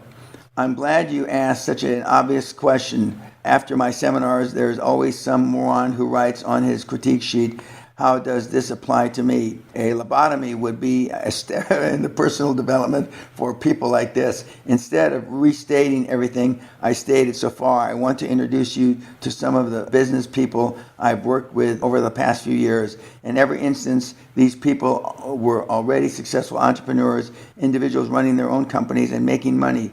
You've already heard one success story, that of Casey Stevenson, the young jewelry mogul in California. Casey passed away too young and too soon. I've always remembered him as a minnow who swallowed the whale. Here are a few more. Candace Knoll, whose Houston-based company has handled the custom accommodation needs of thousands of top executives over the years, never attended the Castle Seminar or, to my best knowledge, any of my other QLA events. Instead, she benefited from QLA through direct personal contact. Back in the 80s, Dan broadened our caliber and scope of service, said Candace, just by requesting many of the same services he is accustomed to receiving in five-star hotels of London. He and his team really expanded our idea of premium hospitality with special requests for cable service, at the time a novelty, advanced telecommunication, and other personal requirements. Inspired and challenged by Dan's expectations, we moved into a custom furnishing of apartments, condos, and homes, and then expanded into residential sales. Author's note, Candace attended my 70th birthday almost exactly 2 years ago. She has sold the business and has moved on to developing real estate projects. And when she sold the business, her business in the oil belt of Houston was the most effective and successful business there was. End of author's note. Or as Deanne Verdier, During the mid-90s, she and her partner George, who happens to be her husband, were already making good money and with Sugarloaf's Mountain Works organizing upscale craft shows in the mid-Atlantic states.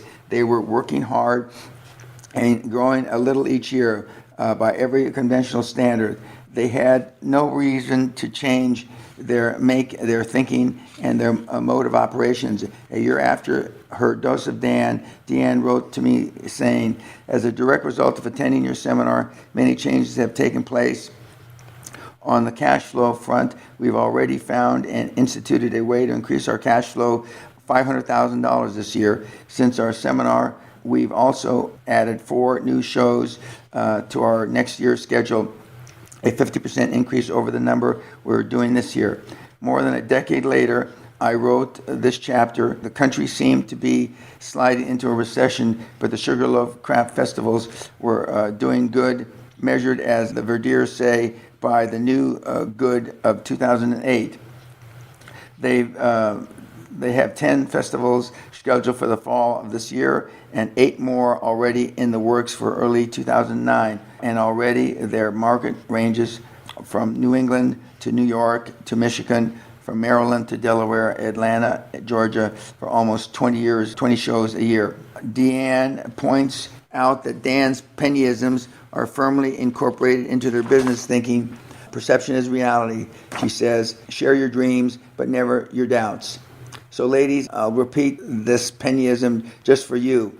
And I'm sure with Deanne's blessing, act as if you have no limits to your abilities. You can make your quantum leap with your heads down, looking at goals in the dirt. You've got to see clearly that other side of the chasm and have the unbridled confidence to know that the next time your feet touch the ground, it'll be on the other side of the cliff. In addition, acquiring a new and bolder mindset, QLA practitioners come away from my training with a tool kit jammed with tidbits of business wisdom. My longtime hunting partner, Martin Heller, sure as hell agrees. Here's what he says. I have personally applied dozens of the killer ideas of my business, including an e-commerce startup that soared to 80,000 per month turnover in just 8 months, and then to 7-figure total turnover in just 24 months. In another current business venture, in just a few years, we've gone from a company to become one of the leading private healthcare companies in Europe and the UK. We focus on sleep disordered breathing, sleep apnea, a number of the UK and EU exclusive product deals, and license rights in our portfolio. We are now planning larger acquisitions with the build or buy, sell or float focus in mind. Robert, one of my brightest stars I've mentored over the years, is like so many of the super successful who have passed through the castle. Laid off in '97, he wound up washing 18-wheelers on the graveyard shift for a grocery chain. But along the way, he heard me speak and bought some QLA tapes.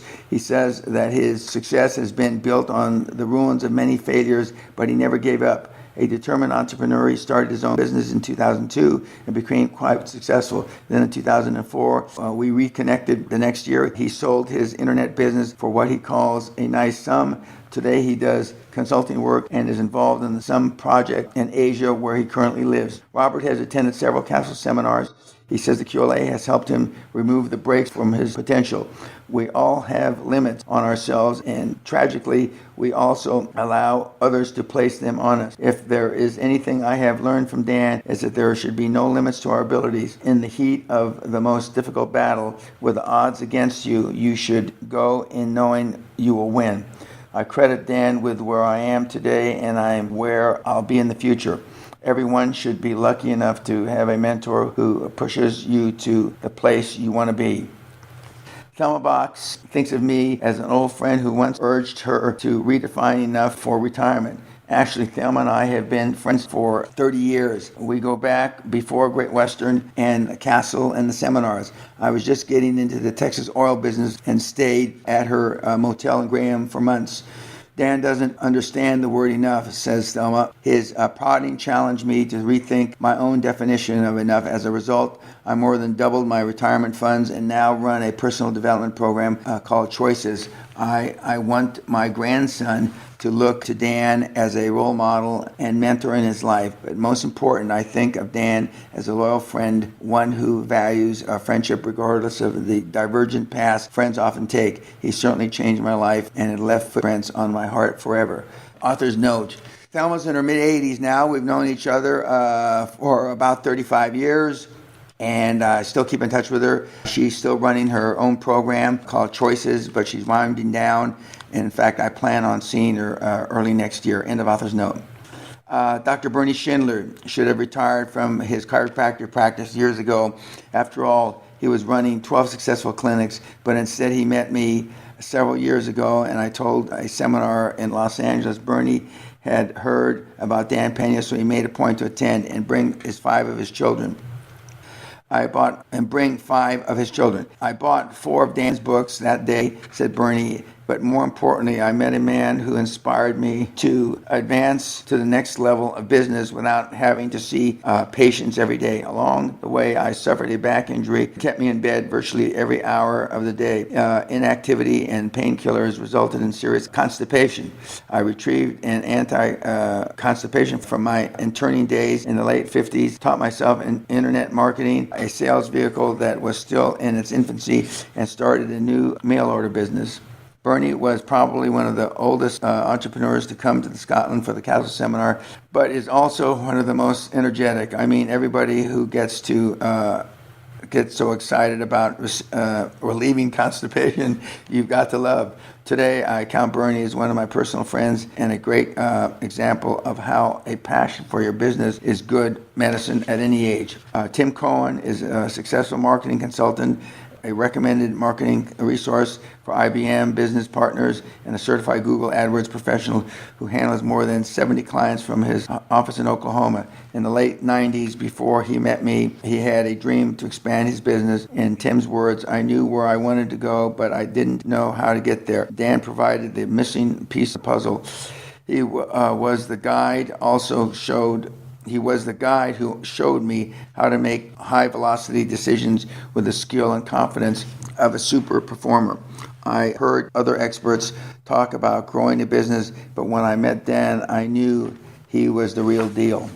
One thing Tim learned was how to talk to bankers and potential investors. When he was ready to open an office in London, he took his associates and to meet some of the city gents. His secret weapon was he learned at the castle how to talk to those people in their own language. His associates were dumbfounded as Tim romanced the bankers into negotiating a sizable loan, then even issued his partners each a Barclays card with enormous limits. I love to hear stories like that. Today, Tim Cohen is an international expert in earning income based not simply on products or promises, but on booking transactions in either of the internet. I work in a pure mediocrity, Tim said recently. I'm judged solely on the statistical results of my applied knowledge. I review about 1,000 websites every day to monitor the performance, but more importantly in my approach is what I do. In fact, I act, as Dan words, I have no limits to my abilities. Tim found a niche in the internet marketing using a process that is so technical and so esoteric that few, including myself, could probably understand. Yet the methodologies of QLA work in that business environment as they do in every other industry. Doris Primaserio has been operating telephone call centers for more than 36 years, started in the business at age 16. She started her own call center at age 22. Her niche is telephone answering service that handles after-hour calls to and from hospitals and doctors. Her employees are trained to take all types of medical emergency call and speak knowledgeably with callers to reassure them in a time of urgency. Her business was moderately successful when she heard me speak at the Hyatt International Airport in Orlando in 1995. I challenged her to expand her business exponentially by buying and merging with other call center operations around the country. In recent years, Doris has done just that purchasing and consolidating those acquisitions in her Orlando, Florida headquarters. In fact, less than a year ago, she went international with a call center in the Philippines, employing some 50 agents. In the meantime, she fulfilled one of her longtime dreams by attending the Castle Seminar in early 2008. I love Dan Peña's, Doris said recently, one of my favorites is investigate before you invest. That's one of that saved me thousands of dollars in purchasing companies that were not as stable or forthright in their reporting as they seemed on the surface. Not long ago, I challenged my son Jared to memorize the first 21 Peñaisms. What I didn't tell him was that I would pay him $1,000 for every Peñaism he memorized. He learned 15 and kicked himself when I gave him $15,000 instead of $21,000 he could have earned. Peñaisms are that important to me, and I want them to be important in business and his personal life as well. My only regret is that I waited 13 years to attend the Castle. I put it on my goal back in 1995. If you are thinking about it or have it on your goal list, don't hesitate. Go to the Castle and listen to what Dan Peña, who I call the $400 million man, has to say. The entire Castle experience was absolutely incredible. One of the best testimonies I've ever received came from a world-class professional in the field of which I am only beginning. I previously mentioned Ted Nicholas, one of the few other seminar lecturers active today besides Dan Peña that I recommended hearing. Ted, who spent a week with me in Scotland during the Castle experience, said, "I think this is the greatest seminar I've ever attended. This information is worth millions of dollars in the right hands. You could go to Harvard or Stanford and never get the practical, hard-hitting information that Dan presented this week. It's often said that if you get one good idea from a seminar, time well spent." I've counted 103 specific notes of ideas I've gotten from the seminar, and I plan to use them. Author's note: Ted is retired now. Ted Nicholas, he is one of the great marketing guys of the last 30 or 40 years. He's a gentleman that taught me that words matter, and not just written words, but spoken words. And he attended my first Castle seminar back in 93, 94, and I consider him a good friend. End of author's note. I look for deals everywhere at my seminars where 400 people or more may attend. I conclude my lectures with an invitation. I tell my audiences, established business owners, entry-level entrepreneurs and wannabes, that if they have a project, a deal they think might be interested in, fax me one page, not 2 pages, but 1 page, a single page. I can read that. It's hot or just mush-brain fantasy. If it's hot, I can determine in a heartbeat what it needs to take off to become a multi-million-dollar quantum leap. I no longer extend this offer to people because I only give one seminar now, and it's at the Castle. This century, since 2000, I've only given this seminar. My final words: if you've stuck with me this far, you've passed a doofus test of your own. You're probably a serious individual scratching and clawing your way towards a dream that you may have seemed further away this morning than it did yesterday. You may even unconsciously doing the same wrong things over and over and expecting different results. As I've often said, this is my definition of insanity. You've got a good business that is getting by, paying the bills. You're on the cusp of giving birth to a new venture, but just can't get her going. Or you got a hell of an idea, one you've been tweaking for years, one every expert says will make you rich and famous, but after all this time, it's just an idea. Other people are doing it. You know something is missing in your formula. Maybe that's why you go to all the seminars and buy those books and tapes and tables in the back. So what the hell is the answer? I had a guy who filled out a critique sheet at the end of the recent seminar, and it was like a light of knowledge had just burned right through his eyeballs into his brain. I've been looking for the secret of raising money and building my super success. I found out the secret today. There's no secret. Dan Peña explains why people who I'd never suspect of financial acumen are out there building monster companies and monster deals, while I'm on the sideline trying to figure out how they did it. Now I know. And now you know, and you have no one to blame but yourself if you don't make it happen. Action really is the key to making it big in this world, littered with layabouts and armchair dreamers.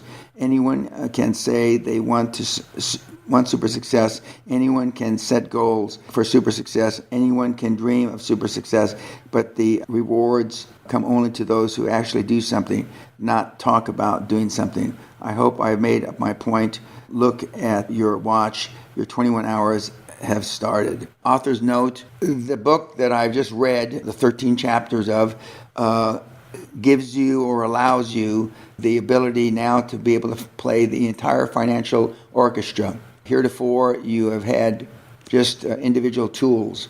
Now you have the whole, I hate to say, toolbox